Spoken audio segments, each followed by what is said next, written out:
he has hardly any viewers. Sounds like we could all be stars, or not, with one viewer. Yeah, not really. Steph, what else you got? How you getting ready for McDonald's? Your fine dining? That's at 5:45. Our fancy McDonald's dinner. You gotta class it up. Don't use ketchup or chicken nuggets. Use honey mustard. Yeah, I've never eaten McDonald's in a floor-length gown before, so this is going to be a new experience. My wife brought me home chicken nuggets because she took the kids there for a birthday the other day. So she brought home 20 chicken nuggets. I ate half of them. Immediately felt sick and awful. I'm like, these are disgusting. I hate these things. And the next day, I had the leftovers when I got home from church. I'm like, what am I going to have for lunch? I'm like, oh, chicken nuggets. That's a good idea. Ate them. Immediately felt bad. If anybody knows the link to the YouTube, would you share it? I would love to listen to it again. Well, apparently you said it's gone. But replays are on here, though. So, I mean, you can read this through after it's done. Okay. All right. Well, nice speaking with most of you. And the other ones that we didn't see eye to eye, I don't mind engaging with you again. But when things get to the certain point that Mr. Reagan had to jump in, I think it's good to go. But so I am going to leave. I run a dog shelter, so I got some stuff to do here. Goodbye, everybody. See you, Yanni. Well, take care. See you later. All right. For the record, Jimmy, I didn't... Come be excoriated by Steph. What? I didn't think Jimmy said anything wrong. Jimmy, what you said, by the way, was exactly correct. Like, I didn't understand that reaction. Well, he's Calvinist, so I was just throwing him in there with Kratos and Chris. Oh my God. Jimmy, I made a comment. I'm not sure I misunderstood. I understand that the way you study theology is because you're autistic. No, Chris is making fun of me. I have no idea. Okay, that's what I understood. And I was like, so I made a comment. Yeah, okay, Chris. I don't know if I'm... You go ahead. Well, here's the thing. I prefaced all that with like saying like I'll probably sound pedantic, but I'm just gonna be honest. Like when people come on and they're saying, look, this is how the conversation has to go, or it won't work, or this is how you have to talk about faith, or it won't work, because here's my diagnosis. You're just that's just self-medication, bro. Like I can come on here and pretend that my psychology is such and such that you have to wear a tutu and dance around, and that's how you have to converse with me too, right? Like anybody can play that game. But it's the really funny part too, like on the side, is that like that's not actually how autism works. First of all, like these things are on a spectrum. You can be more or less autistic.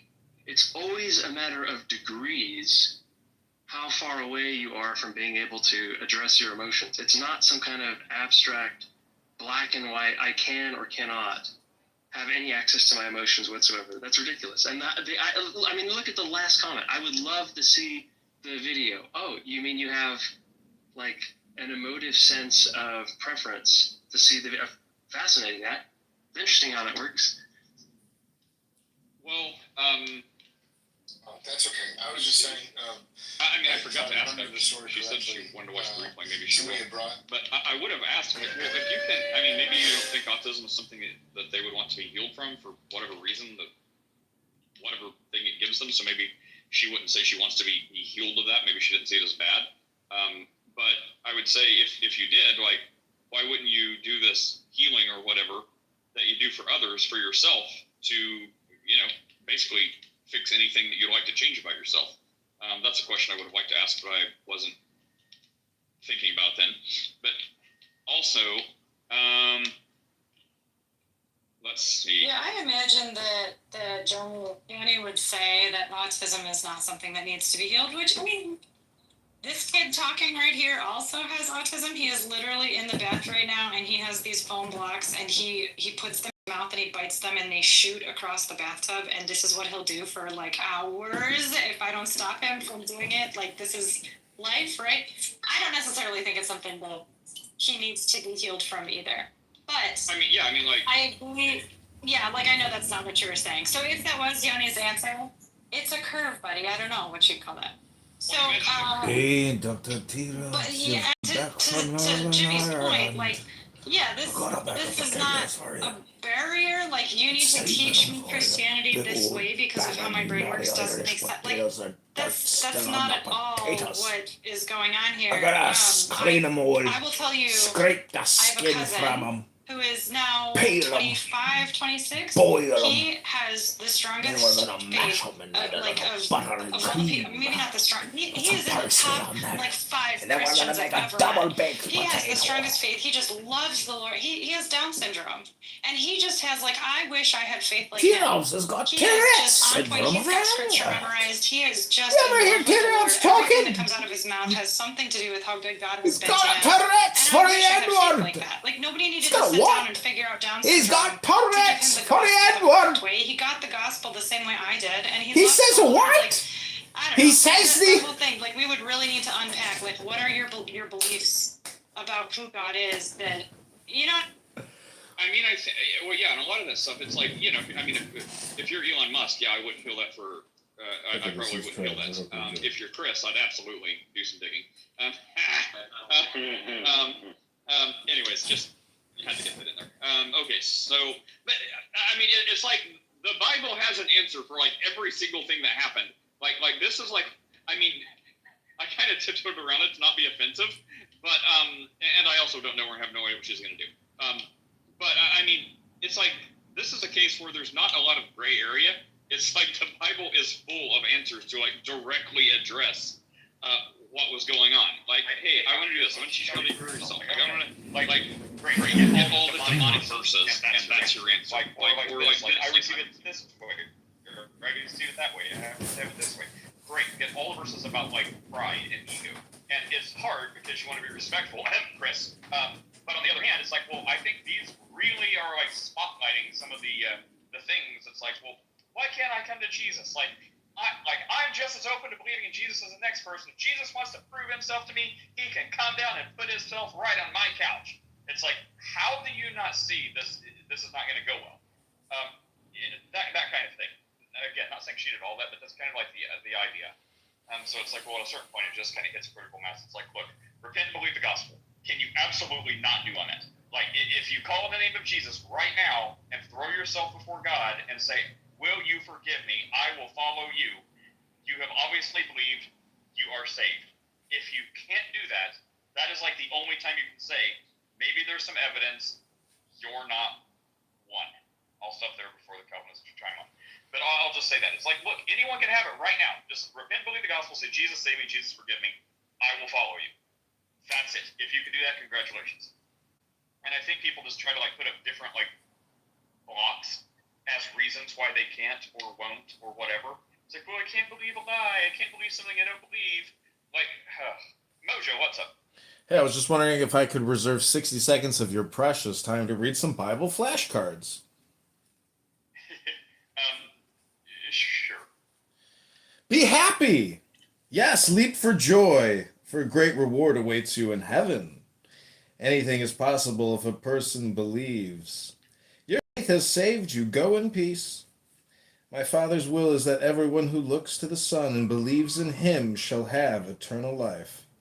Love is patient, love is kind, it does not envy, it does not boast, it is not proud, it is not rude, it is not self-seeking, it is not easily angered, it keeps no record of wrongs, it always protects, always trusts, always hopes, always perseveres. Love never fails.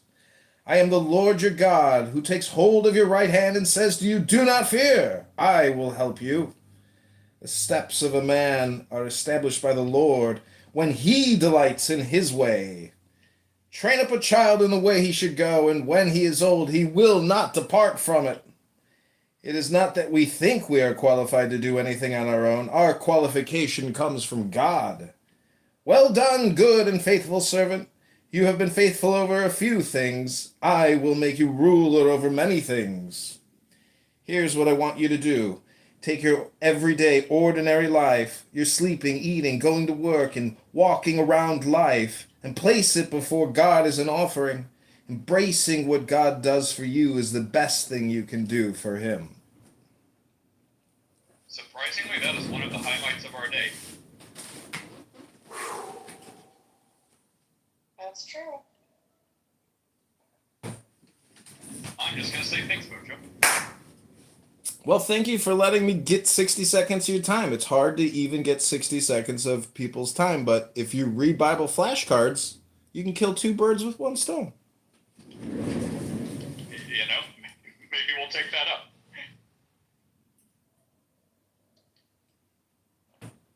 Well, all right. Anyone have to say anything about that? I mean, those were Bible verses.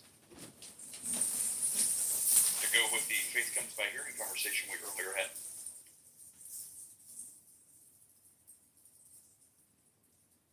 You see, Chris, if we kick people out too early, then the conversation dies. Like, we've kicked out, I mean, I guess we did kick them out, but I mean, you know, the other people, they kind of went away, and now it's just us, no one wants to talk. The problem is I could throw you 10 different topics, but they're all... Oh, wait! I do have a back pocket. Oh, I do have a question. Someone asked. Oh, they are here. They are here. Okay, on one hand, you guys can throw fire at Ann. Welcome, Ann. Or I will go ahead and read the topic that someone asked me earlier to steal the back pocket idea from Brandon. Okay, here is the question. Let me get to it. Okay, so how does God relate to man? Does he care, love, is he patient? I mean, it seems like it'd be an easy answer, so maybe for the sake of the questioner, maybe give it a little more oomph than just be like, yeah. Who wants it? I'll take it. I want to give the short answer: the incarnation. Thank you. All right, who's next?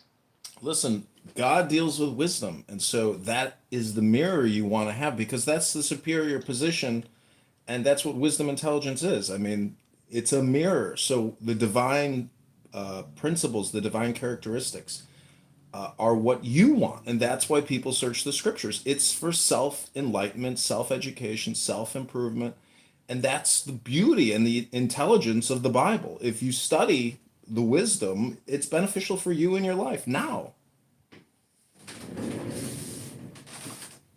What is the question? Right? So, The question. The I'll question- say it again. No.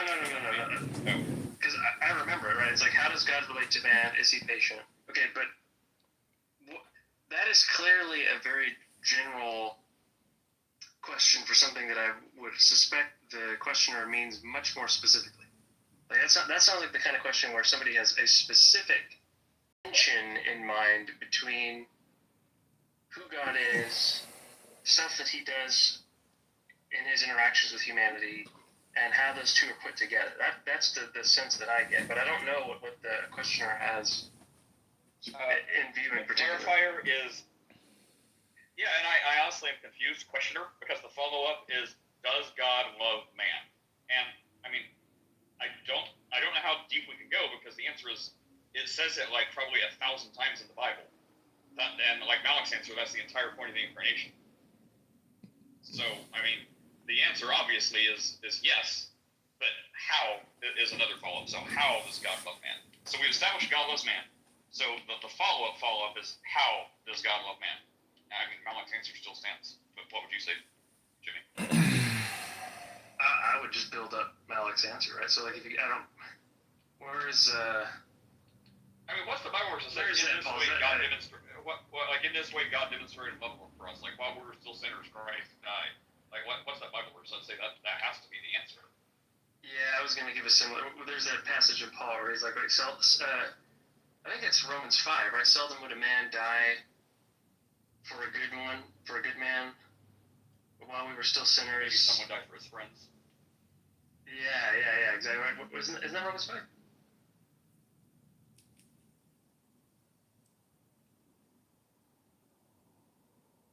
Nobody knows. Random, I like your back pocket's better. Hey, what? I like your back pocket questions better. This one's confusing. I mean, don't you think that we use scripture to heal the self as a therapeutic tool, but a lot of people waste their time not actually reading scripture, discussing it, analyzing it. So that's why I say, as like a green bean moderator, it's your leadership job to just utilize the scripture to, I don't know, have the communication, because otherwise there's a lot of wasted time, on Clown House. It's my opinion. 100%. I constantly fall short. We waste much time. But like the discussion earlier went to, like, well, when Catholics or whoever build up their faith by kissing icons or something like that, it's like, well, look, the Bible's intentional about the way we are supposed to build up faith, and that is by the scriptures. Faith comes by hearing the word. So the biblical way to build your faith and increase in faith is reading the scripture, reading the word of God, like immersing yourself with that. That is where your help comes from. That is where your faith comes from. Well, the God that inspired it. But so I mean that is the answer. So. Well, in Judaism, they really emphasize Torah as being the source of wisdom. And so they really emphasize Torah over and over again, trying to push you back into this wisdom scriptures. And I just say, as a person here on Clown House who demonstrated reading Bible flashcards, that's one way to get people in tune with what I would call a positive mojo vibration.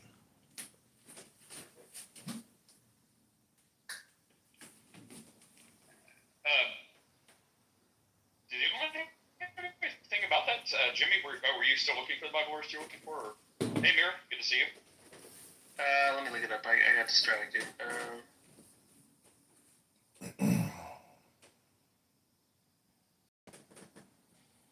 But it'll just take me 2 seconds to check the place good. I think it is. So, Jimmy, did you hear the song that JC made that had you in it?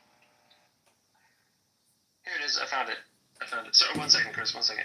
It's Romans 5, Romans chapter 5, verse 6. Right, for at just the right time, while we were still powerless, Christ died for the ungodly. Very rarely will anyone die for a righteous man, though for a good man someone might possibly dare to die. But God proves his love for us in this: while we were still sinners, Christ died for us. Sorry, what'd you say, Chris? Thank you, Jim. Did you hear the song that JC made that he wrote? Yeah, Brooks shared that with me. It's hilarious, dude. He actually wrote those lyrics. It wasn't AI. The song was AI, but he wrote the lyrics. So do you think that Jesus had an unfair advantage because he was the Son of God? Say it again. What? Say it again. I mean, it goes back to, do people think Jesus was a man, or do people think he was the Son of God? Because if he was the Son of God, then it's predestination. He had an unfair advantage. So I'm just saying, how do you rationalize between the two? What's the silver lining? Would this be an unfair advantage, like, to somehow not sin, or unfair advantage to, I don't know, fry fish better? Like, what would the unfair advantage be in relation to? When people heard Son of God in the first century, what did they understand? Because Jesus wasn't the one. Jesus was not the only one on the scene saying he was the Son of God. It's not the isolated claim of "I am the Son of God" that they were worried about. It's everything he said around those statements. No, but what I'm saying is, if Jesus is truly the Son of God and redeemed all of mankind, I mean, the question is, it's a game theory simulation question, meaning, is he the one and only? Because Muslims will dispute that and say, no, Muhammad was the guy that secretly saved mankind. So I'm just saying, it's a formula, and some people believe that the Jesus formula is the correct formula, or solution to what you would call the Matrix or something. I'm lost. I know you tried. I didn't get that analogy at all. Yeah, I didn't follow that at all. Sorry. No, I'm just saying that Christ. I'm just doing religious comparative religious opinion. That's it. I'm just saying. I'm trying to label, categorize the world's different face in terms of what you could call enlightenment or salvation. What's confusing is that you have like 3 different topics that are unrelated. Like your original question was about whether or not God has an unfair advantage in dealing with, and like saving humanity or dealing with sin or something like that. Then you asked a separate question about then you made like a separate claim about like Muhammad saving people in Islam, which is not even true about Islam. And then there's like a third topic, which is like comparing world religions in general. So I don't know, dude. I don't know how to put those 3 things together. Well, you go by the name Satan, so I can't tell you what your problem is. I was just talking. Is that okay, Satan? No one will dispute that, brother. Oh, so I have Satan's permission to express myself. Thank you very little, Satan. Great name, by the way. Get a life. What? Turn south? I mean, I guess I'm saying I think it's technically Satan. for Christ. So I mean, rather than did he have an unfair advantage for anything, I'd say like I think what's more is you could see it was kind of unfair, right? Like, why did God, being God, bother to take the problem on himself of coming and letting his creation murder him? I mean, if any of us were in that position, we'd probably be like, no, you can all just perish. So I mean, if anything would be an unfair advantage, or I guess the opposite of advantage, I'd probably focus on that and be like, which is why so many people completely missing it, focus on that. And they're like, you Christians, why would an all-powerful God come down and sacrifice himself for his creation? Why would he do that? I'm like, dude, that is the actual absolute gospel. You're saying it. You're completely letting it go over your head. Oh, shit, they caught that me in is the the point. projection. God loves us so much. That's why he did that. So rather than focusing on some, like, I guess, Oh my advantage, God. unfair advantage, I'd say, well, what happened was kind of unfair to him, but still, he decided to go ahead and do it because he loves us. Don't know if any of us would have done that Oh my given God, his, I just projected given the same opportunity.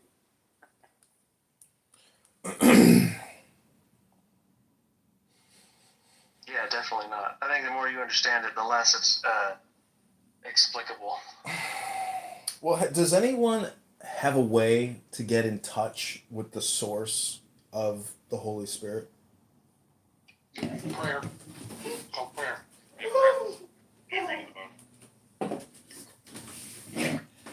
Well, I read Bible flashcards. To me, that was a demonstration of me doing prayer or meditation. Can anyone else here do a positive vibration meditation?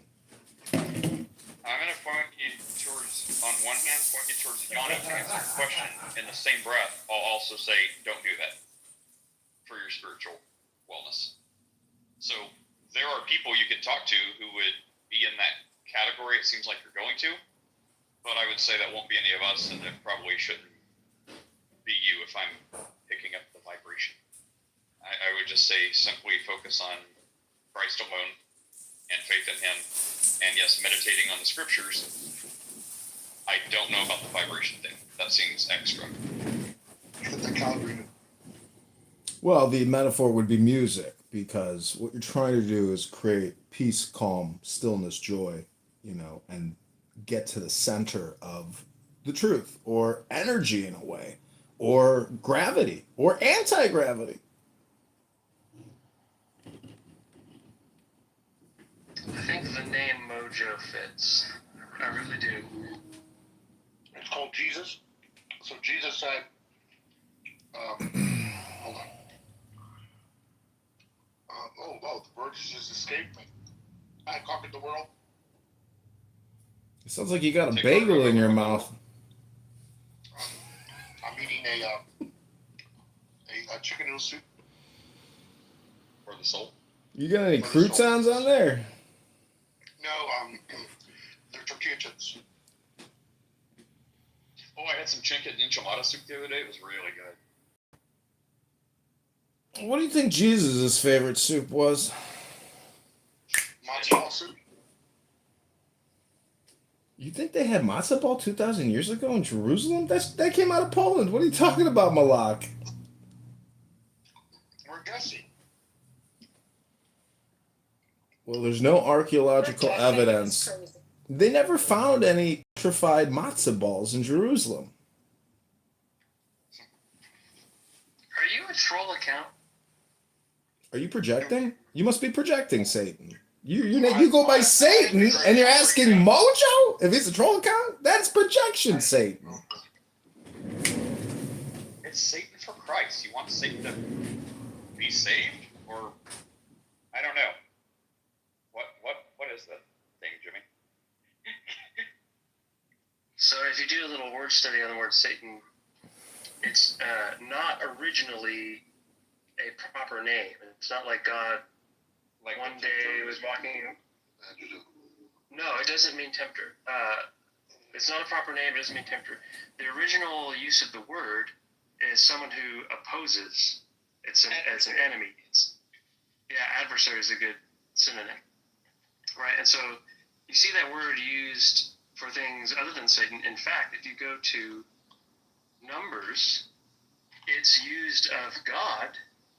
God is a Satan when he appears to Balaam. And if you recall, you remember that story, right? He's riding a donkey, and the donkey's like trying to stop. The angel of the Lord there that appears to him is given the same word. So it's later on in the biblical text that word kind of starts getting picked up to have like a unique sense that it's kind of like, there's opposers, there's adversaries, right? But then there's the capital. Oh, be silent, Satan. Opposer. Silence yourself, Satan.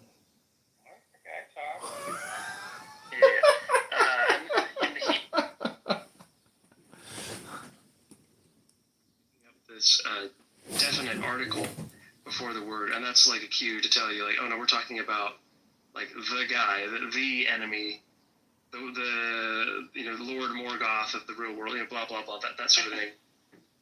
So so Satan just means adversary, right? So if you were to like transliterate it from the Hebrew, it'd just be adversary for Christ, one who opposes others on behalf of Christ. Great. Now explain your name. Why are you using it? Like, are you saying like you want adversaries to somehow be for Christ, or you were once an adversary but now you are for Christ? Like, what is the meaning as it relates to your PTR? He opposes people on behalf of Christ. Right. It's a play on words, right? Like the point is, if you're on Jesus' side, then you have to be against the people who are against Jesus, right? There's no such thing as just being on somebody's side. Being on somebody's side is being against anyone else who would oppose them. You can't be for anyone if you're not against anyone. It's just saying the meaning of the name is against anybody who's against Christ. Question. That's like 13 degrees of go ahead, Jake. What's up? Sorry, I said thank you. So if you're married and you have like sexual thoughts of another woman, are you breaking your vows? Yes. You get turned on by another woman just from looking at her. Is that breaking your vows? Are you married? No. Oh, so let's cross that bridge when we get there. Do you guys know though? Like, this is a legit question, right? Oh. Yeah. Well, I mean, the Bible, probably you're familiar with the Bible verse that says if anyone, looks at a woman with lust in his heart, he's already committed adultery. So, there's kind of that. And then there's like, well, does that mean we just have to rely on the grace of Christ to forgive us like 1,000 times if we live in Santa Cruz Beach and are on the beach and we see like all kinds of lustful like people running up and down the beach and like bikinis and stuff? It's like, well, are we having like 1,000 thoughts, or is it if this thought takes hold, or if you're like, well, I can't unsee that, how deep does it go? And then it reminds me of the Billy Graham quote that's like, well, look, you can't keep a bird from flying over your head, but you can keep it from building a nest there. So it's like, well, do you assign like a line where it goes too far, where you're like, if you see something, that doesn't mean anything. If you see something and fixate on it for a certain time, now you've crossed a line. Or do we just say anytime you see something and think about it for a second, it's like, hey, don't think of a clock. Now everyone's thinking of clocks. do you just throw up your hands up and say, this is the whole point. I cannot keep track of my sins. I rely on the mercy of Jesus. Jesus, thank you, forgive me, save me. What do you think, Satan or Malik, about that? Which way would you lean? So that's a Martin Luther quote, by the way? Oh, it's not Billy Graham? No, well, he couldn't have said it, but I know Martin Luther said it. Oh, okay. Well, go ahead. So what do you think about that? Yeah, I mean, so no one's perfect. I mean, and that's not an excuse anyway. So we have, like, the statement there is meant to show how grievous sinners we are. We have to be aware of that. Like, that's making you, it's not a threshold of, oh, whoa, here you go, it's done. It's a statement about how much we are sinners. That even when we try to have a good day, it doesn't happen. We're still sinners. So you're better off just, relying 100% on the grace and mercy of God instead of trying to perfect yourself. So in this case, yeah, like I go through all kinds of thoughts and I go all kinds of, upset and all kinds of things that I say. But I'm trusting 100% in the Lord that He's going to be gracious and merciful to me because I failed to be the person I need to be. That doesn't mean. Oh, he left. He was. So yeah, I'm not it's. But that doesn't mean like, okay, well, let me find out how I'm going to do this, so I can rely on mercy. No, it's the other way around. I'm trying to live for my Lord, knowing that if I do fail, it's not a good day, it's a bad day, but I'm trusting on the Lord for His grace and mercy. Yeah, it's kind of like, if someone is having a bad day and they're like, yep, sin 200 times a day, very intentionally, very clearly, temptation 1, and I follow my selfish desires, I have sinned 200 times. And then someone has a good day, it's like, oh, today is a good day, yes, I didn't do these willful acts of sin, I didn't do these willful things. Oh, thank you, Lord, I have only sinned 150 times a day. It's like, oh, well, okay, that's still not great. That's like, yeah. so low, dude. You're doing fantastic if you can only sin 150 times a day. I can't even believe that. Yeah, seriously. Like, we totally misunderstand the holiness of God. We don't even know that. I would say, yeah. I would say, as a practical matter, I do like that. I don't know where that quote comes from, but sure. Sounds like Martin Luther said it, right? So I think the quote is accurate. That like, there's a difference between suffering or experiencing or enduring some kind of urge that's set upon you because of your experience, your psychology, your body, all those sorts of things, versus consenting to ideas for the sake of sexual gratification, right? Usually people fantasize about things in their minds, right? And that's sort of like the tool that they use for that, right? So all that to say, like, I think the practical matter is just like, hey, you have the ability to be self-conscious about what you're thinking about and what desires you're consenting to. Just choose not to gratify yourself in your mind about those kinds of matters.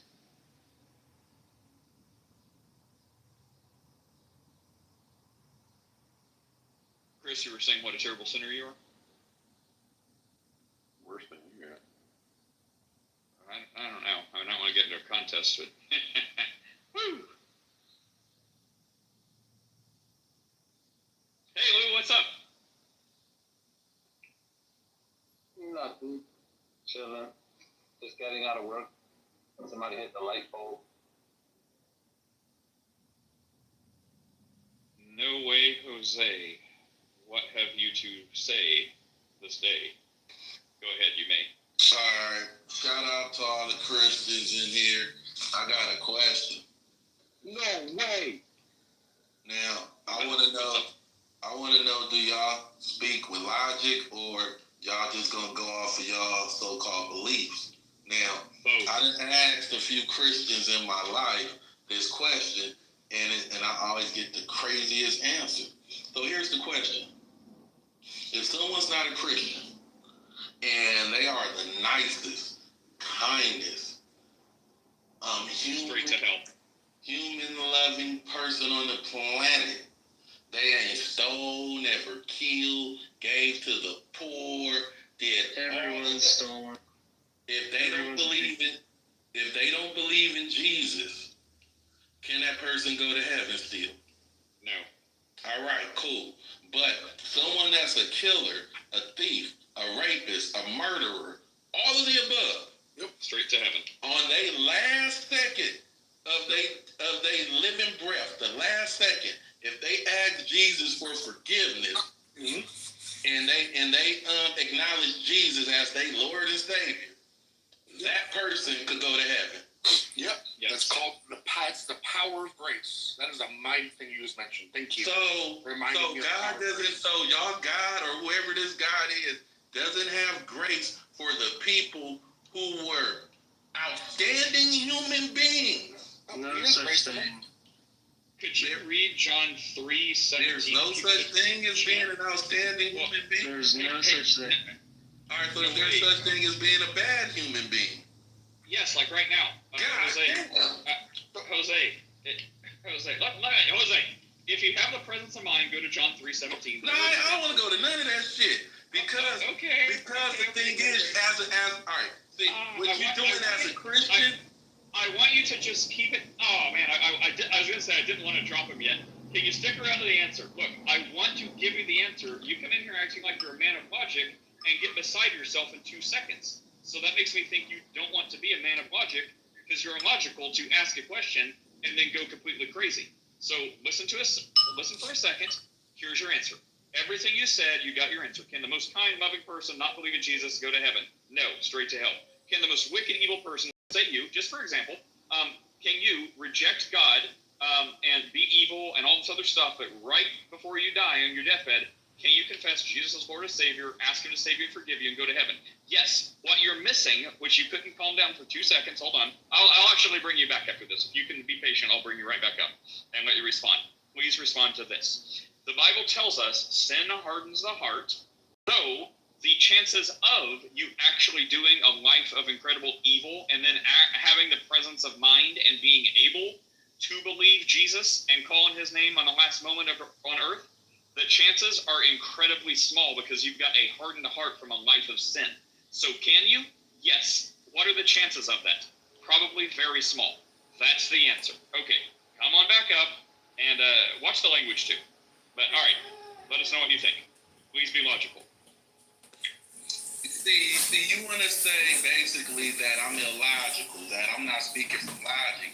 But how are you logical when the first thing you do is run to that book? That book doesn't speak the truth. That book speaks to your beliefs. There's no fact or truth. So you're the one being illogical. Can I speak? You spoke. Are you going to cut me off or are you going to let me talk? No, we're not going to let you Which talk. one? No way. Go. Yeah, you fake ass Christians hate to hear the truth. Okay, go away, Jose.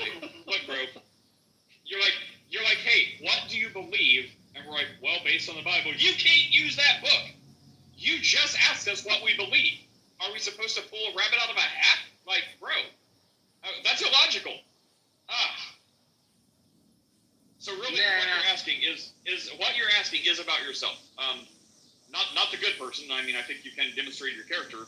So I would say, instead of trying to do a deathbed confession because you've lived a life of evil your whole life, I would try to read that book that's full of our beliefs and call on the name of Jesus sooner rather than later so you can repent and believe the gospel. That's our advice. And yes, that is completely based on our beliefs. Goodness.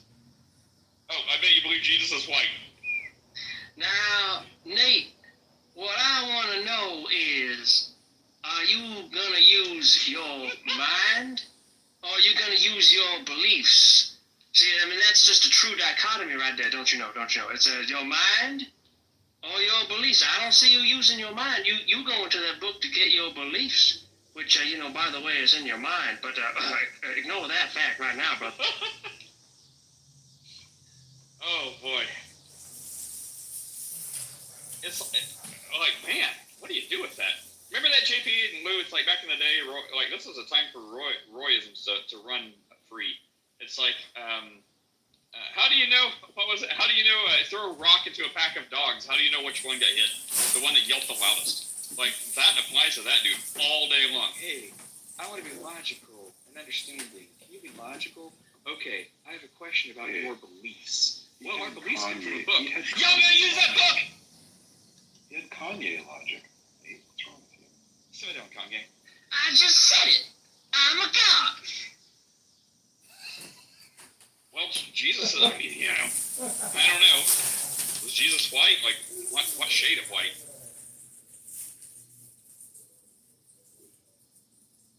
Probably Oh, not my too Lord. I'm probably giving that.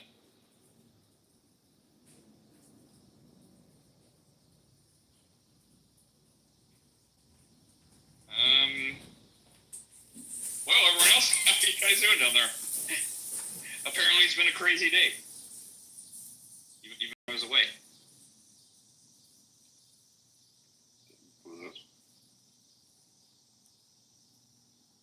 But Tel Aviv Heat comes out of Tel Aviv. Where are they playing? In what field? In what? So funny enough, they actually play in a great sector. So they play in Europe. They play against. No, but in what stadium?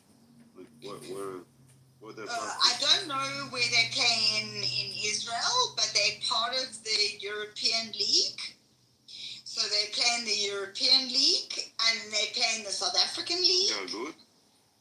Yeah, to be honest with you, Tel Aviv Heat is privately owned, and then Israel rugby is obviously part of the country, but Tel Aviv Heat is privately owned. So you can Google it, Tel Aviv Heat, and their coach is a guy called Kevin Musicant. He was in South Africa. He won big awards. He was in Cunt. His last name is Cunt. I'm not going to do that with you, Harry.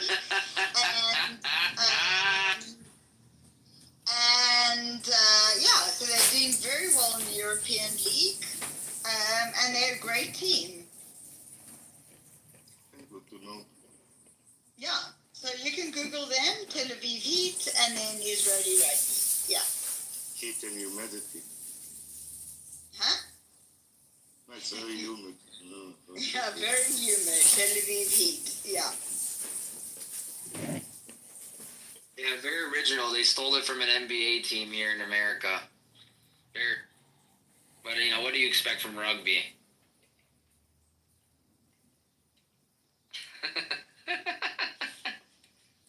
Losing cunt!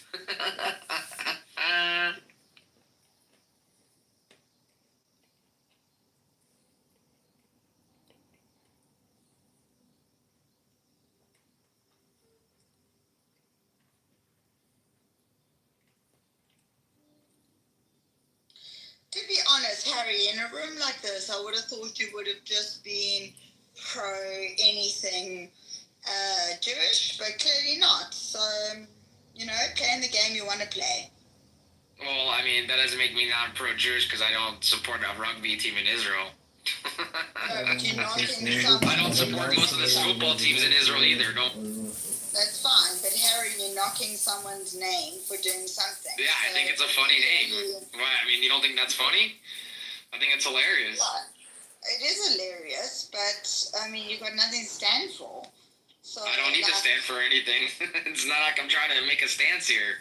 I just think his name is funny. You take it too seriously, Lauren.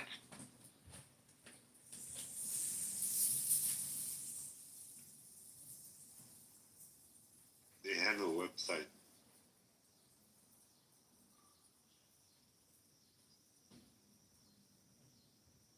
And they're actually part of the American Rugby League, so MLR, so Major League Rugby. They're also part of that as well. Nice. I don't think anyone knows about it in Israel. No, and they probably don't because it's not really highly publicized. So from a Major League Rugby perspective, it's Miami, New York, Houston, God, and then all the teams that work with you. The rock are not Israelis. Mostly South American, Australians, and Americans. They're from all over, so when they go to work in Himalaya... Israelis. Yeah. So basically... Yeah, but the thing about it, like, let's be honest. I do have a question for Black Rabbi. A good one. Good question. Are you supposed to have a Jewish state right now? Are you supposed to have a Jewish state right now, Black Rabbi? Mashiach is not here. Are you supposed to have a Jewish state right now? Wait, Black Rabbi, Hang on. I was asking a question, guys. Come on. Are you supposed to have a Jewish state right now, Black Rabbi? Mashiach is not here. It's not a Jewish state. What kind of state is this? By the Torah standards, it's not a Jewish state. Okay, so according to the Torah, Sam, did you hear this? This is not a religious state. This is a secular fucking state. I'm just saying it doesn't change the point of its importance. Yeah. It's not a state of Jews. Then if that's the case, then why didn't they allow all the Jews into this land before the creation with the Hawaii Transfer Agreement? Why did they allow only the rich Jews into this land? It was never about the Jews. I think many nation states, as they develop, the more wealthier the population are, regardless Muslims or Jews, whatever.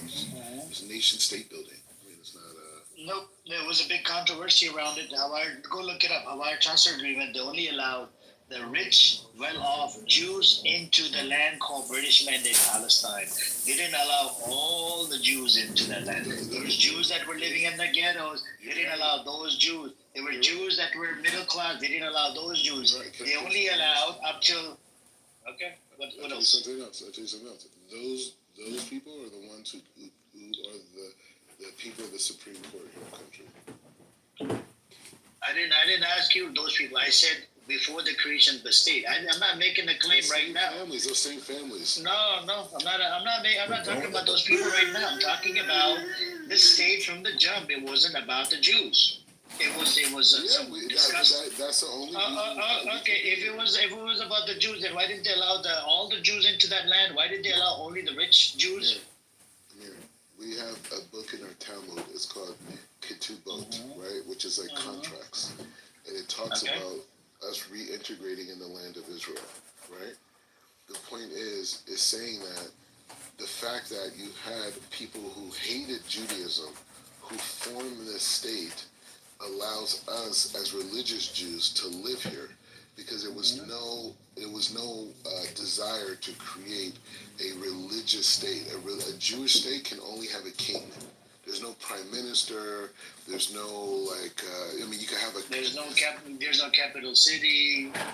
No, right? Yes, for sure. No, Jerusalem's a capital. No, you're not supposed to have a capital city because it's under kingship. It's all one thing, correct? A king who but the capital was always Jerusalem. King David said. But you shouldn't have a capital city, right? According to the scriptures. No. We did. Jerusalem is the capital. Does it say capital city in your scripture? Does it say capital city? The word capital city? No. Nothing without a covenant. It doesn't say that. But we all are returning to Jerusalem. I understand, but nowhere in there it says capital city. Okay? In modern terms. I'm not talking about modern terms. I'm talking about scripture. You are using your scripture. You're like flip-flopping. Twist your arm. Capital city. When you say capital city, you're talking. When you say capital city, you're talking about a nation state or a country state, a country idea that has a capital. And I'm saying that's what Jerusalem is for Jews. Yeah, but you're not getting the point. According to the scripture, you're not supposed to. There's no capital city in there. Okay, it's just one place, Jerusalem. So what you guys ended up doing? Hold on. No. What you guys ended up doing? First of all, this state was created, right? It's a non-religious state. It's a secular state. Yes. And then you put a title over this state called Jewish state, right? And you have a capital city called Jerusalem. It was supposed to be Jerusalem all the way, not fucking Israel and Jerusalem to be the capital. No. That's the idea of secularism. That's a secular state. That's a secular idea. Amir, That's not a religious idea. Amir, the territory of Israel was described. Fucking, it's a wishy-washy belief system, man. Fuck. It was created 3,000 years ago. I'm not making that claim. Listen to what I'm saying. The idea of Jerusalem, it's mentioned. Okay, we agree. But it was supposed to be all one place. You should have a capital city because this came from the idea of the secularism. No. Amir, Hey, what's up, Ezra? Even if you go. Hey, salam. Anyways, even if you go from that perspective, the Torah mentions many places of Israel, right? It talks about the desert, it talks about the south, the Negev, the whole thing. Jerusalem is the capital of spirituality for humanity. Right? I'm going to ask Sister Ezra here now. I'm going to ask Sister Ezra. Sister Ezra knows way more than we do. Sister Ezra, I have a question for you. That's a lie. Yes. So, according to the scripture, right? No woman knows more. Hold on, Black Rabbi, please mute up. According to the Holy Scripture, right? All right. Let's say if the state was created religiously, is there mention of a capital city called Jerusalem? I know Jerusalem is mentioned, but is the word capital city mentioned in there, or is it supposed to be just one land, right? You're cutting out. Not at all. Temple is there. Oh, sorry, because I'm driving. Give me a few seconds. Sure. No, there's no like those terms like state and capital. They don't exist in terms of like Yes, but the term capital is a secular one, and I think unfortunately what happens is that people like to superimpose spirituality on things that are secular. You can't conflate the two. If Jerusalem is supposedly our spiritual center, then we recognize that it's not just our spiritual center. It's a spirit, like he said, a spiritual center for all. How does it then work that only certain individuals are allowed to come to Jerusalem and pray? Only certain individuals are allowed to assemble there. It doesn't work. You can't have one without the other. The Muslims. That's Muslims created that, not Jews. Hashem stated that his house will be a house of prayer for all people, not Jews. Not Jews. It says all people. Do you need me to give you chapter and verse? She's spinning right now. How does all people become just like Jews? How does that work? It doesn't. What do you think? Never mind the fact that there are plenty of. In the Temple Mount? I'm saying again. What I'm saying is, when I say, well, it's we all want Christians people. there too. We want Christians in the Temple Mount too. All right, Jews there? All yes, people. Yes, of course. Ever seen It one? says all people. But meanwhile, individuals, anyway, there are people who are spitting on Christians and spitting on Muslims. Small people. That's a lie. That is a lie. That is a lie. That's not Israel. Israel loves Christians. That is Can you a stop lie. interrupting Sister Ezra, Black Rabbi, please? Stop doing that, because we're having an intellectually honest conversation. People like you, they're freaking over. And I made the claim, and Sister Ezra agreed on this, right? That there is no capital city. This is a what you call it? This is like idea. Hold on. This is the idea of secularism. You see what I'm saying? Yeah. Jerusalem is certainly a religious center, a spiritual center, but not in the way. The difference is one is political and one is spiritual. What the difference is that, wait, let me finish. What? The difference is also that we are not ever allowed to tell someone else, some other. We are not allowed to be there. There are several spaces in Torah, 30 plus, about the way we're supposed to treat individuals who come from another place. We don't hold that way. That is a lie. We don't hold that way. That's a Muslim. That is a lie. That is a lie. Who is we? The Jews here in Israel. We want everyone to have equality on the Don't Temple hold Mount. like what? We don't hold that. Hey, and you're full of shit. Everybody. Why? You are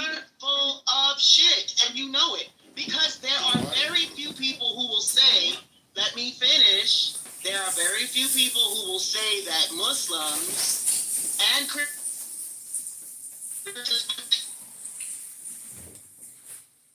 That's the entire country is voting this way. It's a Jew. And you know that. Everyone holds in the country that it should be equality on the Temple Mount. At the end of the day, if God's house is a house for all, President don't take that. if God's house is a house Yes, he does. What? Yes, he does. Can you let her speak, guys? Come on, stay muted, Black Rabbit. Let her. there are enough people in government who have said clearly that Israel is a place for Jews, run by Jews. There are very few. As a matter of fact, I would love for you to put it in the back chat if you have sources that confirm what you're saying.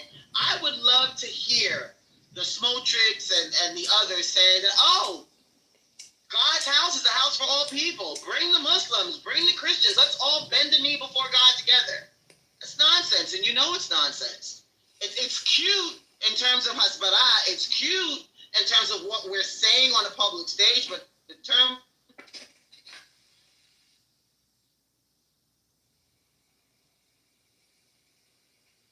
Hey, you're going out, Sister Izzy. When you reach to the destination, I think, So this was my point, Black Rabbi. You see what I'm saying? You can't call this idea of political Zionism. It's like, yeah. Sure. This idea of political Zionism. It's always been no, political. no, Black Rabbi. But I think It's always been political. it has never been political. As a matter of fact, when it was political, that's when we got expelled. King Solomon wasn't No, political? not at all. Not at all. You know when it became political? Shortly before we were exiled. Shortly before we were exiled, when it Everything was became always so political. politics. The whole No, is not at all. politics. No, not at all. Well, for Goyim, for people who are recently becoming Jews, yeah, because that's all they know. But for those of us who know that Jerusalem is first and foremost a spiritual place, It's not just spiritual. We're talking about kingdoms. We're talking about law. It's not just like. the Torah tells us how to treat foreigners in that way. It's not India. God is our king. No man on earth takes the place of God. No man. And maybe that's what's wrong. We're assuming that the Bibi Netanyahus of the world are kings. But we both know that Torah says, Why is Bibi not a king? Why is Bibi not a king? for you. Why not? Not for you. Oh my God! They're not marching against him. They're marching against the reform that the religious right. They don't want Israel to be a religious country. They're fighting against that. Bibi represents the stronghold of the religious right. Do you see how you just contradicted yourself? Do you see how you just contradicted? No, I didn't.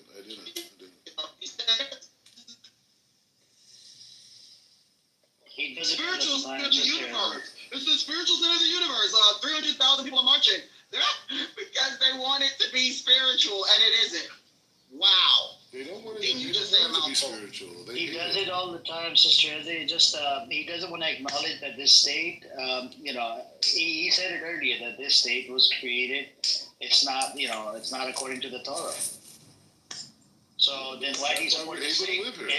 Hold on. If it's not created according to Torah, then why do you live there? Well, why do you call it a religious state? Why do you call it a Jewish state when it's not connected to the Torah? We're making it. You're doing okay. God told you to make it. Turn it into a state. Yeah, we're making it Israel religious. Wow. You're making it Israel religious. How is it religious? What part of the population is homosexual? Oh my God, bro. Oh my God. It's becoming more religious. So when you see people like Smotrich, Ben Gvir, these people that are like really considered extremists, right? They're extremists because Israel's secular. But these are the religious people are taking over. Religious people took over Jerusalem. Jerusalem's completely controlled by religious communities now. It wasn't like that. When I first got here, that's when the break happened. In 2016, before that, Jerusalem was a very secular place. Now you come to Jerusalem, it's completely religious. Everyone's from. Yeah, you guys be kicking out Muslims. He's agnostic, no practice. Homosexuals, gay. Yeah, but that's in Tel Aviv, and those are the people who are marching against Bibi. You know what I'm saying? Oh my God. She cooked really good, man.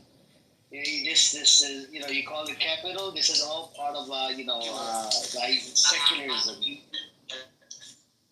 Hey, yo, Black Rabbi, why you guys letting the ultra orthodox taking Jerusalem like that?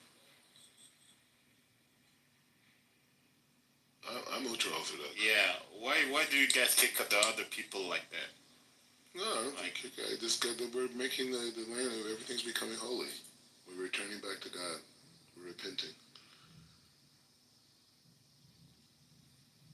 That's why Israel's winning its victories right now, is because of us religious people, not the secular people. So this is not a religious state. Man, you religious people aren't even at war. Yeah, hang on. So this is not a religious state, Black Rabbi? Is becoming more religious. It's becoming, after how many years? 7 years. It slowly is becoming a religious, but it was never a religious state before. No. Okay, so it was run by a demon. What are you talking about? It was created by a devil. Well, who created the state? Was he a devil? The state itself was created by our sages. You know, it's a funny point. So, like in terms of Jews, and like if you want to know how, like one of the how religious Jews are connected to the land, it was written in the Talmud 2,000 years ago when they're in Babylon. And Rabbi Yonatan ben We're you have atheists, agnostic that didn't believe in the religion. They're the ones created the state. Hear me out. I'm talking about the religious Jews that are here now. I'm saying that, so the idea, they said, they wrote in the Talmud, when we were in Babylon, when the Jews were exiled, they said, we're going to return back to the land. And when we return back to the land... Can we separate the two? Can we separate the two, please? But hear me out. Just hear me out for 5 seconds. The sages write 2,000 years ago that when we come back to the land, the world is going to call us thieves. They're going to say we stole the land, we shouldn't be here. You did steal the land. You did steal the land. The whole thing. From the Palestinians. They wrote this 2,000 years ago. No. They could write whatever. It doesn't matter. Hold on, Black Rabbi. That's a contradiction. You just said the state is not created according to the Torah standards. It's not a religious state. It's a secular state. So can you please tell the room this? Yeah. You're saying that the people at the time would envision LGBTQ parades. I mean, they knew Jews were going to come back in a really bad state after 2,000 years in diaspora among these heathenistic non-Jews in their culture. There's opposite and contradictory to the Torah and its values. So whether it's gay or whatever, I mean, being a businessman, right? I mean, that's a problem too.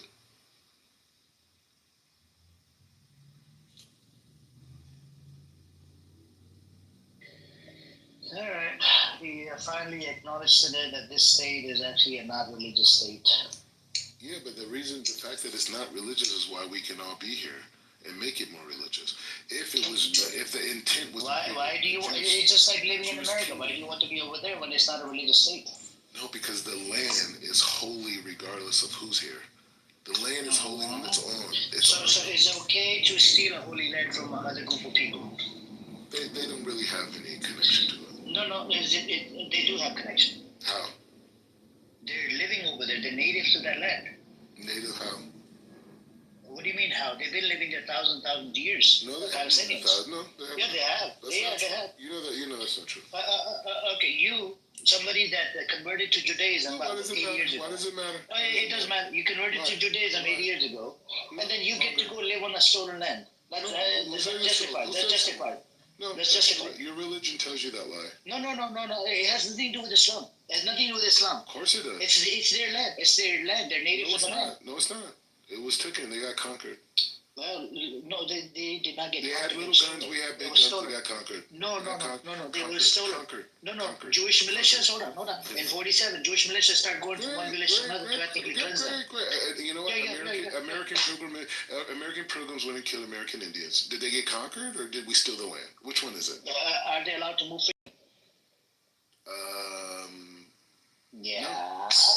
they are. Yeah, they are. Of course they're not.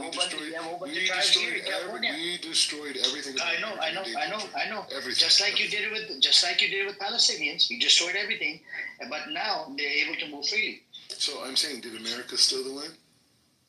America, yeah, they have, but they gave them a small You live there. You live there. Yeah, I live here. Yeah. You benefit from stolen land. You're living on stolen land. You're not from America. You weren't born there. You're coming there and you're benefiting from stolen land. Hold on.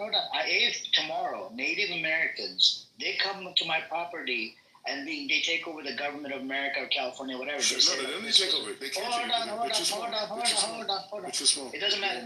We'll blow them up. Just mute up. I haven't done finished speaking.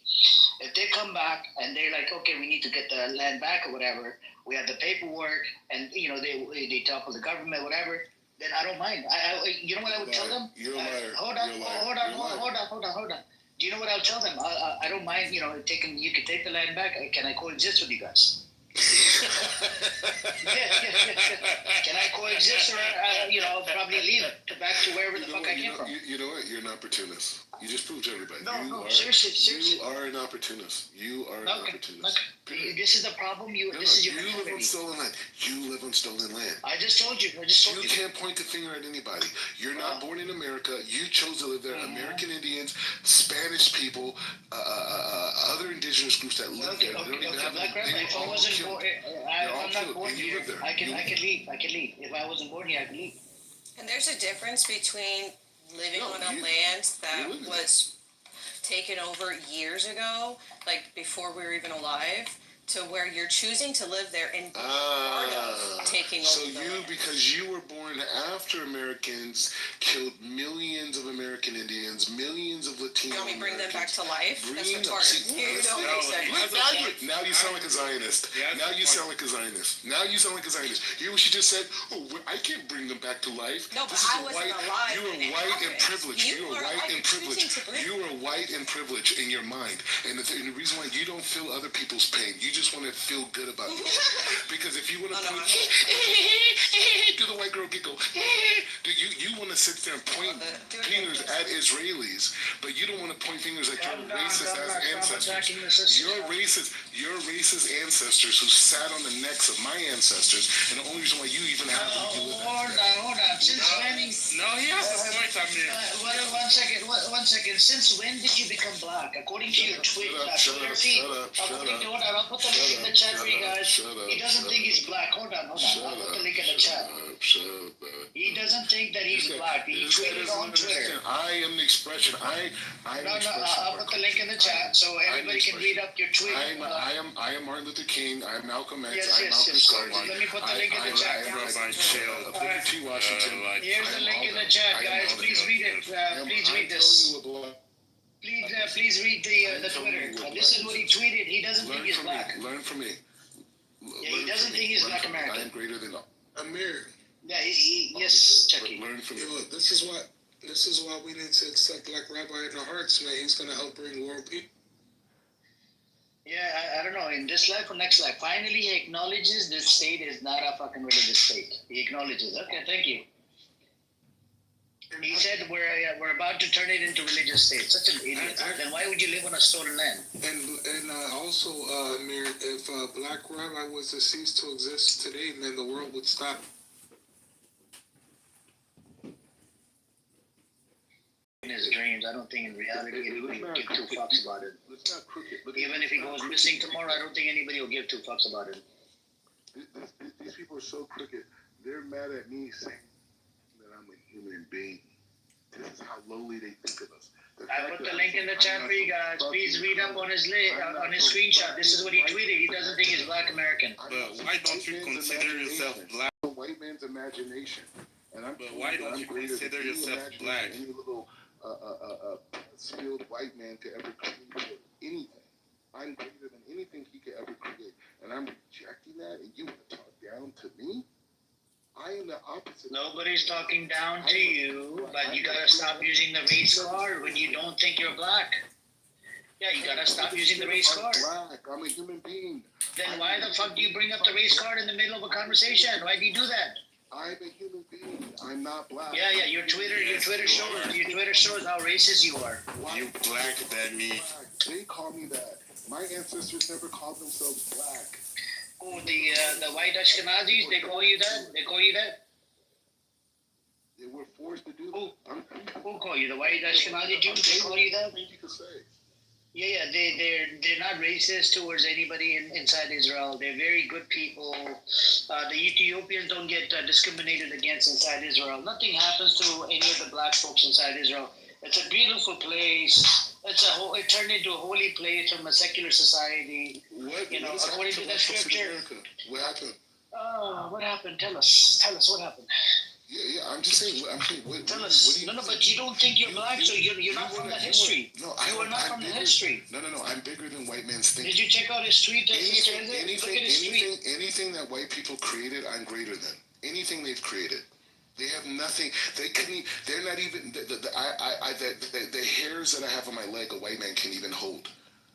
You see what I'm saying? So you keep talking to me about their imagination. I'm saying white man is an insignificant, unintelligent, barbaric human being that just stole a bunch of resources for the last 1,000 years. Hey, there's nothing impressive about them. But you black, bro.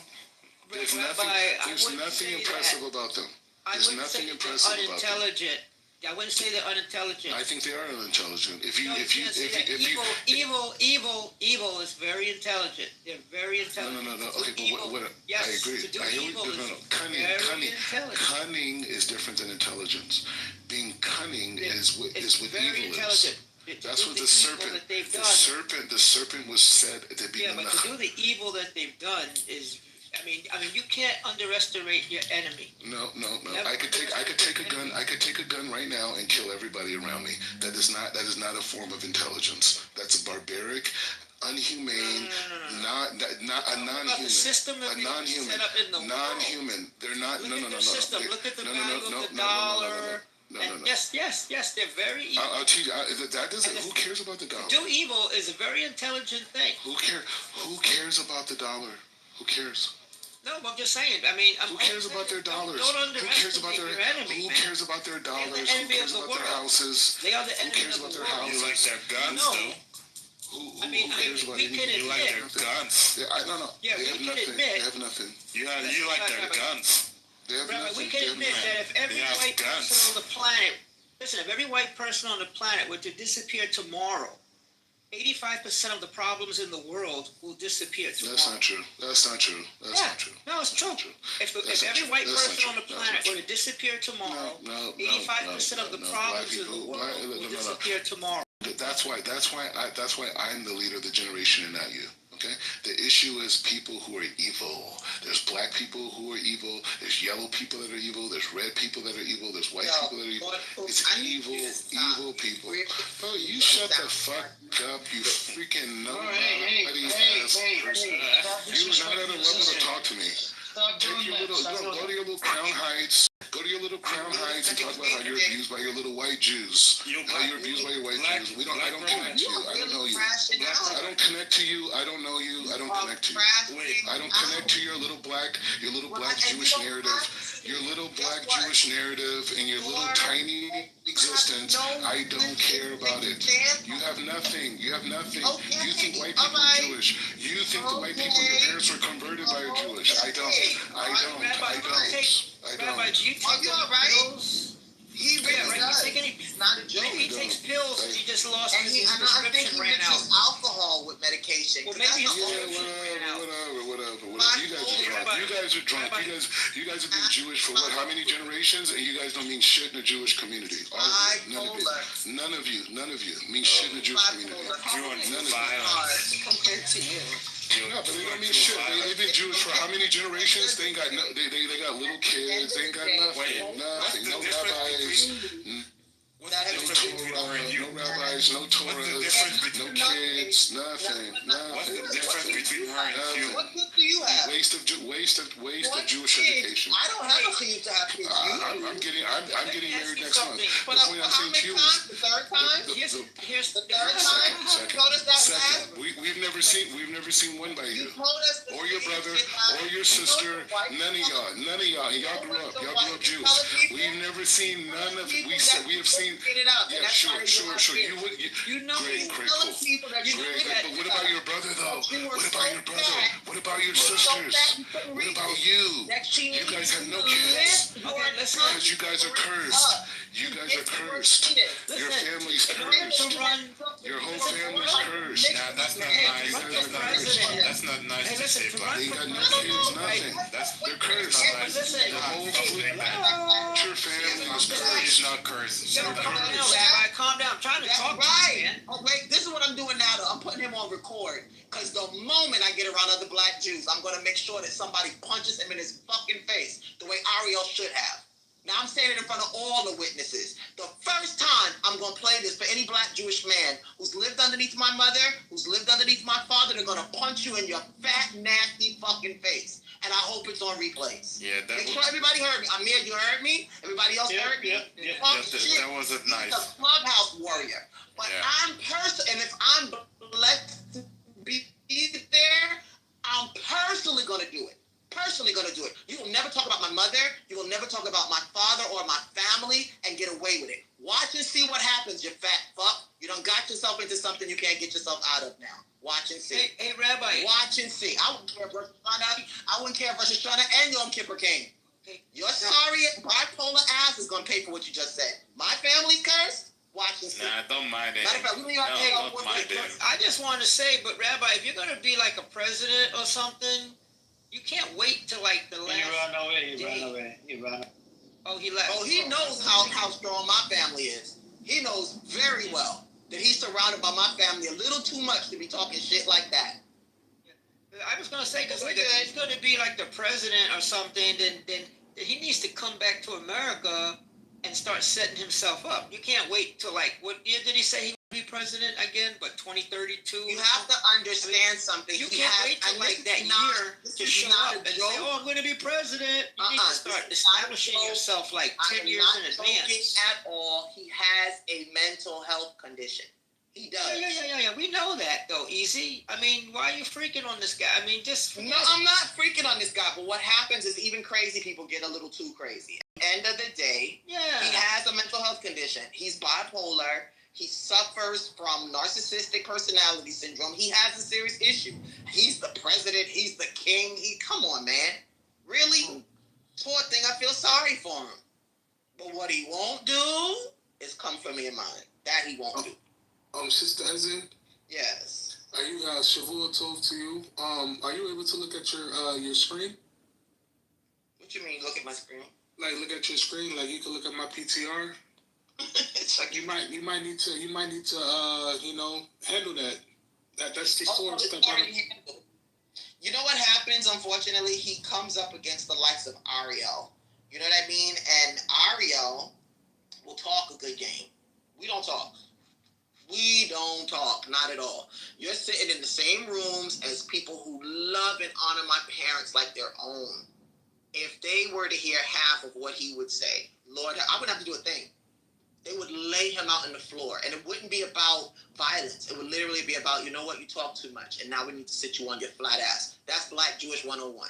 Absolutely. Yes. Absolutely. Yes, man. I almost came in counter with that. But I was just saying, you might want to look at this PTR just in case, because this is the direct source to the person who brought him onto this earth. Nah. Oh wait, hold on. Wait. Yeah. On for that, bro. I'm not messing with nobody's mama though. That's no. But I feel you. At the end of the day, it's not her fault. She turned out to be a bum. Yeah. It's not.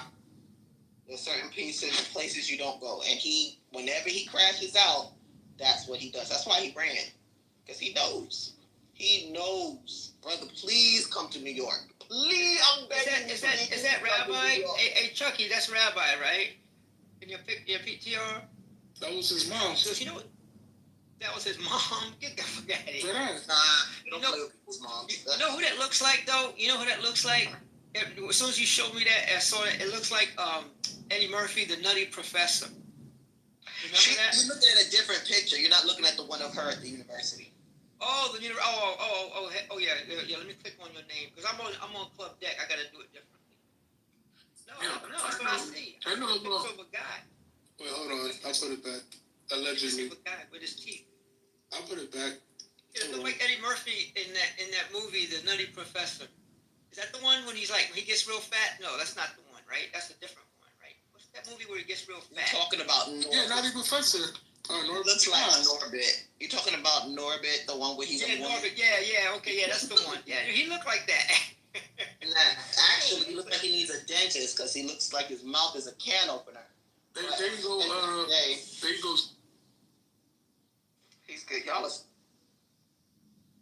Nah, let's not do that. Like, I think we're too old for that shit, bro. You got it, Zero? His mother. That's his mother. Yeah. Decent looking lady. Guys, we too old for that shit. Like.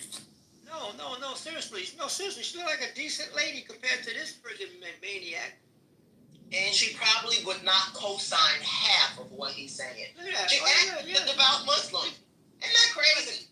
With all man, she could be like a congresswoman or no, his mother is a Muslim. His father is a Muslim, and they would never condone that. She's a decent lady. She's a decent looking lady, man. This guy is an idiot.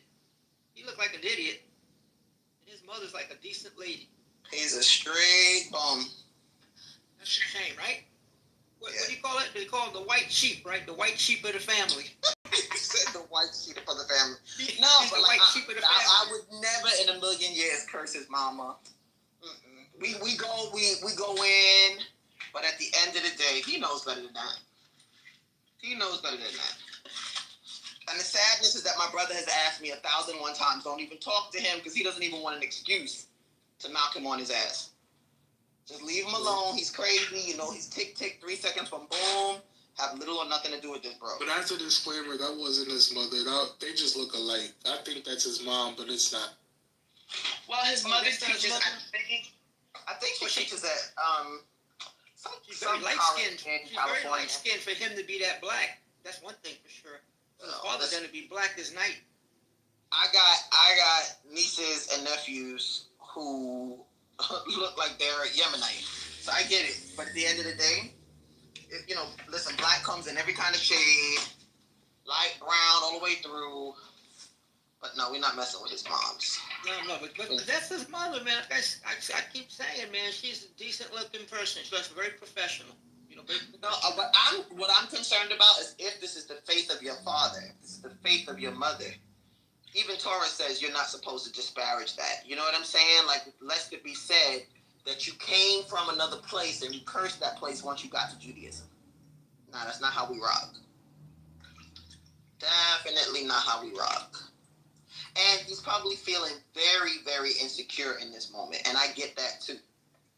Like I said, all the nuts show up on Amir's doorstep every single day. How long has he been over there? How many years? Do you guys know? He's been back and forth between LA and there. I know after he got married, he went over there to settle down. So what we looking at? 5 years ago? 10 years ago? No. He was there to go to school. I want to say like maybe 6-7 years. I want to say closer to 7, probably 6-7 years. Makes sense. Sister Isaiah, can I ask you a question? Sure. Do you know what type of rabbi he is exactly?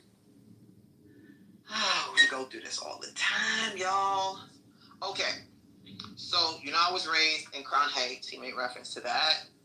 And there's a way, let's put it this way. Everybody in Crown Heights has an R in front of their name. Whether they sat and studied, it's a joke. A running joke. Whether they studied for a length of time or not. It's not that difficult to get smicha in certain spaces. Now, smicha is rabbinical ordination. Now, depending on how much you've learned will determine what your audience is, right? So you can sit and you can learn for a year or two and get one ordination. You could learn a little longer and get something more. It's almost like adding medals, I guess, to your jacket. Every person has the basic and then a little bit more, a little bit more, a little bit more. I honestly don't think that he spent and I'm not saying this to disparage him, I'm saying this just as a point of truth. I don't think that he himself studied that long. And if he did, he probably just mastered 2 portions of Torah, and that was it, because he can barely read or write Hebrew, which is weird.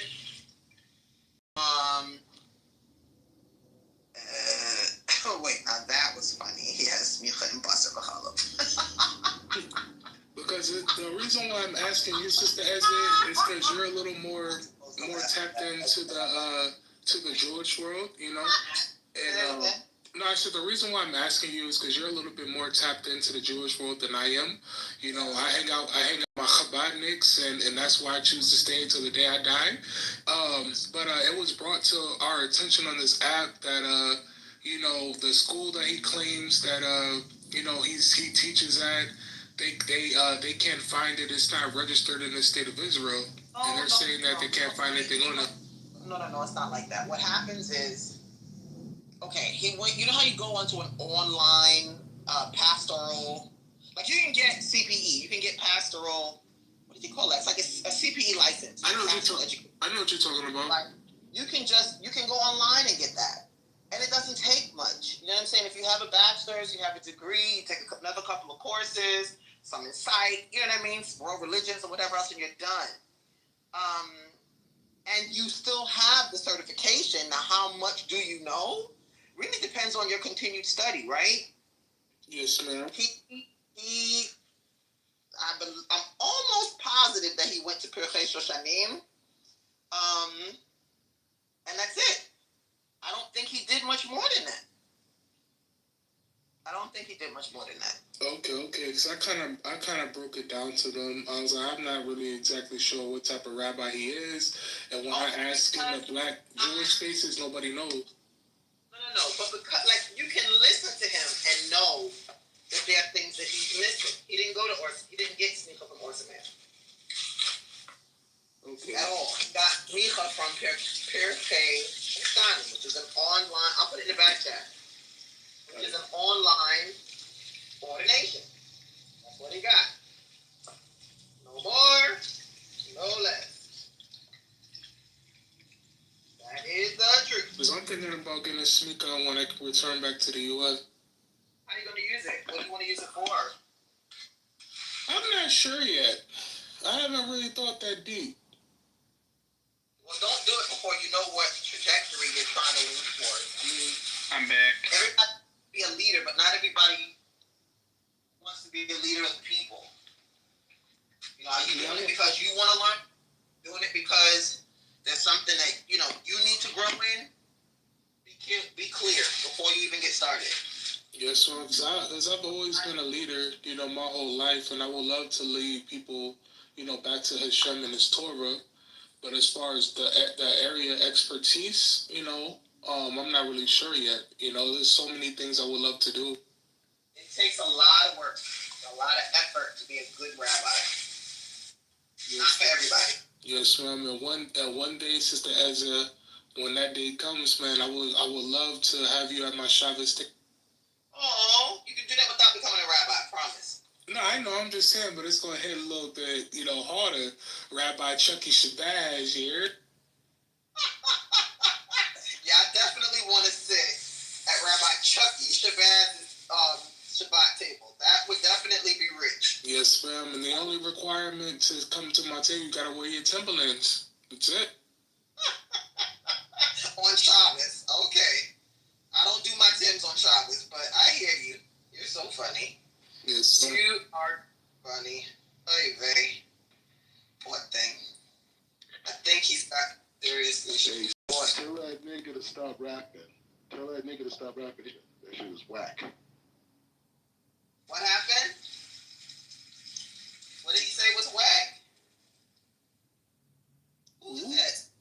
I think you need to wear diapers. Did you say you're getting a diaper or something? What the hell is that? What is a whack? What is a whack?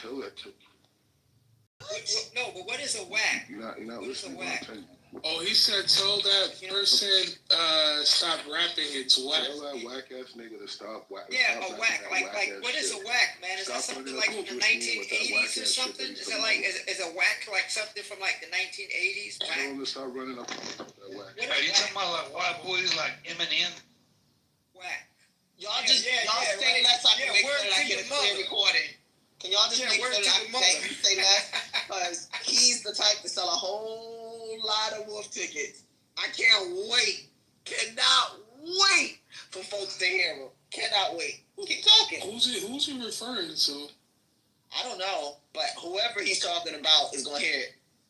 Keep talking.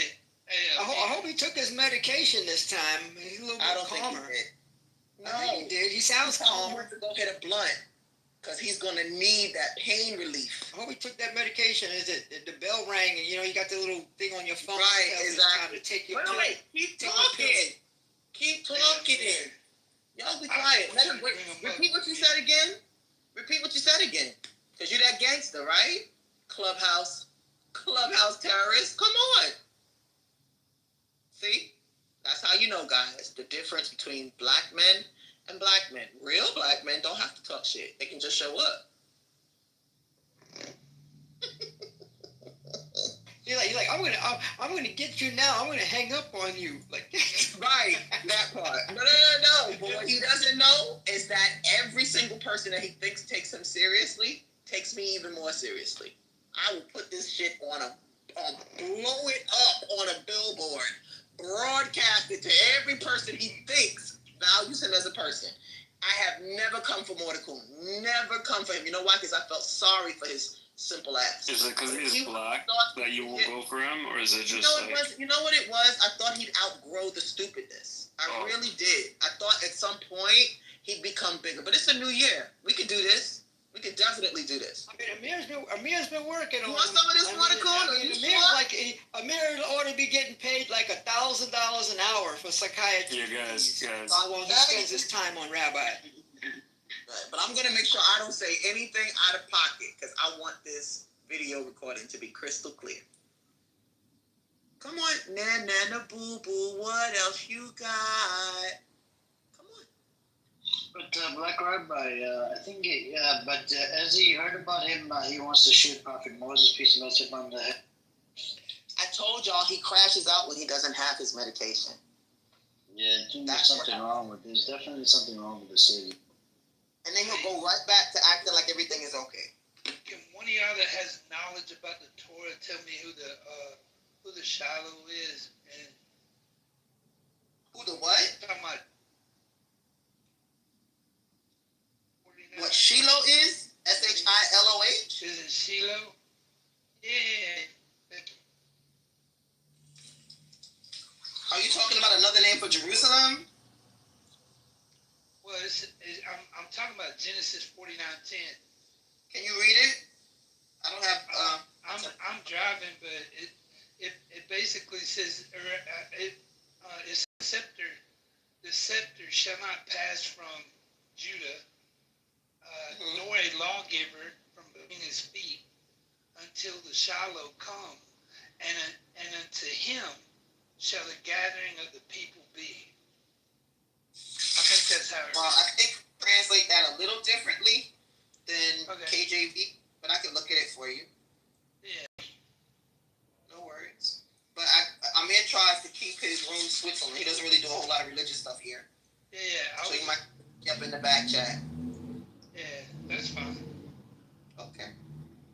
No worries. You're very welcome. Yeah, if you go like to Joshua 18, you'll see it there as well. You're talking about Genesis, but go to Joshua 18. Okay, I'll definitely look it up. Till Shiloh reach and Rastafari is made. It's probably from the same song, from the same scripture. Amir, how have you been today, brother? Is everything good? I'm doing good. What you guys been up to? I'm catching up on my news. Yeah, Yeah, the news is there actually scholars came out about 5 out of the 500. I think it's like 86% of those scholars, they said it's a genocide. And they even found a fault in that. The Israeli Zionists, they're just something else. They're saying that one of the scholars came out of there, I think from San Diego or some shit. That's what Sam posted in the chat.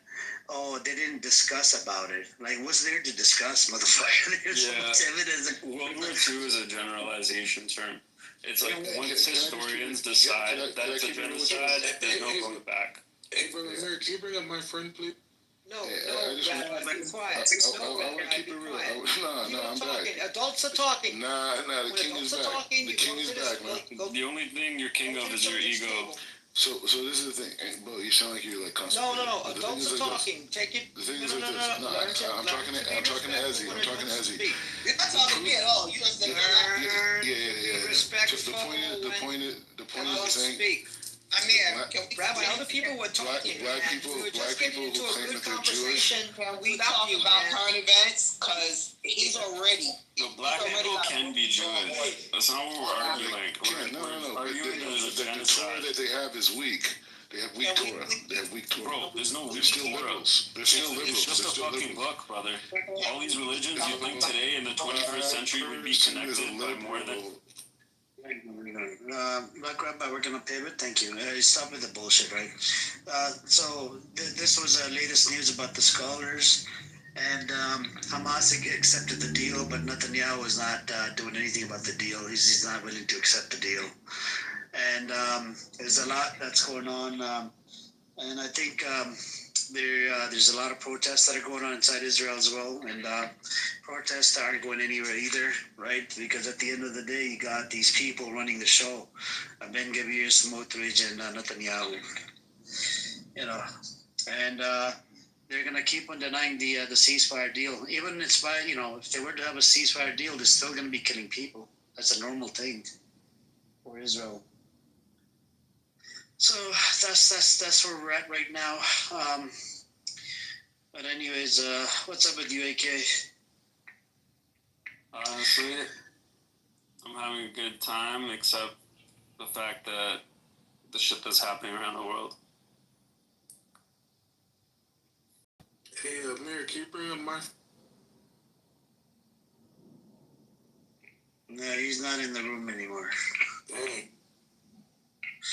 Yeah, but Chucky, you know what will happen, right? He'll come up and he'll start using the N-word, and then that's it. He's not gonna do that. He's been redeemed. He's done it multiple times. Every time he disappoints me.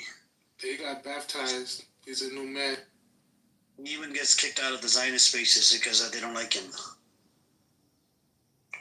And a very intelligent, dishonest piece of shit as well. Doesn't want to concede to it. He goes, I was a pro-Pali for 10 years, and then I became a pro-Israel just because he went to one checkpoint or two checkpoint, and he thought that the West Bank was open-air prison. We had Dean here. Dean told him it was the Gaza that's open-air prison. West Bank is like apartheid, Wait, was that the Jewish guy, my friend? Yeah, his name is Zach Rauda. Oh, yeah, I remember. Yeah, he's crashed out a few times before. He crashes out every time. He crashes out whenever you give him facts. But is it so? My question to you was in relate to the religious, right? To what I was talking to Black Rabbi about. So the city is not mentioned, right? That it's going to be the capital city, Jerusalem.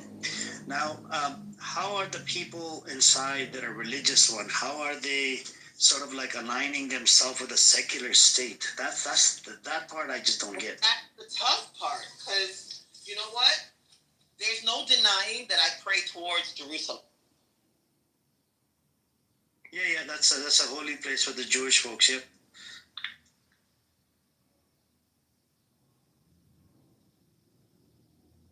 Yeah, you're on mute, Ezzy. Okay, I'm sorry. I said the difficult part comes when you say not that it's not a holy place, because yeah, it is a holy place, but why is it a holy place exclusively for you? That's when it gets kind of grimy. You're like, whoa, where does it say that in Torah? That you're the only individuals who can pray in Jerusalem, or the only individuals who can quote unquote be there, occupy that space. There are some people. I think what's happening in Israel today is a little off center from Torah. It's not that you can't be there. Nobody is saying that you can't pray there, that you can't observe the Torah there. But when did we come to this place where it's us against you? When Torah tells us to treat the stranger and the foreigner with decency and respect, that's where it gets ugly. Does it say anywhere in Muslim law that a Jew cannot pray in a masjid? No, as far as I know, I don't think we have a ruling of such sort. I'm gonna have to look into it. Now, interestingly enough, these people don't have any problem being buddy with Christians. And rabbinical law says we're not supposed to have to even like associate with them to some degree because they believe, I should say spiritually, not associate with them as people. But, you know, there's some who even hold that might not be a good thing to do because they're idolaters. They don't observe like a Muslim. A Muslim identifies God as sovereign, as one. You know, there are many who don't believe that about Christians, that they see, you know, the triune God, like with 3 parts and all the rest of this stuff. That's antithetical to Torah. But why would you be standing in unison with Christians against Muslims? And Muslims are your cousins. Muslims probably have the closest faith that's similar to Jews. So how does that work? A little bit of crazy work if you ask me. Some Jews today have a stronger relationship, get that, with evangelicals than they do with Muslims. You don't hear them saying, kill the Christians. You don't hear them saying, death to the, you don't hear any of it. But you'll hear that about Arabs and Muslims, which tells you that something is upside down. Something is really off. It's not who we're supposed to be.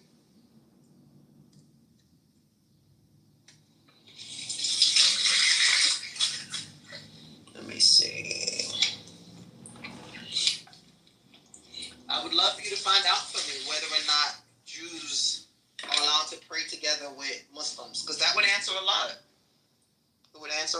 They can't if it was. Well, I know a lot of them don't do like you. They don't pray in a particular direction. But they can't pray with a Muslim because if a Muslim is facing the Qibla, you know, which is going to be toward Mecca, how are you going to do that? I've actually, my bad, Sister Ezra, to cut you off, but I've actually talked. I have a imam out here that I talk to a lot. He actually says that Jews and Muslims are allowed. Jews are allowed to pray in the masjid, and he said there was a hadith about it or something like that. Well, my understanding is that Jews, even if, you know, like, you know, they can't pray alongside the Muslim, again, because the Muslim is facing a certain Qibla.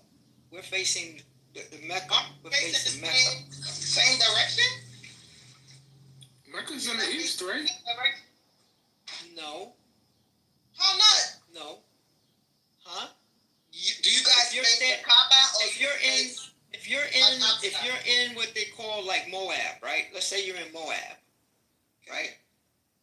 Okay, so then Jerusalem's going to be in the north, and Mecca's going to be in the south. You're going to turn your back to our Qibla. Oh, so wait a minute. If we're all in America, here. Well, if you're all in America, then that's, you know, you do what you got to do. But what I'm saying is, there's going to be instances where it's going to be like facing entirely different directions, or you know, or we might be facing Mecca while you're facing, you know, to the west or something. You know what I mean? Well, truthfully, we're only really facing.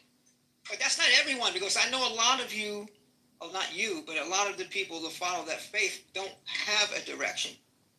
Well, they don't have a direction necessarily for certain parts of prayer, but certain other parts of prayer they do. See what I'm saying? Like, there are certain, like, silent meditations that you face.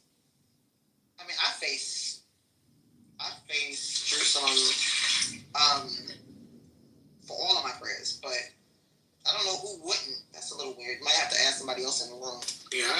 I carry a compass in my bag, man. So I always make sure I'm following these before I dive in. How about the ones you call reform?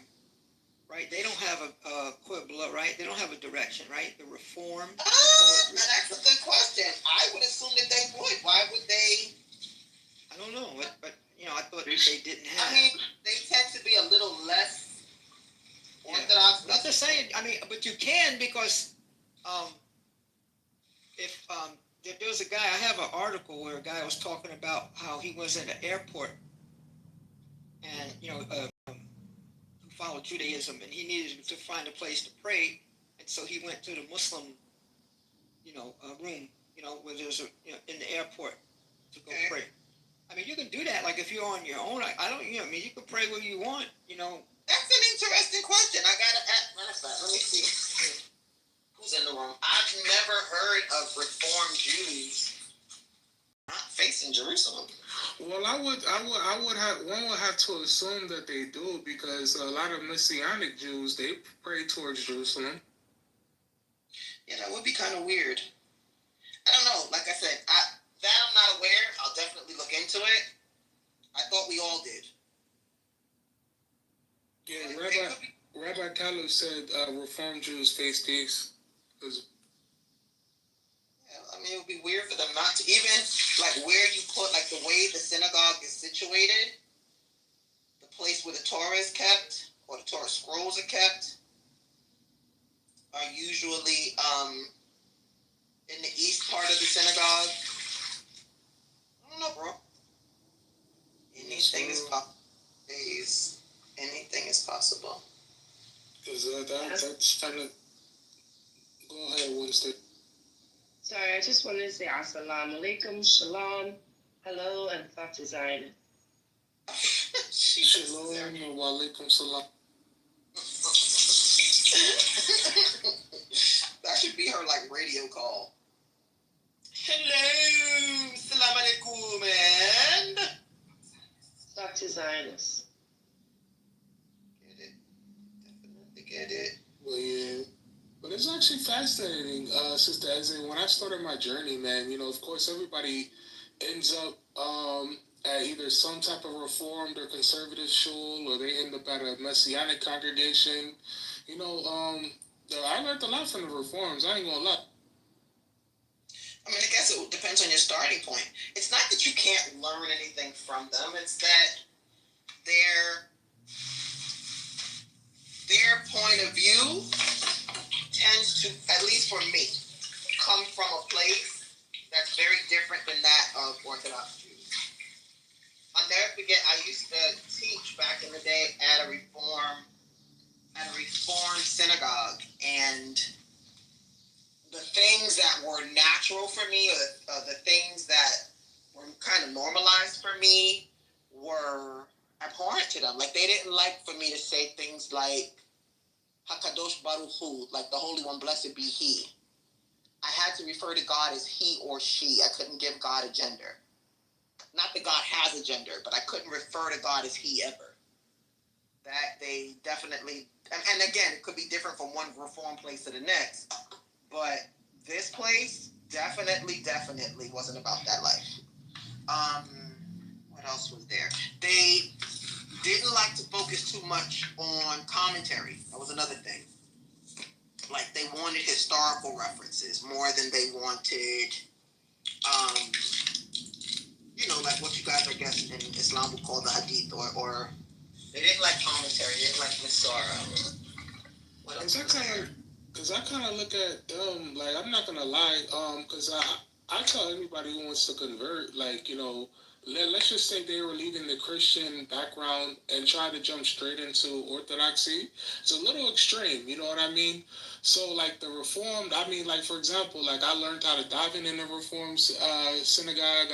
I've learned, basic Hebrew from them. I've learned, a lot of attributes that when I did convert, I was good. I learned the Shema there, Okay. But are you going to learn the same level of law and Torah observance? I didn't stay that long. I ended up, linking up with the Chabadniks, and I became a Chabadnik, but just on the baseline fundamentals, like, I mean, it was good, so I'll never have nothing bad to say about the reform movement. I think people should go where they're led. If it worked for you, great. It's not for everybody. It's not for everybody. And it's definitely not for everybody if you've been raised a certain way. That kind of makes it difficult. Like, if you don't have anything else, cool. But if you were raised Torah observant, you might feel like you're missing quite a bit. Yeah, but I just feel like, it's important to find, your interconnection to the Creator. So whether that be that the Messianics brought you there, the Reform Conservative, the Modern Orthodox, the Chabadniks, the Satmar, you got to do what's good at the end of the day. That's going to bring you peace in your soul and your neshama. Well, I think, I think that's a good idea. I do. No lying. I can't do.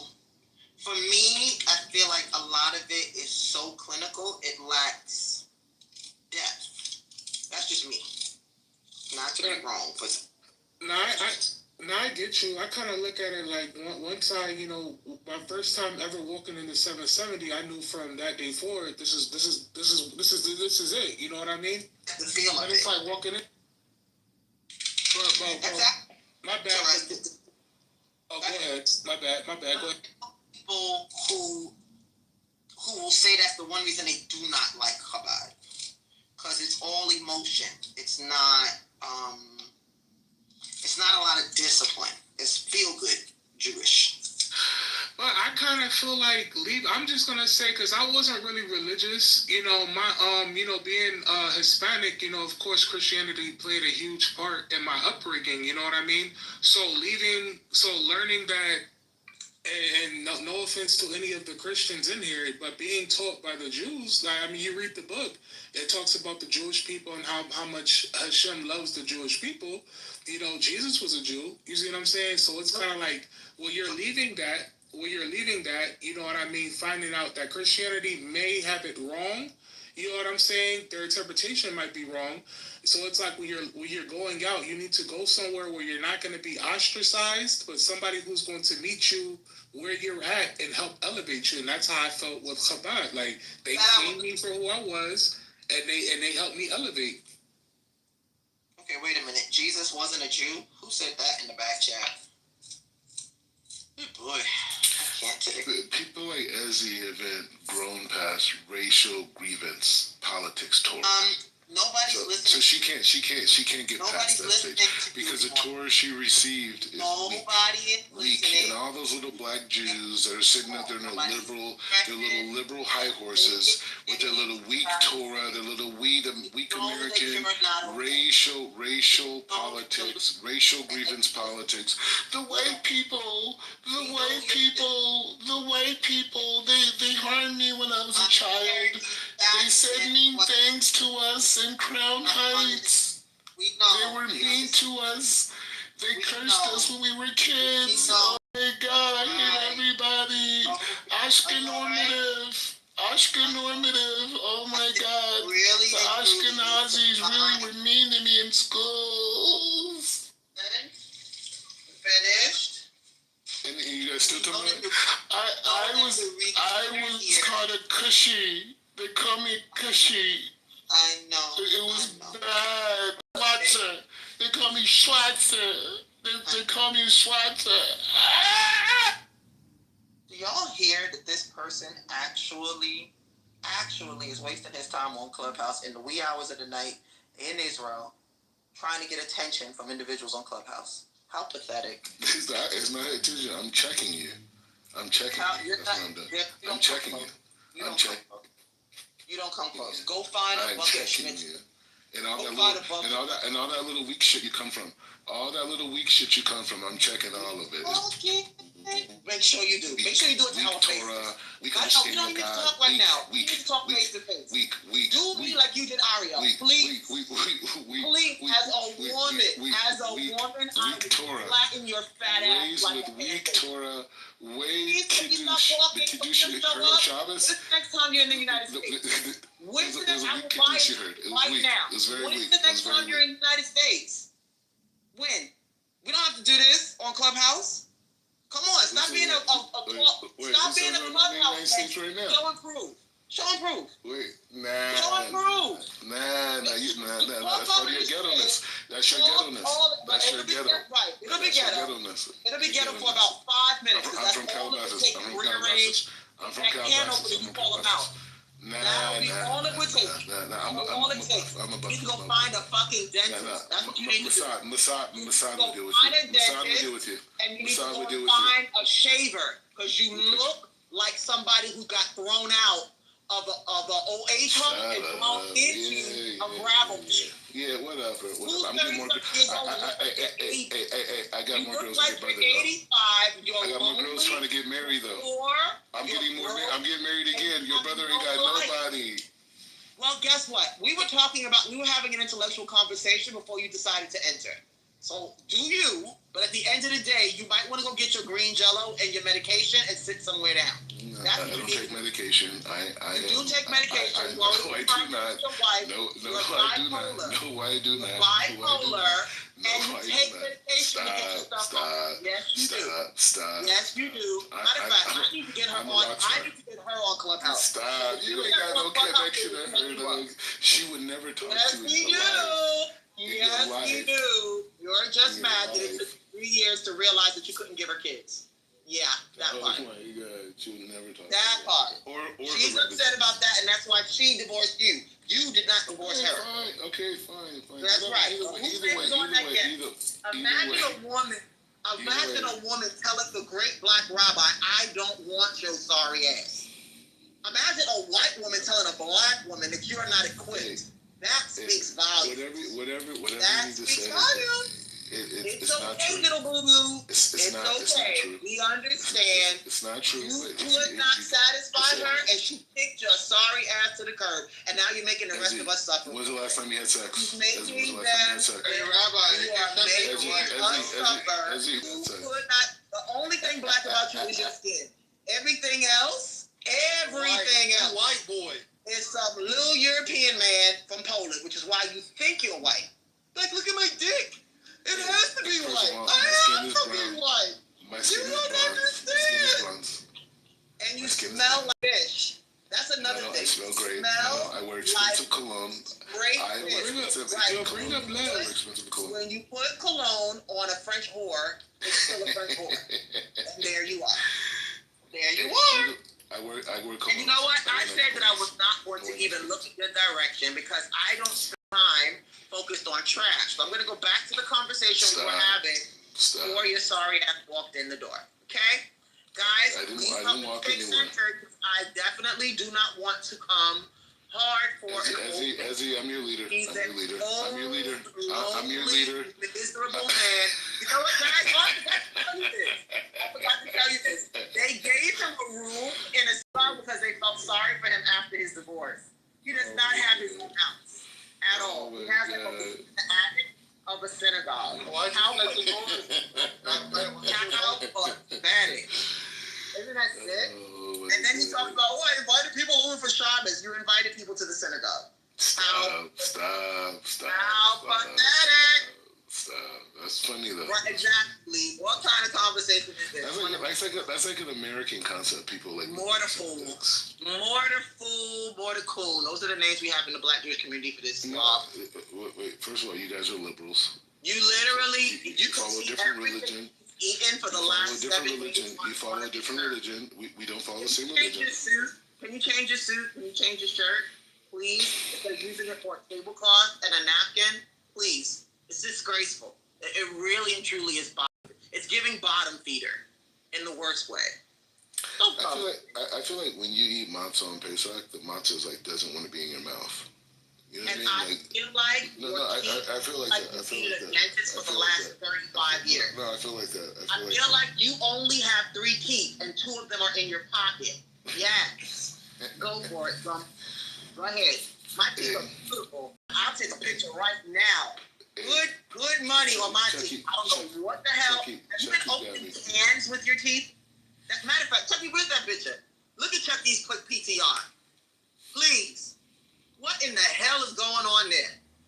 Beautiful. The teeth going in 50 different directions. On Halloween, they call him Jackie Lantern.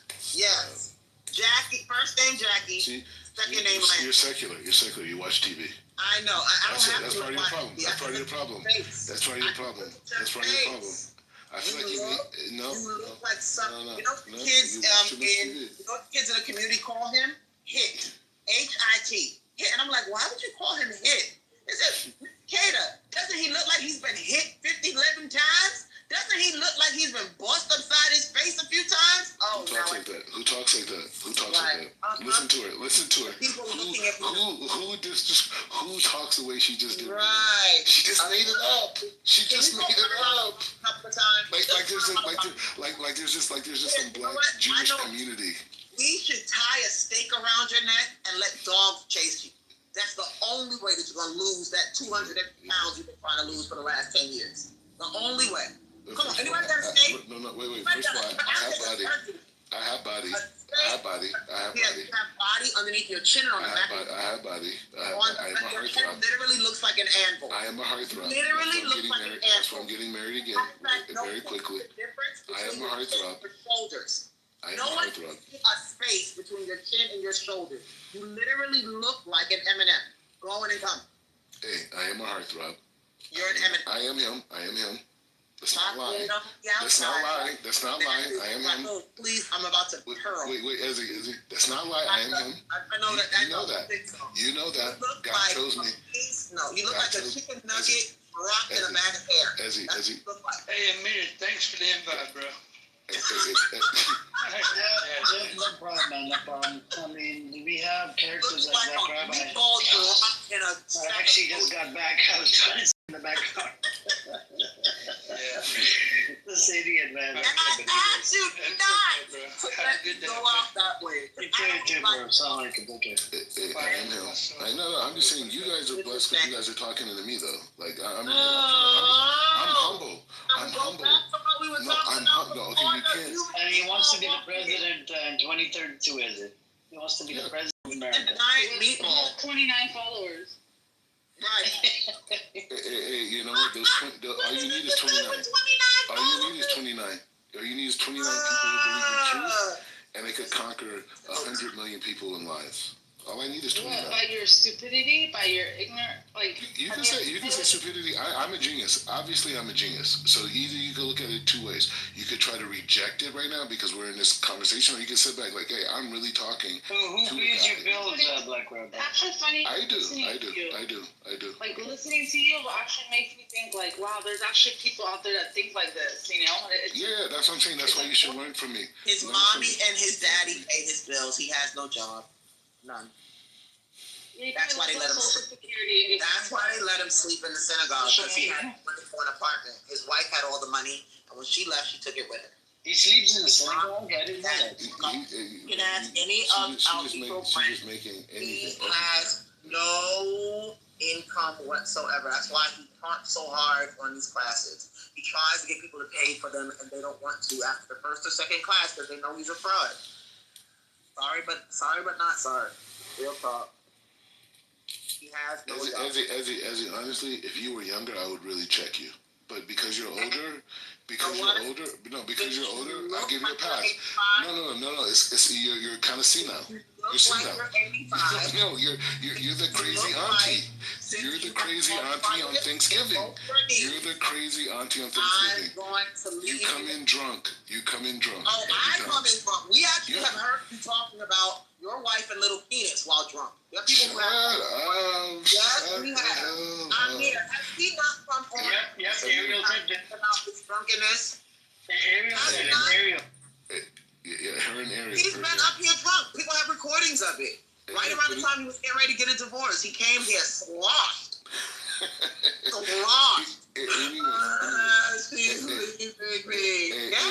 Amir, have you ever been to a Thanksgiving with black people? I'm just asking questions. This is a sidebar. Have you been to a Thanksgiving with like African Americans? Why? What a dumb question. Anyways, so at every black Thanksgiving, everybody has an over-the-top auntie, right?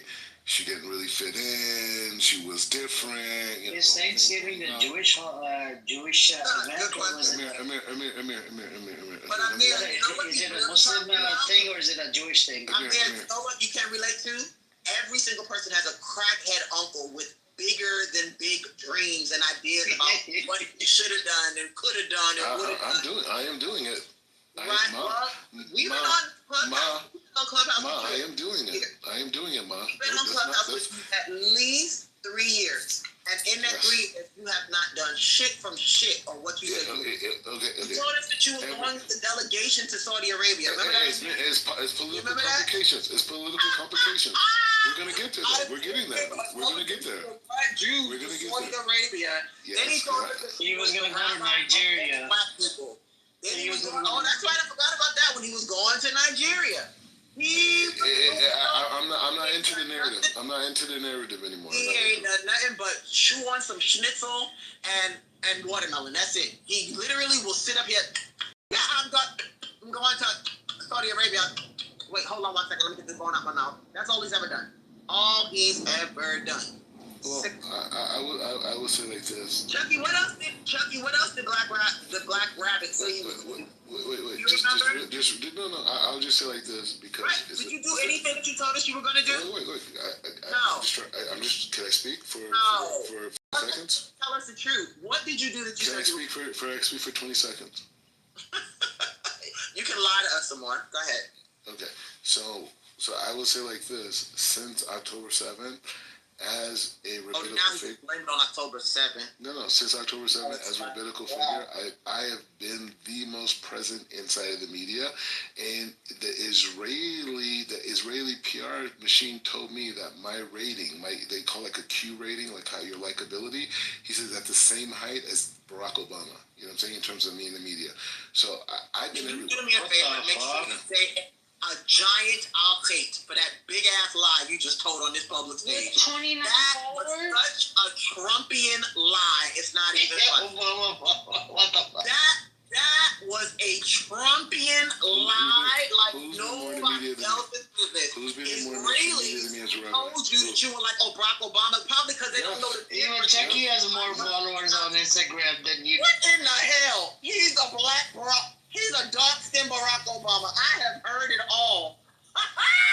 That is hilarious. No, I think what they meant to say was that you couldn't shine Barack Obama's shoes. Maybe that's what they said. Picture that. A Harvard graduate is in the same league as brother community college. Get the fuck out of here. I never went to community college. You didn't go at all. At the end of the day, you didn't go at all. You didn't graduate. Stop it. He's a dropout. I am a college dropout, like Kanye West. The album came out when I left college. Oh my God! I did.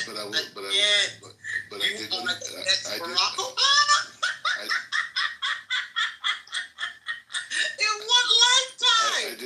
I did go to UCLA Extension. Stop, man. Just so you know. Did they tell you you're the next Bob Marley too?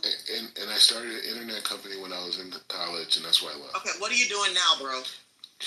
Right now I'm a rabbi. I have a yeshiva. Other than being Shamish in the synagogue you live in, other than being the housekeeper, what do you do? I live in a luxury apartment in Akalo. You do not live in no damn luxury apartment. You live in a shul. I do not. No, I do not. That is so sick that you gotta lie. When you breathe, you lie. You know that?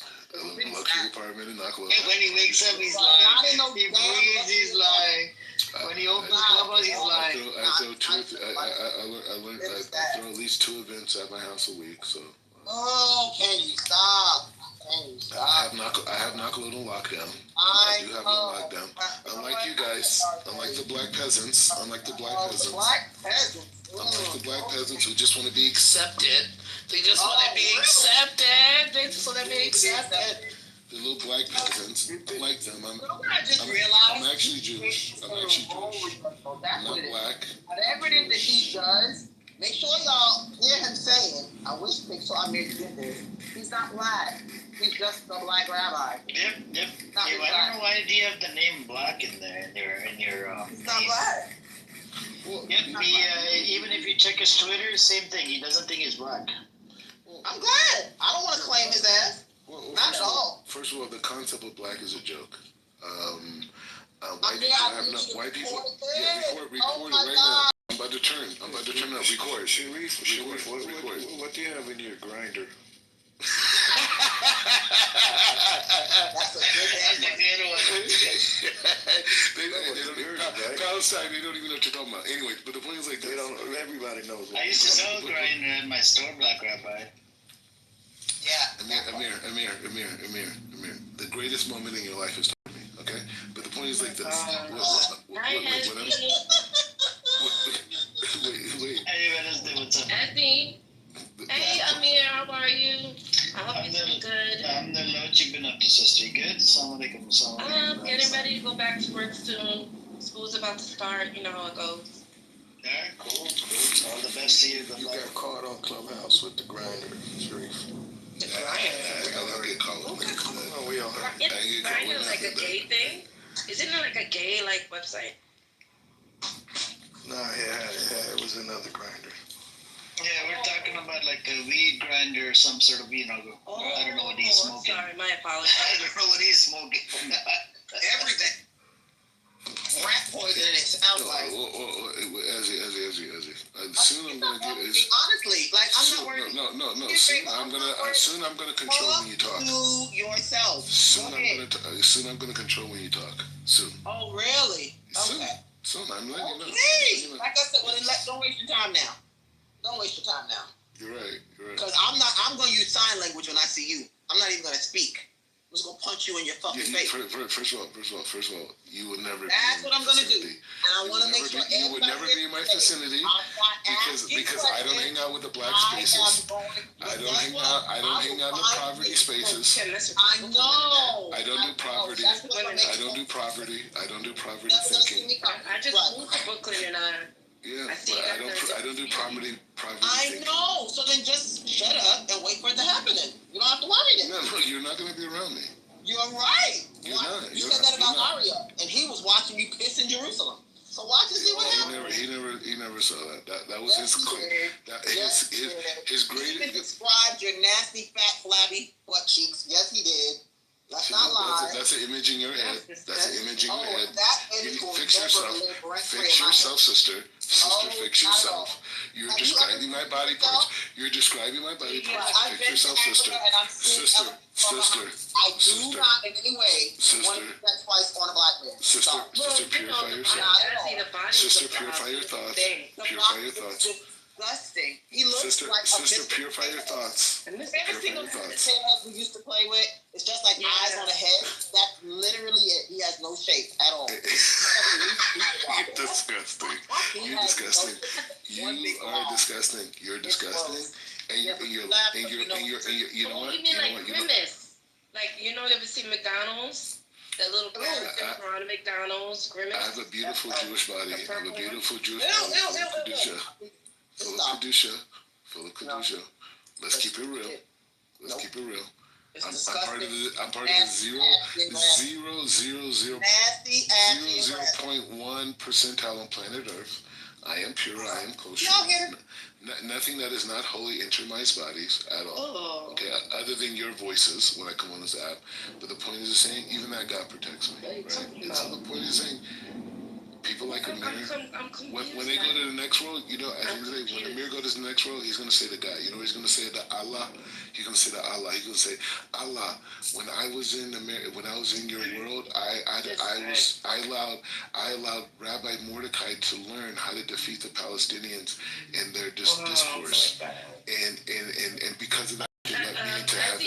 As an American that's living you should let me into heaven because I empowered Rabbi Mordecai, a Jew. Have you seen any polling, Ezzy? Ezzy, have you seen a polling? No, not yet. Tell me about it. Yeah. So 60% of Americans do not want to fund Israel no more. New polling came out. Wow. And everybody saw that coming. 50, and I think about 50. 43 to 45% of America, no, even a little bit more than that. I gotta go get the numbers. Believe this is genocide. Happening. So. Yeah, they have 500 scholars. Out of the 500 scholars as well, 86%, what was it, 86% of them, they said it's a genocide. And then there's one lady, they needed just one person to object the report, right? And that lady apparently talked about, we didn't have any discussion about it, how it's a genocide. Like, what else do you do? Do you want? You got enough photos, videos, reports, so what else do you want? You want to be that person. What was that? You want to be that person. What did you say? I never say anything, please. I'm glad that nobody can hear him. Is that your girlfriend? Is that your girlfriend? So Donald Trump was horrible. Hold on. That's his girlfriend. Hold on. This guy, Amir, he's getting excited. Let's listen to his girlfriend. She's coming after him. She's coming after him with a baseball bat. Her voice. Let me talk to her. Let me talk to her, Black Rabbi. Let me talk to her. It's like if it was a gay guy, then he'd be okay. But pro-Palestine. That's one of his. Let me talk to her. Tell her Amir wants to speak with her. Maybe I'll ask her this question about you. You know, there's a lot of down low people, men are. Yeah, it's Amir. It's Amir. Join Clubhouse. I like talking to new people, man. Join it. I want to ask you a question about this Black Rabbi character. This Mordecai. Bro, stop it. Yeah. Join Clubhouse. Clubhouse is the name of the app. Just join and join Amir's house. That's it. Amir's house. Join. I'm getting all these Israelis to join this app. We need more smoke. You know what Nakhla Old is famous for? Ready for this? It's a perfect pedophilic hideout. Mm-hmm. Where he lives. Yep. Oh my God, back up! Don't tell me you have a record here in Los Angeles. That's why you're not coming back. You have a record? More pedophiles in a little bit. That's why I'm went on mute. Isaac, do you remember that? I think it was a couple of years back. I think maybe it was like early 2000s or 2000. No, yeah, early 2000s. Hold on one second. If you Google Nakhla Oat ring, there was a ring of them in that part of Jerusalem. Yep. Goodness. All in that area.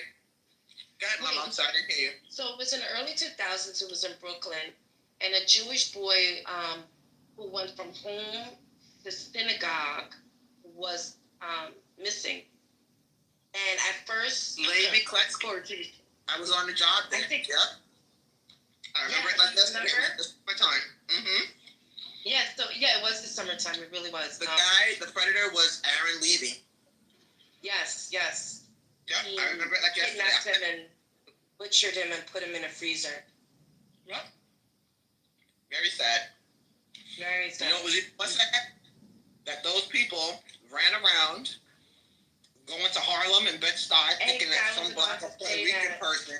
I was about to say that. They thought that a black or Puerto Rican person had done this to him, kidnapped him, and come to find out, the kid was only a couple doors down from his parents. They really were going in Harlem, and it really were. I was like, what is going on here? It was like about 3 cars in them. Putting up signs and the whole nine, and come to find out, if they had only checked their own, it's a classic example that I've used 1,001 times. If they had only checked their own neighborhood, they might have been able to save that boy's life.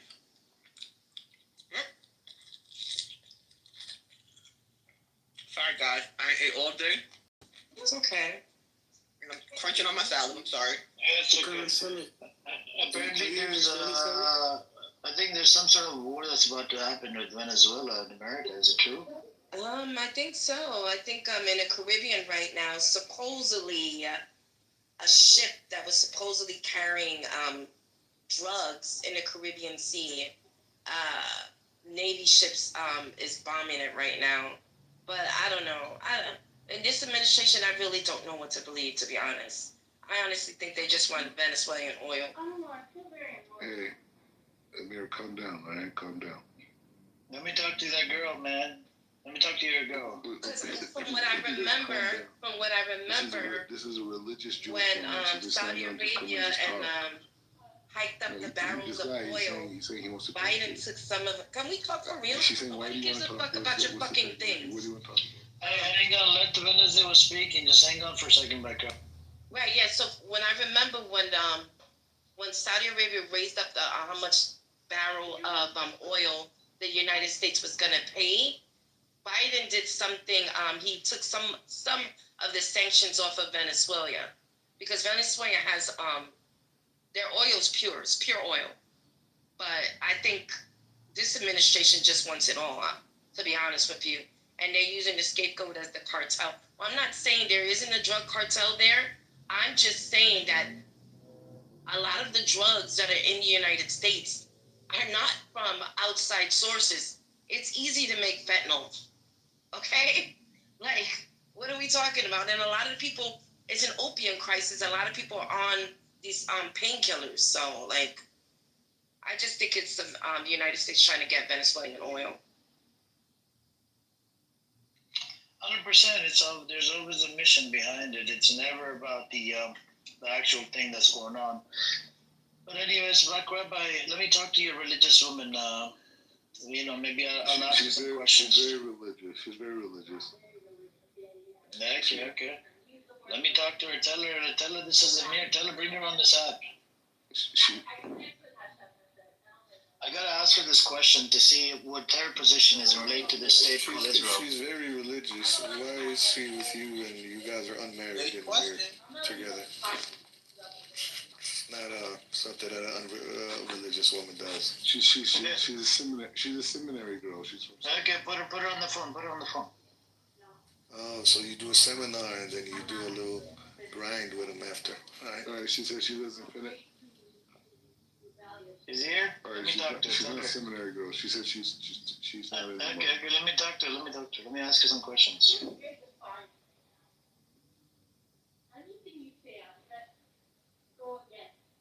Okay.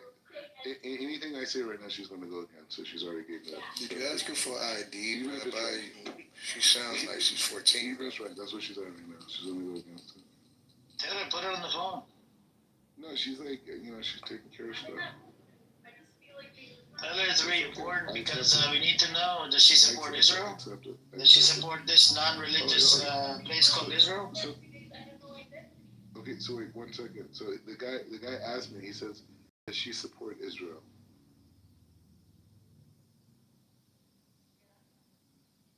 She said, yeah, she supports Israel. Yeah, but I'm talking about since she's religious, does she support this secular state called Israel? Because it goes against Scripture. I'm feeling very defiant. Calm down, okay. I'm gonna defy. No, it's okay. No, let me tell you, you don't want to talk to me? Come on, man. Come up on the phone instead of, just hiding behind Black Rabbi. Yeah, stop hiding behind Black Rabbi. This guy is a character. Yeah. So the question is, the secular state called Israel, do you support this secular state that goes against your scripture? Do you support this state called Israel? I was supposed to buy it today. Woman lets her man go on Clubhouse. I don't even know if that's her man or whatever. She's single, I think. She's probably single. You should always say, run, Hannah. He asked a question. He says, do you support the secular state of Israel? Hi, Jindib. Assalamu alaikum. What does that mean? Yeah, one second, Wednesday, because I need to get to the bottom of this. Yes. Does she support it? Does she understand English? Does she understand English? Yeah, she understands English.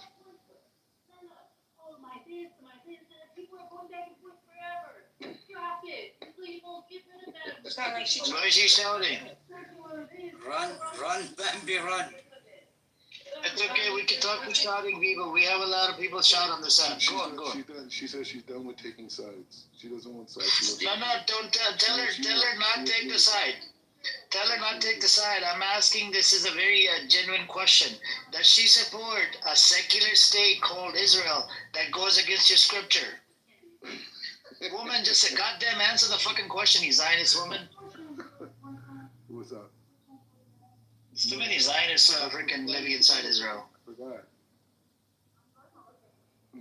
Oh my god. Nah, now we don't need to know what you're gonna give her, flowers or some shit, man. It's okay, we're done, we're done. You don't want to answer the question, then what is the point of talking to her, man? Just mute up. She's mentally not okay in the head. Tell her Amir said she's not okay in the head. She's mentally not okay in the head. I mean, So, that's so what's your next question? Nobody cares. Can we go back to the news? She never answered the question about the secular. If she don't take a position, He's trying to center himself again. She supports the secular. Okay, you didn't say. She supports the secular state. She supports the homosexuality. I don't label. I don't use labels. There you go. She didn't say that, you stupid fucking liar. She don't want you. She don't want you. She wants a nice young Arab man with a six pack. We got Chucky here. Chucky is a good candidate. You know, Chucky's about to travel to Israel as well. Observing the same. She likes the thick beards. I know I do. Aren't they that same person as me? Do I? Yeah. Yes, she's supposed to say. Yes, she says. We just asked you a clear-cut question. Whatever her name. She don't want your salt and pepper beard. Hold on. That bad boy is white. Do you support homosexuality that goes on in that state called Israel? Do you support that? Do you support the corruption? Do you support the baby killing in that fucking state? Why you go crazy? You support the killing of baby. It goes against your scripture. Killing babies, it goes against your scripture. Not respecting the neighbors, that goes against your scripture. That's one of the commandments. What against the scripture? It doesn't go against the scripture, killing 20,000 babies? Huh? Wait, let me hear that. 20,000 children, it doesn't go against your scripture? Oh, he's upset that we're Does it go against your scripture, killing innocent children? Wait, I'm not talking. Literally the whole state. No, it's okay. It's okay. So I want to have this conversation. Give me the phone. I'm not a child. You're not a child? Okay, hello, how you doing today? Good, how are you?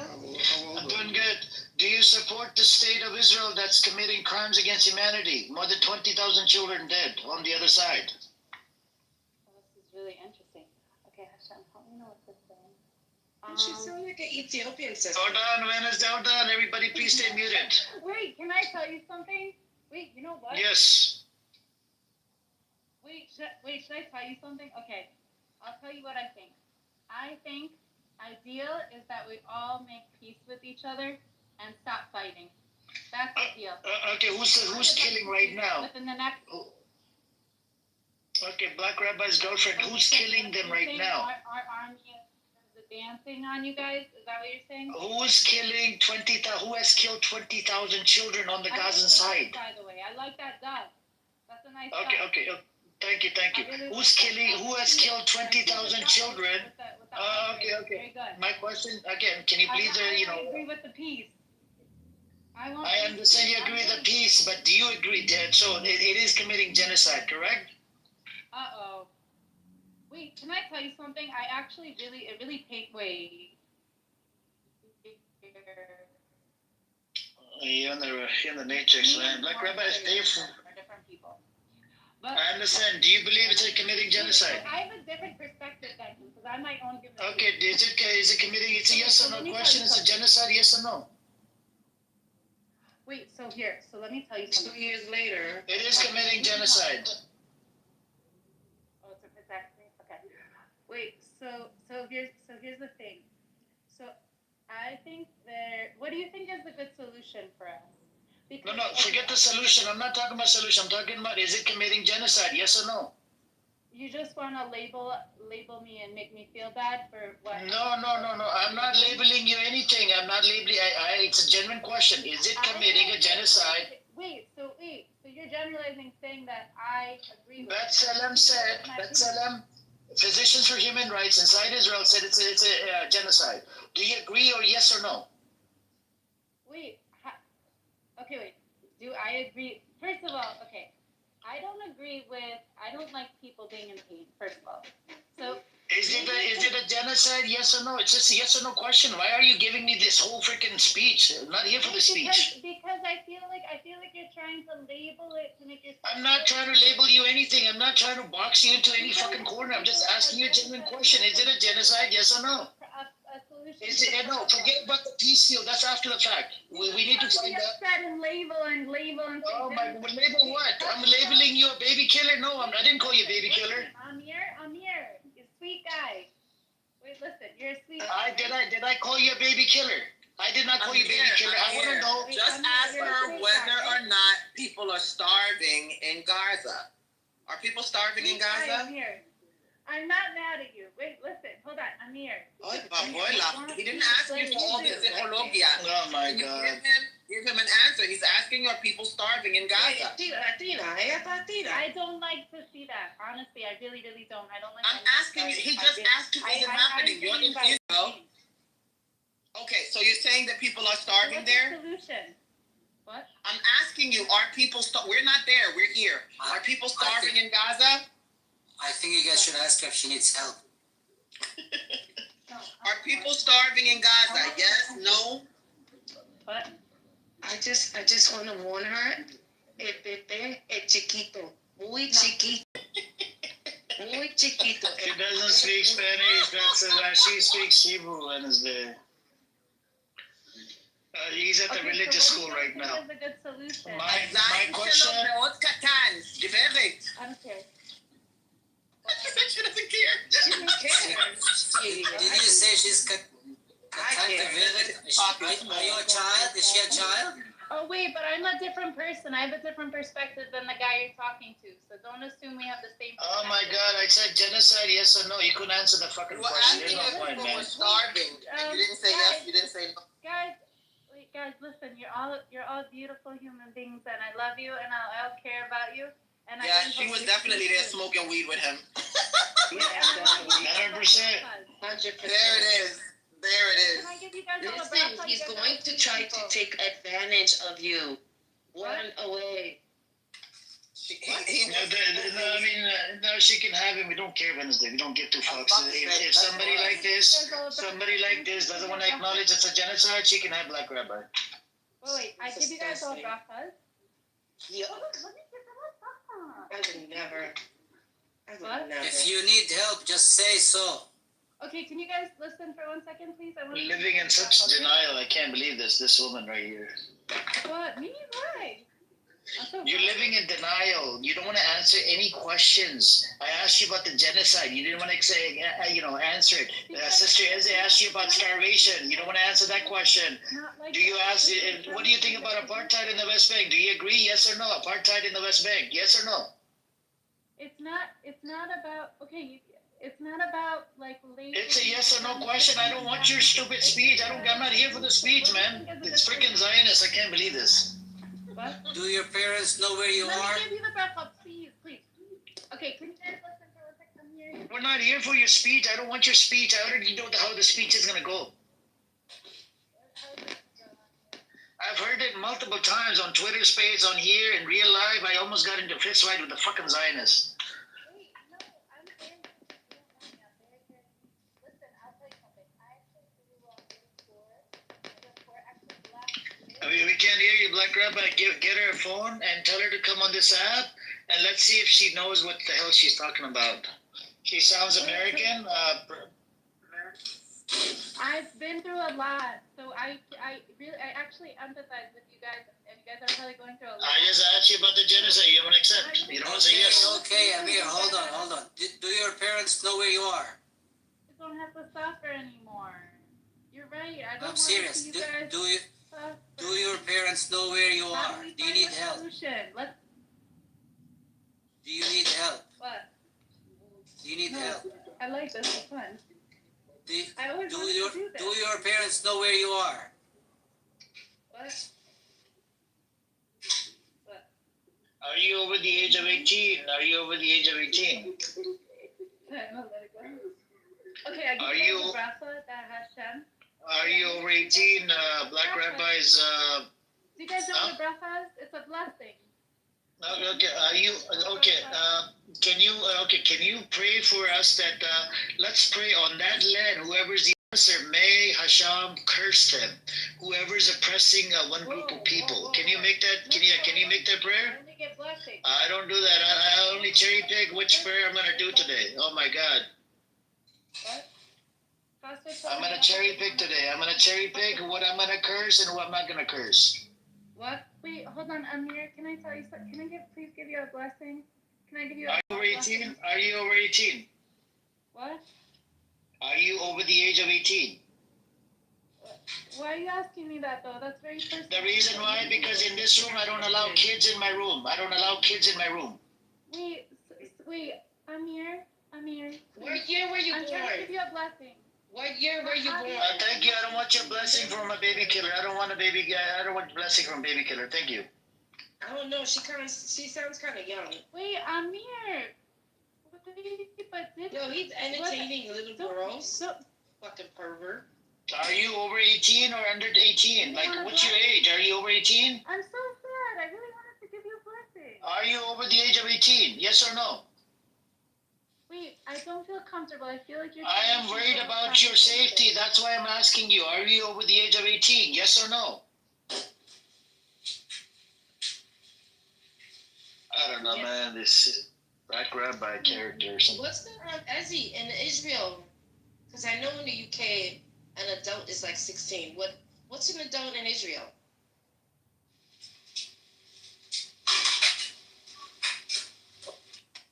Wait, I'm sorry, I was cooking. What happened? Say again. What age is an adult in Israel? Because in the UK, an adult is 16. This should be the same as in America. Ew, if you talking to a little kid, that's weird, bro. Yeah, but she shouldn't be in that space with him by herself anyway. She's Orthodox. It doesn't sound like she's Orthodox at all. It doesn't sound like she's Orthodox. And what time is it over there? At 8 hours.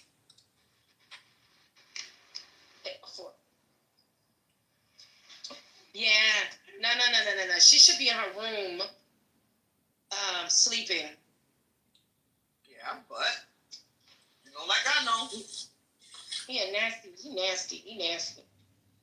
No, I mean, she reached 18. That's fine. He's out of school. When is he out of school? No, he's at a synagogue.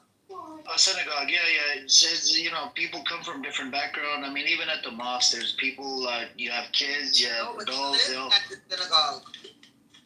He said he lives in a 3-bedroom apartment or some shit. Oh, he lives in a synagogue, like in a part of a synagogue. He pays rent to them, or he lives there for free? My understanding is that they gave it to him to stay there after the divorce. Well, but I can reconfirm that for you.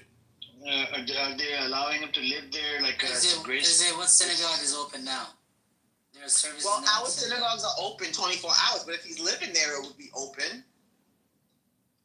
I have a bad feeling about this kid. I'm not feeling okay about it. I hear you. Hey, Brother Jindo. Yeah. Wouldn't be the last. I'm gonna send you something in your back chat. Can you tell me if you're familiar with this name?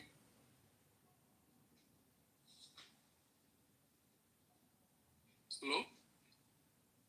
Send it to me or somebody else? Not to Brother Jindo. That's when there was this guy called Freddie on this app, right? He used to do this. He used to open up drama rooms, and they would get big, like 500 people, 400 people.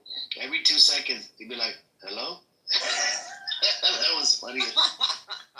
Every 2 seconds. Yeah, I don't know if you've been in his space, has it? His name was Freddie. He used to be on here. Chucky, no, I did not receive anything from you, Chucky. I think he's Black American. He used to open up like those content rooms, you know, where he's calling out people. He's opening up rooms of people's name. And his house name is Freddy Cougar or some shit. And now he's on Twitter. Not on anymore? No, because this is a dying app, so after the stupid update, a lot of people left, and he went on Twitter now. He's on Twitter. Oh, okay, that makes sense. Thanks to his room, some people even got shot. Like there was a fire, you know, there were some guns were fired or whatever in Texas. Because of his room, because of people fought. That's kind of crazy.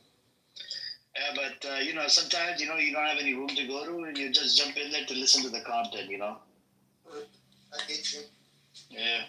And they'll be like, "Hello." He'll make a statement. He'll be like, "Hello." every 2 minutes.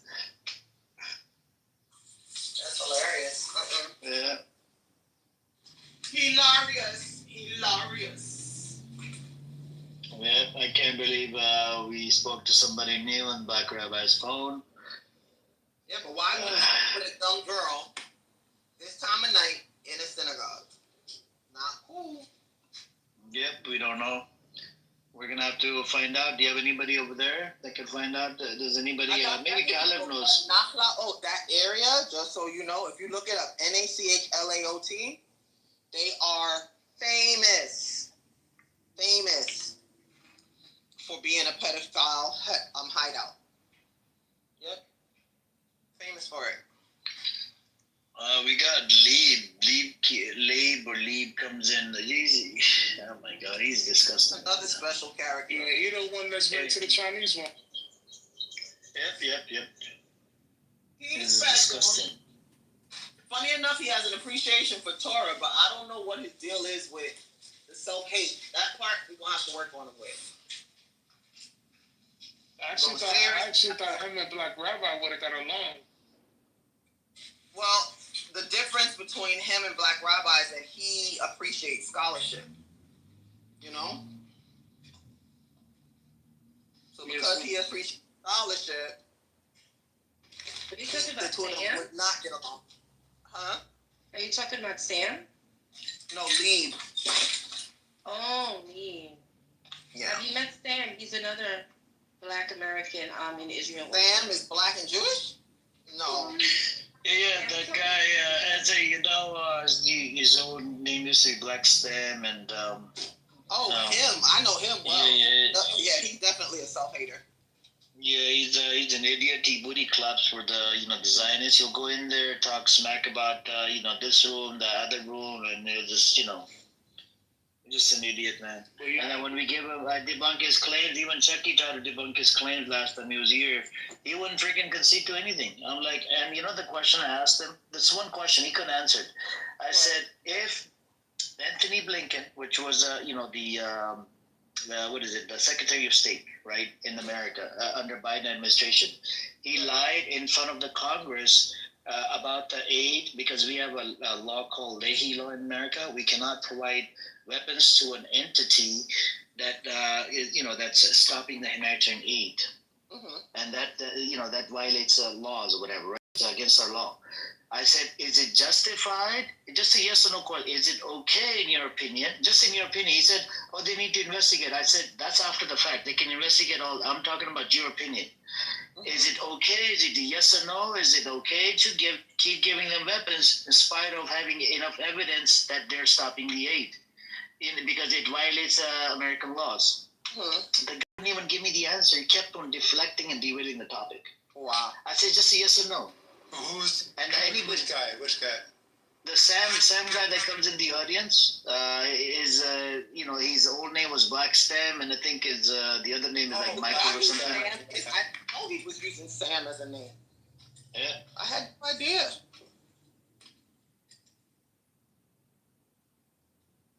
Yeah, because he knows that's a checkmate. He knows if the answer is yes, Yeah, the reason why I asked him that, I said the loyalty part. I said, if Israel was to go, to war, which side would you be taking, right? He couldn't answer the question. Black Rabbi, is this girl under the age of 18 or over 18, Black Rabbi? Why do you think she was under 18? Why? Because she sounded pretty young. She sounded pretty young. Was she under 18 or over 18? Well, definitely over 18. Come on, man. Okay, cool. So, does she have a phone? Tell her to come on this app. Stop, she ain't coming on this app. She's like a religious girl. She barely has a smartphone. Yeah, that's fine. She's got a smartphone. Tell her to download Clubhouse and go to this app. Barely. I'm saying she barely has a smartphone. Get her a phone. You got a phone, right? Barely. Yeah, Barely. Anthony, but why is an Orthodox Jew with a man at this time of night in Israel? Why? I mean, is it only does she gotta have a guardian or somebody protect her from nasty, disgusting men who might manipulate and try to get into her box? I didn't know you live at the synagogue for free, Black Rabbi. You were pretty much glorifying or promoting that you live in a 3-bedroom apartment earlier. No, I don't live in no synagogue, bro. I don't know what you That's what I heard. You live at the synagogue. No, bro. I don't live in no synagogue, bro. Yeah, I don't think. Hey, what's up, Ace? Nobody lives there. Hey, Ace, Mr. Girl, Ace, Mr. Girl talking. It was a young girl, sounded like under the age of 18. I kept asking her, are you over 18, under 18? She's like, no, I don't want to tell you my age. And then I asked her this question. Yeah, Black Rabbi lives at the synagogue. She was like a young girl, you know. I asked her about the genocide, if she agrees on the genocide. She's like, I got different perspective, she kept on giving me this stupid speech. I'm like, no, I'm talking about genocide, yes or no? Margaret, did you like?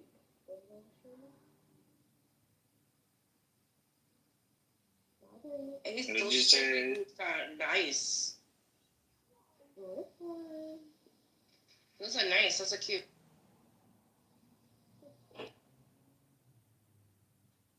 Aww. Chuck, are you jealous? Yeah, of course I'm jealous. Oh, Eze, the queen is on stage. Hello, Eze. How's it going, girl?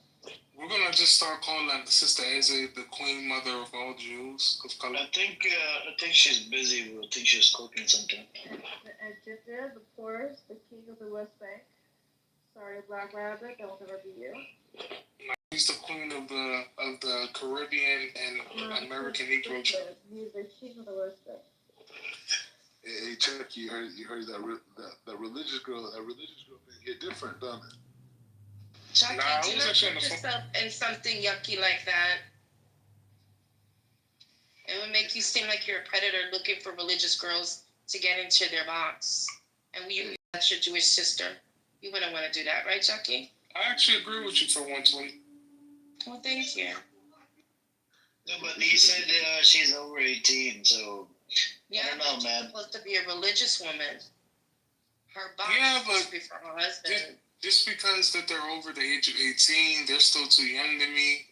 So what's the ruling on this? Can they live in the synagogue? Can they coexist, women and men? I just want to know, why does the synagogue smell like feet? What's going on in it? Synagogue smells like feet? It smells like feet, booty cheeks, and pork rinds. What's going on? Yeah. Why would it smell like pork rinds? I don't know how are you able to smell. Are you at the synagogue right now? No, I'm actually at work, sir. Maybe you think you're probably confusing your workplace with synagogue. Maybe it's that coworker that smells bad. Chucky. Dang. No, actually, he's not here no more. Did you check inside your shirt? Maybe it's coming from inside. Amir, you there? You said it's coming from inside, Amir? You never know, bro. I'm just kidding. Yes, Black Rabbi. I don't know, man. I take showers. I take my uniforms to the dry cleaners. It's not me. Amir, the girl you talk to, I don't know if she's ever even seen a movie before. What is she? So, what is the ruling on this? Can you live together in this synagogue? You got a girl. I don't live in no synagogue, bro. Stop. Nobody lives. Where do you live? Israel. I told you I live in the closet of the school he teaches at. You guys forgot. It's just he said the same thing. He said the same thing. Oh, I'm sorry, Black Rabbit. I just don't understand why a religious Jew woman would be somewhere laid outside with a man. Well, that's crazy.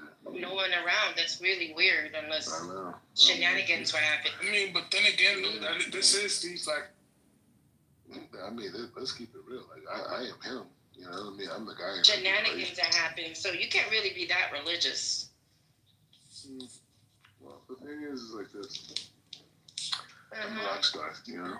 I'm a celebrity. The rock star, but so you're not really a good rabbi, not a good Yo, come on stage, Sam. Because you're not following it. Come on stage, Sam. Sam, would you be outside late at night with another Jewish Orthodox woman I'm not outside. that's not your wife or family member, Sam? I'm in my house. I'm not outside. Well, that even worse. She's in your house. That's nasty. That's the same sand that used to be black sand. Why would you change your name, Sam? Why do they take advantage of religious girls? I don't know, man. Well, yeah, I don't like she's young. religious girls. I like religious. She has never seen what Israel is doing to the Gazans. She's never seen it, like Rabbi. She can't see, can't hear any bombings, any bullets. No, I'm saying I know. I just made the point. Like I don't know if she's ever watched a full movie in her life. You know what I'm saying? I understand, but when you live close by, people always talk, right? You talk, she talks, and you were treating her. Hold on, you were treating her like a child. Is she under the age of 18? Bro, what are you talking about under 18? Why are you even? Yeah, she said I'm not a child. Give me the phone. All right. You treating her like How old was she? How old was she? The fact that he doesn't want to answer is so weird. You love me telling me that. Bro, I mean, it's like... Is she in her 30s or 20s? Bro, I'm getting married very soon. That's all I gotta say. I understand. Are you getting married to this chick? Probably. No, you're not. Oh my God. Is she Indian? I thought you were into Indian chicks. I know I was. I know. I tried.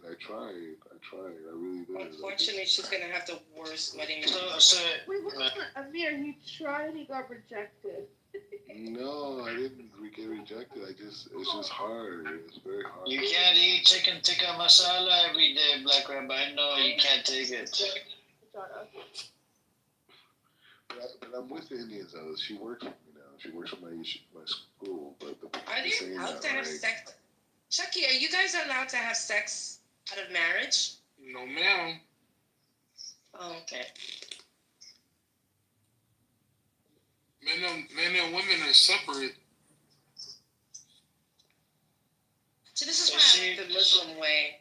There's always like if you guys decide to go on a date, there's someone chaperoning, No temptation. Amir, you there? I mean, so how old is she? Wait, do you see the purity of a Jew? She just wanted to give you a blessing. Like, I don't know how she looked like. Nobody cares. It's like is she short? This young Is she short? Is she taller than you are, or what? I don't know, but they're asking questions about you. What are they asking? They're asking how tall you are. Well, listen, it's 1 o'clock in the morning. Where's your parents? No, she's getting married to this guy, so I don't know. Are you doing it with consent? So they can be together? Hang on. Are you doing it with consent? What's her name, Black Rabbi? What's your name, young lady? What's your name? Can you hear us? This is Amir speaking. What's your name? I don't think that's gonna be his wife. I think they're in his apartment smoking weed. Yeah, we had to. Yeah. Do you smack him in the head sometimes because he talks a lot of nonsensical bullshit, Black Rabbi, this Mordecai character? Can you smack him right now for me? Can you slap him in the back of his head right now? Can you do it? We came after everyone. We got it. What's your name, young lady? What's your name? She doesn't want to say her name. Okay. Make up a name. Give me a fake name. I don't mind. I call you with a fake name. Stop. That's no. What do you want to be called? I don't know. We can call you Michelle, Tina, Mina, whatever name you want, man. He's gonna put his blubber on your body. Ugh. What do you want us to call you? Should we call you Black Rabbi's fiance? What you said? I said blubber to blub. I don't know. She's blubbery. Maybe she's a blubbery girl too.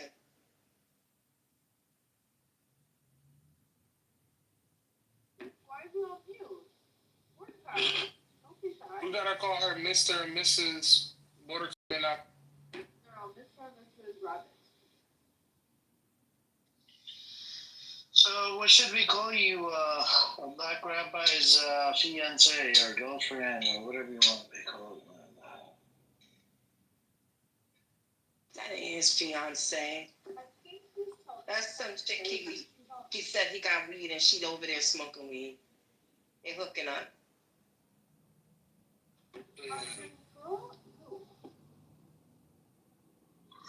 Your voice is pretty low.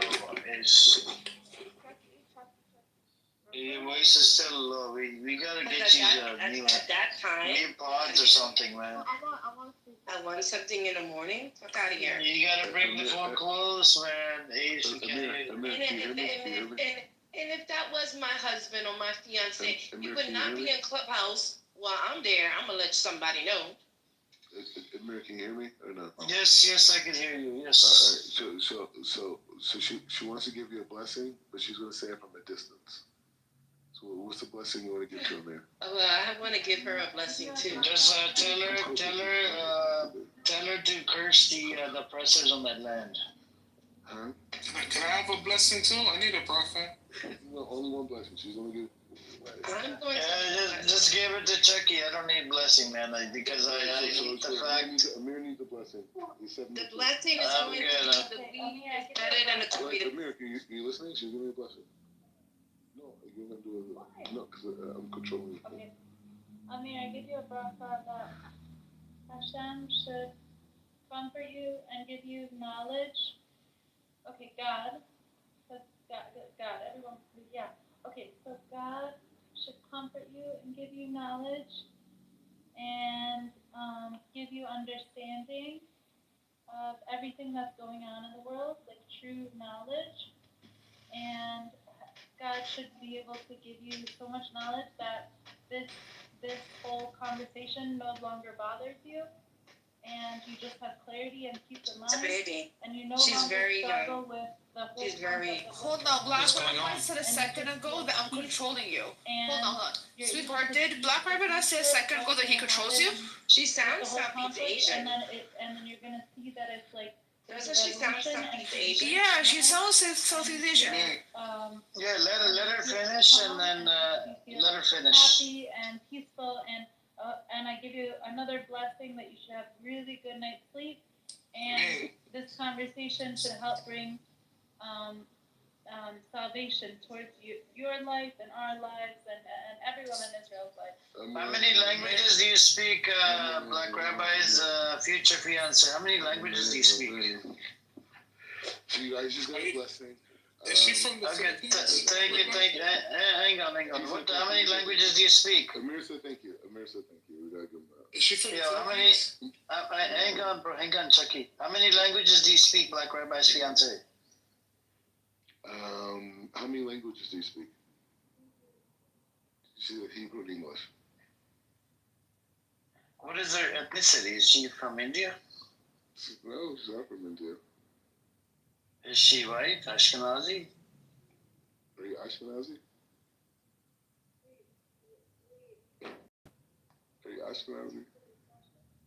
That part you can answer.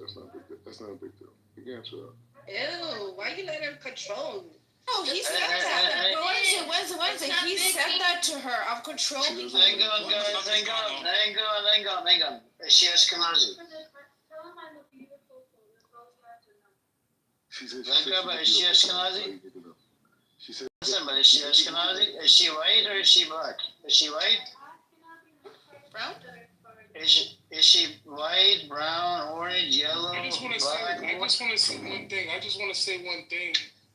To the young lady in Black Rabbi's phone, I just want to say God bless you. May you continue to grow in Torah, and always remember that the Abishter is watching you. The Abishter is watching you. Yeah, what Chucky said. Watching, no fornication, no covenants without marriage. Chucky, say no covenants without marriage. Wait, hold on, Wednesday. I just wanted to say to the young lady, may Hashem bless you. May you learn more and grow in Torah. And always remember that the Abishter is watching you, so be very careful with the things that you do.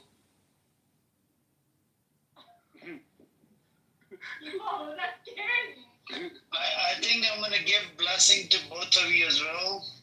May Hashem curse the oppressors on that land, and bring peace to the Palestinians, and destruct the fucking Zionist entity. May God curse the Zionist entity and spit them out of the land.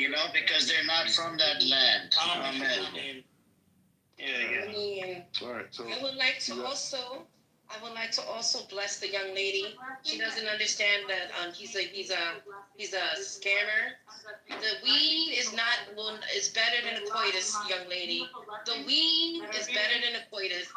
You will not be satisfied. You will not be satisfied. You will not be satisfied. You will be sad the next morning and regret it. You will be sad when it happens. She would just walk of shame home with her head held low, I'll be back. knowing that she has defiled her body. Wednesday, she will did it happen or not? She'll be like, Wednesday, she'll be like, did it happen? Did it? She'll be like, is it in? Is it in? It's okay. Let him go. Yeah, it's okay. Right, go on, Sharif. Bro, we don't have him. We're not holding on to him. He go. What's up? Let him go. Let him go.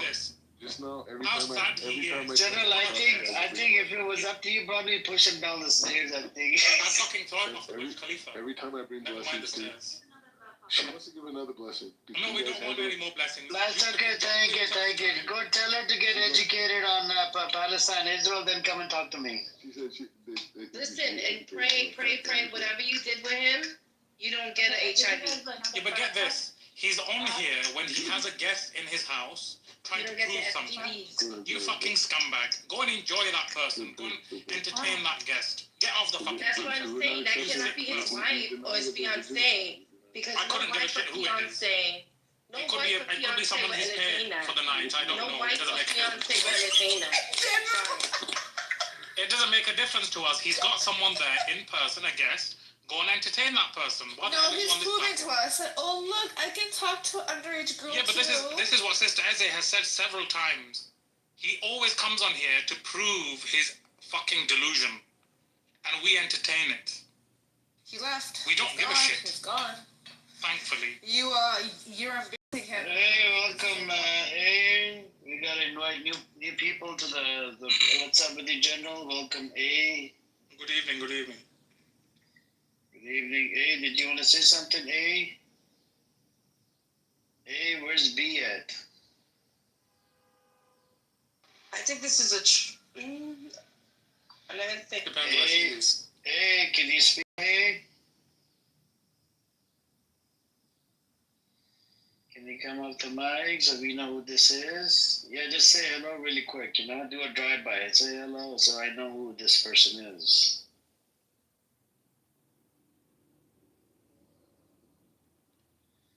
Come on, A.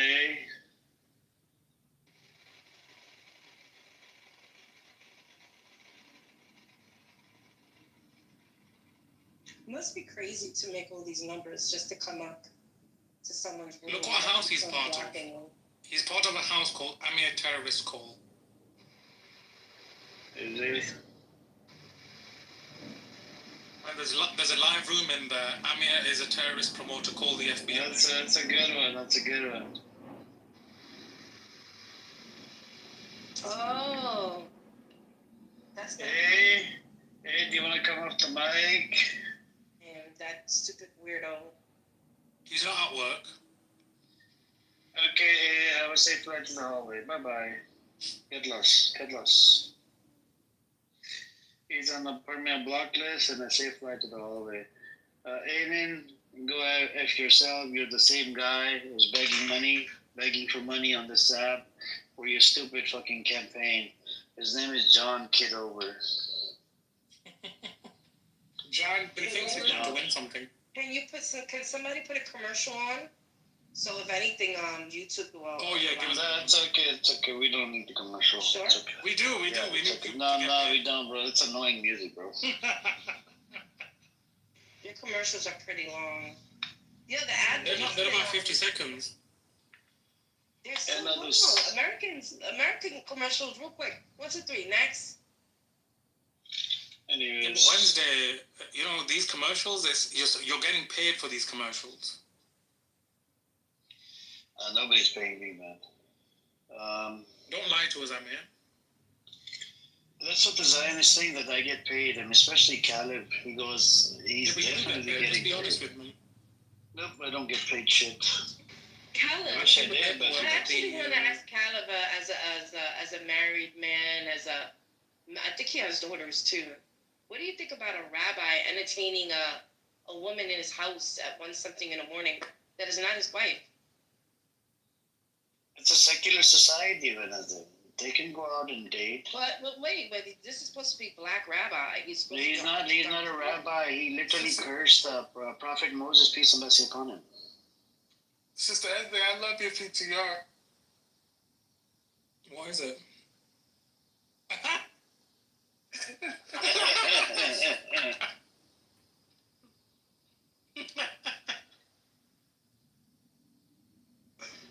Yo. You guys need to stop with posting his picture. It's causing me like trauma.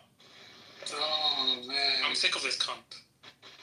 Nah, that's a good picture though. Yeah, I'm full of shit. I just scammed 20 people. And what you gonna do about it? That's nothing. Well, he's scamming that poor girl. He's probably making it seem like he's this big time, showing these pictures of him with Ben Gavir and stuff like that. When he was probably there, shook his hand and left. That's it. That poor girl's probably just so innocent she doesn't know a scammer when she sees him. I'm sure she'll find out in the morning. She does the walk of shame, yeah. So I can't believe being Wednesday actually agreed on something today.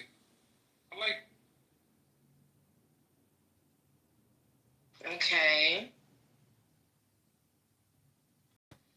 Don't get used to it. I like this feeling. I feel something tingling on the. Oh, I don't even want to ask. Anyway.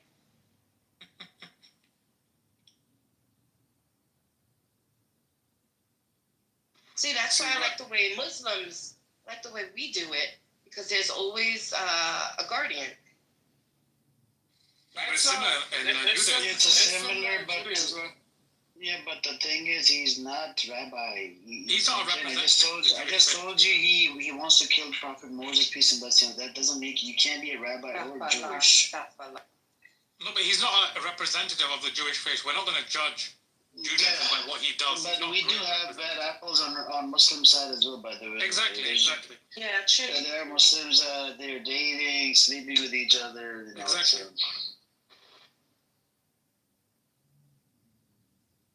Well, we do have chaperones, they'll set up dates, we did it. Yeah, that's what I understood as well. Fair enough. Yeah, we do.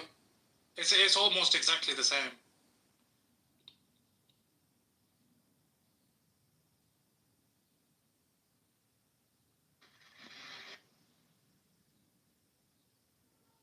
I remember the first time I saw, I forgot where I was. I think I was in Manhattan. And it was a couple sitting out just talking, drinking, tea or latte. And right next to them, there was just one person. Mm-hmm. And they were talking, getting to know each other. I think they were Southeast Asian. And, I didn't think the person sitting next to them was with them because that person just seemed not to fit with them. But once, the woman got up, that person next to them got up. And he was like, oh, it was so nice to meet you. It's such a lovely conversation. I had a lovely time. It was, and I was like, oh, okay. Then years later, I found out, I guess maybe that was the chaperone and stuff like that. I was like, yeah, maybe.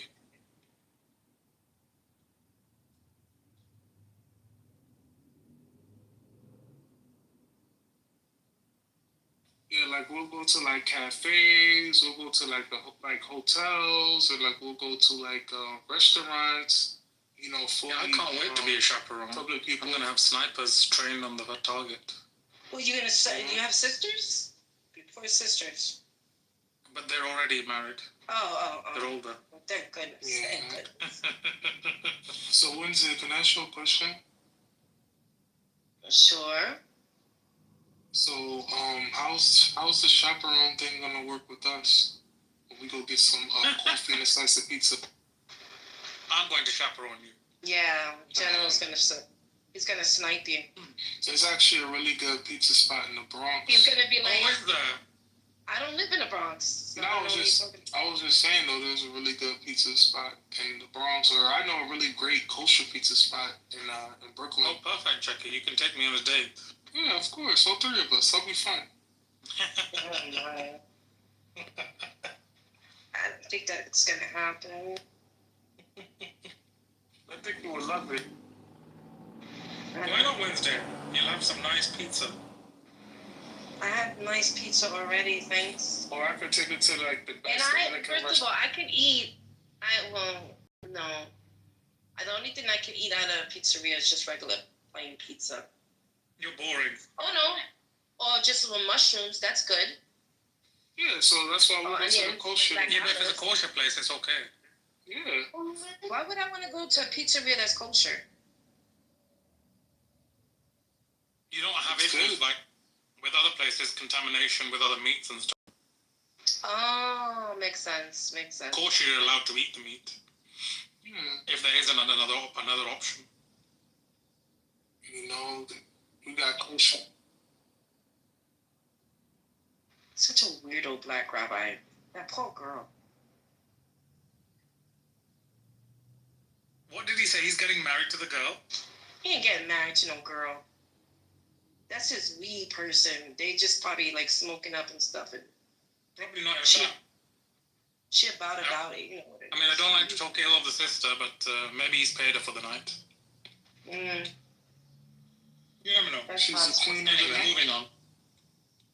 Yeah, but anyway, moving on. We don't really give a shit. As long as she's safe, it's fine. She should leave the building. Fair enough.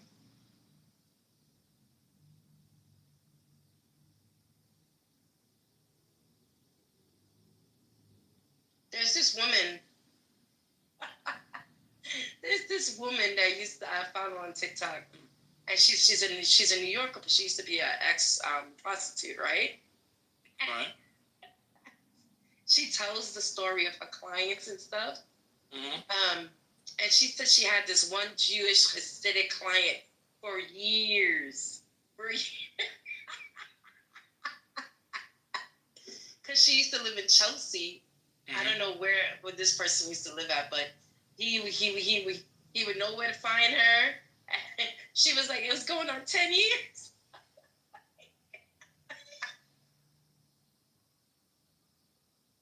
But it's funny. Her stories that she tells is very funny. She probably has some disastrous stories as well. She does. With creeps. Yeah, definitely. Because Times Square now, that didn't look like that for, like, that's like, 24 years now? Before it wasn't like that. If you look at the 90s and 80s, the Times Square was very, like, red light district and a lot of folks there. Yeah. Oh, wow. A lot of nastiness there going on. Ladies of the night.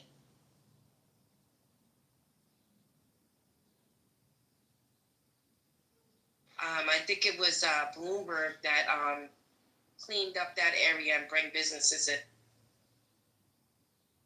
No, Bloomberg is quite a recent mayor, isn't he? Has he been mayor before? He was mayor 3 times. Oh, okay, I didn't know that. He was only supposed to be 2, but I don't know how he got to be 3. You know, he found a loophole or something. Maybe.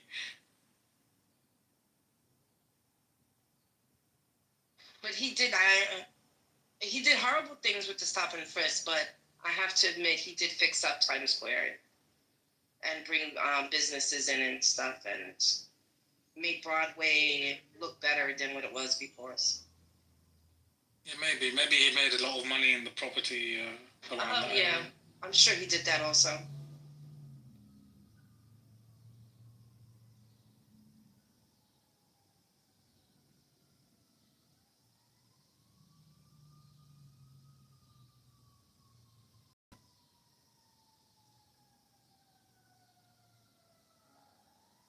Boy, there's two. Is it Estafala or Stufala? Stafala. Stafala. Josh. You have to say it twice. Josh. Josh.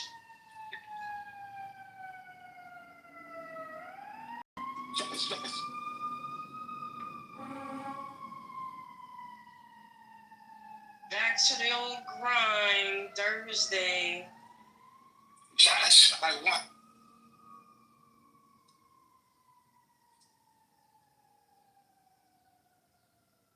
I said that right one say? Trump is sending the National Guard into Chicago now? Listen. Everything but the Epstein list.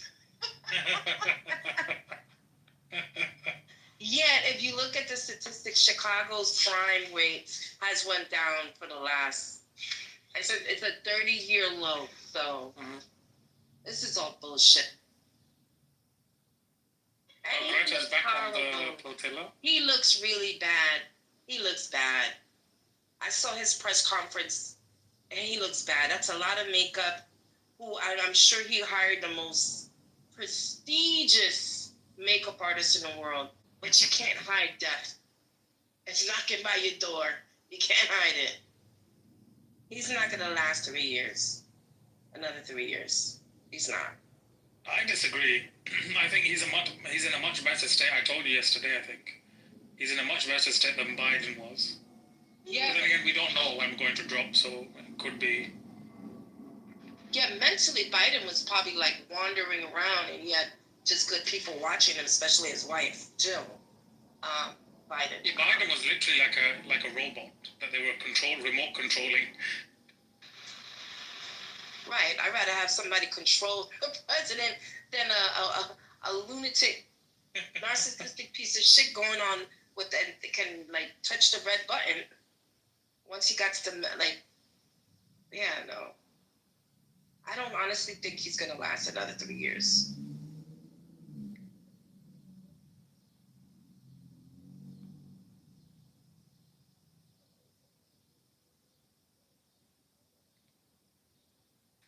So it's about to get heated in South. What do you mean? Now I'm just getting caught up to Venezuela. Oh, it'll be fine. Now I'm just laughing. I saw the president of Venezuela was very happy about his phone that President Xi Jinping, yeah. Xi Jinping gave him. What's it called? What brand was it? Huawei, yeah. Hawaii. I think he said that Huawei. The United States can't track him. I started laughing when he said that. I didn't watch. Is that what he said? He did. But I'm listening to him pretty much threaten the U.S. about sending warships into that part of the world, and that dude just looks scared on videos. Listen. I don't think he's scared. Oh, what is there was the Vienna Film Festival is happening.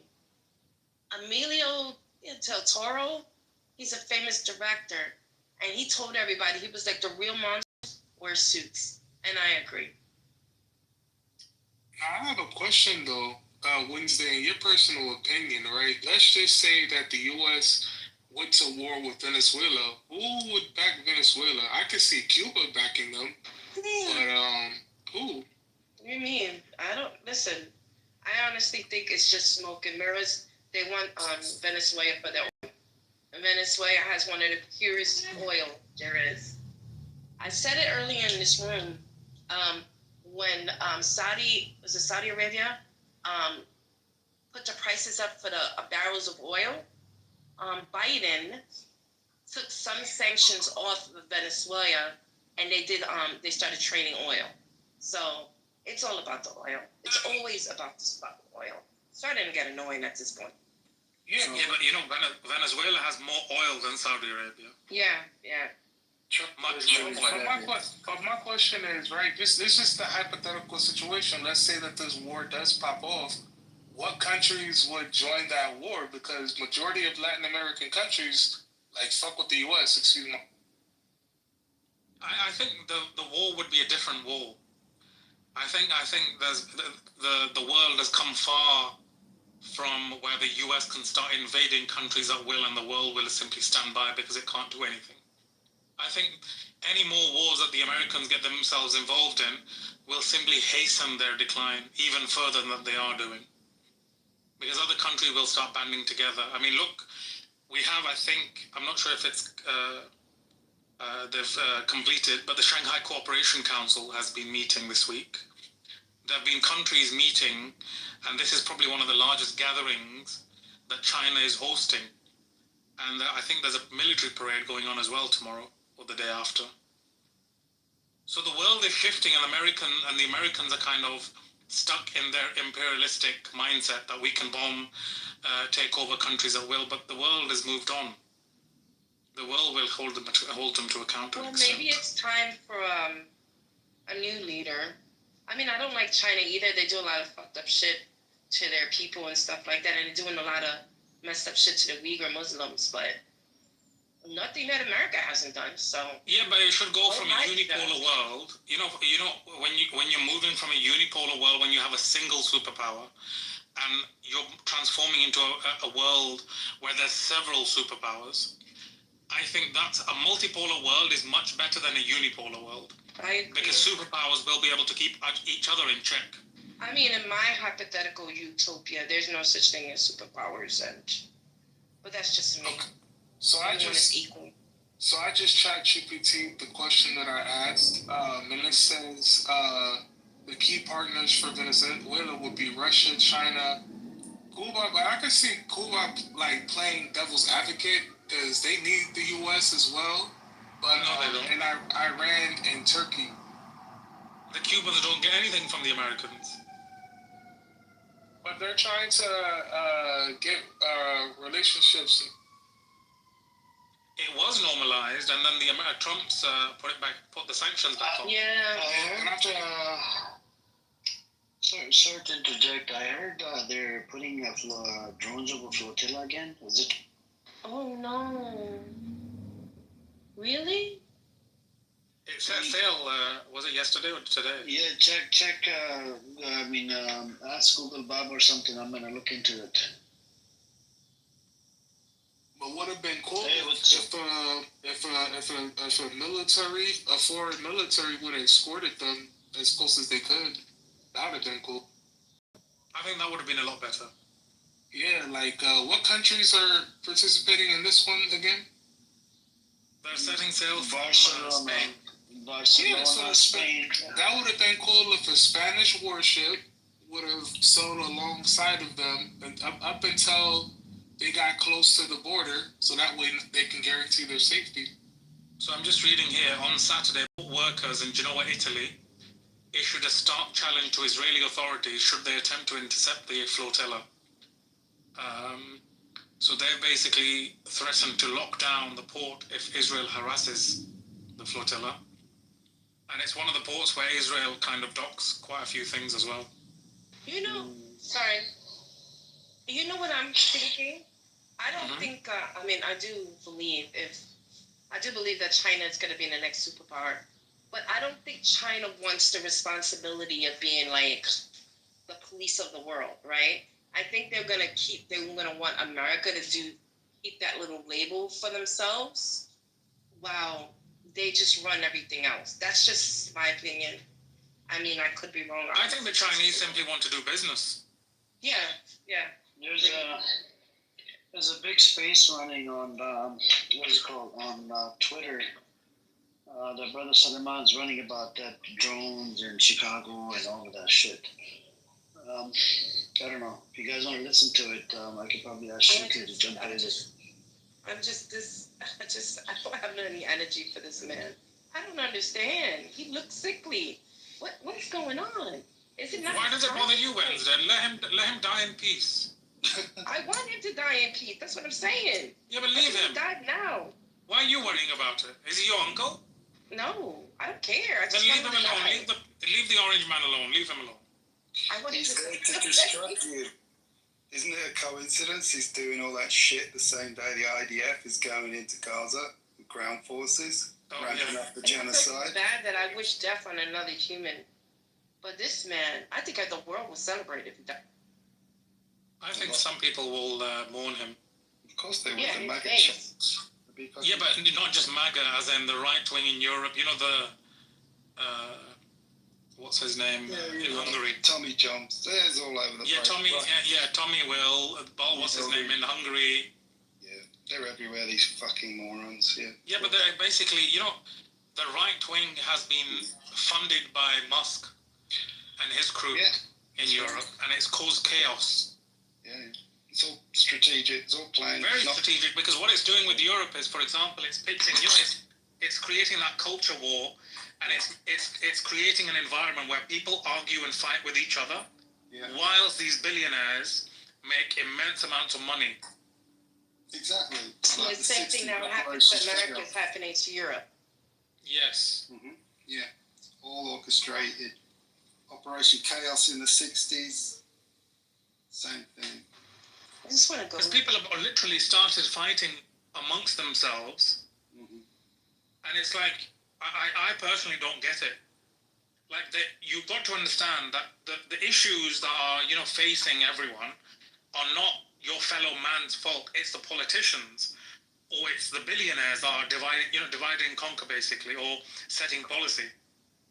I'm surprised you say you don't understand it when this is how common people have been duped for centuries. So this is nothing new. I would concede that point, but I don't have a lot of experience. That's why. I see. Well, the book 1984 was written in 1948, and that's what that was as well. The dumb fucking proletariat. People forget the large part of that book was a commentary on how dopey fucking working class people are. They just give them a bunch of stupid baubles and trinkets to get them all excited while they're being herded around and manipulated. Fake war propaganda, never any war to keep the military machine going. It's the same old shit. Yeah. Even H.G. Wells moaning about it at the end of the 19th century, how dumb and complacent the working class were. This is time-honoured.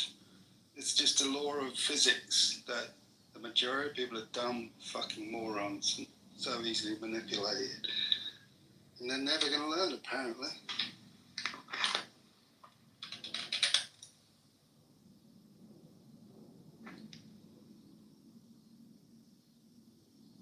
There's a really good book called The Iron Heel, written by Jack London. Sorry, what heel?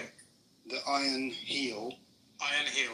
Yeah, about 1908. And that's how early people had figured out how the whole world works. You had the epitome of the robber barons at the end of the 19th century. That's it. Right, it became these enormously wealthy billionaires, the equivalent of billionaires running their global corporations like Standard Oil, East India Company, all that shit, right? Everybody knew what was going on by that point. It was just common knowledge that we're all just minions being exploited by these mega wealthy corporations, right? And so Jack London and people like Marx were knocking around, and Jack London wrote this socialist book as a sort of a science fiction book, as a prediction of the future, and it was all about the struggle of the different classes. So you had the working class, the proletariat, you had the middle class, you had the upper class, of course, the oligarchy, and then you still had militias at the time. So the whole conflict was who can basically get control of the militias if you ever want to have a revolution. And the oligarchs, of course, had all the cards, because all they needed to do was bribe whichever class they wanted to get whatever they want. So if they want to set the working class against the middle class, they just bribe the right people. If they want a militia working on one side or another, they just manipulate it. So it was a whole commentary how people like that had already figured out how the world works. He's written a best-selling novel, but the public doesn't take it on board. They don't understand this is your reality. Fucking work in that reality. The intellectuals constantly explain how the world works, and the public fucking constantly ignores it. One generation dies, a new generation comes along, complete fucking moron airheads. Oh, let's let's go and fight. Let's watch Star Wars. Let's go and join the army. Fucking morons. Yeah, I think that's the problem, isn't it? I think the distraction is very well laid out for the generations. Yeah. Every time it just works again and again, over and over. And I don't know if a newer civilization like China may be more mature, because when I listen to their commentary within their society, it's far more intelligent. It's completely different, yeah. Yeah. So I think it was Wednesday, someone was saying they may not be perfect, but they're far less evil as a society in terms of the kill count. You know, the body count of the West is millions and millions, and that is not the case with China. The right-wingers will always say, well, Mao and the starvation and millions of Chinese dead, but that wasn't an intentional military warfare on human beings. That was a disaster that was not intentional. So that's a very different scenario, in my opinion. So maybe the only hope is that a newer civilization will come along that will be able to overcome this human trait of stupidity. But I think this the civilization that we have in the Western world essentially is contagious. For sure, yeah, it's a problem. Yeah, it's that's the risk. I think, because if you look around the world, I mean, if you just look at the Middle East, for example, the so-called civilization has kind of permeated the Middle East to an extent, and it's creating the same problems within those societies. And these are societies that were very, I won't say impenetrable, but they were kind of resistant to Western civilization to an extent. But now it's either having to, or it is opening up to that civilization. And we could give it 30, 40, 50 years, and it will have the same problems, if not worse, than what we have, because the generations are a lot younger. Well, personally, I kind of group the Middle East, those countries, in more of the Western sphere. Partly because of I'm only just saying that now. Nobody should just make that assumption. But the reason I'm saying that is largely because of the religious dimension. And I had a big rant about this on here the other day, that fundamentally the Bible is the most corrupting influence in our world. And China is also influenced by the Bible, but I believe less so. I think their Confucius philosophy changes their perspective of the way the world works and the way humans interact.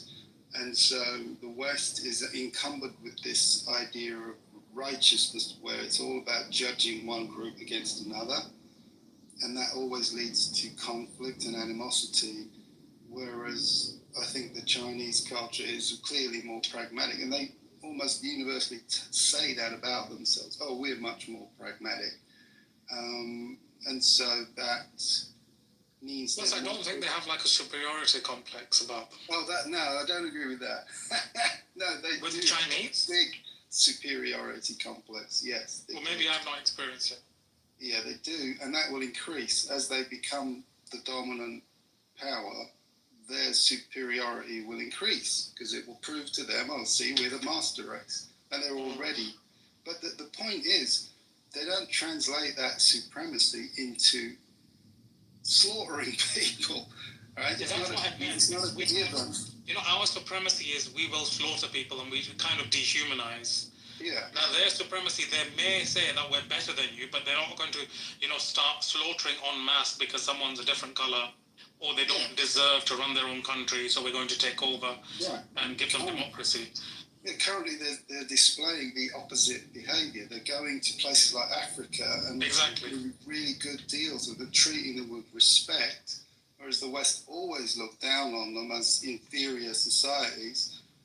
The Chinese are treating them as partners and not ripping them off, not insisting on, installing military bases in exchange for getting access to all their fucking infrastructure. It's the opposite. They're building infrastructure, not imposing military rule, They do get obviously. It's a different kind of imperialism, if you want to call it, for the lack of a better word. An economic imperialism. It's an economic imperialism rather than a land or something. I would say it's not as imperialistic even at the economic level because they work in a much more fair manner.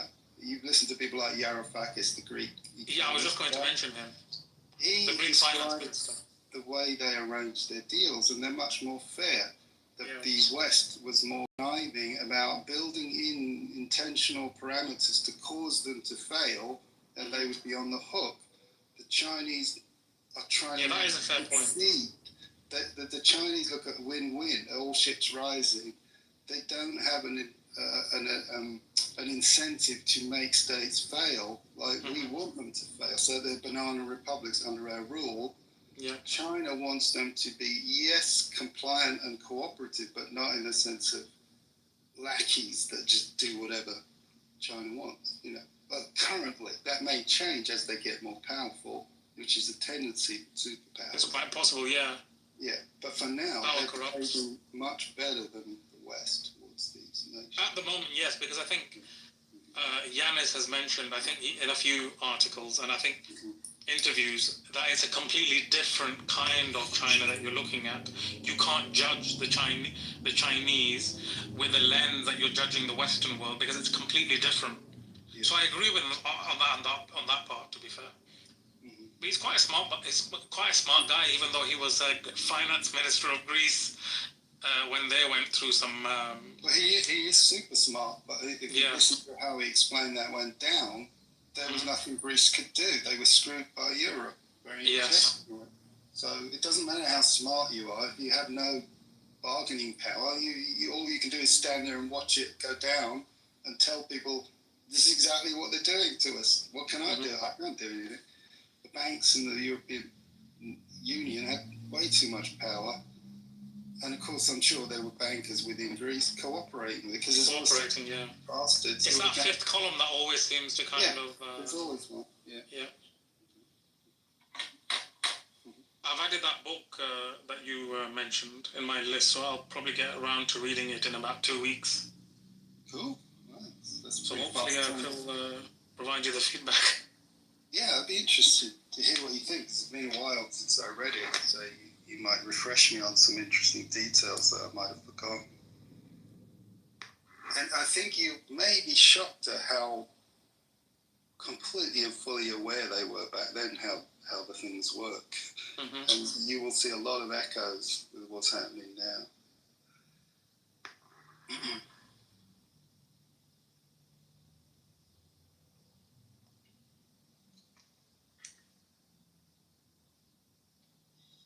Yep.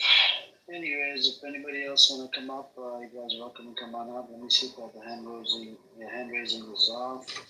Skinny, come on up. What are you doing in the audience? Yep. You're in bed anyway, doing nothing.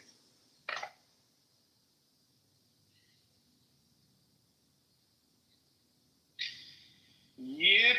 Someone was talking about a film festival earlier on. Are you sure you meant? Yeah, Wednesday. Did you mean Venice? I think she meant Venice, yeah. What did she say? Vienna. Yeah, it's the Venice Film Festival. Sorry, it's Vienna Film Festival, yeah. There's one right now in Venice, but that's Venice, California, in LA. So I don't know if you might be referring to Vienna in Europe then. Yeah, the Vienna one. They had a pro-Palestinian protest there also. They did it in Venice, one. In the news on the Hollywood Reporter, there are thousands protesting at the Venice Festival, and Brad Pitt announced his exec producer on the Hind Rajab murder. Really? The 6-year-old girl. Yeah. Really? So that is a really big deal. So props to Brad Pitt. Did you see the car in Netherlands? Rob, was it Netherlands or something? They put her up. And they put holes all around it, and they put pictures of her, reports of her, how she was shot, 300 bullets into the car. Yep, they set up a little place in Netherlands. That's pretty awesome, but nobody cares about Netherlands. I don't know. It's making a headline. It's on Twitter all over the place. No, that's great. Seriously, that is really good. But the point I'm making is that is a big shift in Hollywood for someone of that clout, because he has a big production company, Plan B Films. He made that F1 movie. He's a big deal now in Hollywood. So for him to back that and promote it is a big shift in Hollywood, that the celebs are coming out and they're not shy. They're not scared of Israel anymore to be able to do that. That's important, because just 5-10 years ago, that would be absolutely unthinkable. They had so much control in Hollywood, that wouldn't have been possible. Yeah, but Rolf, what's the reason for that shift? Because, I mean, correct me if I'm wrong, but there is still significant Zionist control of Hollywood. Of course. But, well, hold on. Depends what you mean by Zionist, because Hollywood classically, in reality, is about 60% run by Jewish Americans, right? Including some Israelis. Mm-hmm. But Jewish Americans are not rabid Zionists. They're 98% mild Zionists who are liberal-minded, raised in America, and not indoctrinated into the pure hatred that Israelis are, right? So all the Jewish people I know in America are quite appalled by what's going on. Mm-hmm. And so there are going to be plenty of Jewish people in Hollywood who have been quiet. It's very awkward for them. They don't want to be seen as self-hating Jews. They don't want to be seen as disloyal, but they're quietly very upset with what's going on. So you can have a goyim like Brad Pitt get away with it, and then you may have, say, a Joaquin Phoenix, who I believe is Jewish, who's speaking out against it. So there are plenty of American Jews who are very, very upset with this. They tend to blame it all on Netanyahu, but that's a generalization. Many of them quietly realize how extreme Israel as a nation has become. And many of them, of course, never move to Israel, right? They stay here in California or New York, where it's comfortable. So that's part of the shift, but also the shift in financing. I think the finances in Hollywood are not so dominated by pro-Israeli groups anymore. There's more and more funding coming from outside, especially the shift towards the Chinese market. It means the influence is shifting in the industry as to who has the bucks and the clout. Mm-hmm.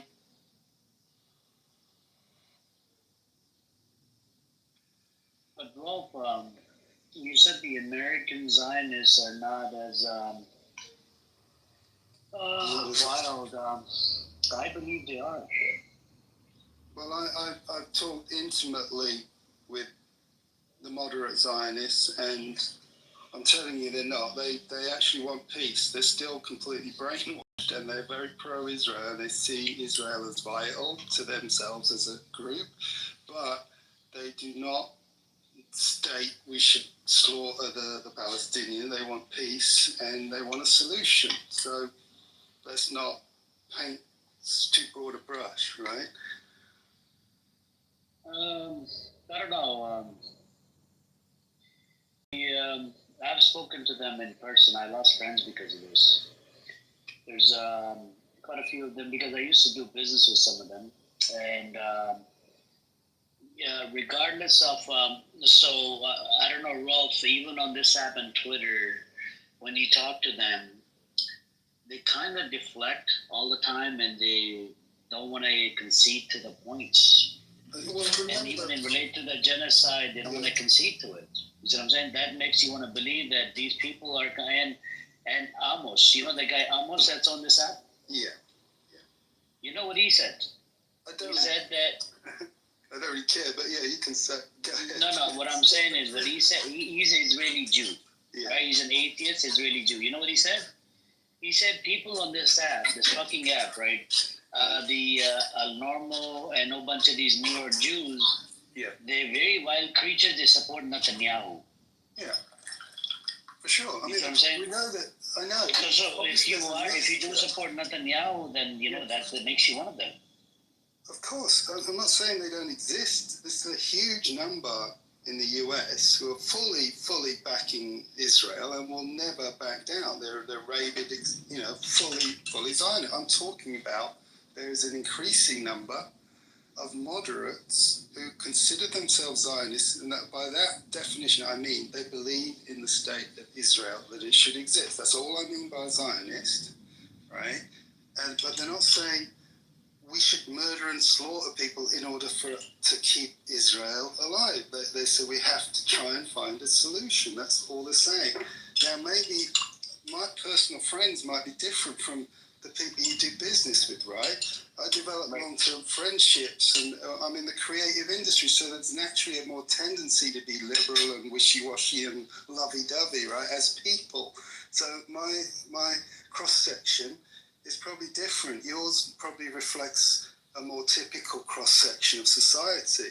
I'm not saying mine is typical, but I'm just saying they're an increasing number. And even if you look at the statistics, the polls, every new younger generation amongst the Jewish population are increasingly anti-Israel. So it's a trend. As the older generation dies off, the boomers who were raised on the Bible movies of Moses and all that shit and the propaganda of how poor little Israel was created and their parents literally went through the Holocaust, right? As those generations die off, the younger Jewish people have way less of that indoctrination. They're just born into a world post 9/11 where all they see is terrorism, violence, Israel doing nothing but violence their whole life. They don't have the rose-tinted glasses of the older generation towards Israel. They see Israel as a right-wing extremist nation. The boomers saw Israel as a cute little socialist kibbutz thing. The Guardian in England used to go on and on about what a wonderful socialist left-wing country it was, right? The perception is totally different now. Everybody in the world looks at Israel as just this vicious right-wing extremist nationalist aggressive country. They go and do murders all around the world, and kidnapping them, do extrajudicial executions, and just bomb people in their apartments. So it's a really different perception.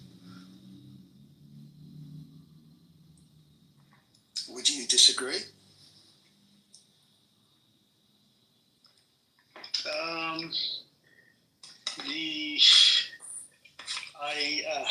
I don't know what to tell you. I mean, everybody's experience. Yeah, I'm not. I'm sorry to say, I'm not satisfied.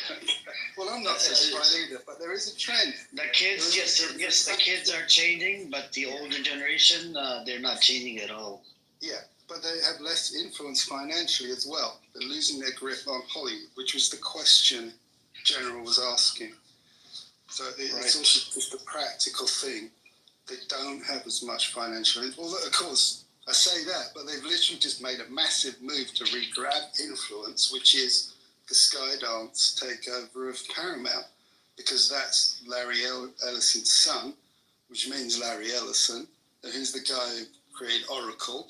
He's another super ultra pro-Zionist Israeli type, and he, on the day of Trump's inauguration, was one of those creep moguls on stage with Trump, along with Musk and the other cronies, announcing a new AI plan, 500 billion worth or something insane, brand new fucking surveillance system working with Palantir and the Israeli, what are they, Unit 8200 or whatever.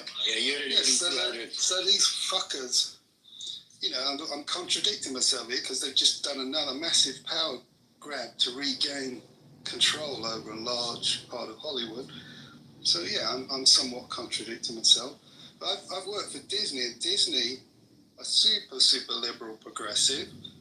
They're still run ultimately by the pro-Israeli camp, but they're much softer liberal end of the pro-Israel camp, and they're very, very diverse intentionally. As you know, they're famously diverse. So the people you're working with in Disney are people, Asians, Chinese, Arabic people. Disney was known for their Jew hating, I think Disney himself, that's an exaggeration, but ever since the 80s and 90s, Disney was fully taken over by pro-Israel types like Eisner, Bob Iger. They're all Jewish moguls who are pro-Israel. But again, they're on the moderate. I tried looking into the board directors. It's like they didn't have Zionism. I mean, they did write a check to Israel after the 7th of October, I think, for $1 or $2 million, but A lot didn't of show any connections.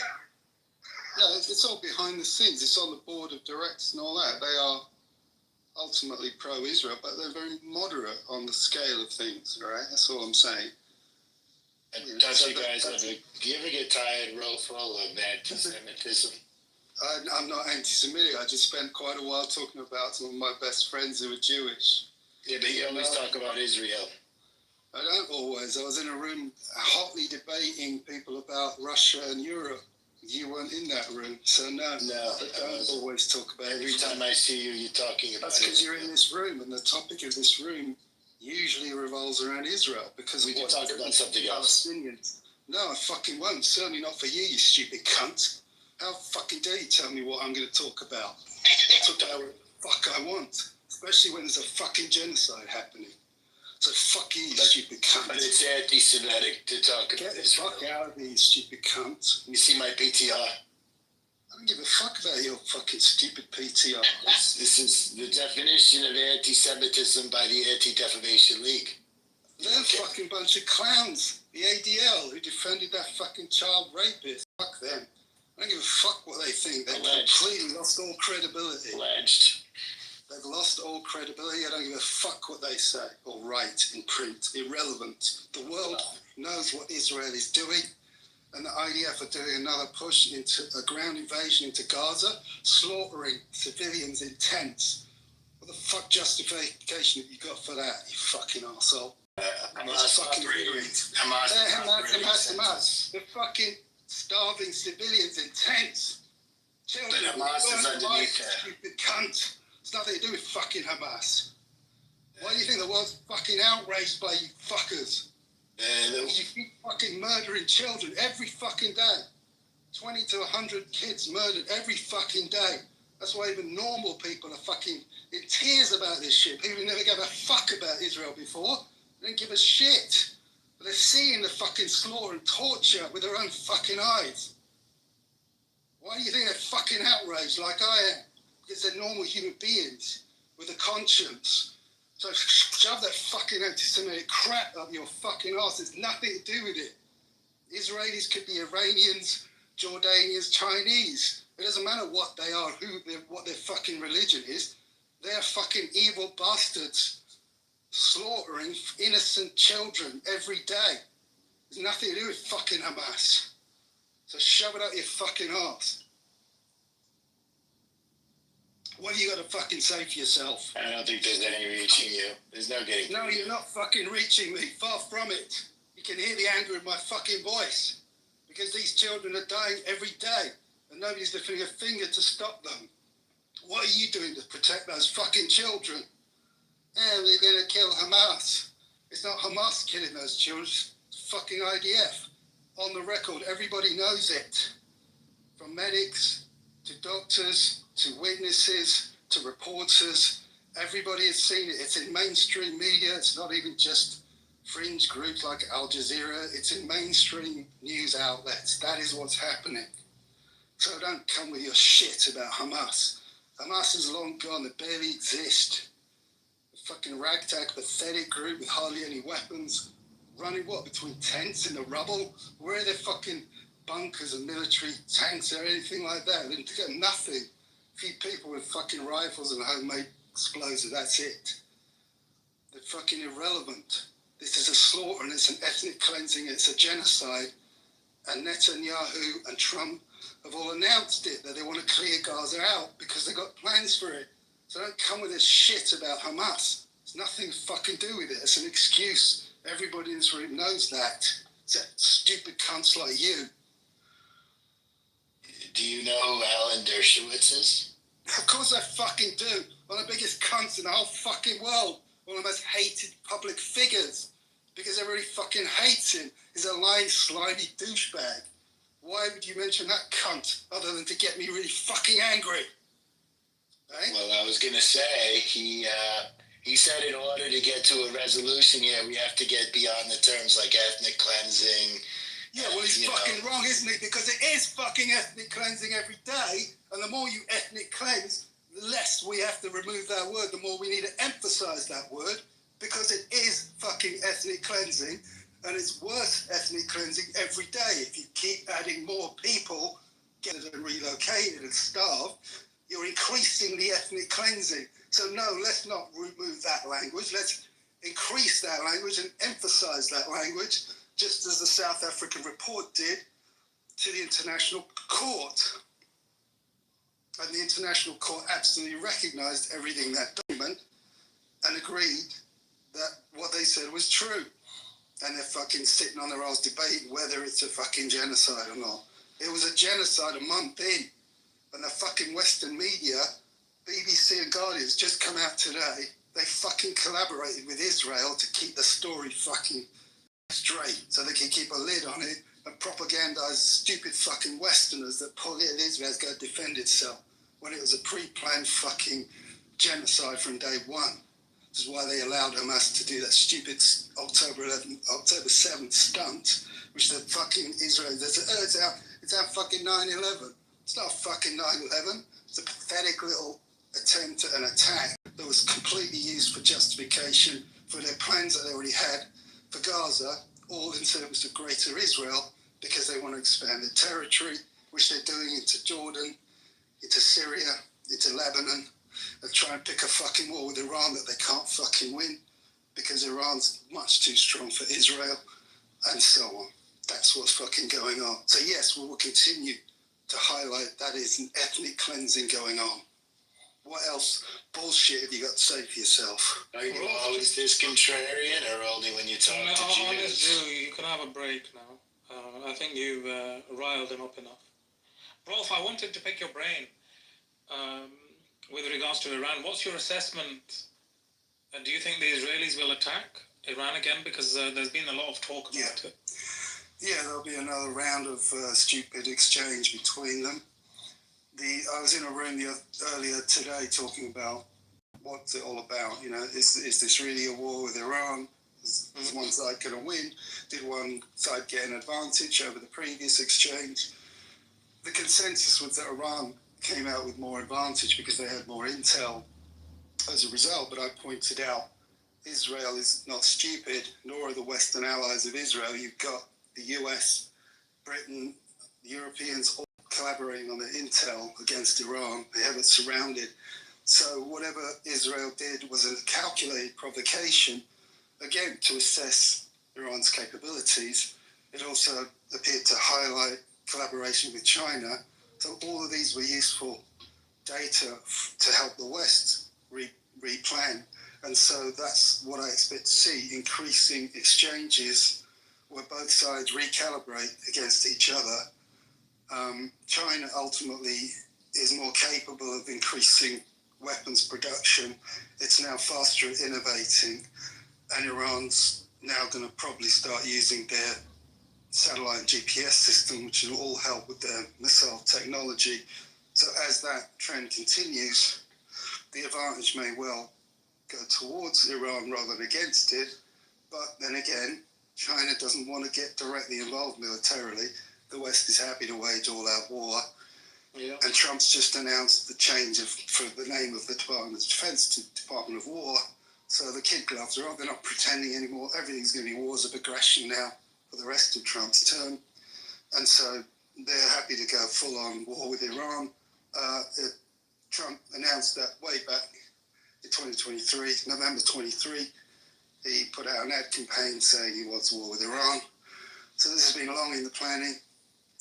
And the only question is how long will it take? I'm predicting roughly 10 years, a long, slow war of attrition coupled with attempts at destabilizing Iran from within, which is standard playbook every time.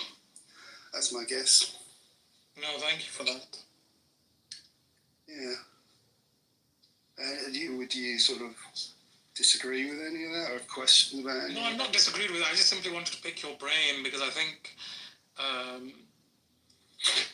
mean, even during my lifetime, they've always tried to destabilize it to an extent. I just simply wanted to pick your brain with regards to any future conflict that the Israelis have planned vis-a-vis with Iran, what the purpose of that would be, because this, taking out their nuclear plants was simply an excuse for the Israelis, I think. I don't think the Israelis had any intention, because they were counting on the Americans to do the heavy lifting. Yeah. Anyway. Yeah.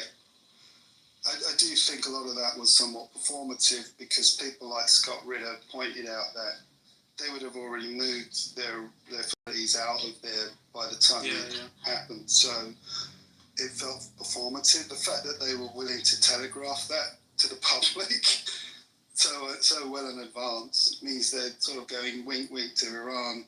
We don't really want to hurt you too much this time, so let's put on this silly performance for the world. That's how it felt, and so I think a lot of it. The same thing happened with that previous missile exchange, as you probably know, when Iran sent that wave of drones into Israel. It got revealed later that they carefully collaborated with the West to calibrate exactly how much damage they would do. Yeah. So there's a lot of sort of theatrical performative stuff going on here as they feel each other's capabilities out. And it's very complex politically, because you've got players like Russia in the mix who are split in their agenda. Their agenda ultimately makes sense to defend Iran for political or geopolitical reasons, but they're much more aligned traditionally with Israel, culturally, as well as they have. They've been fucking Iran over recently with Azerbaijan and Armenia, the different pipeline plants for those areas. So they're less and less of an effective ally for Iran, which is why Iran's pivoting much more towards China.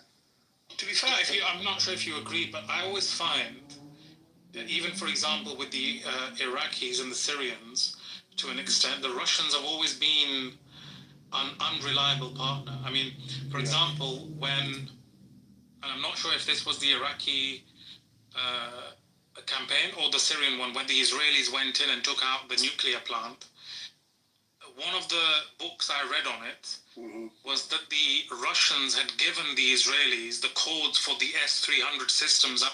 I think it was either Syria or Iraq was using at the time to defend the plant.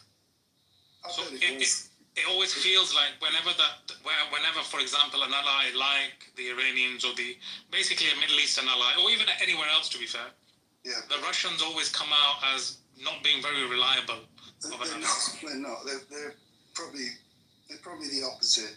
If you add it all up, I think they're more of an enemy to the Islamic world than an ally. Yeah. They have to play nice publicly to Islam because they have such a large population in their territory. They want to keep them on board. They want to keep them as allies to have access to trade and oil, all that. So there's a lot. That's why I'm saying it's a conflict. When it comes to the nitty gritty, they're actually they will simply stab them in the back. And that's what seems to occur more often than not. Agreed. So I think that's why the Iranians are moving towards the Chinese now, because I think they've figured out that the Russians are not doing it. There were two recent examples, I forget the details, where Russia screwed them twice recently. And that coincides with very public statements with China saying, we fully support Iran. Yeah. And as you heard, talk of big Chinese bomber landing, or not, a cargo plane landing in Iran, maybe to deliver radar systems and stuff like that. So there clearly is more of a pivot to China, and China absolutely needs that oil. It needs the Strait of Hormuz being kept open.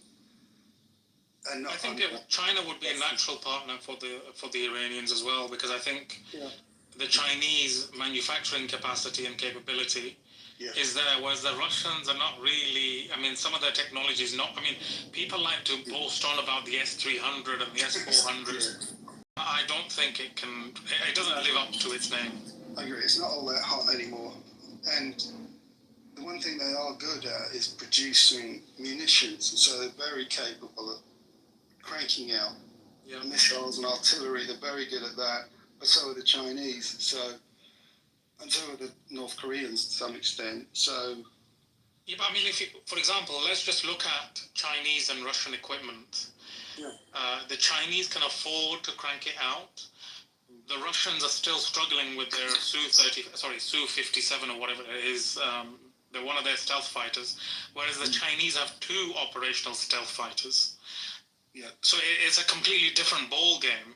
No, I agree. I mean, comparatively speaking, nobody in the world comes close to pace of production that China can do, and now they're becoming the leading innovators as well. So on top of the ability to produce, they're able to advance their technology faster than the West as well. Yeah, but even in the long term, Rolf, you know, if you look at, if you're, for example, a leader of a country where you're trying to secure the future of your nation, you wouldn't look at a country like Russia, whose economy is barely the size of, Finland?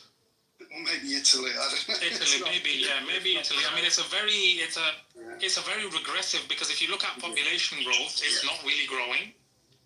And this obviously is all to do with demographics as well, where their population centers are, mostly centered around Moscow and that region.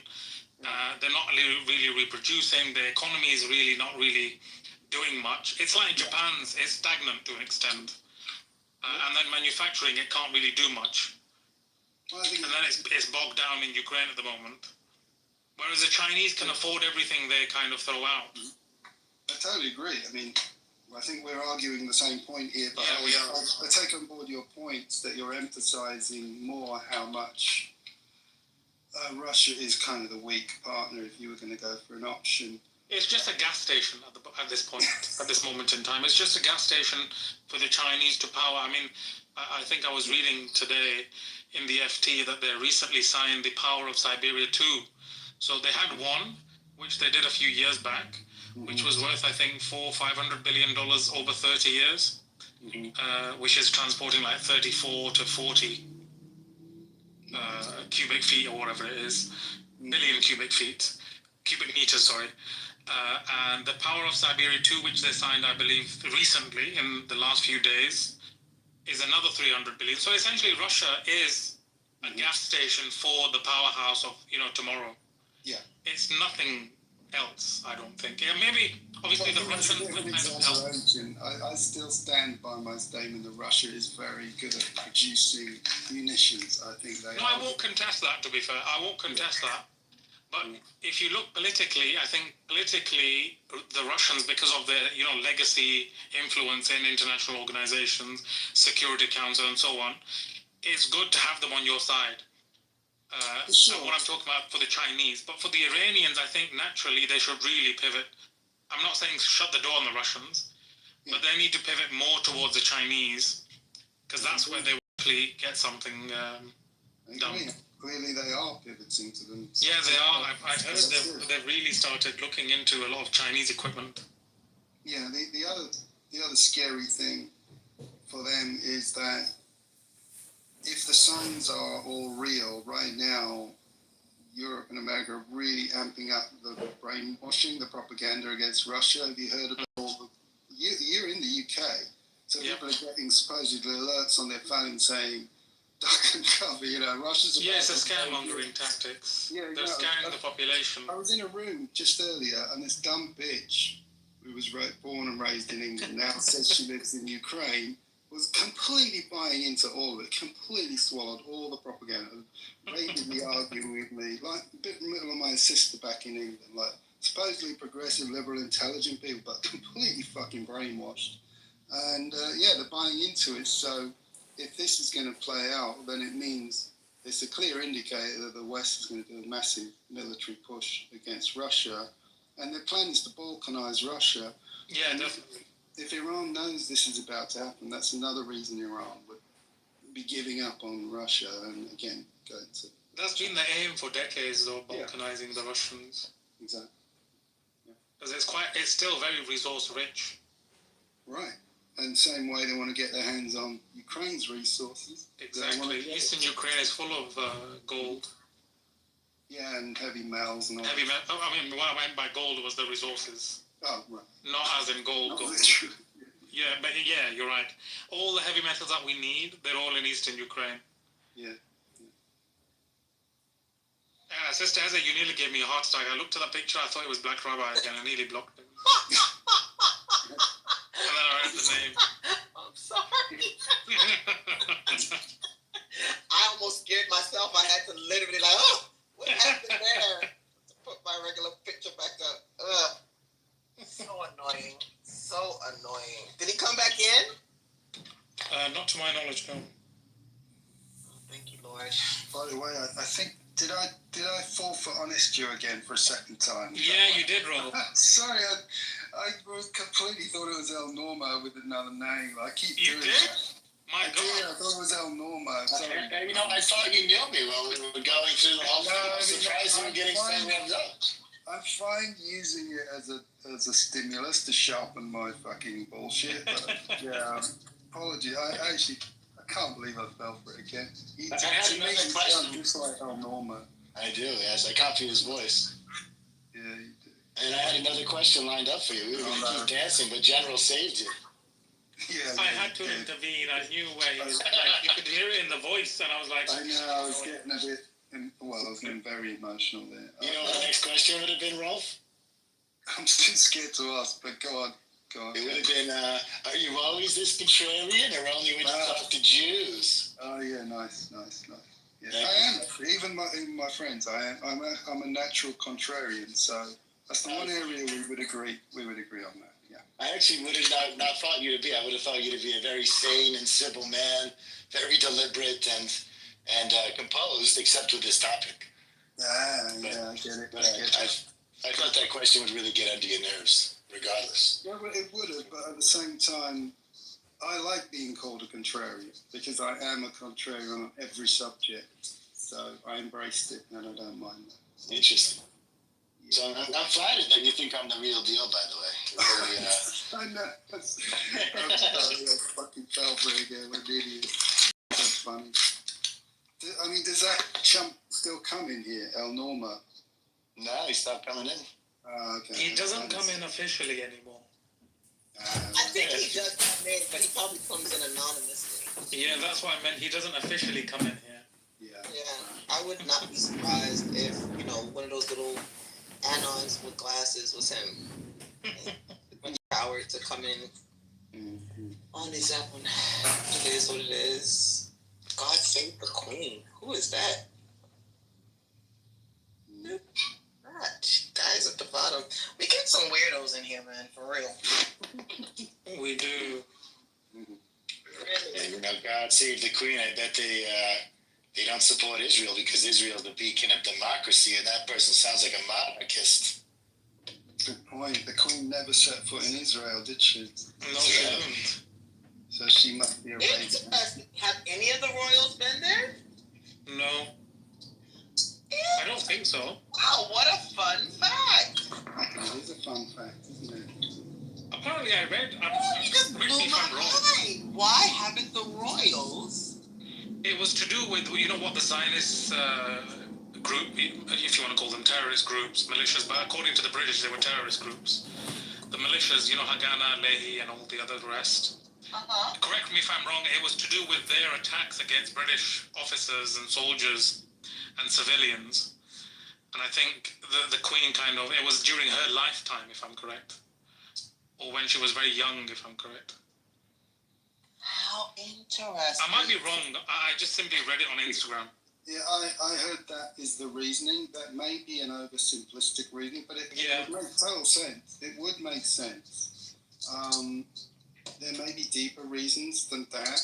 Yeah. But just to correct you, there have been a few visits. So the current... There have been a few visits between who and who? Yeah. Of British royals to Israel. There have been a few. But I don't believe any by the Queen. Has the Queen come here? Oh, I see many times. Many times, right? Yeah, I would assume. Well, you guys are all over the world. That was their main job. Their main job was visiting countries. That's what I'm saying. So why wouldn't she have gone to Israel? Well, that's the point. She was Christian, right? Yeah. Yeah, and they have rabbis at the big ceremonies. The big the coronation of Charles. Yeah. I noticed they had rabbis right up front and everything. I know Jonathan Sachs was knighted or something like that. Rabbi Jonathan Sachs.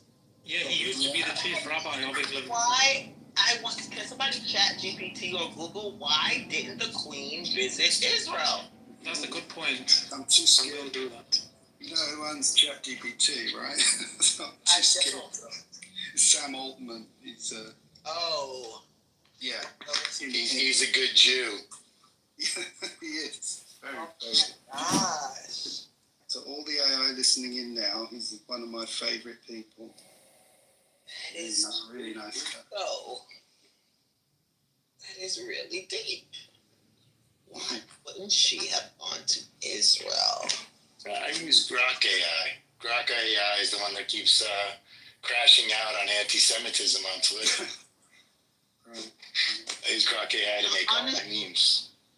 Yes. Well, let me give you a quick quote. Go ahead. This is a pretty simple one, just from Quora online, not even AI. It just says, in 1948, let's think about when 1948 was, right?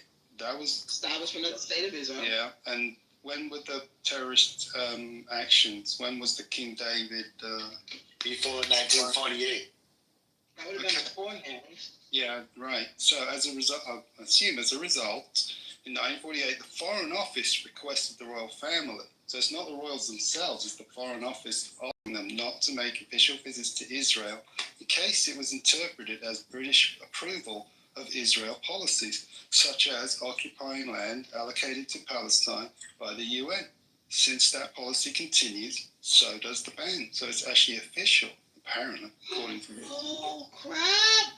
And you remember, Amir keeps going on and on about Britain's decision to reverse its approval of Israel. Remember that?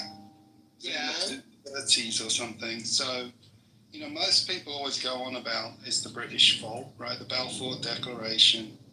How the British enabled it, which they did, and the British were still militarily supporting Israel all the way up to at least 67. So the British were definitely integrally involved in creating the State of Israel. But by the 30s or so, they started to back off and change their mind, and were turning against the State of Israel. And basically, gradually, it became more of a US operation. So after the Suez Crisis is essentially the turning point where Britain was no longer the ruling power of the world, and it was the US. And then Israel effectively became a proxy state under US rule, pretty much after 67, I would say. And it's stuck ever since, huh? Yeah, clearly, more and more so. To the point where Israel, the US is now a proxy state of Israel, pretty much. Wow. That is some deep shit. It is. I don't know why it never crossed my mind before. Because I've never seen her. Yes. Okay, go ahead. Well, I was going to say, we are definitely presented with the idea that Britain is so completely, fully backing Israel. That is the narrative, and this contradicts that. It's pretty important. It does. Whew. Well, where does Britain stand on Gaza today? What does the UK stand on that? Unfortunately, they're mixed because they say nice things, they say rhetoric, but they keep tacitly giving cover to Israel.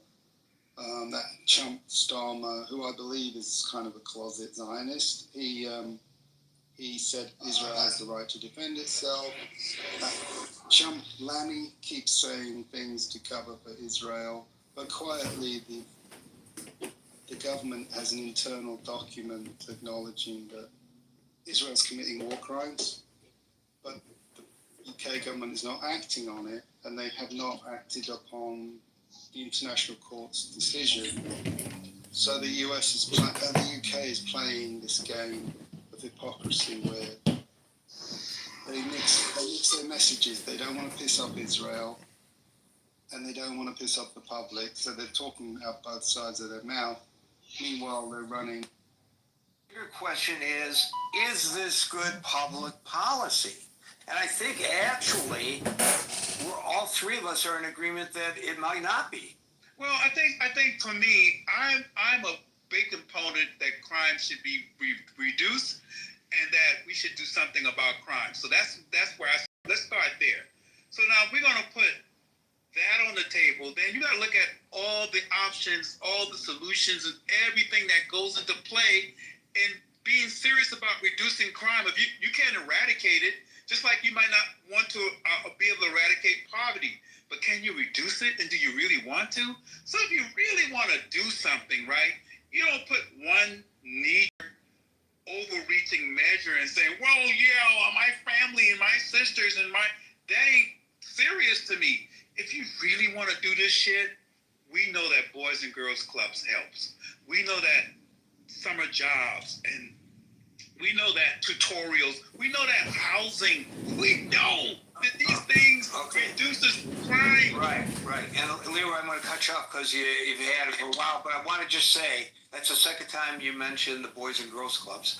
I will tell you, it's very anecdotal, but I can tell you from my personal experience being involved in a program with the Boys Clubs in Detroit, that we had tremendous success with some of the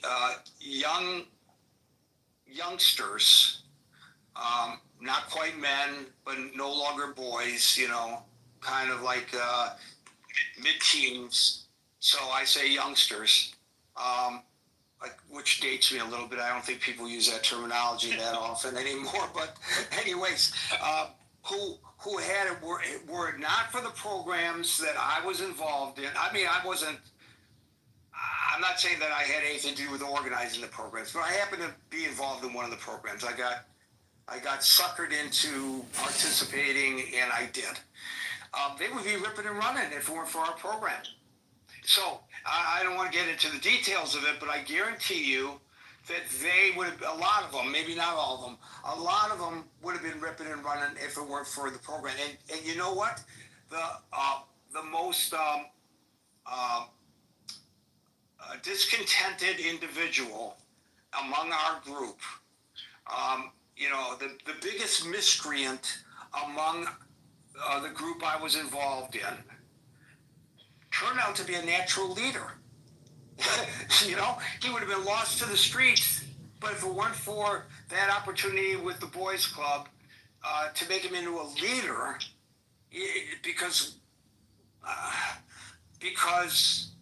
someone recognized that he had this potential and redirected his energy into something positive rather than into something negative. And I'll tell you on the back end of all that, I covered Southern Michigan Prison for a newspaper in Jackson, Michigan for many years, and I met people who were absolutely brilliant, but were wasting their brilliancy on trying to figure out how to get around the system and break laws. Whereas if they had been directed pointed in the better direction, they would have been leaders of the community. If they'd been given the opportunity, they may not have been given the opportunity. So, but anyway. So one last thing, Gary, I promise. One last thing. And shout out to Detroit. Somebody should tell Donald Trump to visit Chicago and go to Michael Jordan's Boys and Girls Club. It's been there for years. Michael Jordan has a beautiful state-of-the-art tutorial. Matter of fact, I'm an artist. I went there to teach art after school, and I'm telling you, the Boys and Girls Club that he has is phenomenal. Yeah. Amazing. He should go and study that shit before you do some knee-jerk shit, and that's what I'm gonna land on. Yeah. I know a guy who was about my age who talked about his childhood and or youth, and said if it weren't for the Boys Club, he would have ended up being a perpetrator. That's from him. And he turned out to be a pillar of society. Thank you for that, Leroy. And I don't know how you got onto the stage so late, and I apologize. I don't think I'm going to get to you. Oh, it's good. I just wanted to give a shout out to whoever was from Detroit. I am. Oh, are you from Detroit? Yeah, born and raised there. Well, then wait a minute. Maybe I ought to give you an opportunity. Where do you live in Detroit? I'm in Grosse Pointe. I'm in Troy right now, but I live in Grosse Pointe, born and raised. Yeah. Oh, very nice, very nice. Right up against Alter Road there, right by Alter Road. That's the last road before Detroit. Yeah. Right, that's a demarcation line between. That's the DMZ, man. Do you remember when Jam Sounds used to be at Alter Road in Jefferson? Yes, I sure do. Oh yeah, well that was Picture I can picture that. big yellow building and everything. That was literally the crime DMZ because all the cops were going in there to get their sounds, and all the drug addicts were going in there to get the big boom boxes for their cars. And so the rule was nobody gets arrested at Jam Sound. so they Jam coexisted there. Yeah. That's awesome. That's amazing. That's amazing. Yes. Well, I will be in Grosse Pointe actually at the end of the month or the beginning of the next month because my CPA lives right there. So Okay. yeah, his office is across the street from Grosse Pointe South High Oh School. my God. Yeah, So- that's like I could throw a rocket to high school. Well, we'll get together for a cup of coffee. Yeah, So- yeah, good chat. Okay. Okay, yeah, thanks a lot for that. That's kind of fun. Okay, Brian, you get the last word. Thank you, Leroy. Brian, did you fall asleep?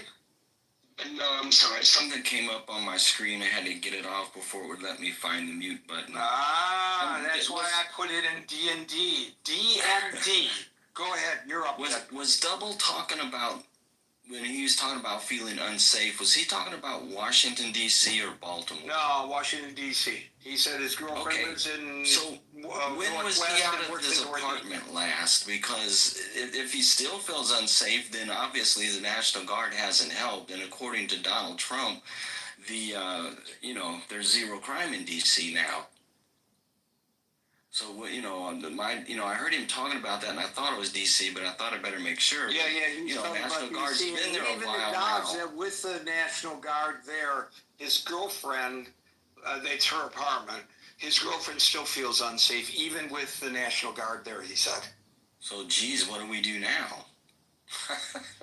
Well, as Leroy pointed out, they're there for 30 days. So what happens when they leave? And he's absolutely right. He obviously is a guy, I could tell from how he expresses himself and also talking about his experiences with the Jordan's Boys Club and all that. He's a guy who understands how it works. And he's absolutely right that if you're going to saturate an area, whether it's with the police or whether it's with the National Guard, and if they are, and there's a question of the legality of this, but if they're stopping people on the street with checkpoints, again, probably not legal, but I'm not an attorney, they're not going to be ripping and running with drugs and guns because they don't want to get caught with drugs and guns, and they don't know when they might get caught with drugs and guns, so it's a deterrence. But when they're no longer on the street, then they're going to be back out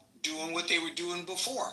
And you will see, and when it happens, the president probably will say, see, this is why we need the National Guard, or maybe he'll ignore the crime statistics at that point. But I will put my money on Leroy's prediction that in a couple of days, whenever this thing expires, this 30-day deployment, I'll have to check to see when that might be, the crime will go right back up in the areas that the National Guard's patrolling, of course. Yeah, they'll probably put an extension, but I'm in short, I'll let you go, but I agree with most of, whatever everyone has said. I think that we need to put the money into the crime fighting in the programs, and I don't think it's fair to our National Guardsmen to use them in that fashion because it's not really their job, and they're either going to be underarmed and at risk or overarmed and run a risk of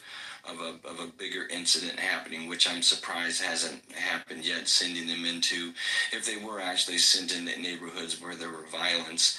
One other quick thing I was thinking about earlier is that, in our city, we've got these things around the city that if it hears gunfire, it reports it. Do you know that any other, most major cities have these shot detector programs. Yeah. Yes. All right, Gary, have a good evening and good night. And they work, but they don't work very well around the 4th of July. Folks, we're here Monday through Friday from 5 p.m. to 6 p.m. New York time. So until 5 p.m. New York time tomorrow. For the next edition of the Critical Thinking Forum, everybody be safe, be well, and peace out.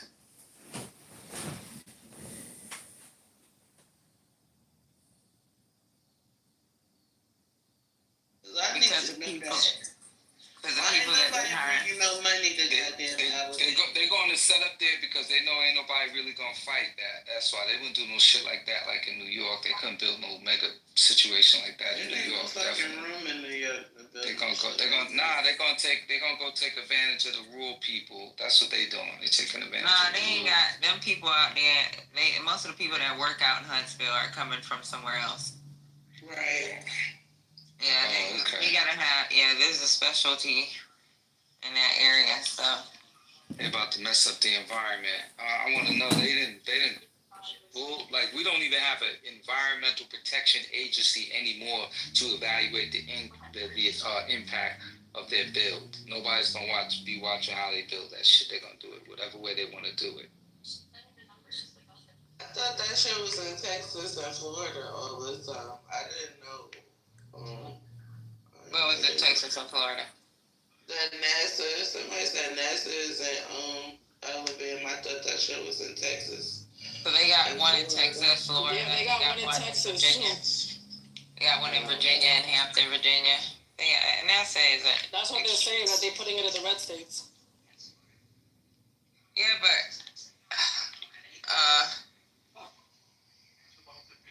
Alabama's where they get a lot of their parts for aviation, so that's where their item managers are. So like when shit goes down, it's the item managers that procure all that shit. And it goes straight to Alabama. So it only makes sense, maybe. I don't know. It makes sense to me.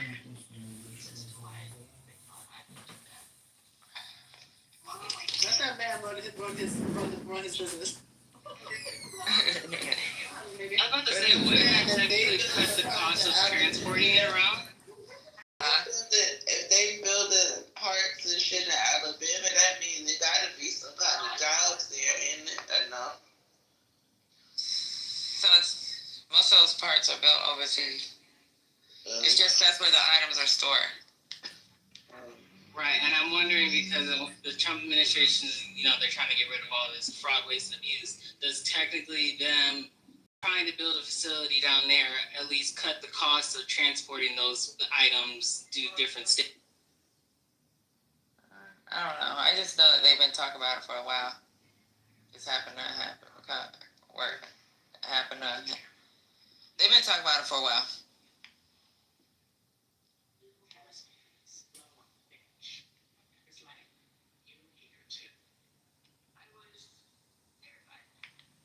I think it's a big deal. I don't even know why that was such a grand announcement. I'm like, Space Force is moving.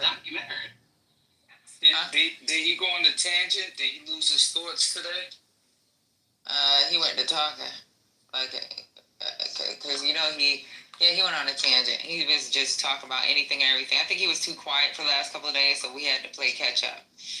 The last time that proves that everybody was alive, and that's why. The last time we didn't see him for a couple of days was last year. I remember it. I was in Canada, and I remember my mother saying to me during the trip, she was like, "You know what, son? I haven't heard from Trump lately." I said, "Really?"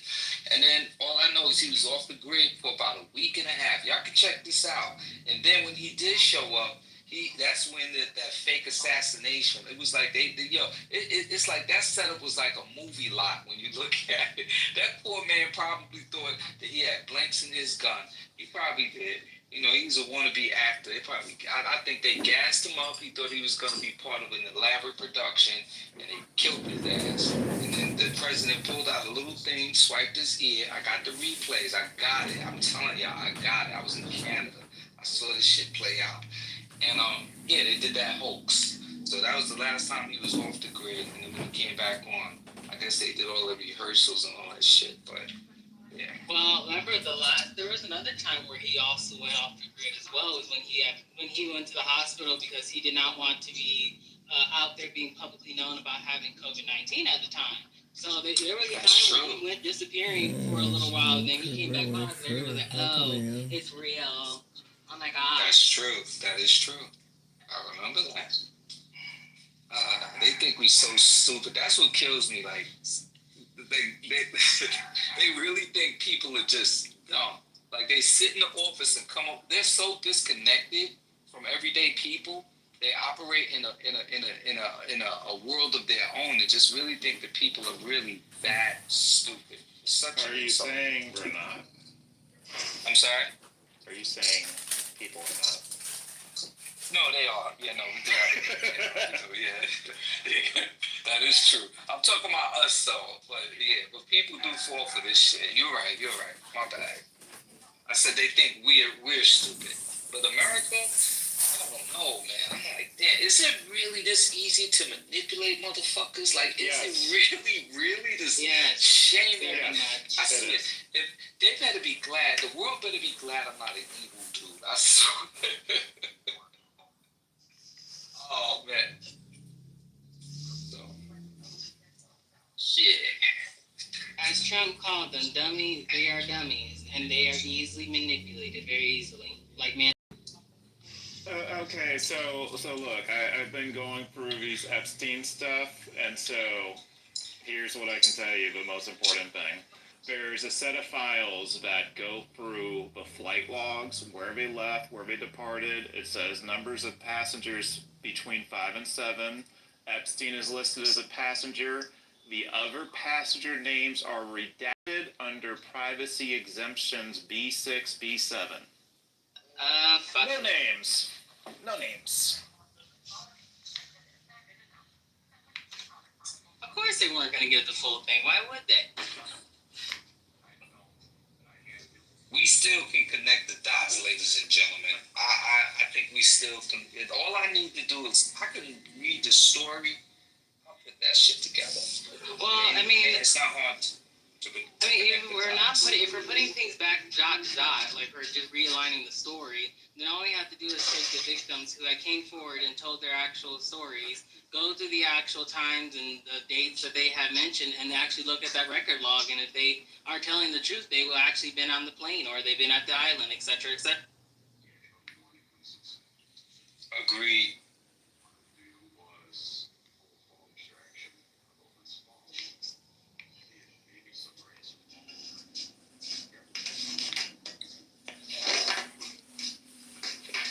And to think that the level of wealth that this man accumulated, right? He it wasn't just the amount of wealth that he accumulated.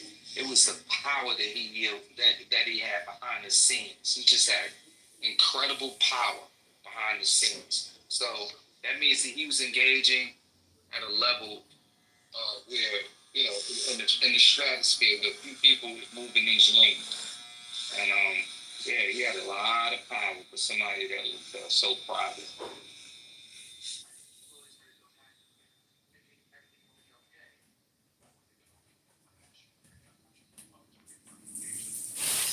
I guess my main, what we were kind of talking about earlier is just where is this gonna go? Is he gonna be sentenced to jail time? Is he what is this going to be? Is who gonna be sentenced? Like, I want to know what the is who gonna be sentenced? For people. Who are you talking about? Is who gonna get sentenced? Yeah, you better not say Trump. Trump is not going to prison for this. I can tell y'all that. He might now. The country might be in an upheaval. Some other shit happened. But he ain't. That should have never made it to court. He is an expert at piling so many lawyers and appeals on situations that he typically wears out his opponent. They just get tired and just like fuck it, they don't quote. But he just keeps going and going. He's relentless.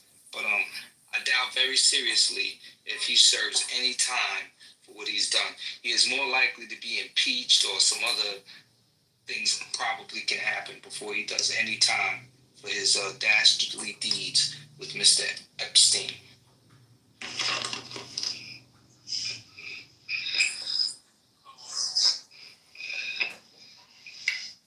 I mean, what y'all think? Y'all think it's a possibility that he could be brought up on charges in the Epstein case? Anybody? 0%. No. Okay, thank you.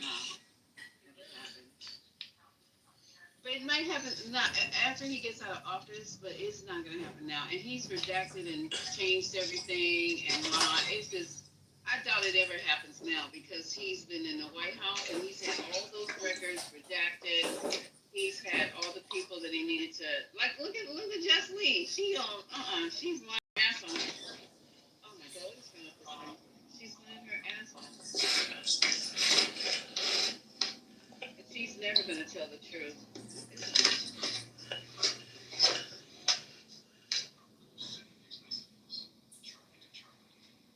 Okay, I'm gonna get ready to open, y'all. I'm gonna put the link in Telegram. Did you guys hear about the U.S. military forces striking Trin de Aragua? Whoever the hell them people are.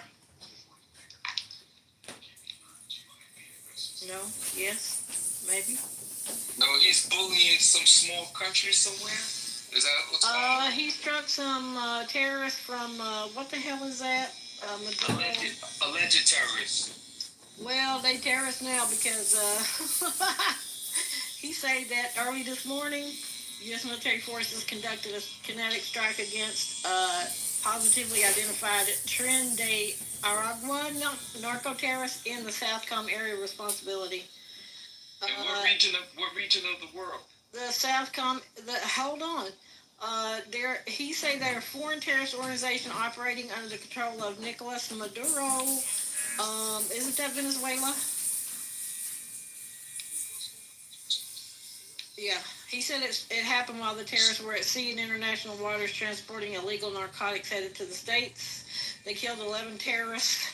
No U.S. forces were harmed. Please let this service notice to anybody even think about bringing drugs to the U.S. of A. Beware. Thank you for your attention in this matter.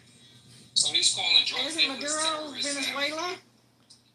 Wait, Robert, isn't Maduro Venezuela? Because he's been sending boats down that way, and now they doing their thing. I'm not sure. I have to confirm. I'm shaving. Sorry. I can't confirm that. But I believe so. So basically, they're taking the story. They attack some drug dealers, and they're going to call them terrorists. Boy, these guys are crappy. Like, you can't name one terrorist activity that this group probably did. I don't know. I have to see this story. But, like, what attacks have they lodged against Trin, whatever the hell they're called, TDA, I don't know, that's what they shorten them down to. They are like I thought some cartel shit going down with them. Their cartel? No? I don't know. I'm just reading what he said happened this morning. Anybody And that's ever why heard he of was these late. guys? Yeah, they're a cartel. Cartel. Oh, they're drug dealers. Okay. If Trent was here, he could tell you cartels run drugs. Robert, what's up? I know that, but I mean, I know he's labeling them as terrorists. Well, you're trying to get me to tell you here. I don't understand. I'm hyped. Yeah. But Maduro said that Trump is going to try to take over Venezuela.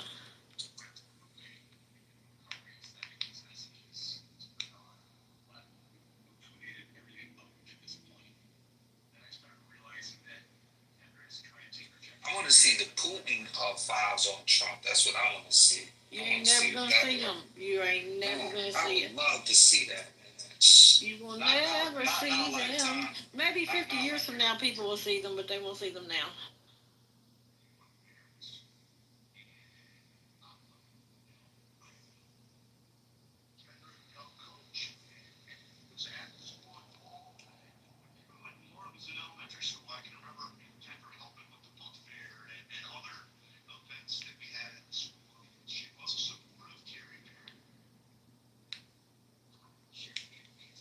Oh, they did say they're going into Chicago, too.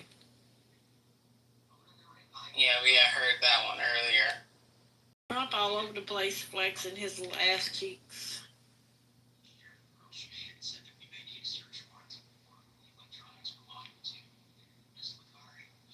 I need to know where Trent is, that he didn't come here and break this news. Where's he at?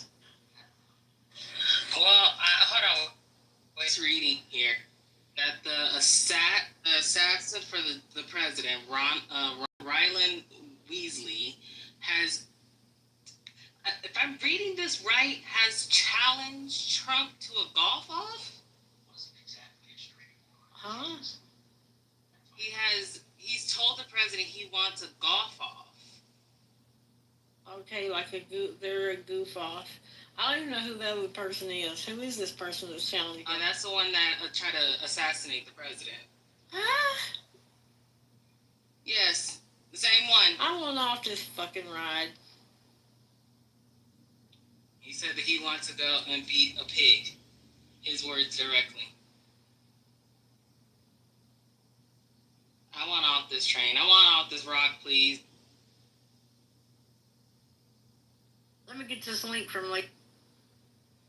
I told y'all I'm trumped out. Right now, I have enough understanding of who this man is to never ever have to tune back in. I can tell you where this is headed, where it's going, and everything. It's just so clear. It's just clear. It's so clear, plain as day. Okay, the 420 lounge is open. The link is at the top of the page. I don't know when this room will close, but take yourselves over there and say April 6th. Yeah, we're closed. We're closing. We going over there? Yeah, go, get out. Go, CEO. Scram! Pastor, wake your ass up. Scram, people, did you scram. already get green bean, April? No, but I put the link over. No, go get green bean and then come back. All right. So you can close the room. Go, Rosalind. Pastor, get out of here. Get out, Wanda. Pastor, the link is at the top. Go. Ramona, get out of here. Matt, Sonny, Michael. The link is at the top. The link is at the top. Go to the next room. All right. Go to the next room. Go to the top. Click that link. Go, people. All right. Go. I'm closing the room. Go to the 420. Wake up down below. Scram. Everybody get out. This ship is sinking. Go, Rosalind. Go. Everybody hit the link above. We're closing down. Take yourself to the 420. Maybe my singing will make all you leave. Get out. Get out. Go, Rosalind. Go, Rosalind. I can't leave without you, Rosalind.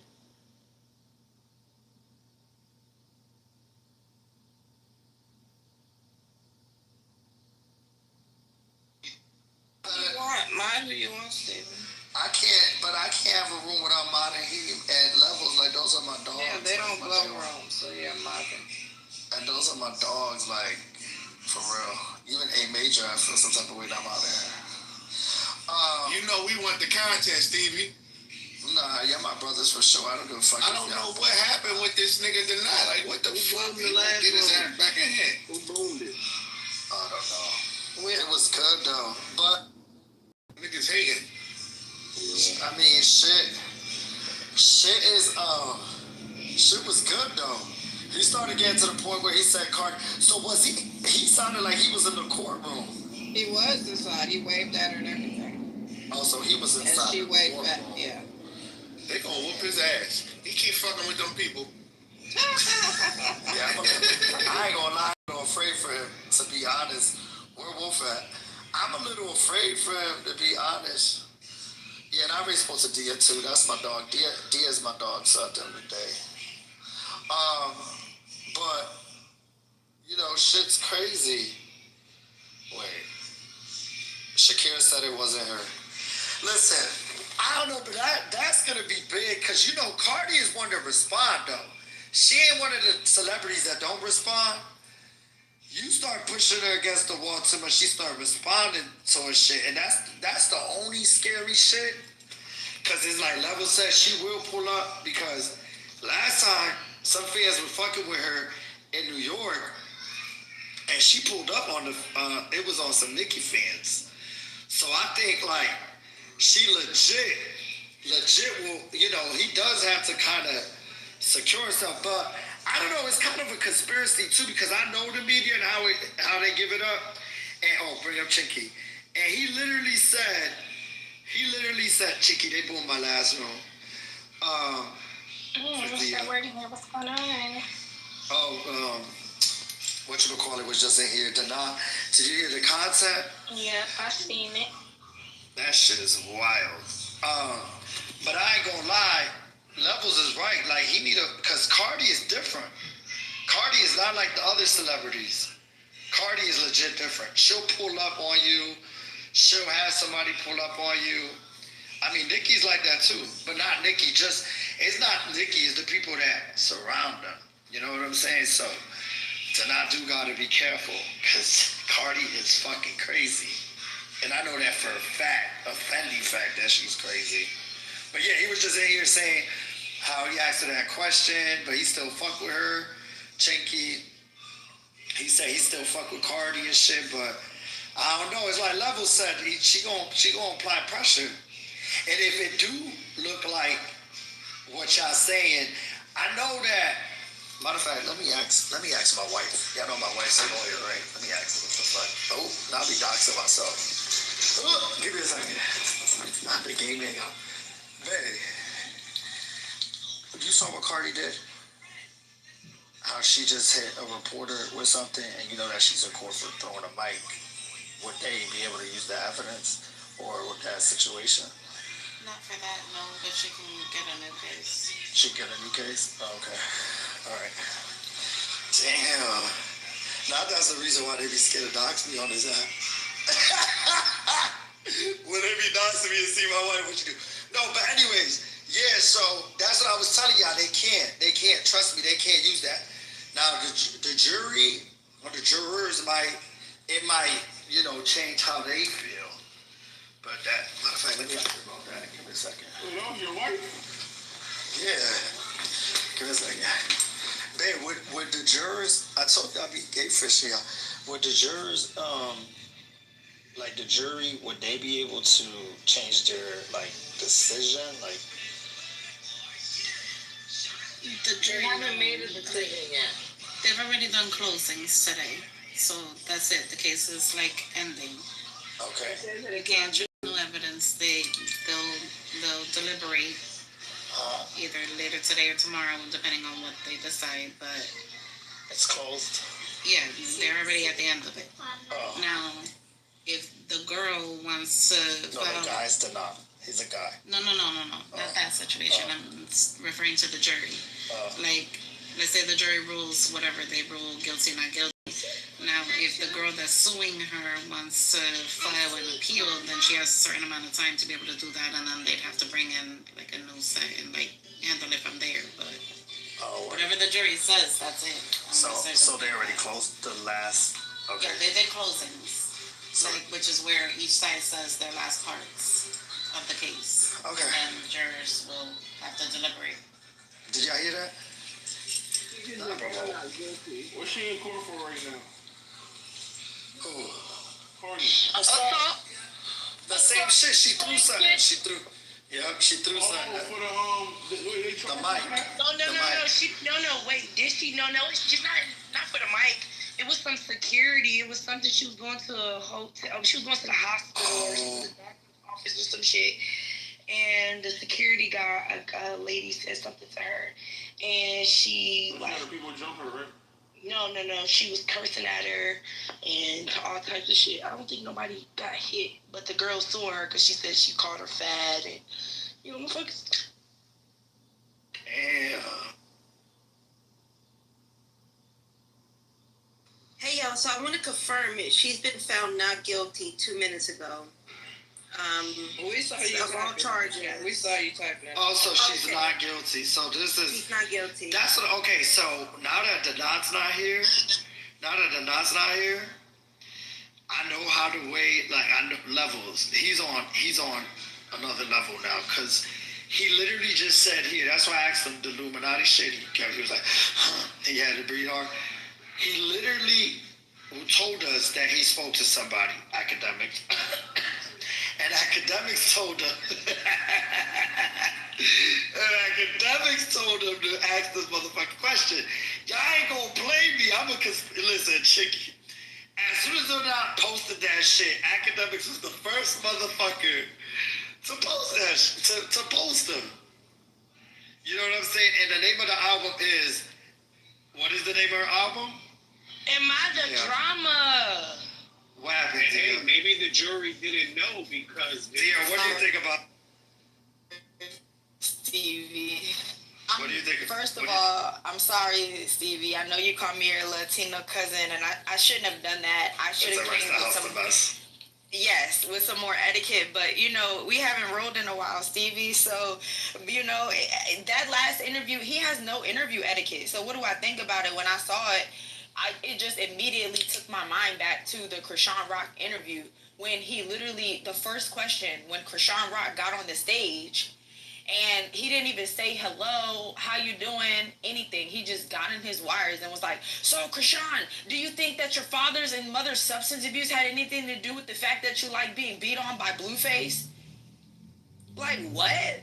You don't say hello or anything, and that's why she was like, you know, I'm gonna speak to her, and you know, I was able to curve, you know, got my clout in, like, however that went, but he doesn't have interview etiquette. He gets so excited and so ready to, you know, get a wow factor or a shock factor that he dorked himself out in the middle of the fucking interview. With so many things he could have said that would have been great content, great feedback. His own audience has turned on him. He's a complete fucking idiot and total dork. He blew it the fuck again, and I was happy to see it. So he didn't do it this time because this time he was. Not to play devil's advocate, and I love you down, but he blew it. You did to him what he did to Krishan. You came right in and you came in hot.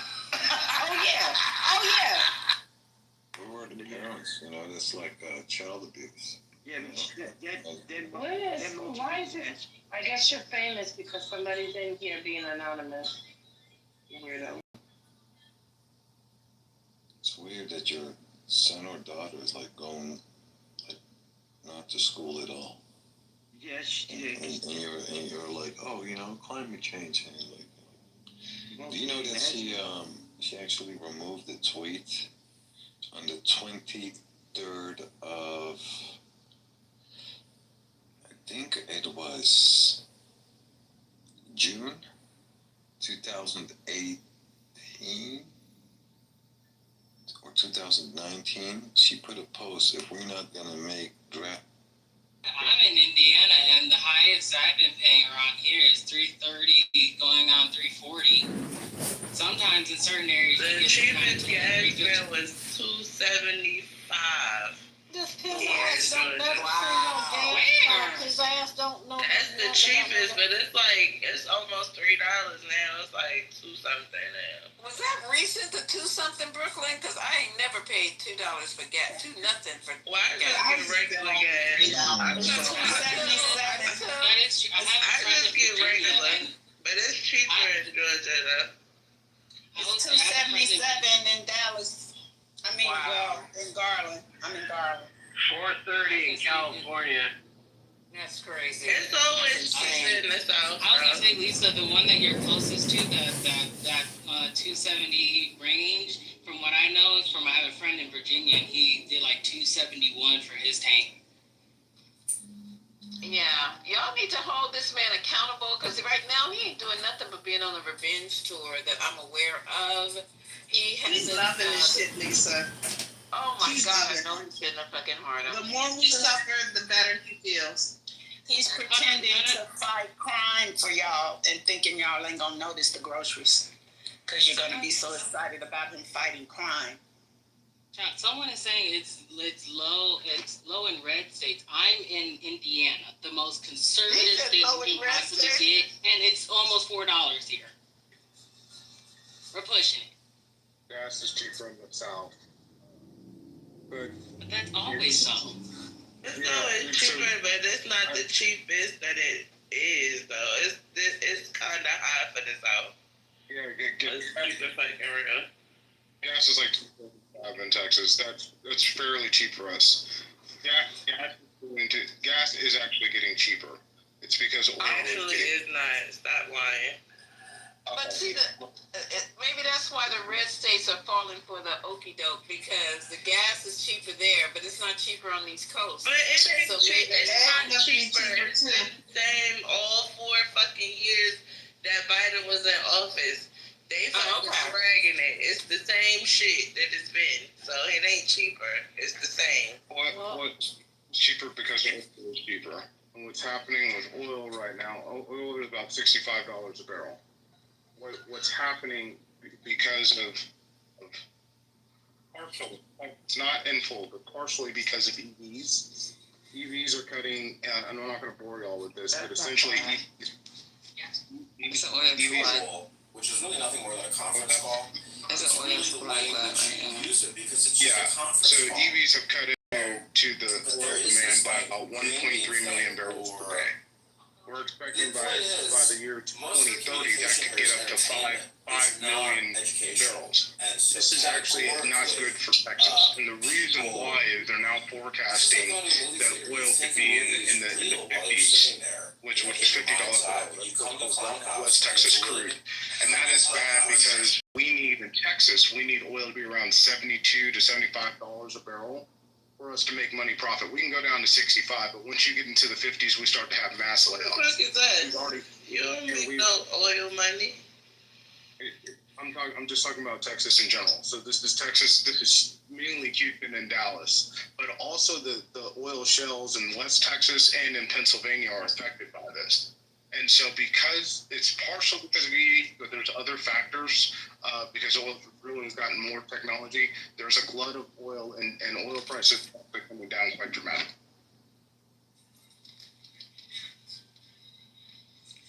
Okay, so now that we know that Trump's a big ass liar about that, because you guys have just proven my point. He didn't do anything. He didn't do anything for the price of gas. He ain't your eggs and your meat, everything. Everything is way super crazy. So today, can somebody just go over what happened? I'm going underground for a minute. What happened with the press conference today? What that exactly entailed? All he did was come out late and say. Hey, bro, you got it. I'm going underground. Give me like 6 minutes. Okay, so he came out 43 minutes late. His hair looked a little mussy in the back, like, he hadn't had time to fuss with it. And he stood up there and said how they were moving Space Force to Alabama, Huntsville, which will now be and forever known as Rocket City. I'm quoting him here. And yeah, so Tommy Tuberville was up there, and a couple other men were all up there, glad handing and fellatio type of thing. So that's all that really happened with him talking about that. No mention of Chicago, no mention of the strike on the narco terrorists near Venezuela. It was just moving the space program the Space Force to Huntsville, Alabama, which you can now call Rocket City. Get with it. He didn't say anything about Baltimore, Chicago? Nope, not this morning he did not. Nope. He just said negative shit about him. He just said negative shit about Chicago. But I did see the news where he says they're going into Chicago. So, yeah, get ready for it. Probably it's only going to be in the areas of Chicago that do not need any kind of stuff like D.C., like there's no crime. I'm not going to go to a crime area, a high crime area, most likely not. Then he'll claim that it's all good in like 7 days and move on. They may need help, but they're not going to get the help in those areas. I don't think you're going to see that happen. I think when you have our National Guard picking up trash in D.C. because they got nothing else to do, I don't think they're going to task them with doing too much in Chicago. Anybody else got breaking news?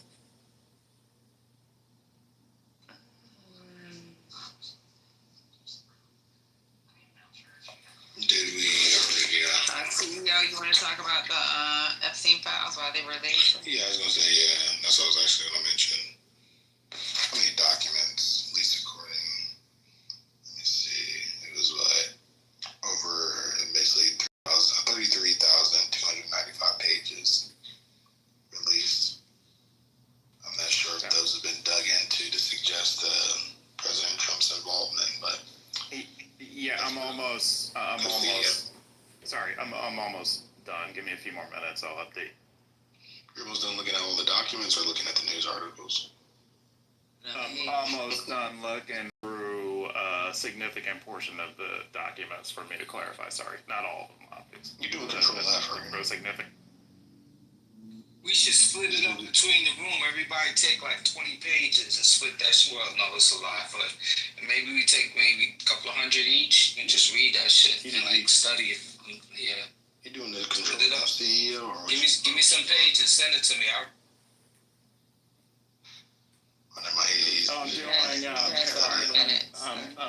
I'm doing, I'm downloading, putting them in the chat GPT and all that. Okay. Okay, thank you. Trump's dearest friends, she, Putin, and what's his name, little Kim, are all meeting and having parades and shit without him. He's been left out of the party. So maybe he was pouting in his room all weekend. Maybe that's what it was. I don't really know, but yeah, they're meeting without him. Yeah, I pointed that out earlier.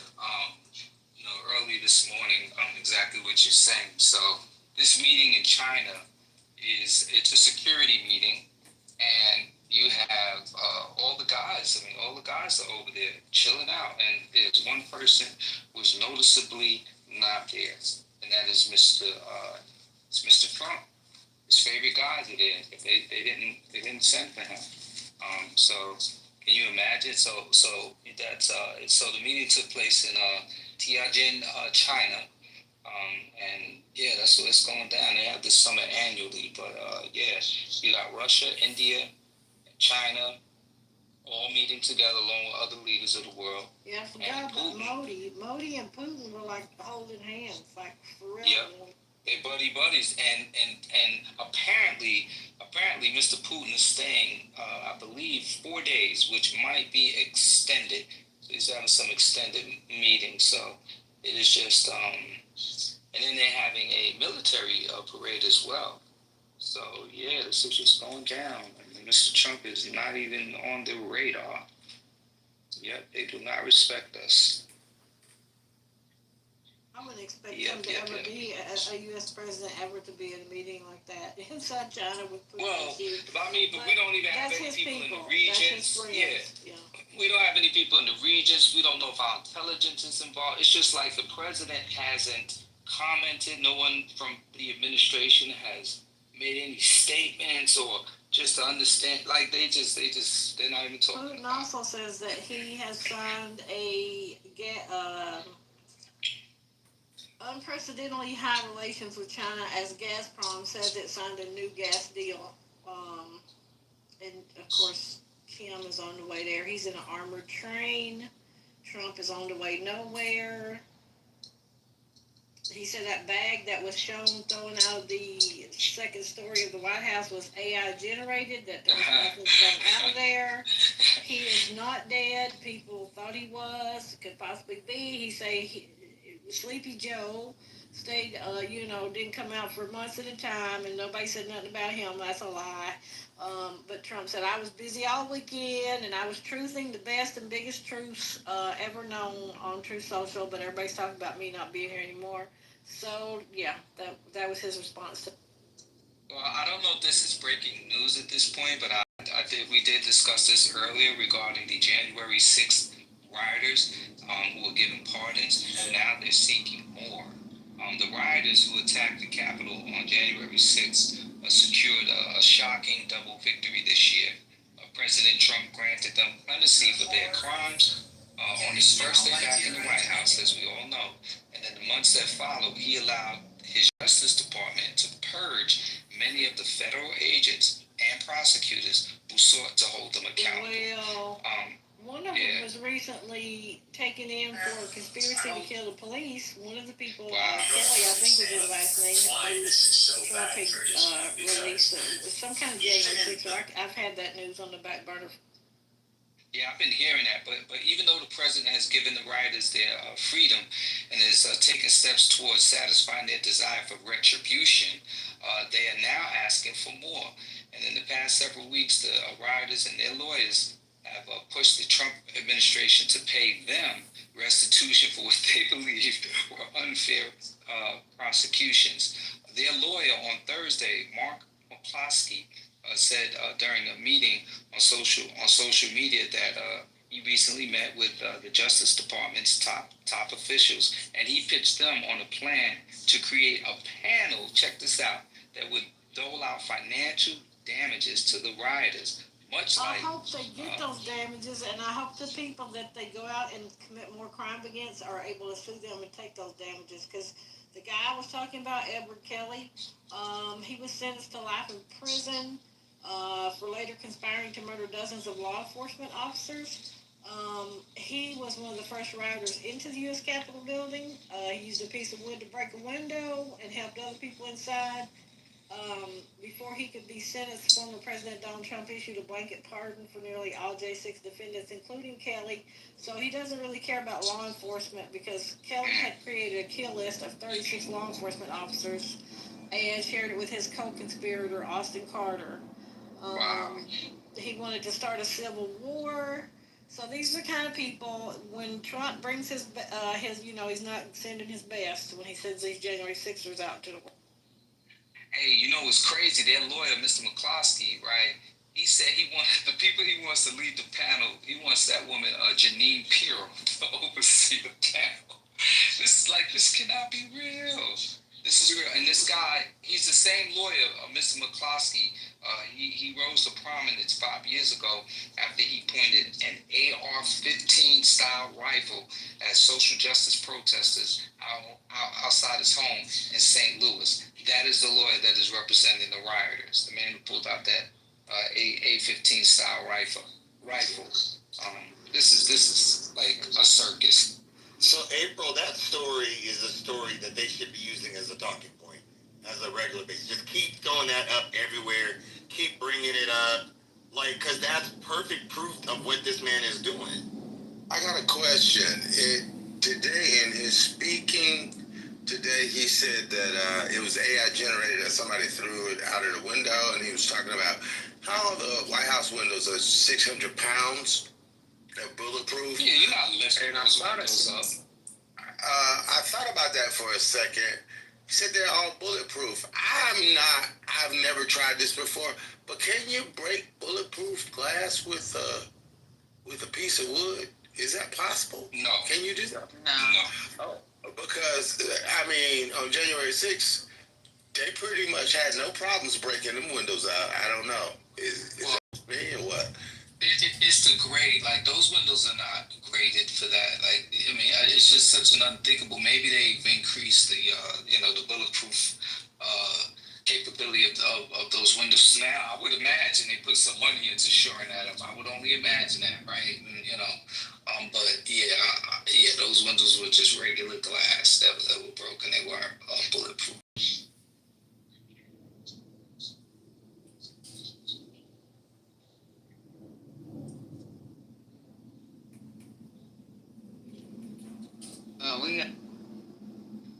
We got this tool that we carry in our uniform to break bulletproof glass if we're stuck in a Humvee. So I gotta get some new. What's that Kevlar that you put in your bulletproof vest? I have my bulletproof vest, and I like it because it goes under a blazer. Like, you would never know I have it on. You would never know. Patty, what is that tool called? we call it a rescue tool. Firefighters have them too. So. No, because I'm wondering if that's the same thing they're using to break into cars, a bit bin or something like that, a bit? We just call it a rescue tool. I know firefighters have one. It's not that big. For us, it's these little, it's not that big. Looks almost like a box cutter or whatever. Yeah, it's not bigger than a small screwdriver. I mean, a regular, like, yeah. That's what they're using out here, too. Interesting.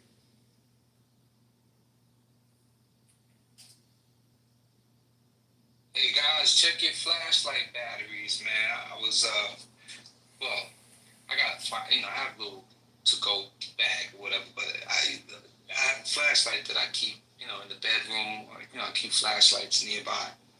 I dropped something under the bed. I grabbed I got a little black military style battery. A flashlight, and the batteries are not working. So that's one of the things I got to grab from Target today. Wait a minute, what you doing going to Target, bro? I thought we were still Boy Scout. What counts? Bro, I support our people, brother. I support our people. Oh, okay. I don't know. I didn't know. I thought the boycott was still up. It is. And I frequent there, but, under these circumstances, when I gotta go. I gotta get that and some paper towels, bro. They sell battery. Well, Kevin came out of the closet. In a room like this is so ridiculous, and you folks don't even mind being this ridiculous. You just lie after lie after lie. You keep on agreeing with one another, no matter what one another says. You know that there are people dying, and you're unconcerned. People dying on what side? You just hate the Jews, and that's it for you.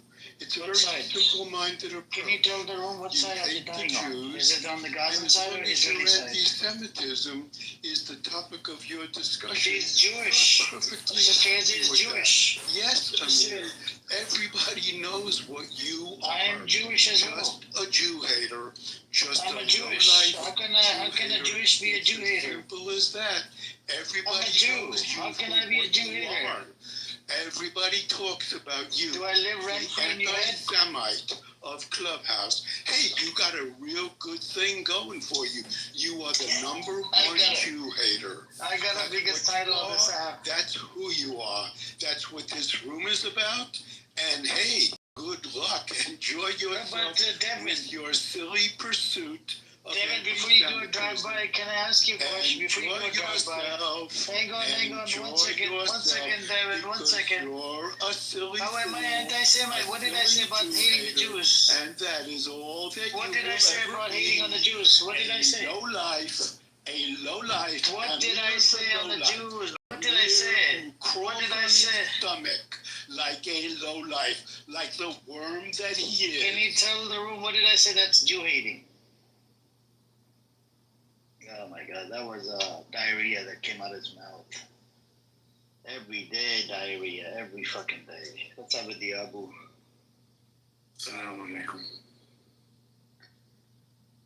This guy made a claim. He said that people are dying. I'm like, which side is it dying? I don't know, bro. He doesn't drive by. It's like a quick one.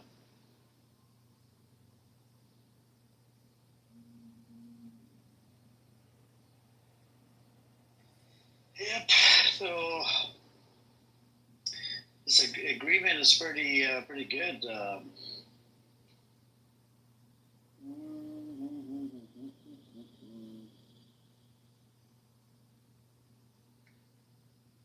So Balfour Declaration was anti-Semitic. Where I became a member. I do feel.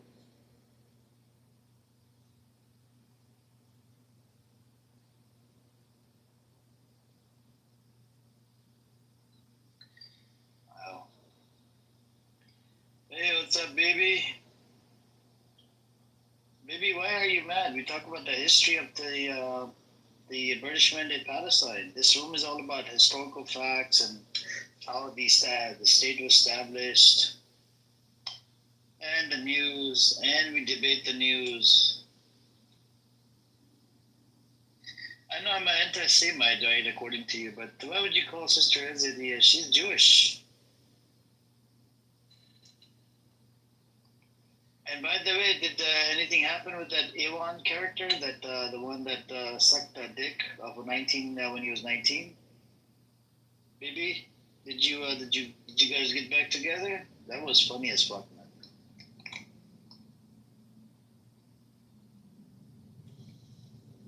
I never made a pact with that guy. Seriously? No, he's a piece of shit. Come on, man. I want you to make a pack and just troll the shit out of him in the room, man. Who cares? I troll him without being spent. No, you need him in your room. Use him as a punching bag. No, I don't invite him to my room. He likes to hog the stage with bullshit and just full of rhetoric. You and him going back and forth, I can imagine. Yeah, you need like a punching bag, like a proper one. I think he's a good one, man. You think so? He makes up bullshit. That guy just makes up bullshit every day. He's stuck on that grooming gang shit, right? Him and his wife get on the app together. Seriously? Who's his wife? Separate account, Sarah. That's his wife? Yeah.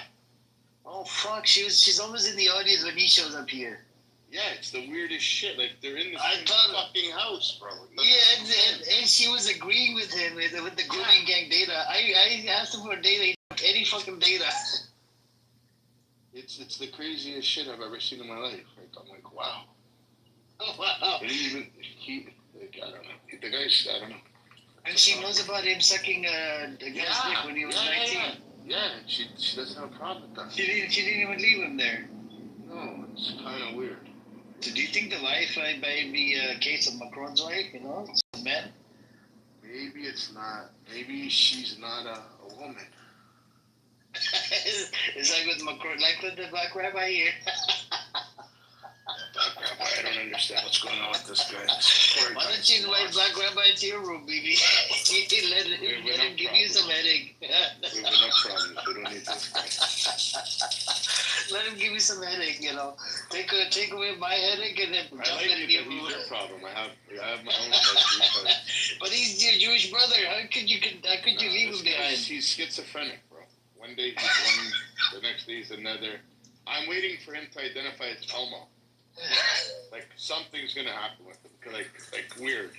I'm worried for his mental health. On this app, anybody could be Jewish, you know. You just sound like you're a white guy. Yeah. And See, there you go. He's not white. He's not white. I'm not even white, and you guys. He's not white. Oh, shit! Like it's the funniest shit. Maybe can we put you in a bracket called Mizrahi Jew or Sephardic? Both. But mostly I would say Sephardic. So which one is more native to the land? Is it Mizrahi or Sephardic? I don't know.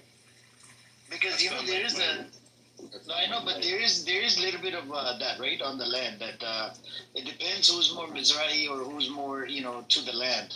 No, it's not even that, bro. It's not even nothing to do. Nobody was talking. I'm just saying, you guys. All it takes is for some guy.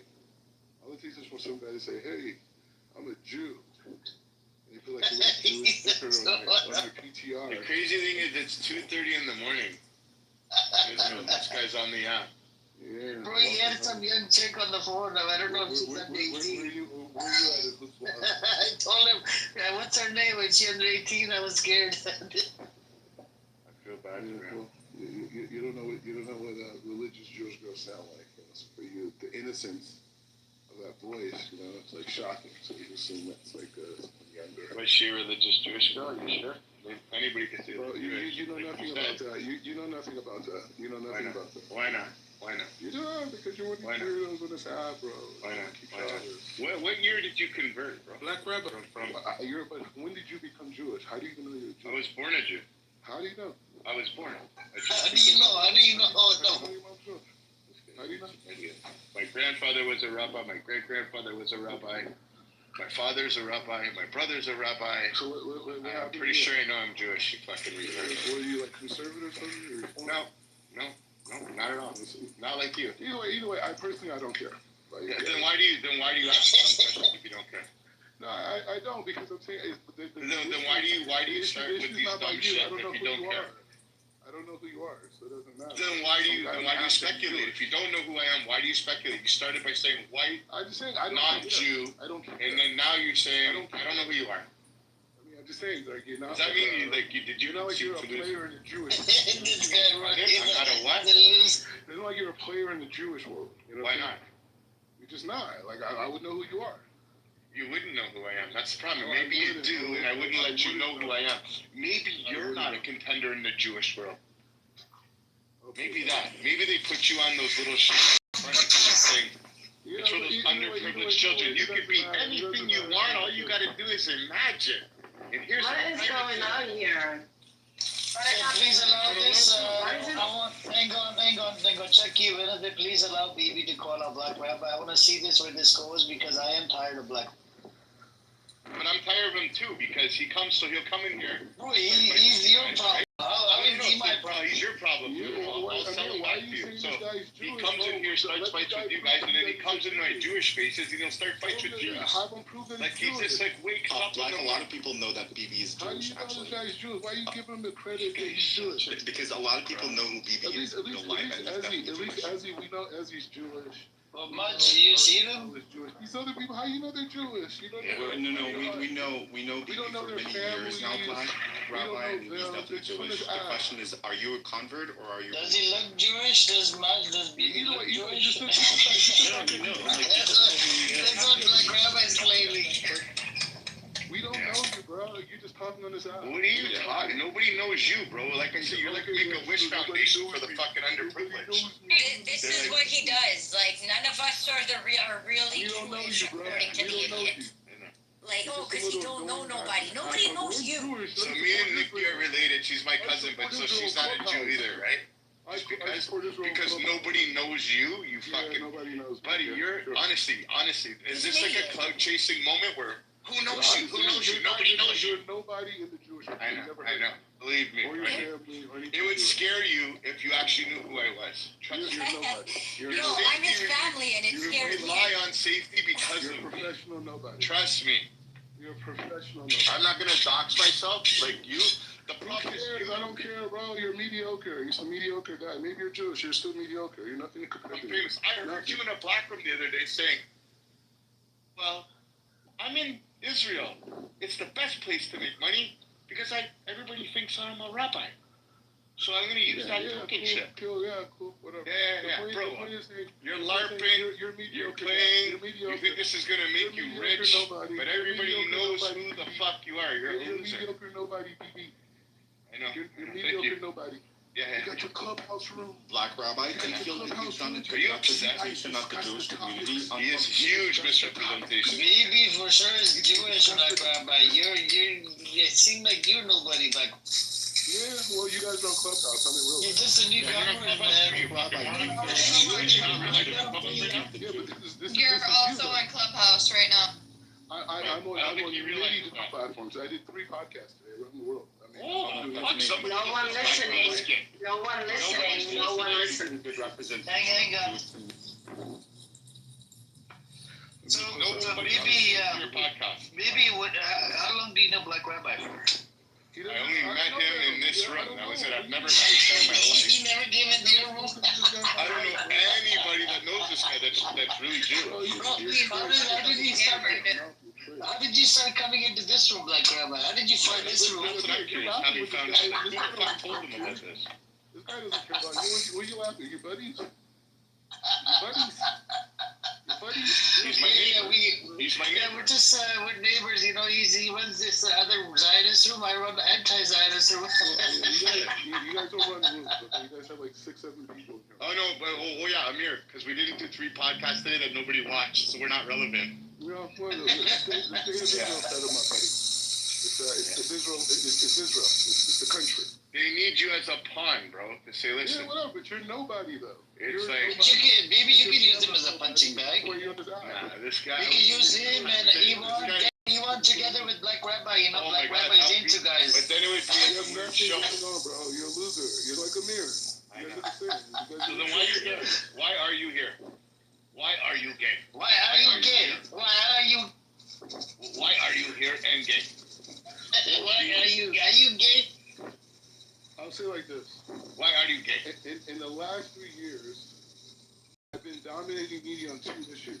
He's been dominating this bro. You have been dominating your own shit, bro. You have diarrhea. And the other one, you dominate your own fucking shit. Yeah, your own ass. Both of which I've gotten really dominate your ass.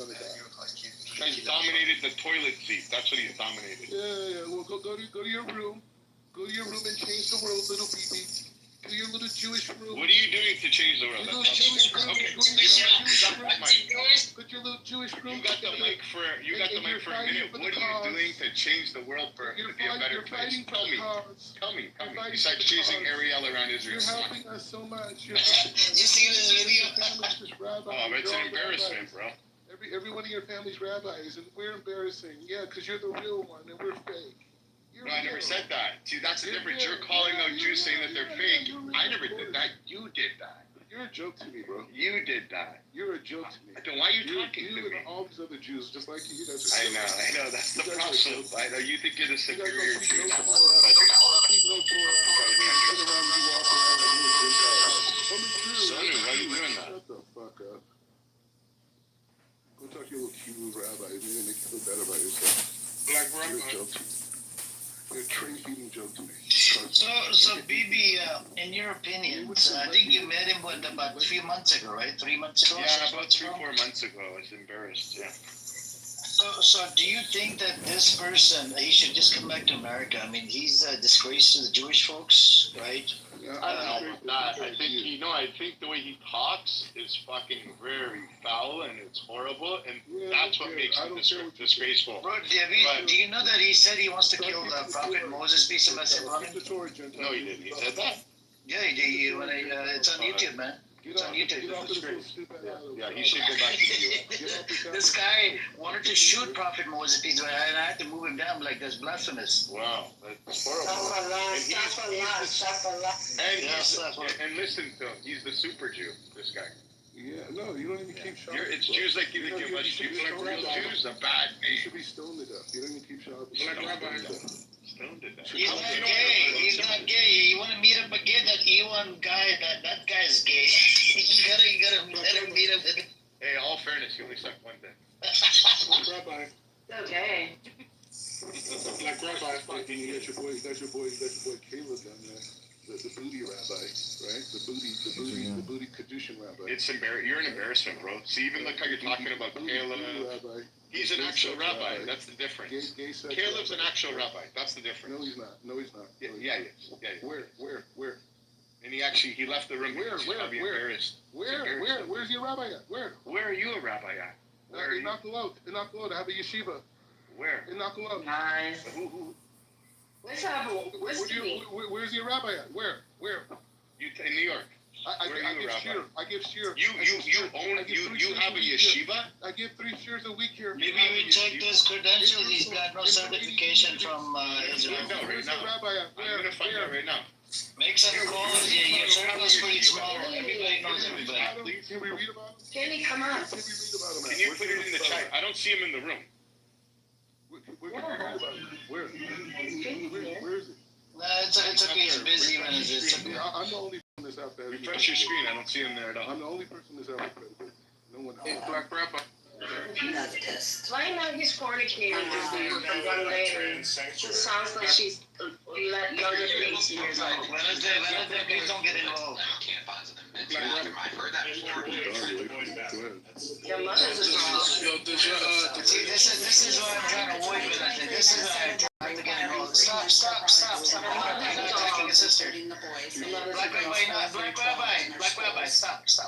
That's like very Jewish of you, Black Rabbi, to talk to women like that. It's extremely Jewish of you. Exactly. That's the problem. You don't care.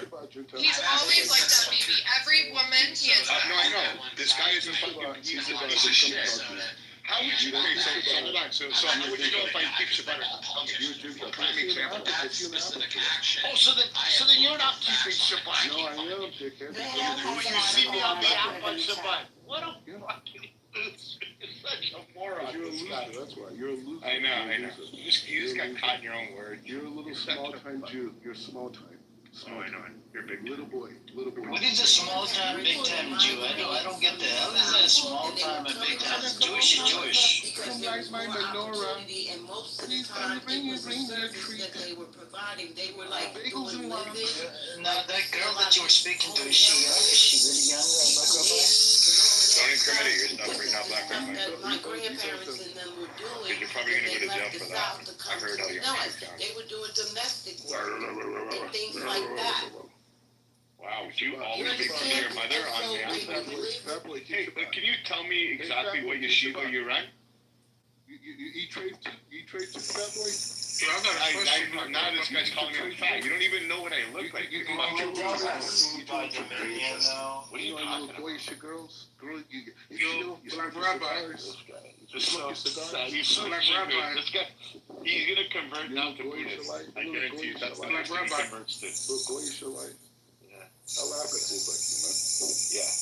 I'm about this life. You're joking. Bro, in real life, you would. Your ancestors, maybe your ancestors will. In real life, you would be laughing. Everybody talks like a fucking hero until they're gonna high five in the fucking head with a chair. Black Rabbi. Maybe your ancestors. Maybe. Buddy, shut your fucking trap. You're an embarrassment. The Kitover. Black Rabbi. Great grandparent, you know? But you ain't. Black Rabbi. Yo, if I said Baruch Adonai, Barav, how would you respond back Why to would that? you guys even give Leolam? Why would you even give this guy? Why would you even call him rabbi? I would just call him black.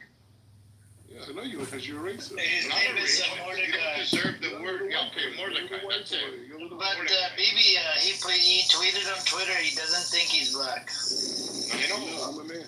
I'm not black. I'm a man. I'll post a link in the chat. He doesn't think he's black. White man logic. Your little white man logic. He's a race fan. You to call me nothing. White people are inferior to me. They have nothing. The guy just called somebody else a racist. Listen to him. Race baiting. This guy's such a Race baiting.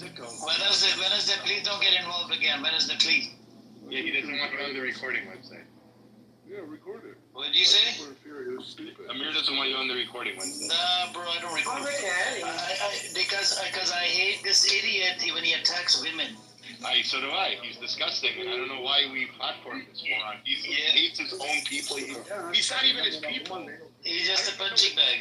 It's just so weird. He's just so weird. I'm here talking. I'm Jewish, but I'm talking to pro-Palestinian people, and I'm talking, bro, kiss my ass. You're a joke, bro.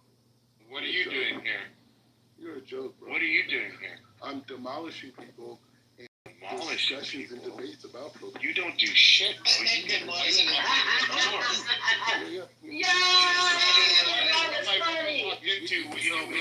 Very quickly. Everybody knows my stance in here. That's the difference. I don't booty clap like everybody. Yo, that was hilarious. He demolishes somebody. This guy doesn't demolish shit. Maybe you're underwear. That's about it. You're mediocre. That's what. You're mediocre. Hold the room. I'm going to challenge you. I want you to hold the room. I challenge you to hold the room. Hold the room for yourself, please. Hold the room. Do you say rum or room? Baby, how do you say room? Is it rum or room? I say room, but it's rum. Hold the room. Hold the room. That's a Canadian accent, right? Yeah. Why not? Let's see. I want to see your pug chaser. You have three podcasts today. Let's see how many people will show up to your room, how long you can keep it running for, and if you can provide content to keep you clear. How's it stupid? I'm calling you out on your bullshit. You just said I did 2 podcasts today. I'm the irrelevant. I'm the most relevant Jew. I'm a super Jew. You're a fucking super dirtbag, bro. He's a Superman. He's a Superman. Are you Superman, Black Rabbi? I'm a mainstream brand. Shit, I'm fucking. I think first you need to work with your tie. It's too small, Black Rabbi, for you. Yeah, but you know what, Amir? The places my ties have been, yours have never. We need to get you a right tie. Have you seen his pictures? Maybe they're like, even the coat that he wears, it's just too small. It's just like, you gotta get a bigger coat. Yeah, whatever. That tie is secured at the endorsement in the U.S. State Department. Can you tell me the yeshiva, please? Just for reference. Why not? What are you afraid of? What are you afraid of? I'm in the news. So then I dare you to tell me. Every day. Tell me. Research. Tell me. Tell me the yeshiva. My yeshiva? Okay, yeah. The yeshiva you say you own. I want to hear. Yeah. Yeshiva Sanhedrin. Saint where? Saint or Sanhedrin? Yeah, figure it out, boy. He calls you boy. Don't be upset if it gets shut down. I can't believe it. Who's going to get shut down because there's somebody more powerful than me that I have to answer to because you guys are the Jews. No. I'm not there right now. If I was there, I would definitely have lunch with you. You're nothing. I would definitely have lunch with you. You're not even allowed in my neighborhood. You're nothing. Yeah, I know. I think once you have lunch with him, maybe I think he'll probably he won't act out his character. No, he would be quiet. He would sit there like a mouse. I guarantee you. Go to Tel Aviv, you mediocre Jew. Go to Tel Aviv. Yeah, go to Tel Aviv. trade. Be free. Support Israel. Are you criticizing other Jews right now? Yeah, because you're a joke. Are you? That's why. Because you're a joke. Yeah. Oh, all Jews are jokes to you? You're a joke to me. You don't I know, and you only know because you were here. He was on the app on Shabbos. I thought Black Rabbi, you support Israel too, don't you? No, but Not anymore. Not anymore. If he's actually Jewish, he's a disease to Israel. He's a disease. Because these people violate the Torah and they don't leave anything. But don't you support Israel, Black Rabbi? No, I became a Jew last week. I support God's understanding of Israel. God's understanding. Yeah, Nazis like losers who don't keep any Torah, but they just support the nation.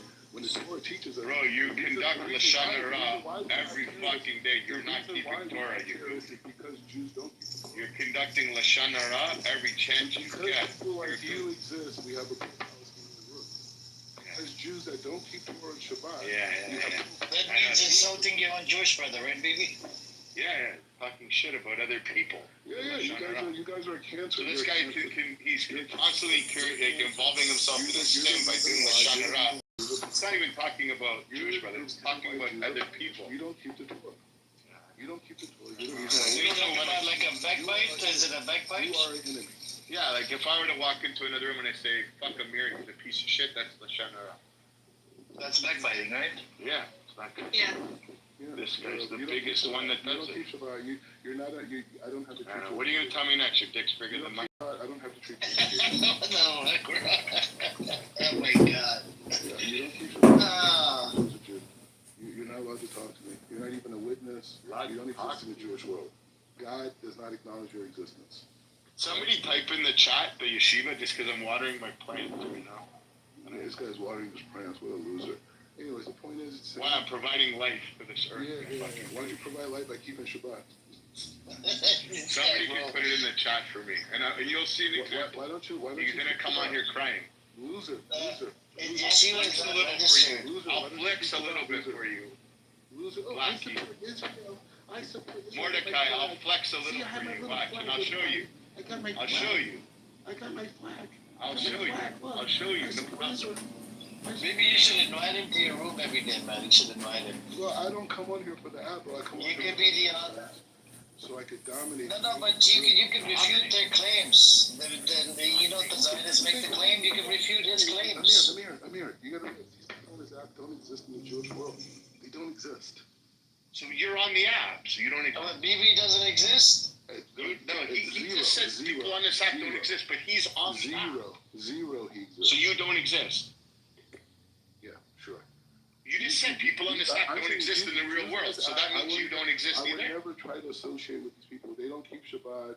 They don't care about nothing, bro. They're animals. They're just animals. They don't reflect the... I mean, you could say about a normal, sure, but not about BB. I think BB's off the app. I'm just saying in general. BB even disappeared from this app for like a month, right? BB disappeared from this app for like a month. Do not keep Torah. That's what I'm saying. Yeah, he was focusing more on, They don't represent Jews. They represent secular people that, for whatever reasons, maybe they're Jewish, maybe they're not, who knows. But that's what they represent. But they don't represent the Jewish. Did you charge people money to convert them to Judaism, Rabbi? I don't do conversions. Was there a rumor that was going on? Is it true? Was it 5,000 or 10,000? Yeah, 5, 7, or did you do it B'chai? Did you go 1,800? What did you do? Did you give a special? Did you do a Shabbat special? I do much bigger deals than that. I know. I don't do conversions. I offered him a deal, baby. I said, come back to Los Angeles, maybe we can work together, right? I don't know why he didn't convert, make money. That sounds like a good deal. Yeah, I said we could charge him 5,000. You know what he said? I won't do that shit for a minimum for 25,000. I'm like, what? He said, this guy seriously. Yeah, he wants to do it for 25 or 20 grand per person. Yeah, if I did do it, yeah, fine. But I'm saying I don't do it. Yeah, he's a grifter, man. He's a grifter. Yeah, I'm a drifter. I've been involved in Judaism for not drifter, you idiot, grifter. I said grifter. I heard what you said. The guy said you said drifter. He's got hearing problems too. Either way, both of you guys are mediocre guys. Okay, like on the pro-Palestinian side, Amir's a mediocre guy. He's not a player. And BB, he does not. I don't want to be a player, man. I'm not here for to be played. Let's give him the benefit of the doubt that maybe he is Jewish. I don't come on the app to be a super Jew. Not like you. and maybe he had relatives, some ancestors 100 years ago, or these types of things, and maybe they were holy, but he's not holy. Maybe what happened to the normal? He disappeared after that video was released. Nah, he was on. He was on. But that's a good Was he? I thought he got buttered and he just left the app. No. Either way, you guys do what you do. Thanks for coming, man. I'm pure. Appreciate it. I'm chosen. Pure what? You're a pure piece of shit. The fact that you're keeping self has the ability to hear the vibrations of my voice shows that you did something good today. Vibration of your voice. Black Rabbi. Are you talking about a vibrator? Black Rabbi. Can I have a bracha before you leave? I give you a bracha that if these people in this app who call themselves Jews, that you never follow in their example. The way they live is disgusting. Do you think Yigal is Jew? He lives inside Israel. He's Jewish. No, I don't know. I don't talk to these people. If I talk to them, maybe I can figure it out. I mean, I'm just saying, I don't. You guys, because you guys are racist, right?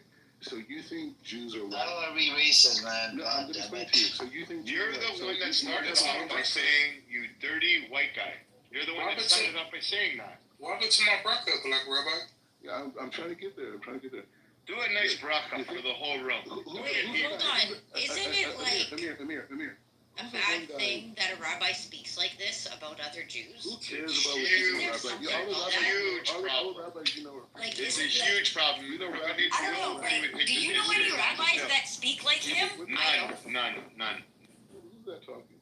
Like, I remember. I think wasn't he the same person that doxed your pictures or something? Oh yeah, he likes to do those things. Oh yeah. Was it this scumbag? Yeah, it was him. Okay, I'll get the name of his yeshiva. This back Oh, now you're done. Because your little Jewish ass is going to do something about it. Because you got power. Fuck you. Okay. It's very easy to find the name of his yeshiva. He's all over fucking social media. He's a clout-chasing fraud. Yeah, hold on, guys, I'm sorry, I just jumped in. The black rabbi just talked about someone else's appearance. Have you seen yourself? Rabbit, have you seen yourself? Of course.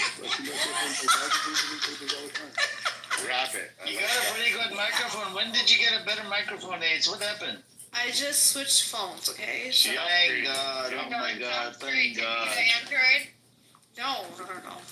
Oh. Did you get an Android? You got an iPhone? No, I have an Android, but that's like the work phone. This is my phone. iPhone. I gotcha. Anyways, Rabbit, have you seen yourself? Don't be talking about other people's appearance. It's kind of unbecoming of you. I could definitely do it. You could, but you embarrass yourself every time you talk about someone else's appearance. You're saying that, but that's not my reality, though. No, it is your reality. The mirror, sweetheart, is your reality. You're Delulu. Delulu. My husband is beautiful. You think that? That's cool. No, I know that. My husband is beautiful. I know you've been creeping on my Instagram. My Instagram's open. There's no secret. He's a beautiful man. Don't be jelly. Don't be jelly. Don't cut him out and put yourself in the picture, loser. Oh, he probably would do that. Fucking weirdo. He likes to do. He probably does the same thing with you. He probably cuts your husband out and puts himself in. He did. Yo, he had a picture of my kid's dad and me. How the fuck did he get that picture? What the fuck? Yeah, Nikki, when you guys expose him, ping me to the room. I'll ping everybody in. We'll make it a huge room. Oh yeah, Royal's into drama. She's big. She's huge. She'll ping me in. She'll ping everybody in.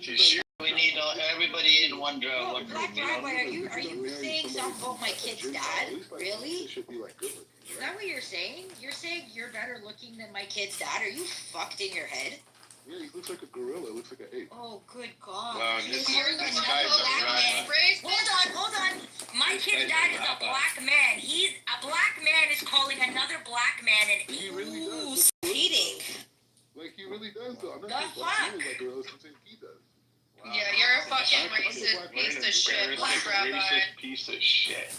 Yep, it's racist. For the first time this room ever agreed on one thing. I know. with profiling. No, we agree. There's a lot of things wrong with this idiot, man. I'm not gonna sit here and let anybody talk bad on anybody, man. I don't care who you are, what your position is. You can't be talking bad on people's appearances. I don't know who the fuck he thinks. Shut up. You look like a rhino, too. Oh, listen, I'm the cutest rhino you've ever seen, okay? I am the cutest fucking rhino. That's why I blocked you on Instagram. He's probably in your back. Ooh, you watch me on Instagram, but you blocked me. I said I blocked you. Yeah, okay, but let's dive into it. You blocked her after sending her fucking, message after message threatening me. And I heard you because you want to kill me. That's not true. That's not true.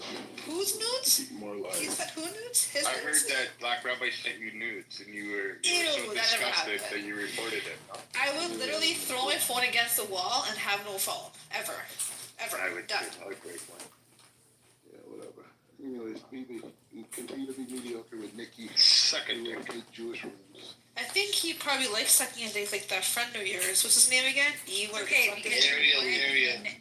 listen, when I die and I go up to Hashem, he's going to welcome me with open arms. You, on the other hand, are going down to Lucifer himself. Trust me. Trust me, the way you talk to other Jews and the way you act. Not just Jews, man. When he talks to people badly, when he calls Palestinian children terrorists, man, that's just nasty work. Everybody. No the gorillas. I'm sure Hashem judges And people gorillas, look at on this. how they treat other Gorillas. humans. He's calling his fellow black man a He's on my gorilla. fellow. He's on my fellow. He's on my fellow. Stop. He's not. Look at him. A black man calling a fellow brother He's not a gorilla. He's a Gentile. He's a I don't even like the dude right now, to be honest. Like, we're not even together. But, like, bro, you're really insulting my kid's dad. Like, a black man, you're fucked. He's not. I don't care. He's a Gentile. He's a It's okay, Gentile. Nick. Okay, try to come for my husband, too. And that's Hold on, wait. It doesn't, isn't, okay, Okay, wait, what did isn't I the definition, isn't the definition of a Gentile a white person? No. Oh. No, that's not it. As he's calling Nikki's black husband a Hold on, I'm back in a and an ape and all those things. Hold on, I'll be right back. I gotta watch a video. Hold on.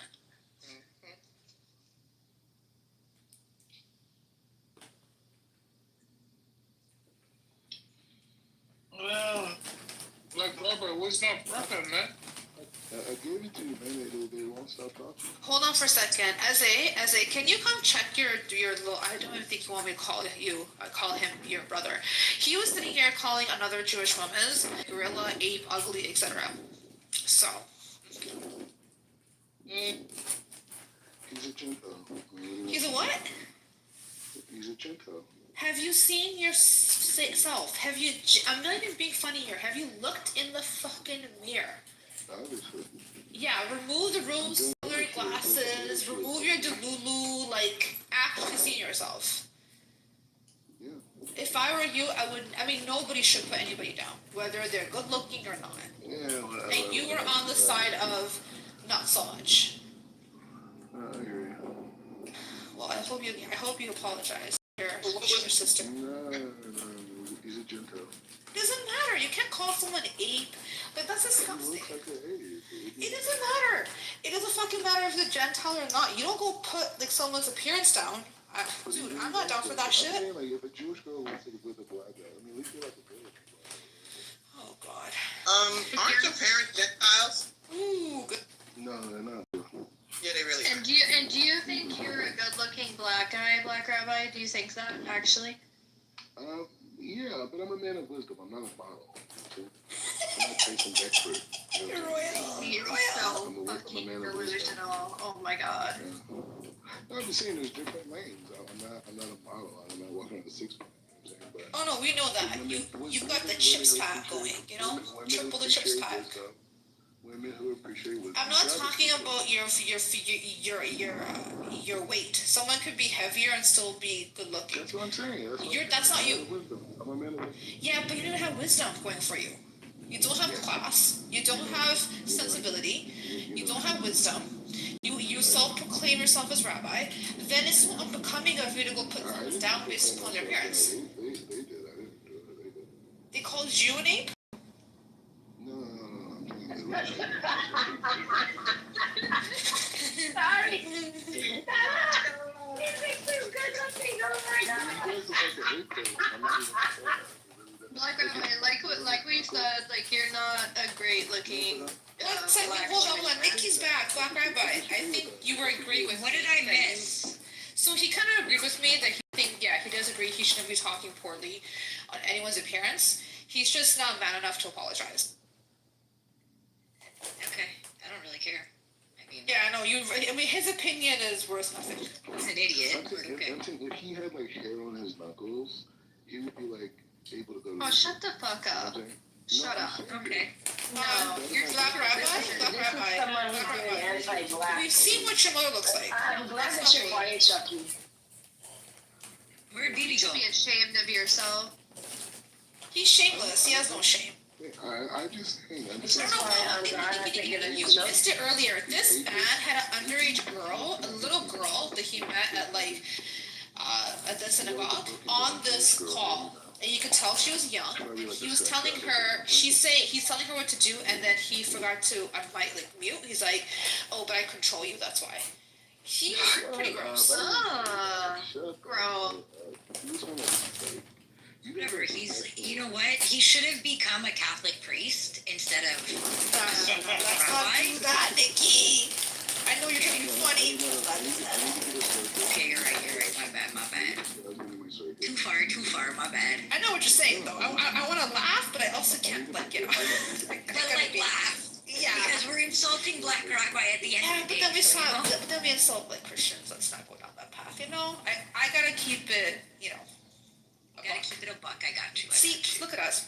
We got our Toronto. Got you. Why are you in the bathroom now? Where are you talking I'm actually not in the bathroom. I'm in my foyer. High ceilings. Ever seen those before? I guess not. Yeah, you're right. You got me. I got you. Nikki, let's start the zoo together. Like me and you on partnerships. What? Let's start a zoo together. Like a business, like a zoo. No, let's start a circus. He can be the clown. Let's start a circus, and this man. No, we're gonna start a freak show, and he's gonna be the main attraction. Black Rabbi, hello, Black Rabbi. Hey, Nikki, you could do better though. Black Rabbi. I hope somebody's recording this. Hold on, Nikki, he's hitting on you. He says you can do better. He says I could do better. Ooh, girl, she wants to get up in here. No, I do. It's already won. I hope they record this, and the next time he's in a black space, they can show how he's racist. Black Rabbi. I'm still waiting for my braca, man. Hey, check it. I give you a braca. You should have to strip to difficult times. That's it? Hey, Nikki. What? Let's do a circus together. No, I'm gonna do a freak show, and you're gonna be the main attraction. Fucked up freak. Nikki, seriously though, you can see that I see your ex or whatever you is at the ape. You're not that bad looking. Like you're okay. Like you could do better. You could do better. You could marry a Jewish man. And move on with your life. So you want to marry her? So not Gentile lust. Actually, I am now with an Italian man, but thanks. No, you're still Ashkenazi Jewish. No, Italian. Ooh, Italian, the real Italian. Italian. Oh, okay, the real Italian. They talk with their hands and shit. Maybe Nikki is like has a good heart, but she's a very small brain. You know what I mean? Like she's not like. John, can we pivot? She means well, Can we kick him out of the room now? Wait, where did BB go? I wanted to ask him a question. Yeah, I know. I left for a minute, and then he's gone. Yo, can you ping him in? I have a question for him. I heard something. I just want to clarify it. Small time rookies in this little small time.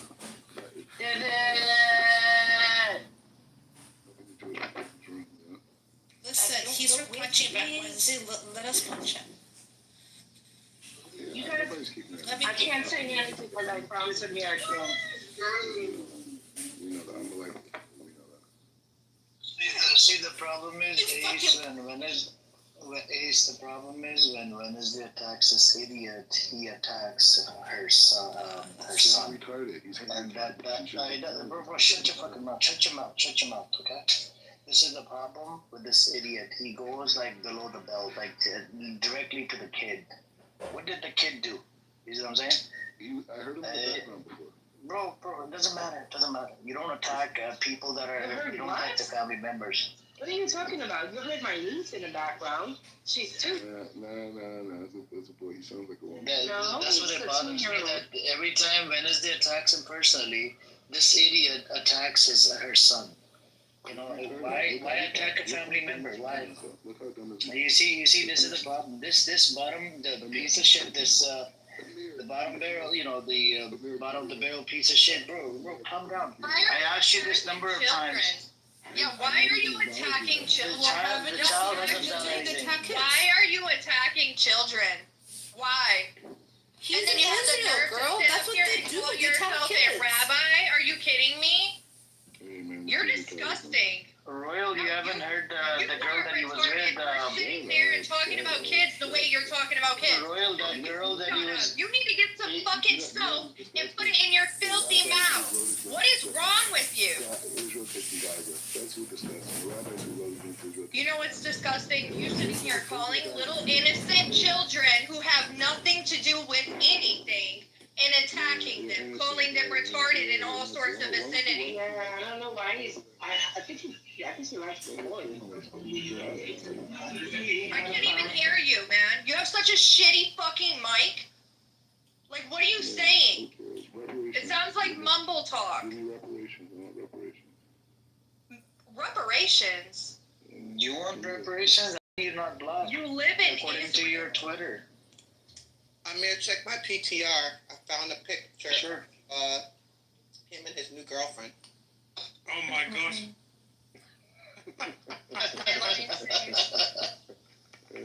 Oh, wow. Yeah, you're disgusting, honestly, Black Rabbi. I hope you have nightmares every night you fall asleep. No, I don't. Is that Lilla Yeah, you Gorilla? have, like, PTSD. For attacking children. Ezzy, is that Lilla Gorilla? Get over it. Yeah. I think everybody cares. Even the Jewish community doesn't accept you. Yeah, sure. You know, No, it's true. Ezzy, I've never seen this Every idiot. Jewish room you go into, they all don't accept you. They kick him out, I think, out of the room. No, literally the entire Jewish community on this app does not accept them. Yes, they're not Jews. I'm trying to tell you that.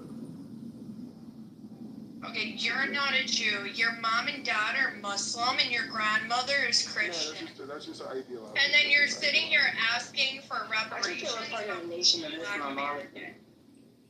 Like, you make no sense. You're completely inconsistent. You're illogical. These guys are actually very good. They're not that bad. Oh, people, clean them up. Clean up. Right, so you speak. Clean up paper. You never had to do pies. What time is it in now? Let me see. 8. And you scam off of the Jewish identity for a living.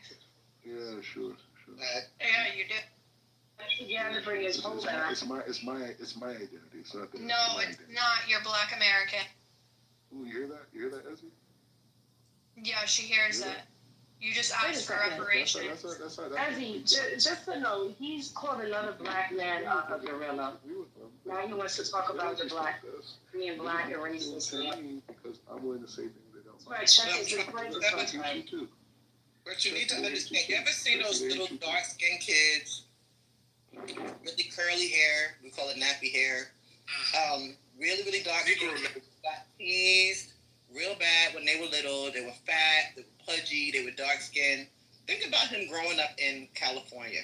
He was probably ostracized from the time he was born and started going to school until his adulthood. He does look like his mother. He does look like his mother. Now that's why he's he does look like his mother. A white woman if he can, and that's why he ostracizes black people. Because he hates himself as a black man. Yeah. Wednesday PTR. That's it. Wow. Very feminist. It's really that simple. Hey, I'm a lot of, if you have like a thicker lip, if you have a wider nose, you're stereotypically black. Oh We're not taught. This is the trauma. This is what happens with the kids. He perms his hair. He's like 50, man. He wear Jerry curls. Get a Jerry curl. Just get tortured. That's what happens. You got that dumbass Nassim. He's like that too. You ever seen Coming to America? But dress like kids up. Chucky, you ever seen Coming? Look what black and Of course, you know where I'm from. Right? Remember the commercial for the Jerry curl? Yeah, Songolo. That's so long. What was Black Rabbi? He hates the most. He hates the most. He hates light-skinned, tall, athletic black men because he feels like that's his competition. Stop. I'm an all-city athlete. Stop. But at the end of the day, he's not even in their league. Not even close. You're an all-city athlete? You fucking pig? Yeah. All-city. Can you run? All league. You run to the buffet line, you fat pig. Actually, I've seen Literally photos born of with the a piece of guy. fried chicken in his mouth. He was born with the fried chicken. Exactly. I've You can seen only run to photos the of the buffet line. guy that he was attacking and calling a gorilla. He was actually attractive. Yeah, Black Rabbi, you look like a fucking pig. Yeah, but we don't even know how you look, though. You know what I'm saying? Oh, no, my picture's right there, so. No, I don't know. It looks like an alien, but it doesn't really. Yeah, well, you look like a fucking beast, honestly. Well, and your gut hangs out about like 15 inches below. Oh, wow, boy. You're very past your pretty. fucking belt. Thank you. Why Yeah, are he you looks like he's standing like next to 6 his months mother for? pregnant, and he's got like 3 double chins. So I don't know what about a different chin.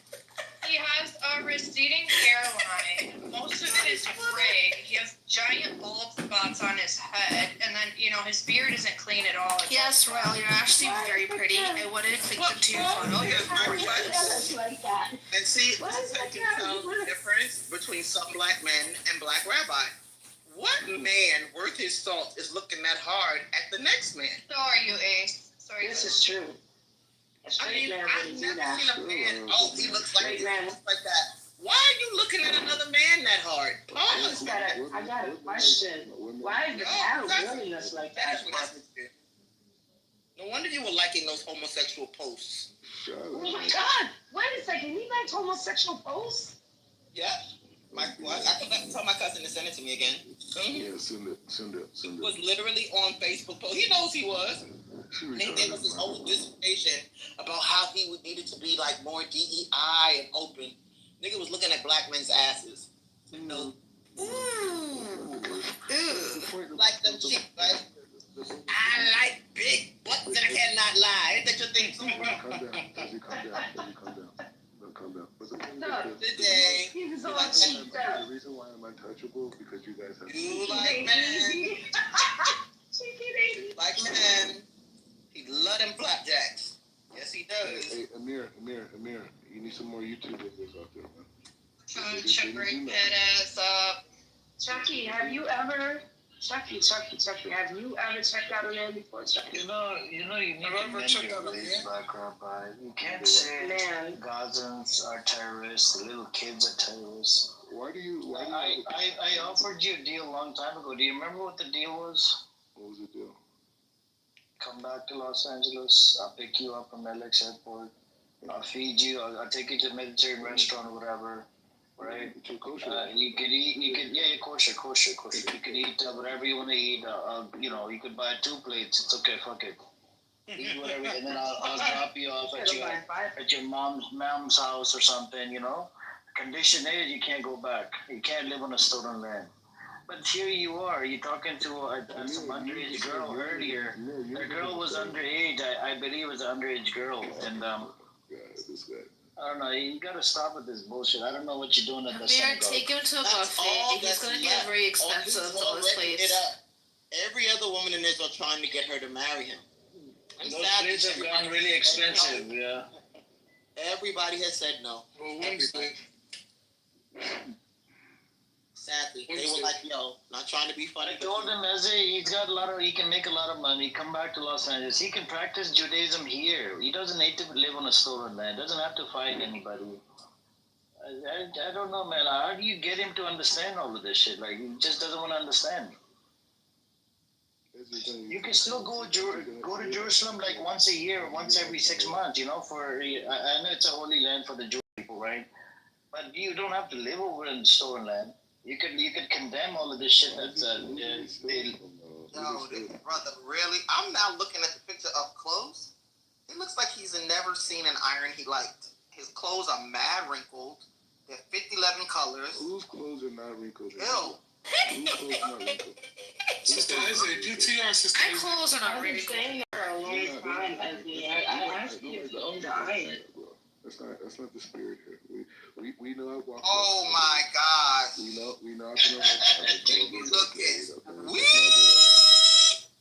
we know that I'm high fashion. We know that. I work for Vogue magazine. We know that. I know fashion. That's not. You know fashion? Were you wearing lipstick, eyeliner, and eyelashes? Yeah, that's probably it. I mean, you were practicing, guys. The question is, do you wear lipstick? He was. Boo, you can look at how good I look. Good black don't crack. Like you about 95. You really want to go there? You really want to go there? You got some of that masculine energy. Listen, let's make sure that we're really clear. If what the heck is that? I love you, you love me. What's the name of that dude? Come on, you know. Barney. I don't know what you're talking about. Barney.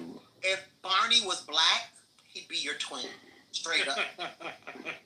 You have no neck. You have no waist. One big ball black jello. That's it. If there was a licorice flavored jello, you'd be it. Where's your neck, son? You ain't seen your neck in about 10 years.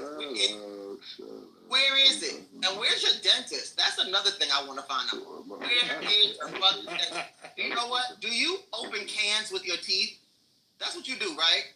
Nobody else uses a can opener. You just throw the sucker in your mouth, and that's why you look like you've been chewing glass for the last 50 years. Sad, man. Can I pay for your dental work? Please, just so I don't have to look at it no more. For real. Do you have enough money, is it? You know what? I can start a collection. Because he needs help. We'll provide to that. He needs help. Okay, what else? You know what else? The hair club for men. The hair club for men called for you too. They said that you got a giant hole in your afro, and they want to patch it up for you. So let me know what to send the coupon, and I'll send it. Can I tell you that we used to crank him like that? We would make a phone call and be like, "Hello, you have run a $300 coupon for the hair club for men. We know that there are pieces of your hair that are missing. Please, let us help you. Let us help you. Let's take something from your face. You have plenty there, and patch it on your head. Why does your this is a serious question. Why does your forehead start at the top of your head as opposed to like right around the edge of your ears like everybody else's?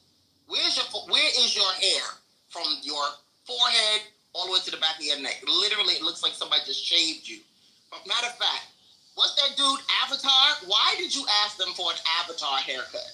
Why didn't you ask them for a regular fade like everybody else? Why? Why are you guys still living though? I'm asking. Where's your no. We're gonna give you a makeover, bro. We want to give you a makeover. Where should we start, guys? Okay, how about we hire a bunch of Palestinians and chase him around Jerusalem? Let's hire a bunch of Palestinians, chase him. That'll at least take down about 100 pounds. They'll be killed. They would be killed. No, they really wouldn't. Somebody would thank them. Somebody would pay them and thank them. Thank them for helping you help yourself. They will be shot dead if they did that. Yeah, I don't think so. As a matter of fact, not the ones I know. I'll pay some Jewish kids to take your ass. You don't know any Palestinians. Oh, you wish I did. You don't know. Really wish I know your parents. I know your parents. I know your parents. Right. Sure. Yeah. Remember that lie you told? Matter of fact, not your parents, your cousins. That big old lie you told. Oh, I have Palestinian cousins. I do have Where they at? cousins. Where they at? Where they at? One's a 6 lawyer that went to Yale. Palestinian. Successful doctor. Yeah. And you're talking shit about Palestinians every day. No. I talk about Gaza. We're ragging. Oh, I see. You hear that, Amir? This man lies. He lies. I've always spoken about this. The people in Gaza, they need to. You lie like you breathe. They need to go bye-bye. At the end of the day, your cousins are Palestinians, remember? You forgot? Yes. They're good Palestinians. They're the good ones. Good Palestinians. Okay. Good Palestinians are what? How do you get a good Palestinian? What makes a good Palestinian? A good Palestinian doesn't want to die in jihad. I see. Getting all of this, Amir? This Jew, such a fucking grape. That is awesome.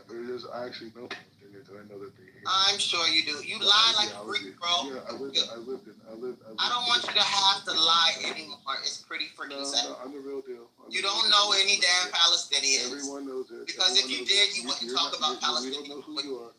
We know you're part of the Crown Heights riots. That's what we know. I'm gonna say again, you know damn well you don't know any Palestinians. You spit on your parents. Who does that? Who spits on the faith of their parents? You say every other time you get a chance. Parents are Muslim.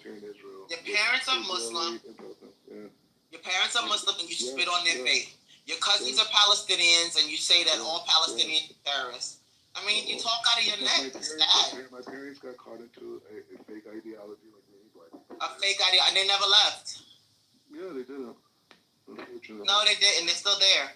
So how dare you speak on them? Unfortunately, but it's a fake ideology. No problem, Shoki Hassan, because you must have got caught up there too. They were taught to worship Arabs because they're not good enough, so they had to go. Taught to worship Rob Cook. Rob Cook's a great man. He's a great man. You was taught to worship Fred Flintstone in a yarmulke. Go for it. Whatever works for you. Oh, you ain't black people. Like, whatever. An Arab name was somehow holy. You need help. Let me know when you're ready. Let me know. You're the Black Rabbi. You're still talking about black grievance politics. Black Rabbi. You know? Black Rabbi. Like that's Black Rabbi. Who says they're an Orthodox Jew and Black Rabbi. Little black politics. You know, that's what Black Rabbi. Oh my God, is Black this Rabbi. Yo, Chuck, Wait, hold on. up, man. Is this fool still fucking talking? Why you keep calling me to shut up, man? I just wanted to tell him one thing. Okay, man. but stop talking. He's an idiot. I've been waiting this whole time to talk. I just want to say this. I just want to remind him, be careful what you say, Black Rabbi. That Abishter is always watching. Yeah, but you know the thing is, it's like it's time to repeat the wicked, right? And people like Ezzy who sit on here with her little black complaining mouth. I'm black and the Ashkenazis and I'm black. He is so jealous. And they were it's really so mean to me in school. They were so mean to me in school. And I'm really pissed about it. Really jealous. You know what? I just realized that. You want to be me? You want to be me? Is that what this is about? Absolutely. You really want to be me? I feel sorry for That you. would be neat. That would be neat. Oh, wait, hold on. Are you going after Ezzy Yofi now? No sheer. Oh, no. Is he going after you now? Let him come. Because I have already told everybody on this stage, the day I bitch slap his ass will be a day I make sure I put it on video so that everybody can see it. Remember, I warned you. I'm not even going to say, hey. I'm not going to say, how are you? I'm not going to say, shalom, shabuato. I am literally going to hold and slap the black off your ass. And when I do, I'm going to make sure it's on film so that everybody can see it. Can you slap the rap please? So there's no, I don't sell wolf tickets. I don't sell wolf tickets. I don't promise things that I don't deliver. I am literally, when I slap the shit out of you, you're going to swear you were Idris Elba or Denzel Washington in another room. I'm going to make you hit. I'm going to make you so cute. You're going to be like, damn, where were you all my life? I'm literally going to slap fire out of your ass. Sister Ezzy, but why is it that you running up in this show? It's just... It wouldn't even be that. It wouldn't even be that. I would just tell people, just hold the door for a second. And literally commence to whooping that fat ass. No. I can see you believe it too. That's the crazy part. You can see it. She's gonna go Remy Ma. She's gonna go Remy Ma. I am the wrong one to fuck with. Honest to God, I'm gonna slap his ass. Look at the picture. He left. No, wait. You know what? You guys ever remember watching Looney Tunes? And the vulture to do. Oh, no. This is him. Oh, no. That's him. Wait, he left. I should have. That's why he runs, because he knows I'm the wrong black Jewish person to fuck with. You won't even see me coming. You won't even see me coming. And You so have when to it happens, talk about let my me mom, know when and to where talk about I'll my be there. family, and I got nothing but brothers, no nothing but in-laws, man, please. You gotta hope they hold me back. Because they could be damaged too. But Sister Eze, but why I just seen it while you were talking. I could see you. Let's run it up in there real quick. It's not like I haven't done it before. Oh Lord. It's not like I haven't done it before. Ezzy has a heavy hand. Listen, Ezzy got a heavy hand. She'll knock her teeth out. So I wish you could in action.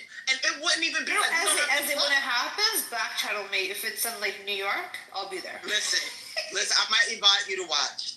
Girl, I'll bring every recording device on the planet. You ever see somebody who like just talks and talks? Eventually you get tired. Yeah, for real. And he forgets you talking about my brother, my mom is deceased. You really running your mouth, kid. You think you black. When I finish with you, you're gonna be black and blue. Watch and see. Watch and see. He's gonna be like, that nigga so dark, he's purple. And I'm gonna make sure he's even darker than that. Sister Ezra, my bad, General, I'm gonna finish with this. When you slap him, please don't have a Rikers Island flashback. No. Like that. He's gonna be bitch slapped, and he's gonna literally be like, "You're my mama." I sure am. Let me bitch slap your ass again. Let me do it again, cause your mouth is a little too reckless. Just a little bit. Ain't nobody Where are you talking planning about this, Ezra? I'd like to book my tickets. Don't worry, I'll make sure. Like Ariel. Oh yeah. Remember how Ariel recorded it? Watch what I do. You and I, as attorneys, will make sure that Ezzy is not in any Yeah, we're going to be protecting you. Don't worry about it. You don't need trust. I said New York. That's my stomping ground. Got you, girl. There's nothing. I'll be back in New York in a week. There's nothing a crackhead won't do for a blunt and a 40 bottle. Fuck with it. Find out just how black my black Jewish is. Find out. Did you guys hear about the foreign guy who came to New York City because he wanted to set up an organization of uplifting? Oh shit. He's missing now. Uh-oh. Really? He wanted to set up an organization for what? Yeah, for shoplifting. They wanted to do a organized crime with shoplifting. I don't know, somewhere in Europe, and he's missing in New York now. But they found in this spot people's IDs and everything. Money, people's IDs, everything. So he must have. You guys don't know the shoplifted the wrong person. 1 second. You know the smash and grabs, right? So they found out that there was a couple in Texas, Caucasian, super fucking wealthy. They would get these like girls, young kids, to go into Sephora, go into certain stores with a list of products to shoplift. They would ship it to them, and they would sell it on Amazon and whatever, some liquidation websites, and they pay them. It was a whole fucking organization. Oh yeah, I remember that. Ace, that Sephora scheme made the ringleader, the lady, made her multiple, like tens of millions, almost like 10 million. Yeah. Are you serious? Yeah. But it was a crazy ring. It's huge industry. You honestly, General? Come on, let's do a joint venture. You and I would never get caught either, so it's fine. That's craziness. That is craziness. You got the right. Y'all get caught.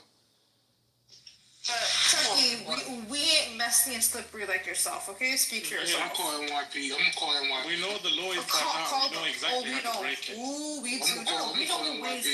Yo, don't snitch, bro. Don't snitch. Stop it, bro. Snitches, get stitches. We're gonna go to the precinct. We won't. No, Chucky. The way that we'll have this set up, you'll end up there. Yeah. Listen. I'm not. Yo, listen, in fact, we're gonna send you right to Rikers. Chucky, this is a forewarning. You, my friend, will be the one calling us as your attorney. Guys, help. Help. You're one call. Damn. That would never happen to me, though. Never say never. It's never gonna happen. How do you know? I'm not a thief. You don't need to. No, General. You'll become a thief. Exactly.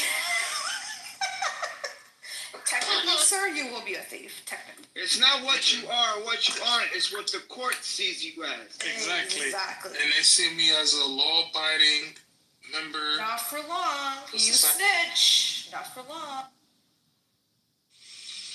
Okay. Okay, that's cool. I got wonderful lawyers. I got Jewish lawyers, so we can play these games. And hold on. Don't worry about that. We're the worst. We could one up that, my friend. And Mr. Goldstein wearing yarmulke, he got them signed. Oh, we have Mr. Goldstein on speed dial. Don't you worry. Amen. Mr. Goldstein works for us, just so you know. Okay. We'll see. Mr. Shabazz, what's up, brother? Oh, you look like, oh, shoot. We thought he was on our side. Craziness. You're crazy. You gonna see this There's no sides. Money talks. Chucky, Chucky. You're right about that. Chucky, next time you put Black Rabbi's mother's picture up, can you give us a warning? You know, I don't like... That was his mother. No, because he puts pictures up. Sloths scare me. I don't like sloths. Ooh. Nah, I don't think that was his mom. And we don't pick people's moms, man. That's a no-no. I think it was. No, his mother's an educated. Was it Angela? Was it Angela? I don't think it's. Yeah, he showed you, didn't he? I've seen Angela. Yes, I know what she looks like. No. He showed Sister Eze. Oh, Chucky, do it again. Yeah, I think that's her. Let me see his history here. It says UC whatever. I think the uni. I know what she looks like. It is her. She looks way younger than he does. Have you seen her? Yeah, but I'm not joking. Hold on, I'll PTR. Hold on. I'm confused, Chucky. The Tribe of Shabazz by Elijah Muhammad. Isn't it the Are you a Jew or a Muslim? I'm a Jew. He converted 10 years ago. I know, but isn't that the Tribe of Shabazz and Elijah Muhammad is the nation is? Oh no. Sister Ace. Elijah Muhammad is not the nation of Islam? Yeah, he is. So why are you saying no? Hold on, Eze. There's That is wrong. That's legit as well. Shabazz is both, I guess. I don't know. Don't start me lying. The Tribe of Shabazz is what Elijah Muhammad claimed they were derived from. Right. Yeah, that was his claim, but you know he got all this information from W.D. Fard, which fed him that information. Yeah, W.D. Fard. Yeah, who fed him that information, and I mean that's a whole rabbit hole. Do you think they were running a scam? I don't. Okay, so this is the thing with the Nation of Islam. I grew up around them, so this is my whole thing with them. They did the right thing in those times to clean up the neighborhood and clean up the community and organize and make people strong and self-aware and knowledge of self. Blah blah blah blah blah. Right. So that part was very good. I think that they did, even down to diet. They cleaned up brothers who were coming out of jail. Yeah, and just even down to diet and self-defense and being presentable and making money and being upstanding citizens in the community. So all that was amazing for the community back then, right? But if you go down a rabbit hole of W.D. Fard and who he was, it'll give you a headache. It'll blow your mind on. They don't even know where this guy's from, but there's so many theories and the things he was teaching. Yeah, well, he disappeared. He disappeared. Well, they narrowed it down as that he was actually from Pakistan, because it was broken down. I mean, it was speculated that he was from either Turkey, Saudi Arabia, or like Lebanon or something like that. But it ended up that all the fingers really point to him being from Pakistan. And as a salesman going through the South, though, that's a little. No, but he was light skinned. He was light skinned Pakistani. So he had Desi features, but he was light skinned. So he passed for white, and he changed his name to Jeffrey, and he had all these aliases. He had like 16 aliases. And he went from like you said, from a salesman to a food truck, guy owning a food truck to then, starting his own clergy, and the rest is history. And the Elijah Muhammad family. My might have been one of them COINTEL people? You think he might have worked for the other side? Yeah, I mean, a lot of people say that. A lot of people say he was a Fed. It was a Fed implant. Fed, so it's a lot of shit. But he was such a criminal. Locked up so many times. He was married to 2 different white women. He beat one of them. He got locked up for robbery, for drugs. He got locked up so many times. Farad Muhammad? Really? Yes. W.D. Fard. Yup. He got locked up. So if you look at his record, it's crazy. It's ill because one of the brothers who's been on this app for years, he just recently stopped coming to the app, probably this year. He wrote a whole book that just got released. What's his name? His name is Bilal. I have a link to his book. Oh, I spoke to that guy before. Oh shit. Okay. Yeah, he's a nice kid. Yeah. So he's a professor in Canada and at a university, and he wrote a whole book about W.D. Fard, the mystery and the man, some shit like that. So he just put it out like 2 weeks ago. Can you put a link in the chat, Ozzy, if you don't mind? Yeah, I'll put it. It's such an interesting story, but I thought I knew a lot about the nation and everything, but this deep dive is nuts. It makes you look at the nation from a whole different angle. I mean, I'll be honest, growing up in Brooklyn and seeing brothers working as a CO and seeing brothers come home, I have renowned respect. I have profound respect for brothers who can bring other brothers home and give them a job that they otherwise wouldn't be able to get because of their record, and have folks who were, getting high every 3 days and now upright, clean as the board of health and doing something positive with their lives. I mean, I have respect for them. And if you know what that life is on the other side of that gate, to see them transform like that and to do it in a spiritual space is a wonder to behold. That's why I wonder though, who's really. That's why I don't. Yeah, that's true. But that's why I don't like when Muslims really bash the nation. Yes, the nation they're deviants. They're far from. They're not Islam, but they're not. Yeah, they're far from. Right, they're far from the fold of Islam. But what they did, the people who are bashing them don't know and didn't live around them and see what they did for the community, even the community and what they did for people.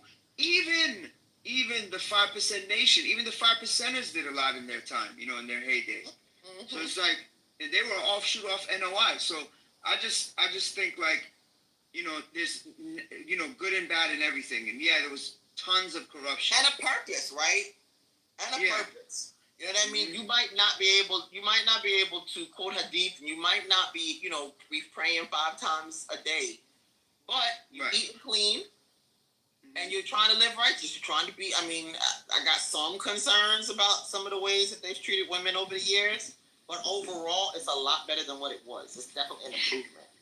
And I feel in a time where Islam was very minuscule in American society, they came as a way to, serve as that. But then you also got to look at it like this. So many brothers came from the nation and became, quote unquote, Orthodox Muslims. They converted to Islam.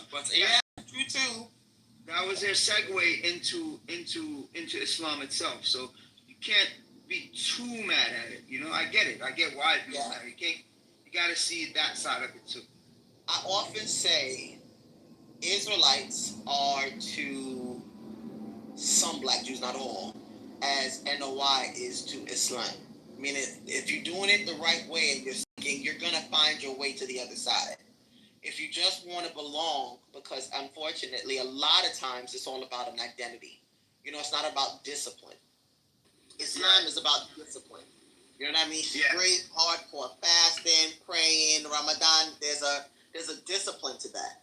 To Judaism, there's a discipline. It's not just, oh, look, I'm black and I'm descendant of the tribe of Judah or Levi or whatever else. There's a discipline. Right. If you're really looking for discipline, you'll find it within the traditional faith. But if you just want a club or a group to belong to, you know what I mean, or attend Savior's Day every now and then, Well, that's a whole nother. But you know what it is? Sometimes And I think I look at it like Go this. ahead. Real quick, I'm finished with this. I also think like, yeah, it's the NOI is a deviant sect, offshoot of Islam. It's not even considered Islam by the traditional sense, but it worked for some people at that time. It got people out of trouble. It grounded people. People found their peace. And I'm a firm believer of, yeah, I'm a Muslim. I believe Islam is the path. Islam is the way. But if, let's say, Ace worships a sweater in her room, and that sweater brings her peace, and she is a good person because of it, more power to you. You know what I'm saying? I'm not gonna knock you. That's just because I don't believe that. You know what I mean? That's what I want to say, Monica. Hold on, Chucky. That's what I want to make a point of. It's sometimes, like, I get it, religion, right, can be very, you gotta be disciplined, you gotta be on the ball. If they take, I mean, it's not Islam to its, fullest degree, but taking some elements, like abstaining from drugs, alcohol, having some sort of discipline, being righteous. I mean, they would also eat halal, and they would do some prayers from what I've kind of seen, especially within the prison system, as they were saying. And again, there is a belief in Allah in that sense. It's not the fullest extent, of course. It's hard, to be very honest. I say it, my parents always say it, I'm Sikh. And we have so much respect for every religion. But my mom always says that she was Muslims, they are so true to their religion and the Quran. She goes, it's admirable, right? So we see that. It's true discipline, it's true heart. But for people to have that stepping stone to come in, because the intentions are good, right? The intentions are right. It's not using religion. You guys have seen how people use religion to get people to do nefarious things? I mean, that's not being done, thank God. I mean, the religion did get corrupted, as you were saying. But then, as you said, people came out, then they got into the fullest extent, the real extent of being a Muslim. To that extent, I don't see it as a negative, but then, like you said, there were some very nefarious things that took. I wonder. Go ahead. I'm sorry. Go ahead, Chucky. Nah, I know what I was gonna say. This is funny because Ace and Mozzie weren't in here when we were having our discussion earlier, and it was like when I was telling you about reform, conservative, and all the other sects of Judaism. At the end of the day, man, I've watched. It's all about finding your interconnection to the Creator, whoever you believe that is, and if any form of religion. I don't even like that word, religion, but if any faith organization brings you that peace and changes you to a better person, then at the end of the day, who cares, True, but my only issue is, this Chris PSC, my only issue is people that use their religion to feed their narcissism. Like, we see some people here, like fucking Black Rabbi. That I absolutely hate, right? They will identify with an organization. Wait a minute, hold up. Let me make sure that you're clear. I have asked him point blank, like, why did you convert? And it definitely was, the answer was not one that I was expecting. This is all about, like, politics. This is all about gain. This is all about attention, being a big fish in a small pond. It's narcissism. And crazy enough, Lee told me the same thing. And in the conversation, I was like, well, why did you become a rabbi? And again, on that same line. And it kind of makes you wonder, like, do you know why Jews are Jews? Do you know why rabbis are rabbis? Like, there's a disconnect. It's all surface.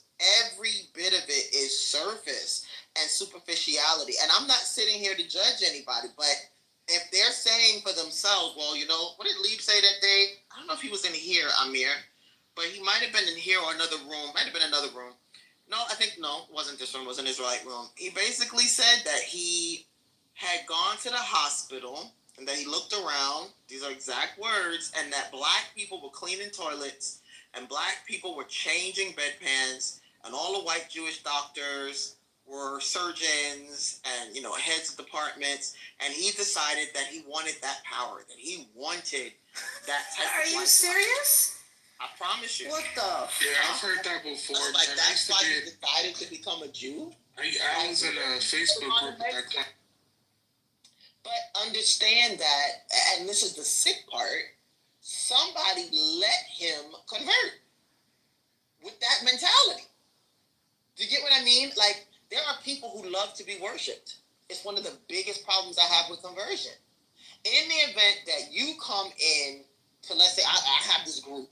You want to enter the group, but instead of you, quote unquote, worshiping or upholding the standards of the group, the values of the group, you're more interested in mimicking the behavior you see me perform, or you want to be just like me, wear my clothes, wear your hair the same way, or whatever else. At some point, shouldn't I, because of my respect for the group, tell you you need to go somewhere else? Yeah, I agree.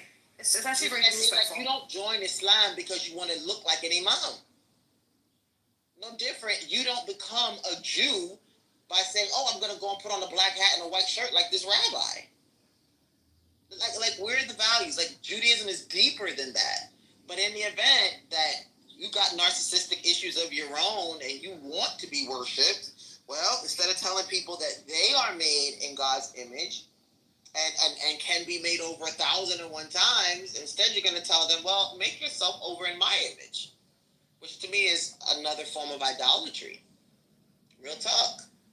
Why are you worshiping people instead of worshiping the highest power? And why is that not a personal journey for you? You know, why are you on this groupie tip? I don't know. I think that, you know what it is, the way I see it with the way he presents himself. And there's a lot of those, you know, illegal settlers that get in and they, you know, they're just converted. They're usually from New York. It's like they're bums. They have nothing going for themselves.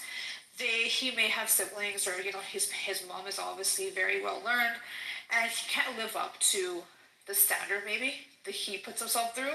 So he says, "Oh, I don't have to look good. I don't have to dress well. I'm a Jew. I have wisdom. I don't have to do any of those things." So to him, it's a hierarchy. That's what? Sorry? Mordecai said this? Yes. You were just now. He said that, "Oh, I don't have to look good. I don't have to dress well. I'm a Jew. I have wisdom." Or he'll say stuff like, he basically denounced him being black and said he's Jewish first. If I don't identify myself as a black person, the white supremacy doesn't apply to me. I'm a Jew first.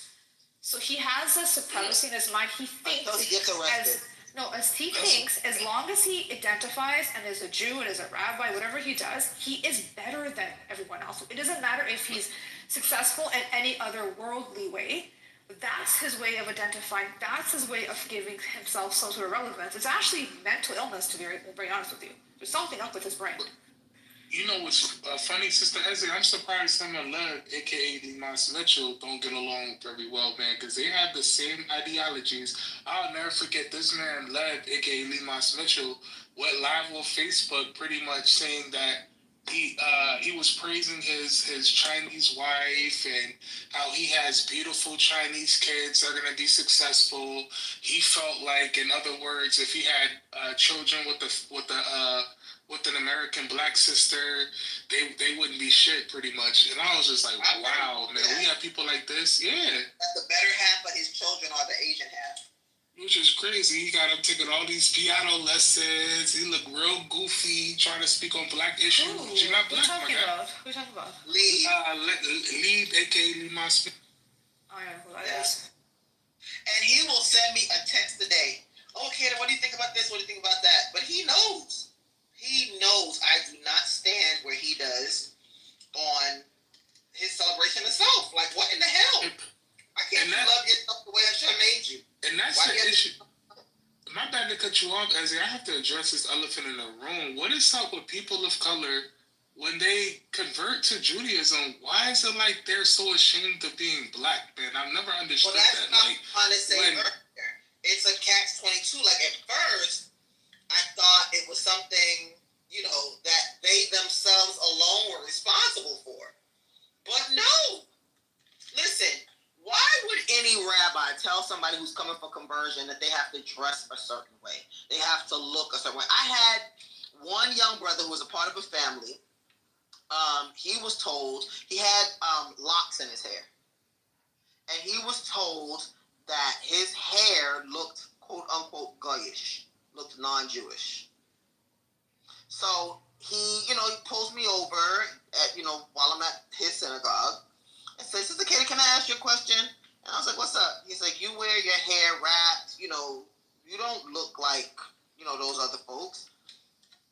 Why don't you dress like they do? I was like, well, why do I have to dress like they do in order to be Jewish? And we got into the conversation, said, the representative told me that before I go into the mikvah, I have to cut my hair. And I was like, which representative was it? I took her to task. I was like, you know what? If you don't have to change that French cut asymmetrical wig you got on that looks more like Paris than it does Jerusalem, he shouldn't have to change his hair. Why isn't your hair cut? Why don't you look like a non-Jew? Maybe it's something in your mind that says anything that looks naturally black is automatically non-Jewish. And what kind of lesson is that for somebody who's approaching the gates of Torah? What the hell is that about? Yeah, and I've had I blame folks. If you let somebody indoctrinate you like that, you're off. And if somebody attempts to impose their Eurocentric view of Judaism on you, they're wrong too. So it's a catch-22. And it was like, my bad. I get passionate about this discussion, man, because I had a similar situation when I went through my journey to find the community that I fit in. Because I had met a rabbi who couldn't convert. And it was Rab Drawer. I don't know. I'm pretty sure you heard of him. And he said the most. I went all the way up to Muncie. I called sick out of work to go to Muncie just to sit down and talk to that man. God blessed him. Bless him, right? But he told me it's important to. He's like, don't change. He was like, spiritually change to who you are. He was like, but still remember who you were before you converted. And he was talking about, my parents. I had cornrows in my hair at the time, right? And I've heard the little... Now I know who you are. You just outed yourself, homie. Yo, click.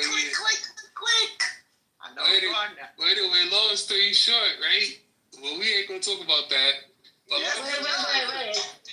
I want to talk about it.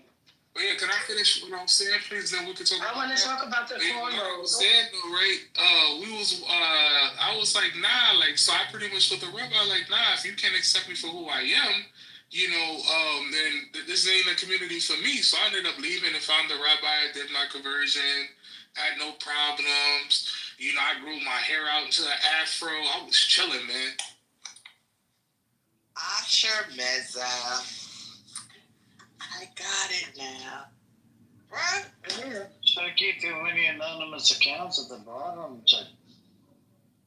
That's cool. And I believe it's all wrong. Remember he was telling me, I know you. Yeah. Watch now your he's about to tell me. I got it on my own. I got it on my own. That's good, Sister SJ. Is Chucky tall? No, all he had to do was talk a little bit more. I was like, wait a minute, now it's... That's it. I got a question for you. Talk to me. As far as... I never knew this about Sammy Davis Jr. Was he a convert or he was like born into a Jewish family? He was friends with Frank Sinatra. He had a bunch of Jewish friends. They say he was in a car accident and had a moment where, like, somebody gave him a mezuzah, like a car ornament, something like that. He would be somebody who converted because of association, not necessarily because he searched out the faith. So, no, he was not born Jewish. Gotcha. But he was an entertainer. And he saw individuals prosper who were Jewish, and he wanted that connect. Pretty simple. He wanted that connect. And it's sad because you can still get the connect. You don't gotta sell your soul to do it, but you know how that was back then. It's fun, but Sister Isaiah, get your construction ready. You know what I mean? When Rabbi Shabazz come through, it's gonna be... You're funny. And now I know how you know my brother-in-law. Bruh? Yeah, that's a topic for the other day. Coming back to me now.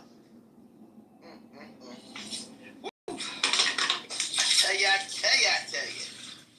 I remember back when I was on Facebook, right? Because I was so amazed. I ain't gonna lie. Wait, hold on. Can you answer Wednesday's question? Is he short or tall? Yeah. Who? Chucky? He's not short. He's not tall. He's kind of middle. Like what? 5'9", 5'10"? How tall are you, Chucky? I'm 6'3".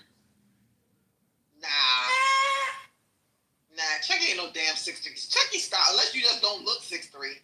Nah, I'm 6'3". That's on my mom. There's no way you cannot look 6'3". My husband's 6'3", and he looks 6'3". I'm 5'9". You can tell. Why not? I'm 5'11", so it could be why he doesn't feel tall to me. But I think you were like 5'10". I'm 5'9", and my husband's 6'3". There's difference. There's definitely a difference. I'm 6'3". When I wear my heels on, I'm 6 feet, and he's definitely way taller than I am. You tall, eh? Yeah, 5'9". My parents are short though, it's funny. Well, my mom's short. She's like 5'2". Well, yeah.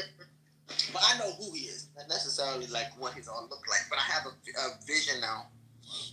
I have a picture in my head now. That's so I was the illest one in Crown Heights at 770. That's mad funny. Mad funny. And when they was giving me my Hebrew name, they kept trying to push that Ben Abraham, and I said, nah, my last name is Shabazz. Oh, they was silly. You are so silly. Why only silent people? Wait a minute, hold on. What's up with Shuki? This ain't the other Shuki. Hold on. That's my favorite Shuki. No, this is a properly Shuki. The other Shuki is the disgusting wild animal. Oh, okay. Yeah, this one is in combatant to El Normo. He's the one that exposed El Normo with the nude photo. And he disappeared. El Normo disappeared. Is El Normo still amongst us? I believe so. In an account, it could be Harry Balzac, could be El Normo, it could be Jay. A lot of the Zionists that signed up for the... Yeah, it's still long enough to not jump off mic. Yeah. Anybody know? What did you say, Isaac? I was saying, has anybody seen him? Who is it? Yeah, I asked Bibi earlier. He said, yep, he's been in this. Norma comes into, the guy, Algerian Zionist, Jewish. He runs a small room, clothing optional. So Norma usually hangs out in that room. Clothing optional. Yeah, when he comes out of there, he goes in incognito mode and comes in here. He wants to, record and listen. And then he calls up Buttercup in the Zionist rooms, This is how they do it. Yo, what is wrong? Like, see, he left. See, anonymous account left. You see? As I was talking about him, he left. This is so strange. Because he can't, with anonymous account, he can't respond to that. It bothers him. It triggers him every time we talk about it. Yeah, it makes sense. It makes perfect sense. Makes perfect sense. What I think it's important though, once you become a rabbi, when people convert, I'm gonna still encourage you are who you are. If you're Puerto Rican, after you dunk in the mikveh, you're still coming out Puerto Rican. You know what I mean? If you're Dominican, you still giving out Dominican. Let's keep our identities still. Like there's a huge identity crisis going on with the converts. Don't entirely blame the rabbis. There has to be a meeting of the minds. And another thing, and my bad, Sister Isaiah, and when we in the mikveh, we need to normalize going in the mikveh by ourselves. I'm tired of going to the mikveh and seeing wandering eyes. They look at my Johnson again. We gonna swing. But, pause. Number one. I'm just keeping it real, Sister Isaiah. Well, go to a natural body of water. Go to a beach, man. You Puerto Rican, you know what water looks like and feels like. You don't have to go to that mikveh. Go to a natural body of water. You can get to the river, the beach. Yeah. And here I am trying to, be one with my brothers, man. And Next thing you know, they speaking that bullshit, looking at me. I'm like, what are you talking? Manish Tana's video, the mikvah. That's one of the funniest things I've ever seen in my life. Hold on, let me see if I can find it. It's a black Jewish guy who did a video on what it's like going to the mikvah with other folks and how it weirded him out. Man, that had me dying. Wait, hold. This is so simple. But actually, I remember when I went to Jerusalem, right, for the first time, man, and I was walking down the streets of Mer Shavim, and all eyes was on me. You know, humbly, I felt like I was that guy. You know, and a lot of matchmakers was walking up to me like, oh. I think I have a match for you. I have a match for you. I was like, oh, I'm only here for vacation. Do you plan on moving here? I was like, no, I'm good. Thank you. Why would I give that up to try to Black Rabbi now. Don't be sounding Black Rabbi. Nah, I'm just being honest. Like, that'd be just like you, Ace. Let's say you were single. Or no, even you being married, you came to the Dominican Republic, and all eyes are going to be on you. Yeah, but that's just a weird. Not normal. Whew, okay. I mean, not normal, but it's not normal to see. It's not normal to see you to walk around. Just like the looks that I get when I'm in Asia, like they look at me like, "Oh my God, who is this handsome man?" I've traveled. I don't see that. There's so many beautiful people in the Dominican. Are you kidding me? They're stunning. The women there, whew, I've been checking them out. What are you talking? I'm just being honest, Ace. You know, you're gonna have a lot of dudes breaking their necks to look at you, Ace. No. I don't think people want something different. That is true. No, you know what? Some people just have a habit of looking, and it doesn't matter if this person is good looking or not. People are just lookers. Don't get your ego boosted. I never do. Well, anyway, I'm not getting my ego boosted. I'm just saying, like, you know, that's just how I felt. I was just, you know, sharing the experience. You know, I'm not on here saying that my shit don't stink because it does. Oh, you know did the other day. Don't get me started. That's what I'm saying. Be careful. What you talking about? Black Rabbi. Don't get into Black Rabbi vibes. Let me get Black Rabbi. Y'all are crazy. Y'all were going in. I thought I was bad. Y'all were going in. I was only able to listen because I had you in my ear and I was taking care of my grandmother. But ooh, baby, y'all were going off on Mordecai. For real. That. Did this have?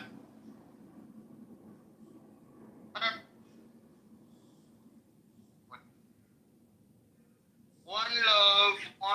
As the funniest part was one time I had Clubhouse on speaker. Cookie, my husband walks by. He hears Amos. He's like, yo, that person's doing like, he thought it was like a fake accent. If someone was faking, like, he goes, I'm like, no, that's literally, he's like, that guy fucking sounds like a creep. I'm like, he is a creep. This guy's in his fucking 60s and he's a total fucking creep. He's like, I always thought it was, you know, that really thick Israeli accent like you'll see on television? He goes, I thought it was exaggerated. I'm like, nah. It's just as what it is. Sister Eze, I met that guy in Jerusalem. In the video. Chase? Nah, the dude that was talking about the mikvah. I can't pronounce his name. His real. Yeah, I have met him. You met him what? Must have been a long time ago. Yeah, it was a long time ago. But first time I went to Israel was like 2017, 2018. Because I'm real cool with Nassim Black. Like, he's literally, I know his family, you know? And when I went out there, I had bumped into Nassim, and then all the black Jews was following him. I met a lot of people that I used to get in Facebook groups out there. It was cool. But I'm out. I'm in the bed. You couldn't out. And then she was leaving. There she goes. Anyways, what else is new with the peoples? What else? We just gotta hear from Amos and figure out why they do him like that. Oh yeah, the address thing, that's dangerous. They put his address in the longitude or latitude. That is crazy. Yep. Come to my good boots. We must Wait, who did that? exist together as a room. Who did that? I was in a room. I was in a room earlier. I was in a room earlier before Amir opened up, and some dude was talking about Amos, and I was like, "What Amos are you talking about?" He was like, "Israeli Amos." I mean, I was like, "Yo, coexistence Amos." He was like, "Yeah," and I was like, "Nah." Like, so I put up his PTR. I was like, "Yo, look at the PTR. You talking about this Amos?" He said, "Yeah." He was like, "Fuck that guy." I found his kibbutz and everything, and he blasted it. I was like, "Oh shit."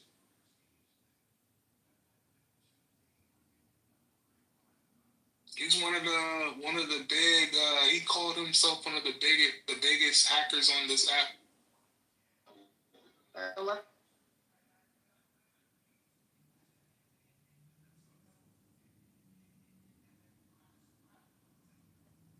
What's his name? Can you hear me?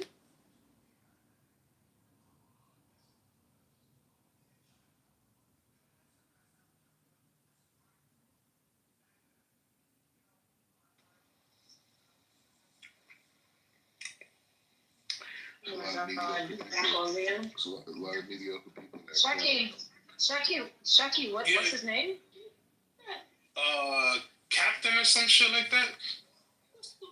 Captain what? Mustache? Captain Mustache? I was just Captain, I think. Actually, Lieb self-hating come up. Yeah, come on, Lieb, aka Lee Moss Mitchell. Come off stage, man. Come up. Unmute and come up. I know you're a self-hating person. Yeah, Lee Moss. Come on, Lee Moss. Come up. Fuck Narendra Modi. Fuck him and fuck you too as well. Lieb. Come on, Lee Moss Mitchell. Come on stage. I see Modi. Yeah, you can suck Modi's dick and you can suck Netanyahu's dick at the same time. Oh my Suck God. both of the dicks. Oh my goodness. Lee Moss Mitchell with a Chinese wife. Come on stage. You know what's that called? It's called the Alpha Tower. That's what that's called. An Alpha Tower.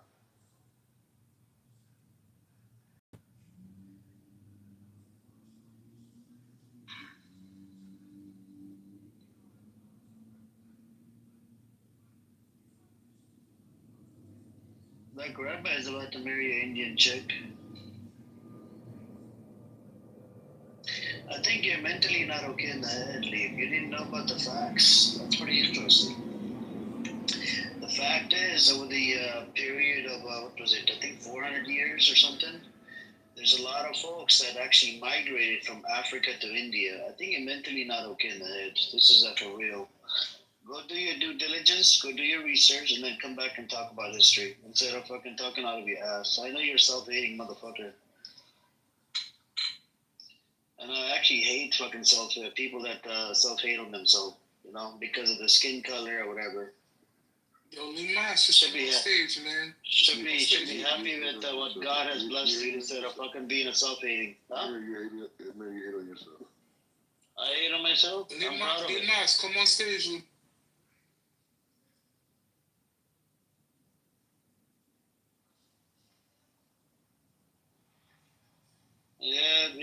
Yep.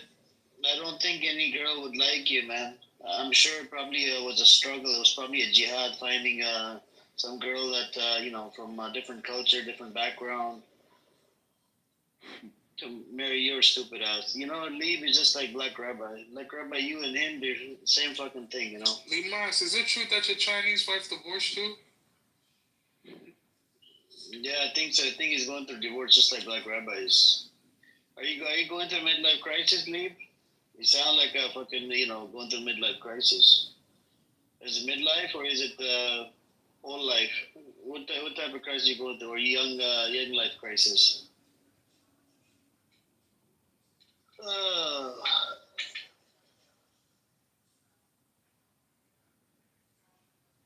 Anyways, so Black Rabbi, what you been up to? Are you here to kill my brain cells? Earlier, you killed my brain cells, man.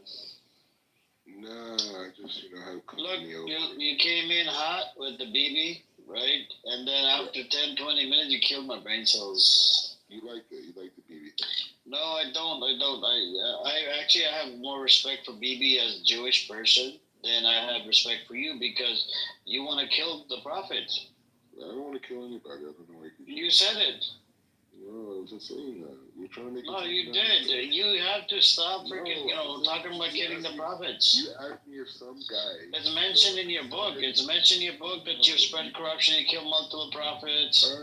Why are you trying to say that you want to kill the prophet? If the prophet was to show up on that land and tell you to shut your fucking mouth and stop killing babies or whatever, you have to abide by it because he is sent by God. He's sent by God. You got to stop that. It's an imposter. Nah, man. You're just an idiot. You're an imposter. You're not even Jewish. Yeah, exactly. You guys say that about everybody. Yeah, and then we have another mental retard in the audience going through a midlife crisis. His name is Lieb. Both of you guys are fucking self-hating. Both of you.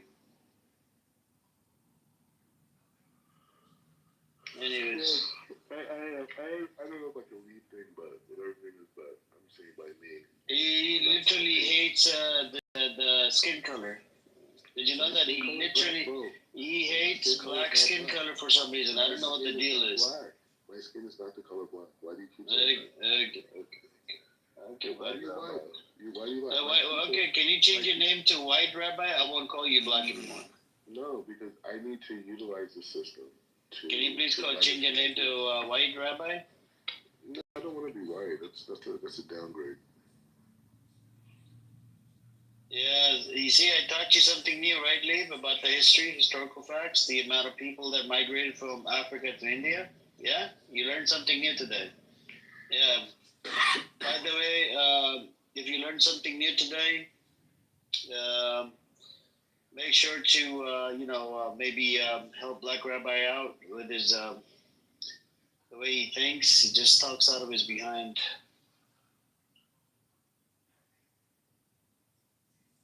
I have my worldview, and I'm spreading. At the end of the day, like people, you could disagree with me or whatever, but the difference between me and everyone else is that they're just like talking heads. You know what I'm saying? Like they're just saying like whatever's been said. I have my own philosophical approach. You're not just a talking head. You talk out of your behind.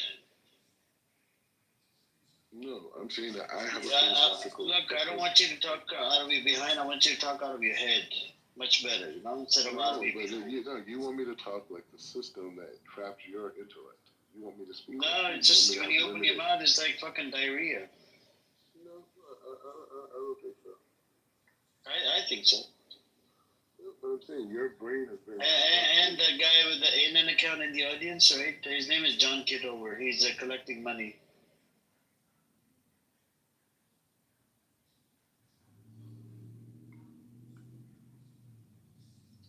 What caste are you? Don't argue with me.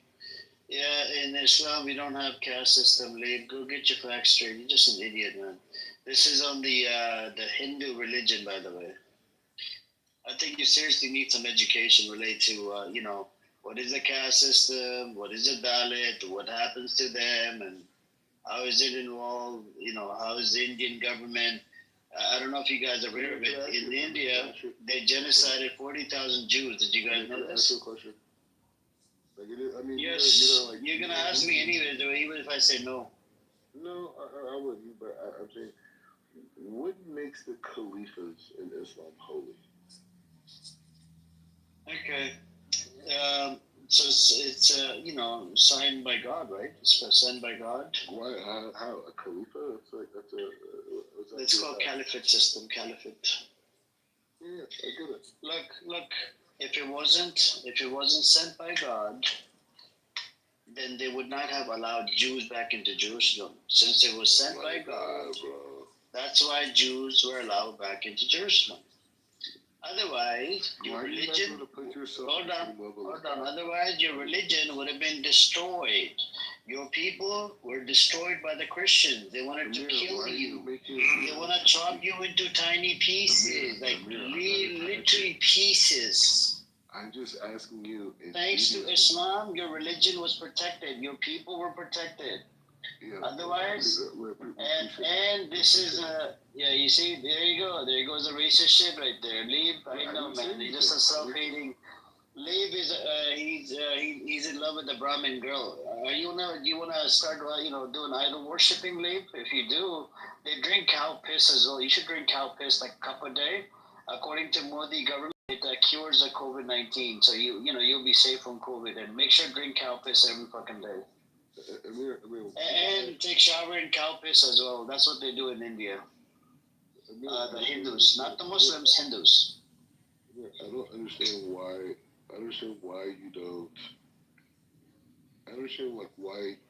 What makes the Khalifa holy? Like, what about him? Like, I say in Judaism we have a priest, right? A high priest. I can explain to you what makes him holy, why he has that position. I'm asking you, a person who's a Khalifa. There's been because he has studied. He's been assigned, right, a caliphate system according to Sharia. Sharia. People, vote on it. There's a process on it. You should look into it. Go Google it. How does it? And thanks to, I just told you. I told you. Nobody would become, a leader, a caliphate, like that because look. Thanks again. I'm going to mention this one thing in relation to your history. Thanks to the caliphate system, you were protected. The Jews were protected. They were brought back into Jerusalem. Thanks to the caliphate system, they were protected under the Ottoman Empire as well. All right. And guess what? The jizya system there, that they had, it was barely 2.5%, and you didn't have to serve in the fucking military. You see what I'm saying? And you were left alone. You had your own whatever you were doing, practicing Judaism, whatever. It was thanks to the Muslims, they protected you. Now let's look at the Christians. The Christians, they would have chopped you into tiny pieces. You know why? Because they look at Jews that they have killed Jesus, peace and blessing upon him. All right? And there was a lot that was going on back in the days, and that's where they had a problem. And even today, going to Israel, they literally freaking spit on freaking Christians. They spit, they get spat on.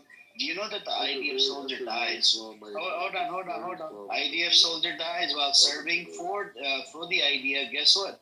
You guys don't even allow his grave to be, buried in the same cemetery as the Jewish IDF soldiers. Because he's Christian. And he puts, they're gonna put a Christian mark over his grave. You worship idols. No. It's a fact. It's a fact. No. You're not worshiping the cross. You're just putting it on top of his grave. That's it. No, but it's an idol. No. But nobody's worshiping the grave. That's the part you don't get. The cross would hold on, Black Rabbi. It's not. They're not. Nobody's worshiping the grave. It's there to show that. Hold on. The symbol is there, just like you have a Star of David. Yeah, that's a symbol.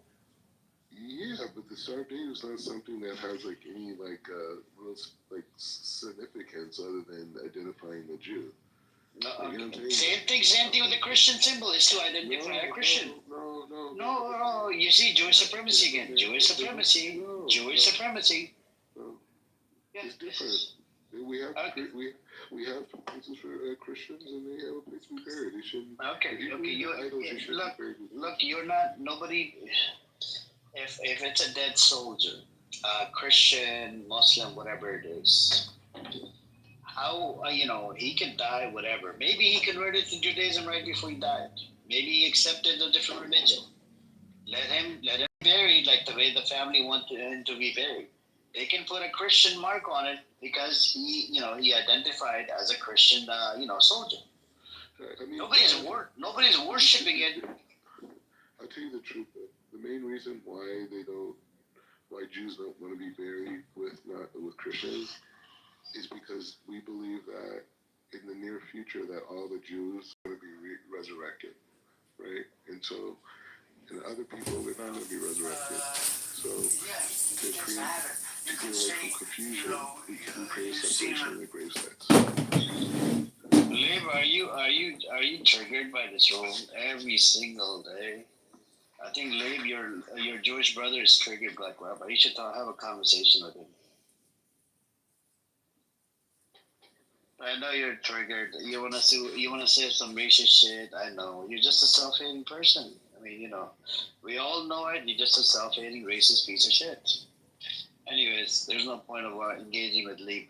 Black Rabbi, if somebody right gets killed on duty, right? Somebody gets killed serving in the IDF. He died fighting for the country. You agree? Do you agree? Yeah. Okay. Yeah. Now his grave, right? Just because he wants to put a Christian mark on his grave, you guys kicked him out, even though nobody's worshiping shit. It's just a Christian cross. Just like your people are gonna put, the Star of David symbol on the grave. Yeah, but it's not an idol. Nobody's saying the Christian mark is idol. This is an idol. No, it's not. Worship it. No. Hold on. At the grave, nobody worships it. No, but it is in itself as a symbol. No, so you're saying people, right? People actually go to the graveside, especially the Christian, just because it has a Christian symbol, they worship the Christian symbol. That's the claim you're making right now. You're gonna have to prove it. The burden of proof is on you. Go and prove it. Assalamu alaikum. Assalamu alaikum. Like Rabbi. Like Rabbit, I can't speak much. I can't speak much. Listen. Go back to your slavery. Listen, let me tell you something. I've been listening to you all day. You know who you're. Just listen to this. You're gonna like it. Bro. You know what your end is gonna be like, Rabbit? Like No. You heard of Rabbi Shay's Rishon? You know Rabbi Shay's Rishon? No, I don't know. You don't know? Yeah. What about Isaiah Rothstein? Yeah, I don't know about any of these people. You're gonna end just like them, bro. Well, the thing is, you're gonna end up like the people of Gaza. I'm just telling you.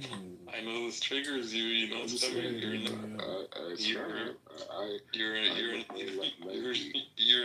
a rabbi. I'm a black man. You're next. They're rabbis too. You're next on that. I'm gonna find my Google. You're next on that list, rabbi.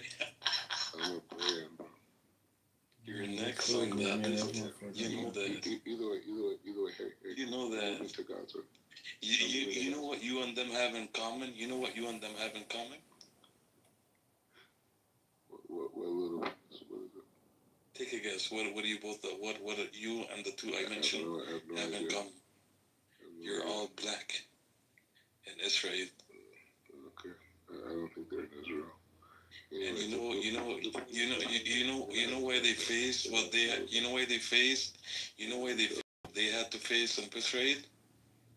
Because they spoke up against racism, something you can't do because you're a piece of shit. Loser. You're next on that list, right? You're an idiot. And you triggered someone to. You triggered someone today who's gonna whip you. Yeah, good. You're next. You guys gotta bring it.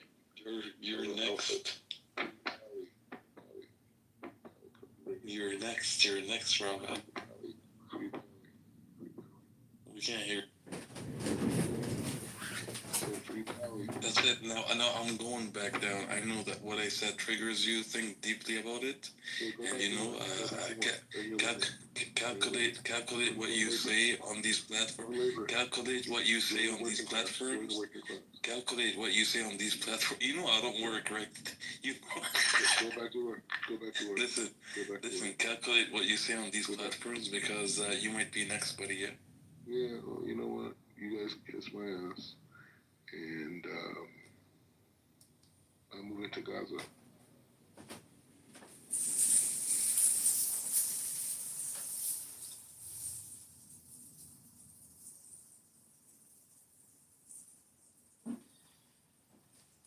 So, where did Labe go? You see how racist shit he wrote in the chat? Such a son of a bitch. He was a racist fucker. He's still a racist bitch. But anyways, this is what you do with the racist people, you know. Let them expose themselves. Yep. Anyways, Black Rabbi, go ahead. I think you have a problem. You can't agree to anything, right? You live in a Lululand, and that's the problem. Don't you think it's weird that like nobody in Ezzy's family like had any kids besides like one person? What about yourself? You don't have any kids. Isn't that weird? Yeah, but I didn't grow up religious. It doesn't matter. You didn't have kids with the first wife. Now you're boning this other chick. You don't have any kids with her. Soon though.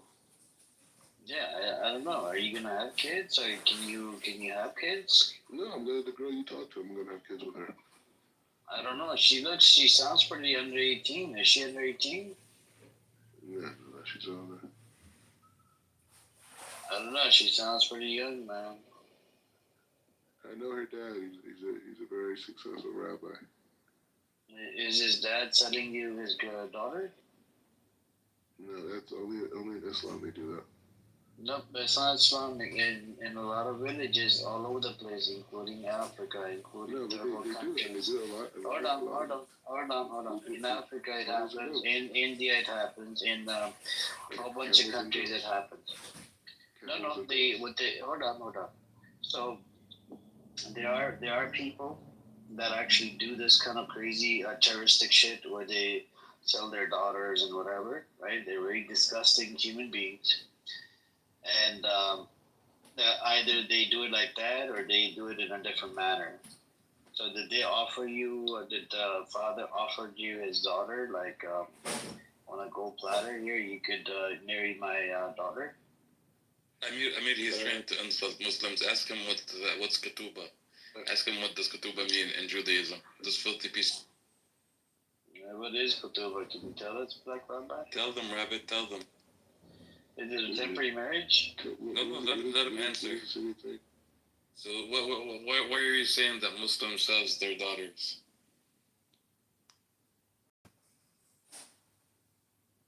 Why did you make that statement? Piece of shit. Kituba. Define it for us, Mr.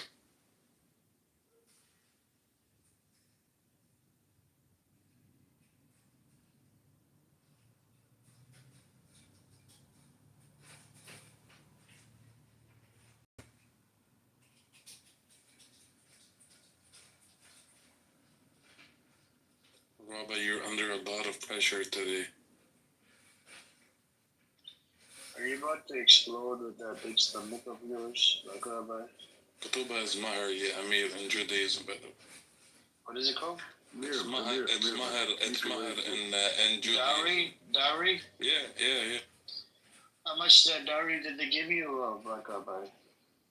Amir, do you realize the girl I'm gonna marry gave you a blessing tonight? You know how big that is? Yeah, but it's not big because she doesn't know or she doesn't agree to what's happening to the Gazan. That's a genocide, right? Hey, what's up, Rashad? You want to come up, brother? Assalamu alaikum. Well, everybody's got a plus now. You guys want to come up? All the plus VIP members, you guys want to come up? This is a VIP party. What's up with you, Rashad? How you been, brother? Rashad being sneaky with his plus. How you guys doing? Alhamdulillah. Same old, man. Just, we're talking to Black Rabbi. He believes every single soul, including trees and animals, is a terrorist in Gaza. So, every day is something new we learn about it. He crashed out earlier with Sister Eze. She's Jewish, and she called him out. A lot of people called him out, man. Just an idiot. And not to mention, he even doxed Nikki.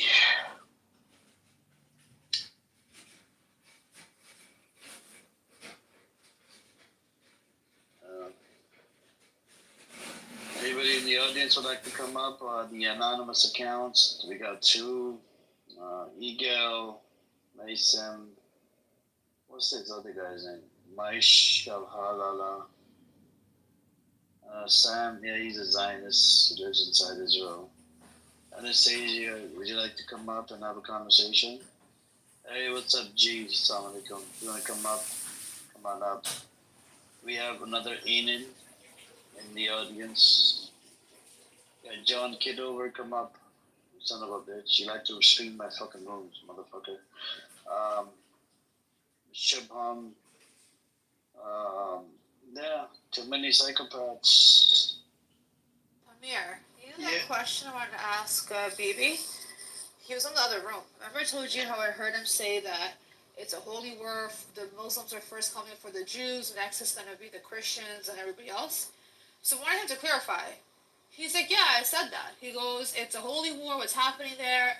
I'm like, no, it's not. I'm like, it's the Jews have made that the case. He's like, oh, they're coming, the Muslims are coming to get rid of the Jews, next they're going to come for XYZ. I'm like, if that's the case, there's billions of Muslims. And none of them have gotten involved. He then goes and tries to ask Prince, do you think it's a holy war? And again, Prince just does this circle thing, or he basically says something like, basically the Jews have made it bad, right? But he doesn't explicitly say Muslims, obviously not. There's Muslims and Christians. Then of course he asks, some of the dumbasses of Clubhouse. I fucking laughed. They perpetuate the bullshit. And then I'm like, even if it were a so-called holy war, it's only the Jewish scripture, the Zionists, that have a supremacy. Everyone else go in, we're going to be the one that reigns supreme. That's not within the Islamic code, even if it were a holy war. This guy, Bibi, he's like, yeah, I admit it. I did say that. Watch out, they're coming for the Jews first. Then they're going to come for you, come for you, come for you. I wish he did it. I wish he was in this fucking room. I kept pinging him. He didn't come in here. So next time he comes, have a discussion. You're going to be the best person to have it with. No, I don't know. I don't think Bibi knows anything about religion. No, it's serious fear-mongering. I don't think he knows anything about I wish he did, but he doesn't. He's talking about Muslims, saying that they're going to first come for the Jews. That's what's happening in Palestine and Israel. Then they're going to come for everybody else. So basically support us to keep them at bay, or they're coming for Christians, etc., etc. You're going to be next. That's the fucking fear mongering.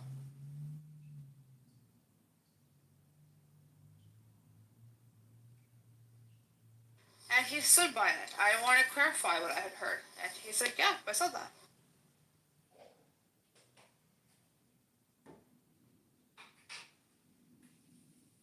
So I think Shuki wants to play something. We're gonna have a small break, maybe a minute to 2 minutes, and let's see what he wants to play, and then we can go from there.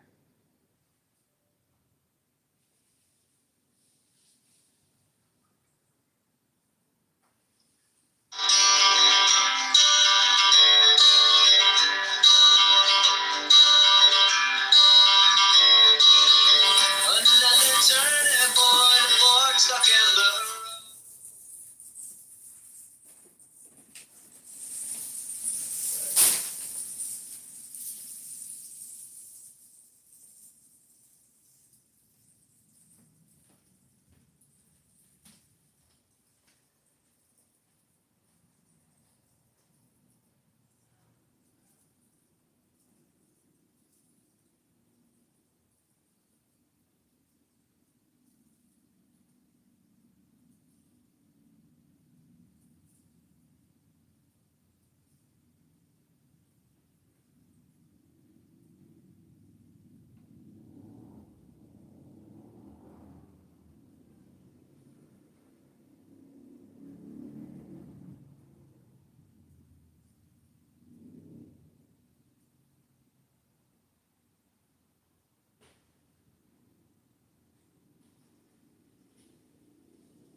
he's using Israeli ontology, you know, to have this robust program. Gaza. I'm cool. I'll pass. But they're just trying to like, and it's just like, okay, Jesus Christ, now here we go. This.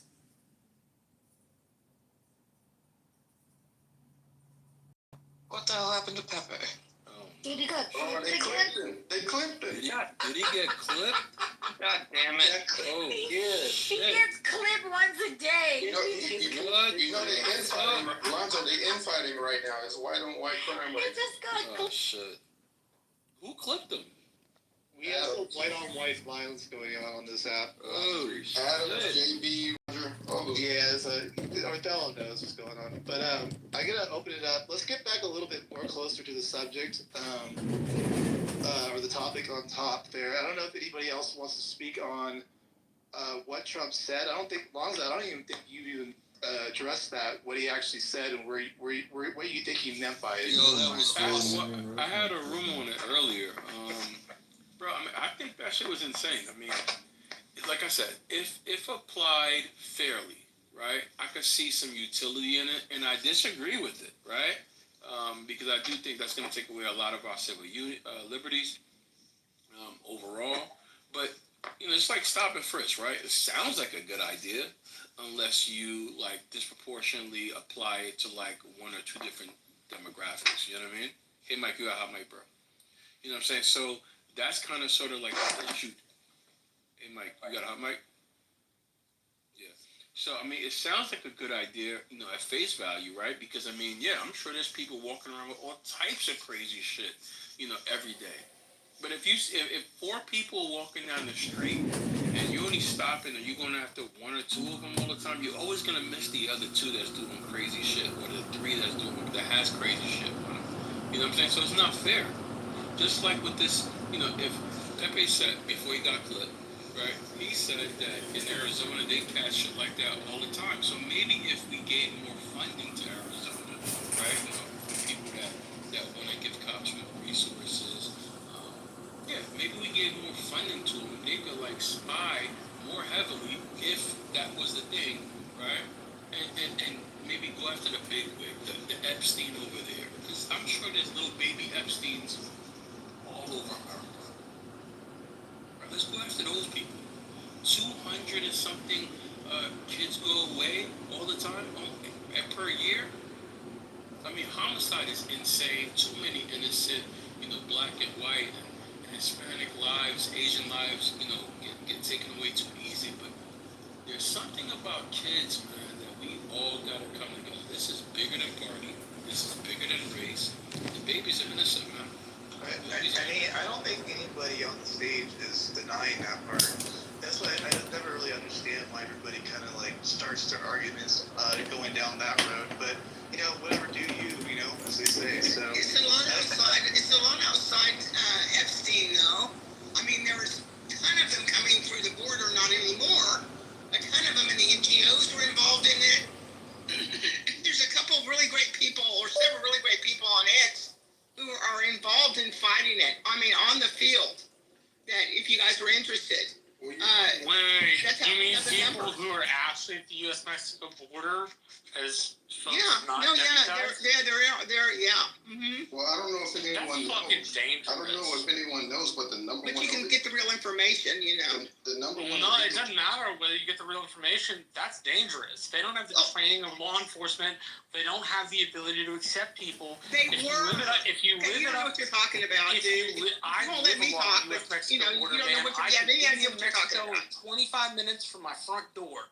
The point I am making is if you have vigilantes who are not they're not vigilantes, dude. In any fashion. Yes. Oh God, you have no idea what you're talking about. But keep on flapping those gums. You fulfill the definition. That's not what I was talking about. You don't even know what I'm talking about. But keep on flapping those gums. But yeah, let's have you were talking about the border.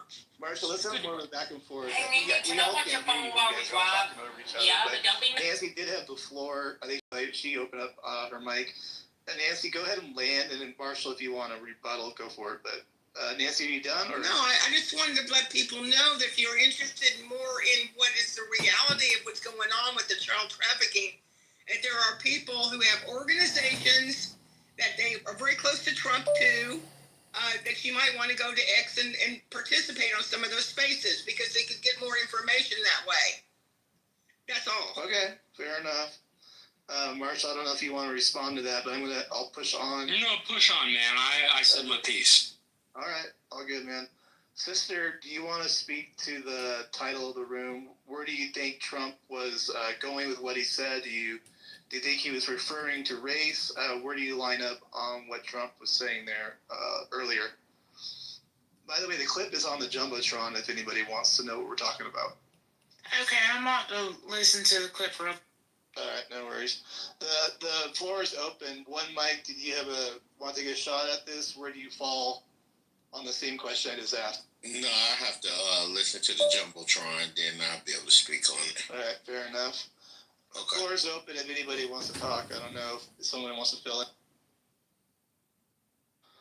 Or Hulky, what are you doing these days?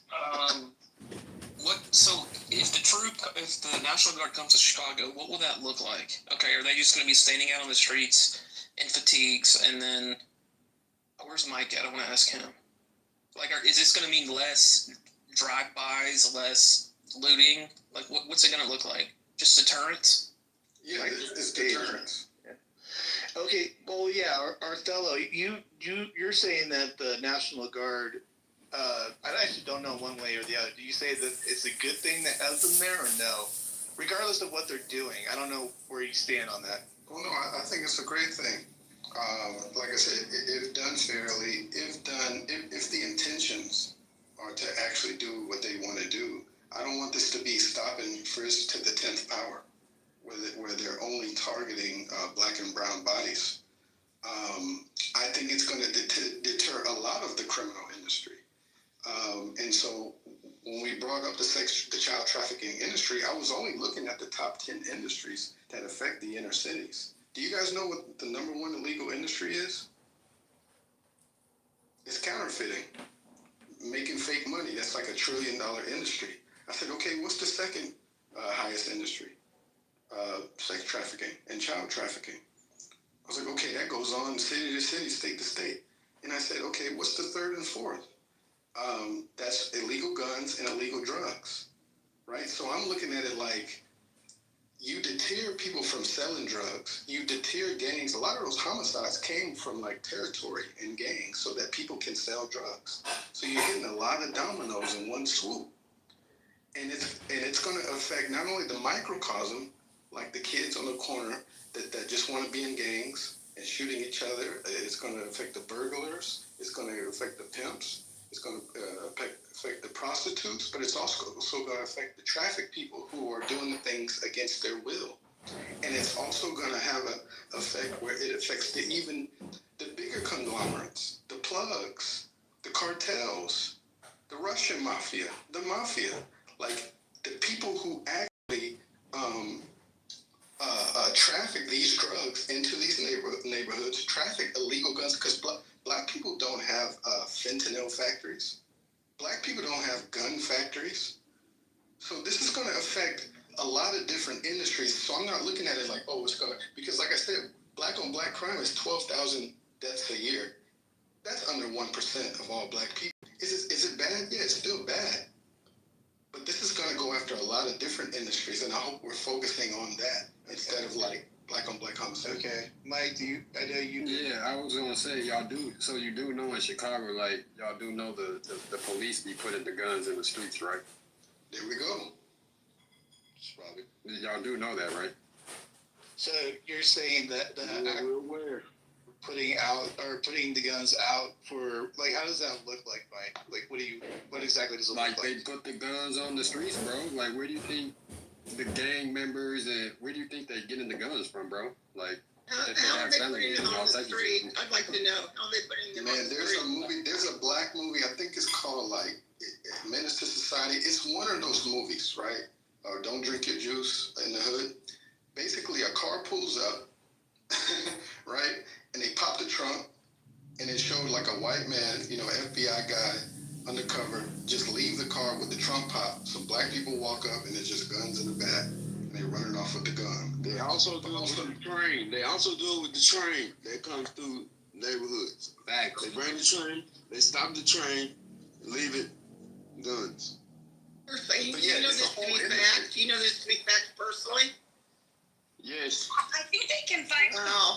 So I think police can actually, correct me if I'm wrong, but I did hear this, that police can actually buy guns. Like if they get a new gun, they can actually, one that they feel comfortable, they can buy it themselves. Is that correct? So they might, they can buy a gun. If they get a new gun, they can actually buy the gun that they like, and they can actually have it at their home. Is that correct? I mean, that's what I've read about. See, it depends on what state you live in. That's a state by state issue. Some departments allow you to purchase, other departments don't. Okay, thank you. I mean, I think it's kind of an important issue, though. I mean, to discuss. I mean, a lot of people like to think like that shit don't be going on, but that shit really be going on. Like, you know what I mean? Like, if you in the streets, if you from the hood, you would know that. But if you, you rich ass legitimately suburbs, think the federal you government wouldn't know that. You legitimately think the federal government is That's a fact. That's 100%, bro. On my mama. That's 100%. But you wouldn't know that though because you feel me. You in the suburbs, so you wouldn't know that, gang. No, I'm in the country. And you in the country. You don't have me right, bro. These people, they full aware of what the federal government is capable of doing. The police not coming to no country. They ain't coming to the suburbs and dropping off guns. They're not doing that, bro. But they will come to the hood and they'll do that. There's a film out, I think it came out in 2014, called Kill the Messenger. Not a documentary, but a Hollywood feature film starring Jerry Renner. And it's about a reporter named Gary Webb. This is a real guy. This is a real documented history. Who traced the crack cocaine that in Compton, because that's where it first landed, in Compton. That's where crack, that's like its inception. It landed in Compton. He traced that all the way back to the mafia, the president, and the Contra Wars. And he got silenced for it. It starred Jeremy Renner. This is real documented stuff. We're not playing around. Yeah. We all are aware of this, bro. We're not coming up with excuses. You know what I'm saying? But we're saying that, yes, there were people at powers in play, right, that filtered these things so that these communities could become worse off, so these communities could become ghettos. I live in an area where most of the guns go south into Mexico, the ones that are smuggled anyway. They don't make their way to like Dallas or Austin or Houston. They always make their way down into Mexico with the cartels. I've always wondered how come with all the social media and ability to like film shit, why doesn't if that's the problem, like the federal government's giving guns to the street gangs, why don't you all just like rat them out?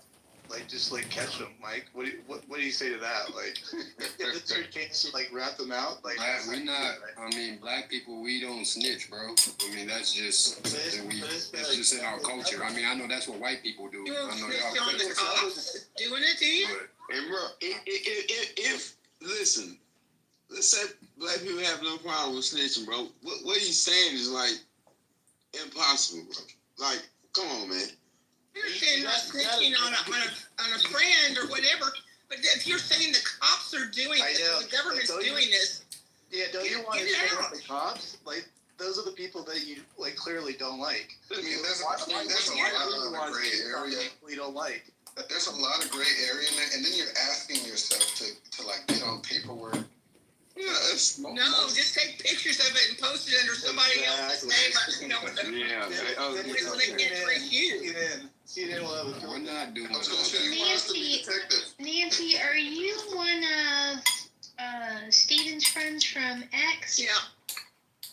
It's good to see you. Good to hear you. Thanks. Matt, yeah, go ahead. Hey, I actually, the movie The Hate You Give, Angie Thompson's movie, book and then movie, it elucidated why there are some cultures that don't snitch. Because they don't trust the police.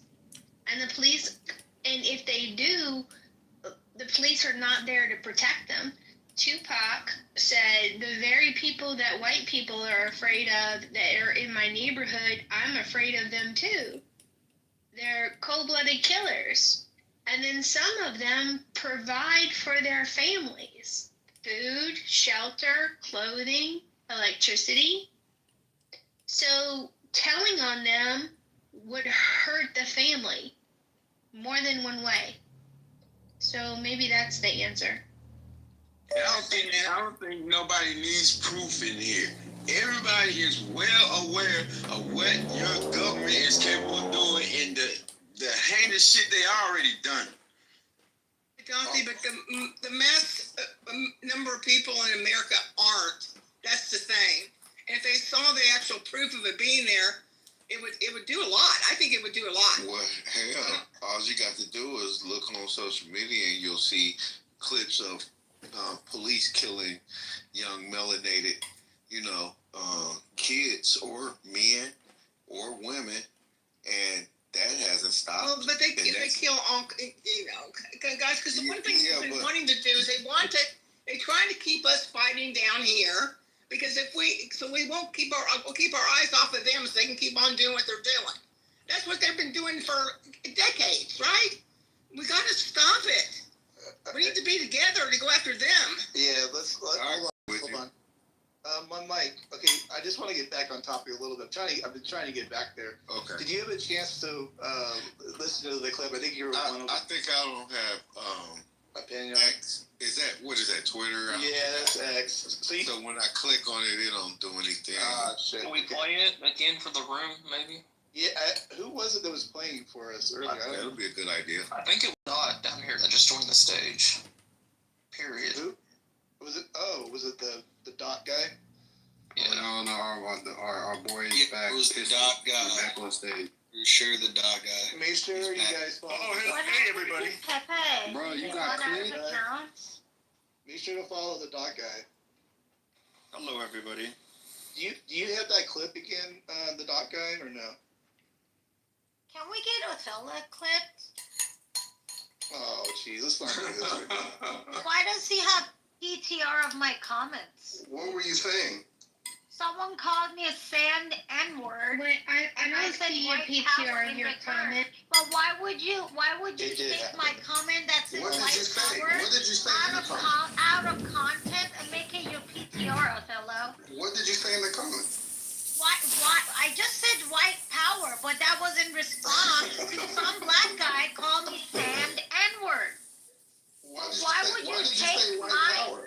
would you take my comment out of content Why would you and say make it get your PTR? So Mary, you're crazy for even responding to someone crazy. You know how crazy you are? Juicy. Let's say I'm crazy, but the fact that you gotta go out of your way to say I'm crazy, you're crazy and stupid. Well, you went out of your way to say white power. I'm not talking to Othello, I'm talking about someone. Hey, why don't you thank him? Because Matt called you a hot sleeper cell. So in Othello's PTR, you got a compliment about being sexy. And I wouldn't have known that had Othello not tried to call you out. Yeah, just take that. Take the bitter with the sweet. Oh my God, did he call me that? Let me see.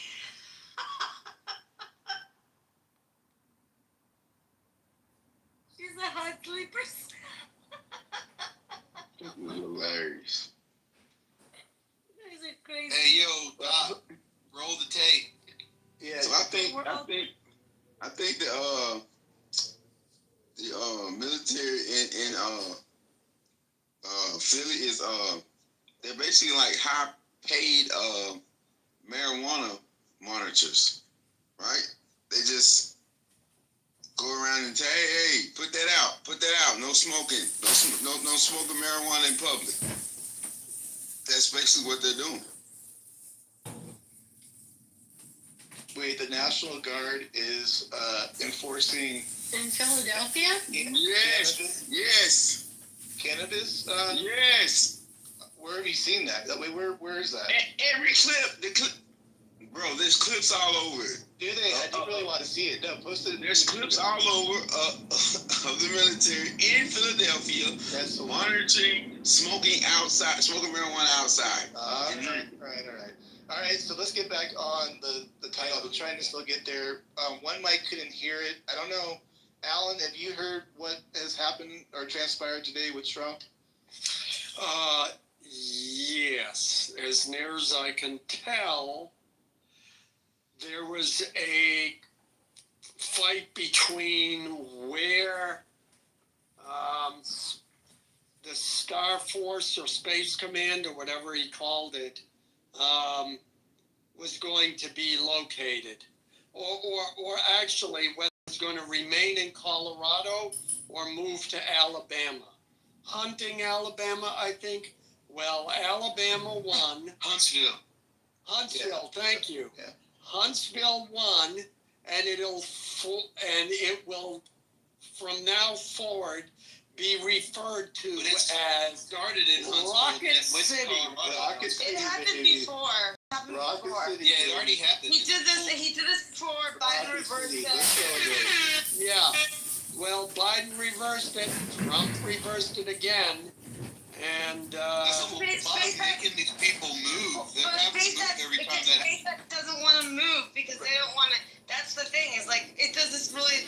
That's the ironic thing. That SpaceX doesn't want to move because they're based in Colorado. So they literally want to be in Colorado. Okay, so real quick, but Alan, I don't know if you know what the controversy really is, though, right? So tell me. Check the title up top. And then you can, I don't know, you probably have to see the full clip. I don't know if you saw that part of the clip. I wish Doc would actually have, I think he has a recording of it. I'm unable to play it, so I don't know. But, if that is true, what do you think about that? I don't know. Are you guys watching? Or see you go first. The parade? Are you? I have to ask. What parade? The big parade, like it is fucking nuts, dude. Like watching this parade, I'm like, what is it? Holy From China? shit. Yeah, dude, it's like a fucking really. It's their it's happening right now. The big parade. He's literally in this. He's like saluting. It's fucking nuts, dude. It is crazy. That's the reason.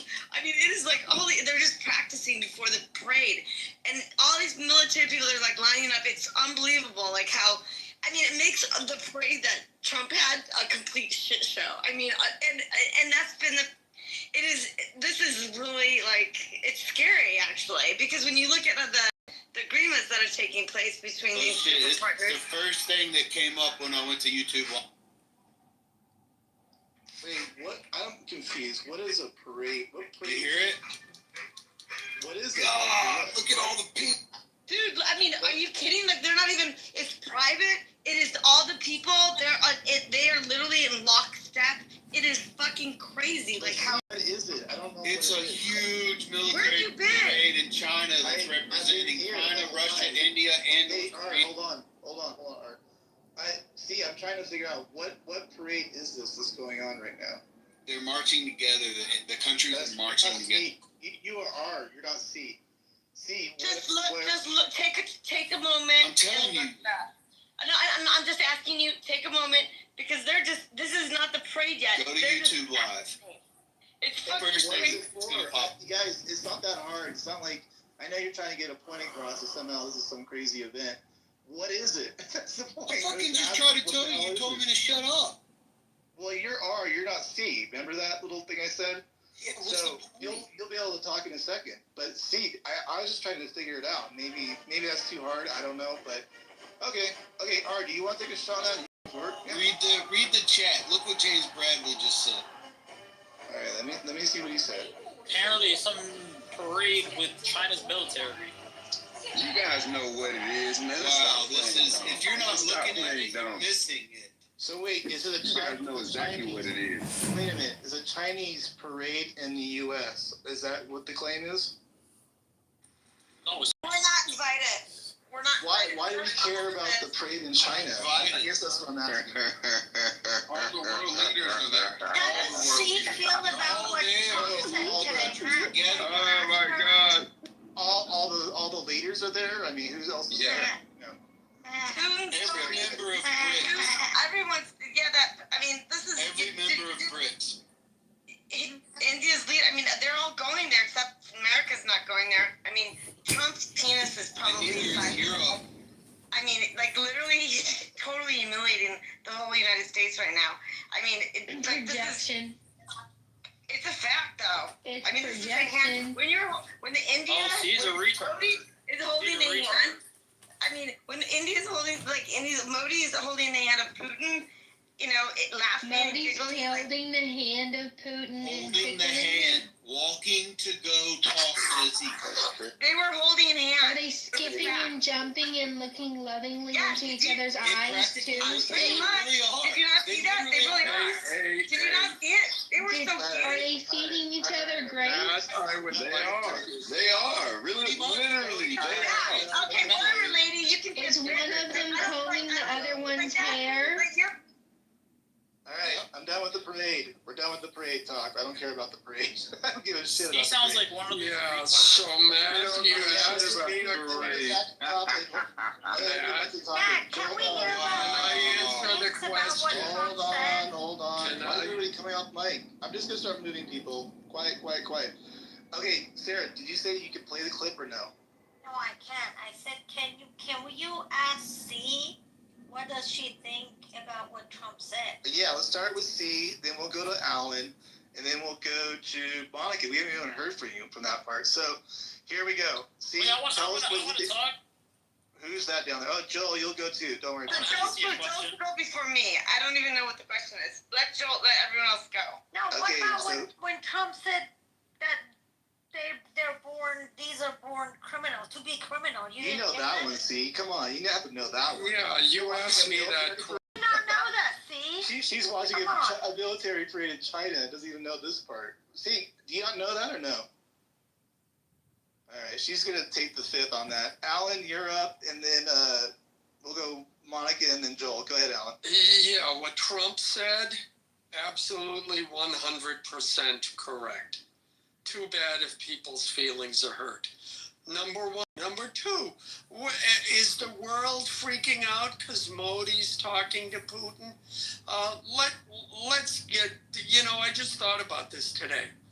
Okay, Putin was providing oil to Europe.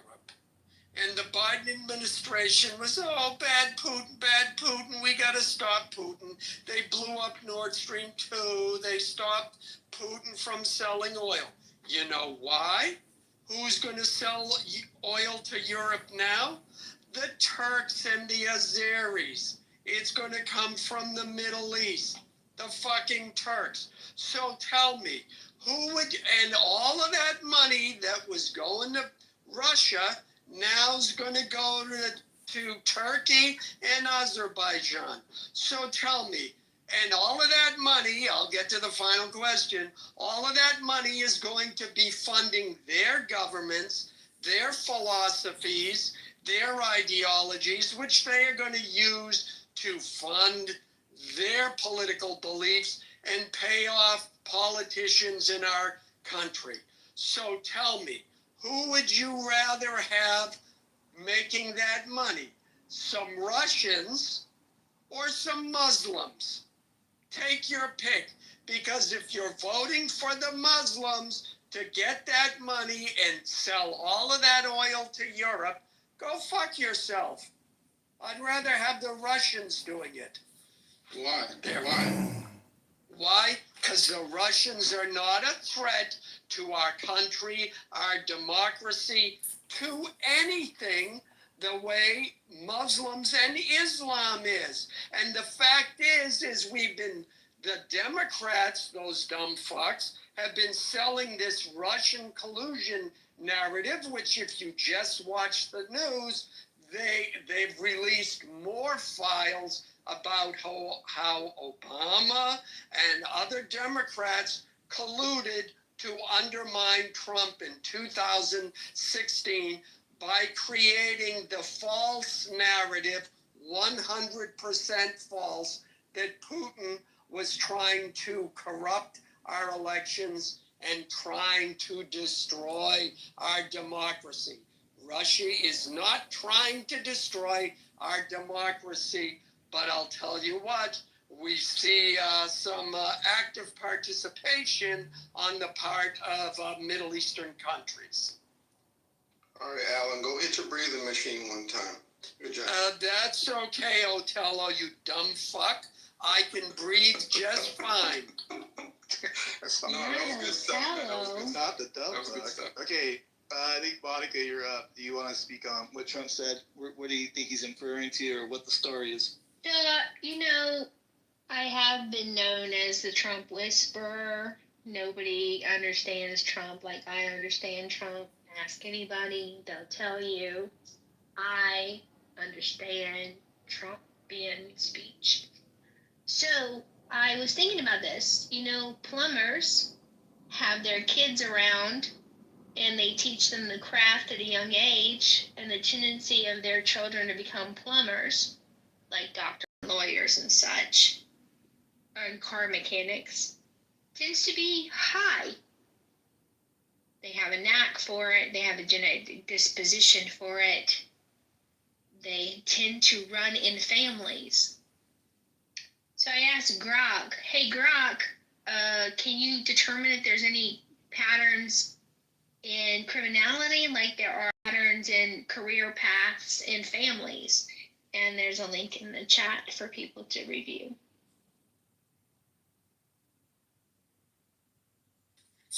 There is a pattern between white supremacy and Republicans too. I mean, majority of white supremacies, they're Republican. So does that mean all Republicans are white supremacy? I'm just wondering. That's exactly my argument, Sarah. I'm so glad you tracked so thoroughly and did not straw man me or completely misunderstand me. Thank you.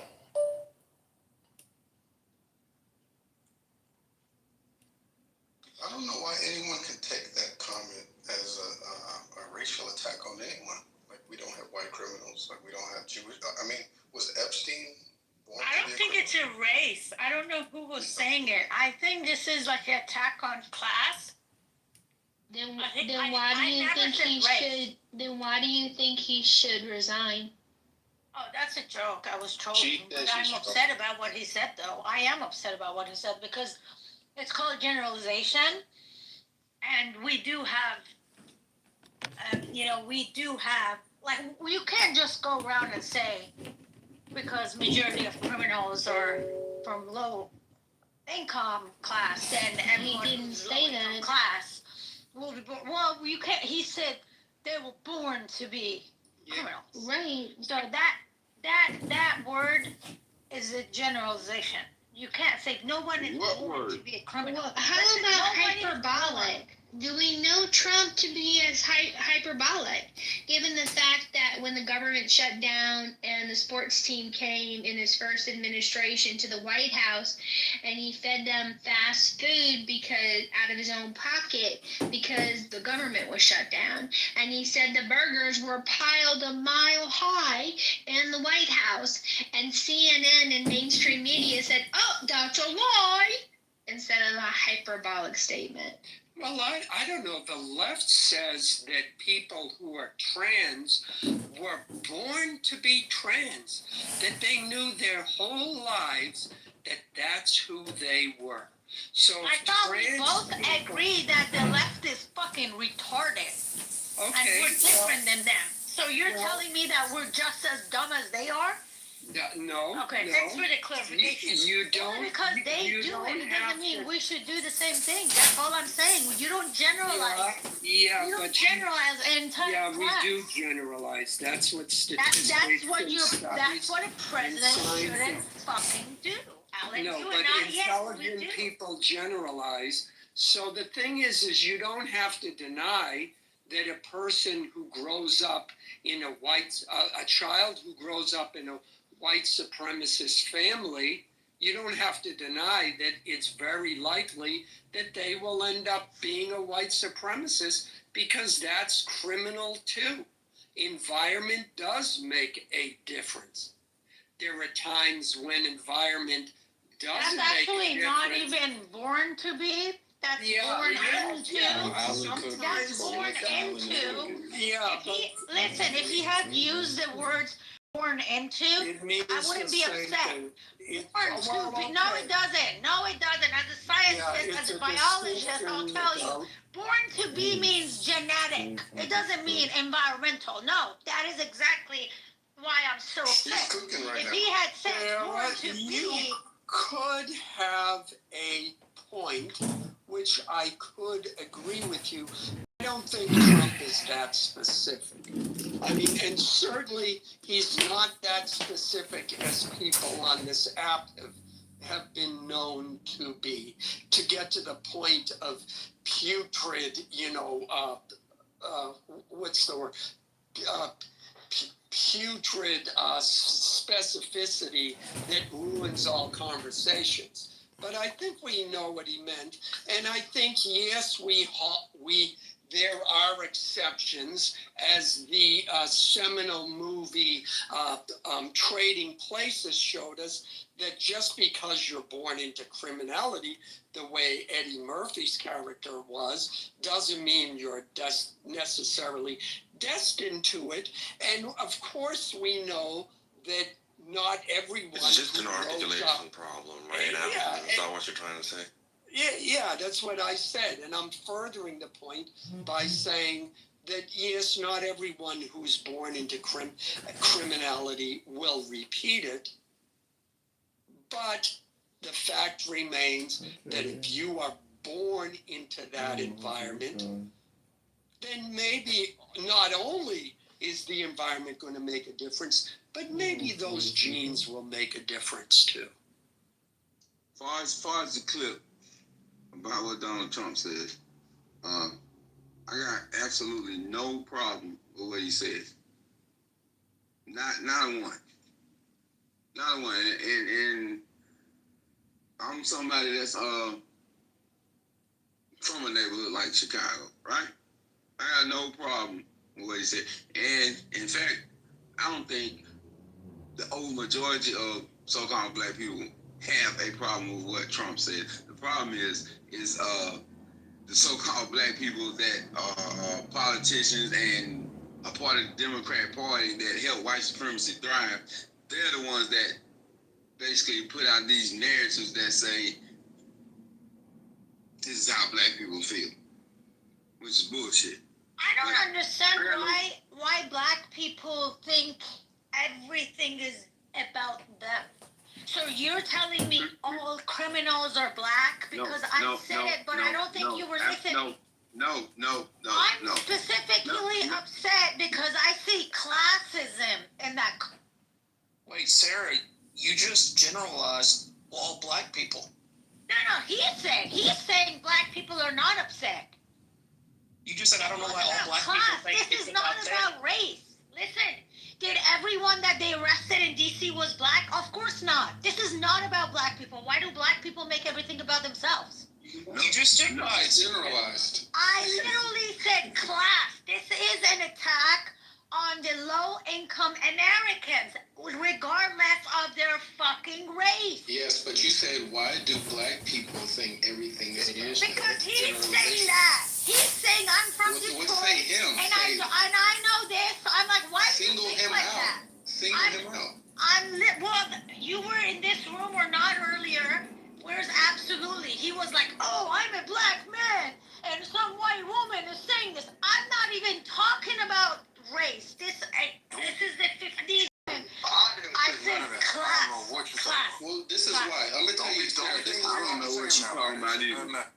This is why, because the general undertones, right, that Trump was giving off about even deploying, when he said, the black women in Chicago, they have MAGA hats, and they want me to send in the military.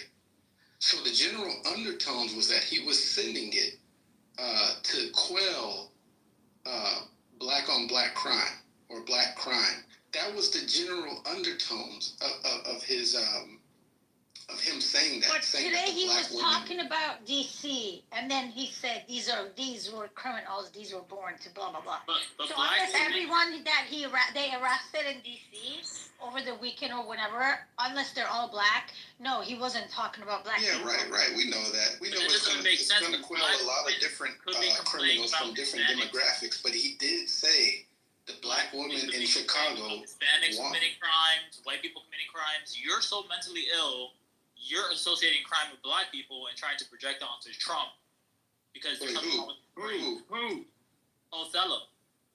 No, this guy's mad because I cooked him in a prior room. But everybody knows. Okay, let me speak. Shut your bitch ass up. Yeah, that's what I'm saying. Everybody heard when Trump. Black people because you're mentally ill. Shut up, nigga. No, everybody heard when Trump said the black women. Did anybody hear that? Yeah, he the said black women are Matt, did you hear that when he said the black women in Chicago? Committing the crime. Did he You're say that? associating crime with black people because Matt, did he not say that the black women in Chicago? Wait, you talking about today? I didn't see the whole. No, not today. Not today. Beforehand. Again, we're agreeing that he said black women are saying to lower crime. But Okay, then. He didn't say that black people are committing the crime. No. That's why I said the general undertones. That's why I said people are equating it with black people because the general. No, it's because of your watermelon logic. That's what it is. It's like he said hardcore criminals. And you got to think about it. This is something that's been talked about for decades, the recidivism rate amongst the serious hardcore offenders. Whether you're white, whether you're black, whatever. And, I was talking about earlier, Sammy the Bullet Gravano. He's somebody who he says he grew up in a great family. They were good. None of them were in the mob. But yet that motherfucker went to prison, from juvenile hall up until his advanced age. He's been involved in like 19 murders. He got arrested here in Arizona for selling ecstasy with his son. This is a lifelong fucking criminal. These people exist, and so to say that this somehow has something to do with black people is fucking retarded. I get it that DC. You have the areas that are very expensive, and the rest of it is rather poor. And it's the people that live in the poor areas are almost all black, and it's been that way for decades. And so, who are the people that are going to be committing most of the crimes? In Washington D.C. it'll be black people, obviously, but to say that it's implying that somehow that being a hardcore criminal is unique to black people is just fucking retarded. Like he's obviously talking about the people he said he'll slit your throat and sleep like a baby. Those are hardcore criminals. I mean, they exist in every community. So I don't know why are you guys so quick to want to be offended? But we agree. We agree. That's what I'm saying. Joel is the one that's derailing the room. Like, we agree. Joel is the one that has a personal vendetta. Okay, hold on. And he looks dumb. Joel hasn't spoken yet, though. In fairness, he's not been given his time.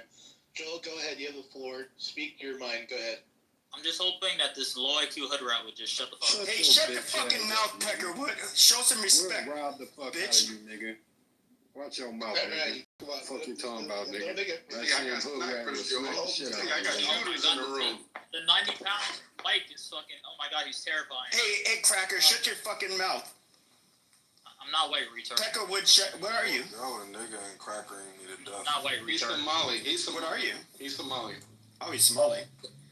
Yeah, Skinny's in the tree, 3 o'clock. Tell you a random race so you can throw on a race. No, you just said. Alright, let's go. Let somebody finish talking. You're too unhinged and your pussy hurts too much, so just shut the fuck up for 1 minute. I thought he had something to say, bro. You gonna say what you guys say? Yeah, I would like to talk. The dumb fucking hood rat that can shut the fuck up. Shut your bitch ass up, nigga. No, I ain't finna let you talk now, nigga. Yeah, fuck you, bitch ass nigga. Fuck you. Bitch ass nigga. You down, nigga. Fuck you, nigga. You ain't talking, nigga. Let's let the hood rat Fuck you, nigga. I ain't finna let you talk, nigga. I don't wanna hear you talk, nigga. On Crip, nigga. I'll beat your ass, nigga. So yeah, he's the real one. We don't want anybody to talk to Joel. Black people. We're just saying some of the undertones. This is how mentally ill black people are. Somebody wants to be just like Myron Gates or whatever his fake name is. When the bird dad brings food to his wife again. He wants to be the North African Negro that gets to talk about the blacks and the hood rats. Yeah, that what he doing, Pepe? That's what Myron Gates like. Because the bird mom yeah, that's what he does. Every day. When this happens, the bird dad. You shut your mouth, you low IQ monkey. Even though I have Negro textured hair, you shut, you fucking hood rat bitch. Yeah, just crash out more, Pepe. Oh, what are you going to contribute to the convo besides ad hominems? You're the one that was chimping out in your nerd voice. You were saying, "Oh, these low IQ hood rats." You started it, bro. No, I tried to talk, and then try to. All right, just go ahead and make your. So I call them a hood rat, what they are. I want to hear your actual point. Somebody Go who ahead. can't control their emotions and has to crash out because they have a fucking pussy and they can't control their fucking. Drop your location, since you so tough, nigga. I just thought it was funny to troll you, dude. It's not even personal. You're just getting butthurt. Let's just get this over with. I'm gonna drop it because I'm like, okay, I'm dropping you. But go ahead, Joel. Yeah, Pepe's screaming and he's saying that I'm crashing out. Yeah. So anybody with a brain can see who's crashing out here. Shut your bitch ass up, man. Bro, this nigga not even saying nothing, bro.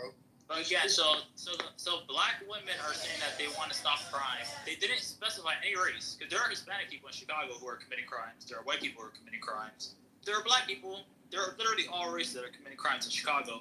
But Othello is so mentally ill, he tried to associate that statement with Trump wanting to crack down on black people because you have a narrative to push. He literally did not say anything about black people committing crimes.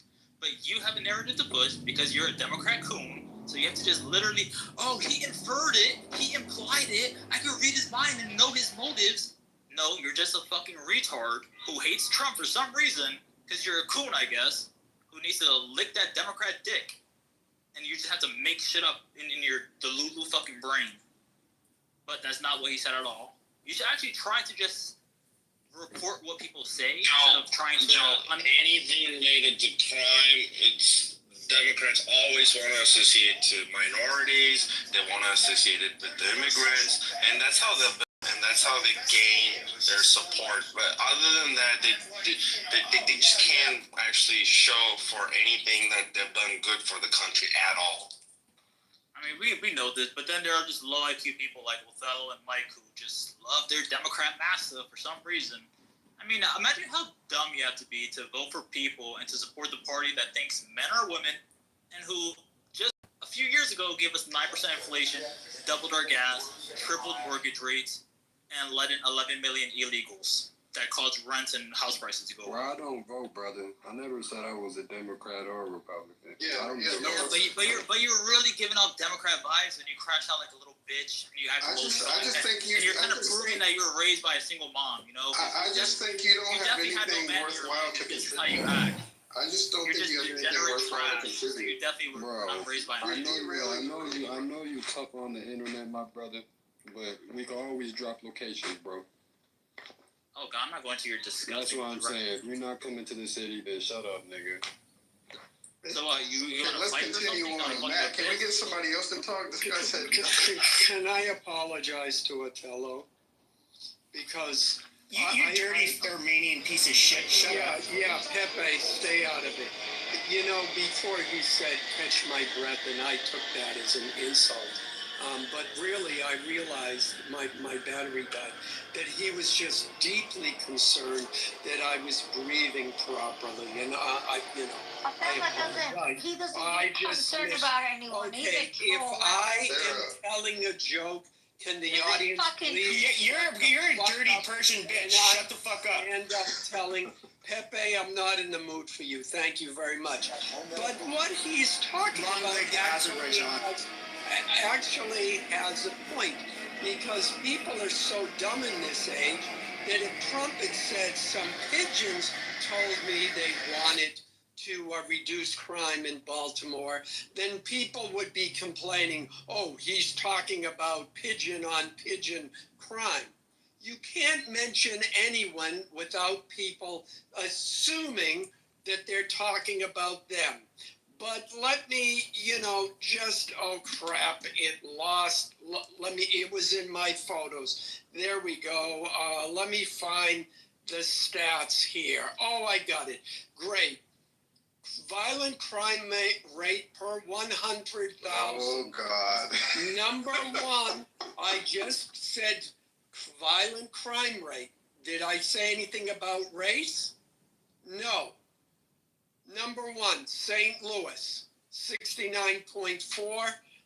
2, Detroit. 3, Memphis. 4, Baltimore. I can go 5, Cleveland. 6, DC. 7, New Orleans. 8, Philadelphia. 9, Atlanta. Guess who's running all of them? Democrats. And black ones at that. Okay, well, this list doesn't have who the mayors are, but it does show what the crime rates are. So maybe what the Democrats are doing is they're being shown up, they're being shown that they're failures in this city, that their policies are failing, and that they're whipping up certain minority groups and saying, oh, they're coming after you, when in fact they don't actually care that their policies are failing.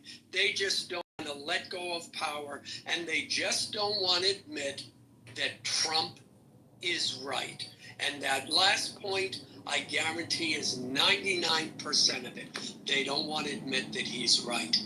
I agree. Alan, I want to apologize to you because I told you to go hit your breathing machine. That was a joke, in poor taste. Even the timing was well.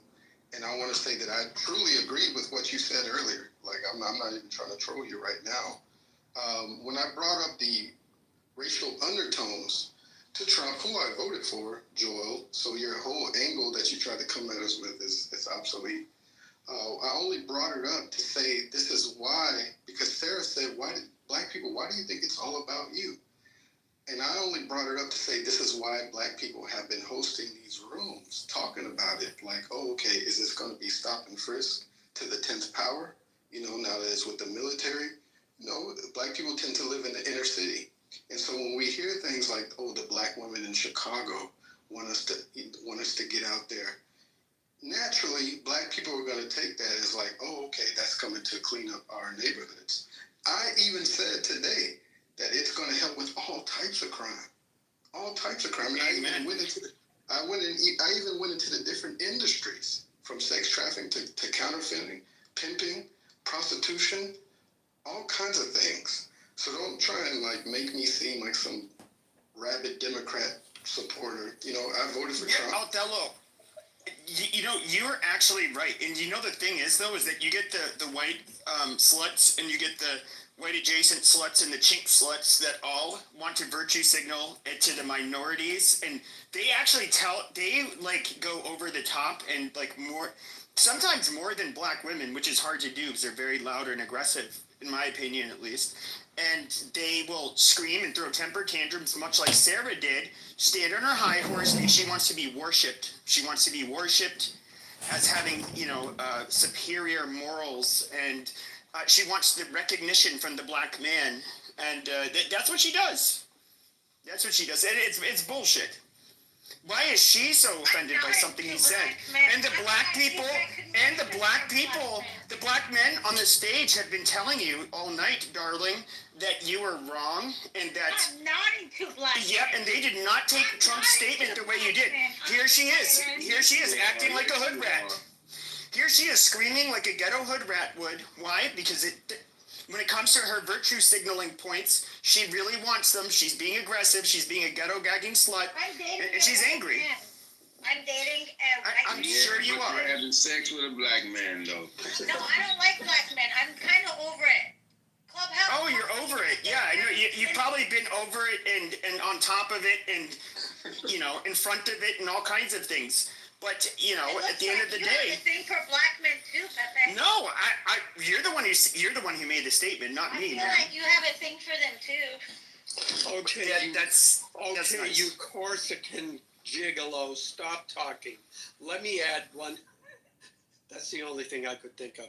Let me add one more thing to this, which is when I said Trump was 100% right, I don't know that he knows this, but when you look at the 911 calls made throughout the United States, black people are overrepresented in the number of calls they're making to 911.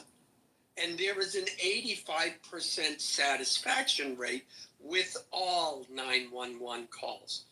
And I've said this all along. Good black people, law-abiding black people in their neighborhoods are calling the police to try and remove the criminality from their neighborhoods. So maybe it was intentional, maybe it was unintentional, but the stats do point to the fact that black people are calling the police more when there is a need for the police. Man, where the hell you get that stat from, nigga? He got from the 911 call statistics Black people, that the government keeps. We're talking about hood rat blacks. I mean, I'm just gonna tell you, okay, so like working at a hospital where I did in college, registration. So I worked. Why do you like? And we know you're a gardener. Not that it's like amazing. I said like registration. That's not like it's not a hard job to get. But anyways, like I could imagine if I was I don't know, in the doctor's entrance and there's like a hospital where, there's black physicians coming in. It's like, hi, yeah, these stupid niggers, you guys think you're so smart. No. They'd be like, oh, that guy's unwell, I better call security. They wouldn't be like, what the fuck you say, motherfucker? Oh, fuck, hell no. No, they wouldn't do that. They just probably like call security and maybe get arrested or something, for causing a nuisance, being a nuisance. So yeah, I mean, I guess like, what kind of black people are you talking about? Because I don't think all black people are hood rats. Even there's a guy who's a gang member on this app, Whack 100, and he'll talk about this. And if I recall correctly, he says it's not snitching if you're like a quote unquote civilian, a square, a non-gang member, somebody who does everything right. That's like true. You get to call the cops because you're not in that world. You're not playing that game. You can call the fucking cops. Yeah, you got civilized black folk, like dumb niggas like Mike. So there's a difference. There's black. Bro, you're not even trying to link, bro. I ain't even trying to talk to you, bro. You ain't trying to talk to me, bro. Just keep my name out your mouth, brother. Just contribute to the conversation, bro. But if you're not trying to come to Chicago, nigga, then just leave it be, bro. For real. Yeah, so like I said, if you got civilized black people, then you got niggas. And Chris Rock had a whole comedy special about that very point. Well, it was one part of his comedy special talking about that exact point. What Joel said. And them same niggas y'all talking about will rob the fuck out of you. Yep. So, I mean, to be fair, like white people. Imagine being so stupid you think that's like a good point that you just. But Joel, here's the thing though, is that a good chunk of the Hispanic community. I don't know. Are you Hispanic? What are you? Like, why are you afraid to answer? It's so weird. Because he's a bitch. I didn't say anything. I'm asking you a question. Like, what is your ethnic background? I didn't even get to unmute my mic before you said I was scared to answer. Okay, go ahead. I'm Dominican. Okay, so Hispanic. Wow, so scared. Amazing. To admit that, yeah. No, so are you like Afro Latino or like are you partially black? Afro is a hairstyle. I know black. Well, no, there's Dominicans that a lot of them have some black in them. I'm not race obsessed, so I don't. No, I'm asking. Do you have like? I know black. I'm like, oh God, am I an Afro Dominican? Am I a? What? Okay. Do you have like hair that is maybe not quite like an African's, but like coarse and like a bell pepper nose? Do you have any of the features of a black person? Who cares? Because it matters. I do. Who does it matter to? Matters to me. Why? Matters to me. I don't know. Yeah, okay, lady, I get it. You don't care, but I care. And so look. No, I treat people as individuals. That's amazing. That's where you boomers failed. That's where you boomers failed. Look, you had the greatest generation that raised you. These are people that grew up through the Great Depression. They were, yep, absolutely. Yes. You need to shut the fuck up, boomer, so I can explain it. The greatest generation, the people that grew up through the Great Depression, who were poor as fuck, who had to then get dragged into a fucking world war, where people actually committed suicide if they were considered not eligible to join the military because it was such a shameful thing. It was a real war, yes. It was a horrible war. Yeah, horrible war. Everybody knows World War II was horrible. And, you know, they come back. They had very good work ethic. They were savers. Most of them were solid middle class. And they raised a bunch of brats. Now, these brats became teenagers and adults in the 1960s. No, a good chunk of you, you fucking parasites, ended up becoming brats. You had the sexual liberation in the 60s that opened the door for women to be sluts. You raised generations of sluts. Okay, and female empowerment. I didn't raise you. You started widely indulging in drugs, something your parents told you never to do, but you dumb fucks ended up doing it. You guys were worthless pieces of shit. Worthless pieces of shit. Your generation is fucking retarded. Fuck you, boomer. Fuck you. You're the little. You did not deserve your parents. None of you deserved your parents. You guys are trash. The trashiest generation. Fuck all of you. Fuck all of you boomers. And you know, they had you. Well, no, they had you, you stupid bitch. Suck my fucking dick, you stupid whore. Suck a fucking dick. I'm not playing with you. I'm not taking the kids' gloves off because you're a fucking boomer, bitch. I'm in my 40s. I don't need to tolerate your fucking shit. You worthless goddamn degenerate who's probably fucking doing orgies on LSD, going to fucking Lollapalooza, touring in a goddamn Volkswagen van where you got, you know, probably not raped because you're more than willing.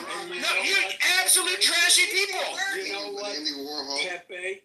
And you know what? 40 and acting like this is pretty embarrassing. And you know what, Pepe, as a boomer and listening to what you said, you know what I have to say to you? Ha, ha, that's right. We did drugs. We fucked without condom. We got to feel that pussy without having to put a glove on it. We got to shove our dicks in women's mouth and feel those lips.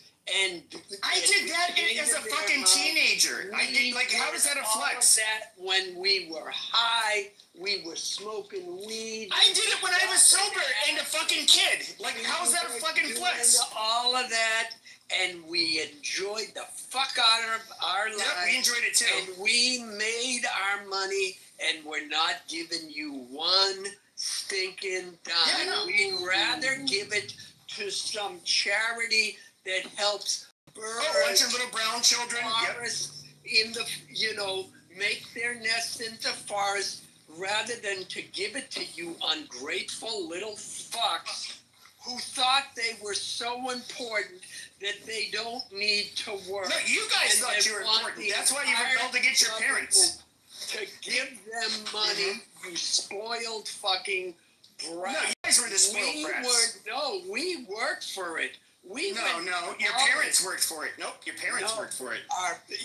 And our parents taught us to work just as No, they didn't. That's why you guys ended up becoming a bunch of fucking hippies and doing drugs and degenerate sex. You're blaming people. No, yeah, I'm blaming you guys. You guys failed. Good. You little baby. Go ahead, you little bitch. It's weird that you're crashing out on Nancy because she called you out for being a race-obsessed weirdo. I am. Just like the greatest generation. Okay, unlike the boomers, I am a racist. I believe they had better ideas than the boomers who fucked everything up. Yes, absolutely. Closeness to being racist? Okay, good plan, buddy. Good plan. Boomers are not a racist. It is, you stupid bitch. That is literally. If you would have stuck to the greatest generation's plan, this country would be way better. Absolutely way better. You're an idiot. You guys are not. Okay, dude. Like, one of the last great presidents we had was Richard Nixon. I mean, you guys are. Dude, listening to you fucking. You fucking faggy. You fucking faggy, what is it? Tea Party, quote-unquote conservative faggots. I cannot stand you people. You guys are just trash. Oh, okay, right. You are, yeah. You're sorry little... Yes, I don't see identity.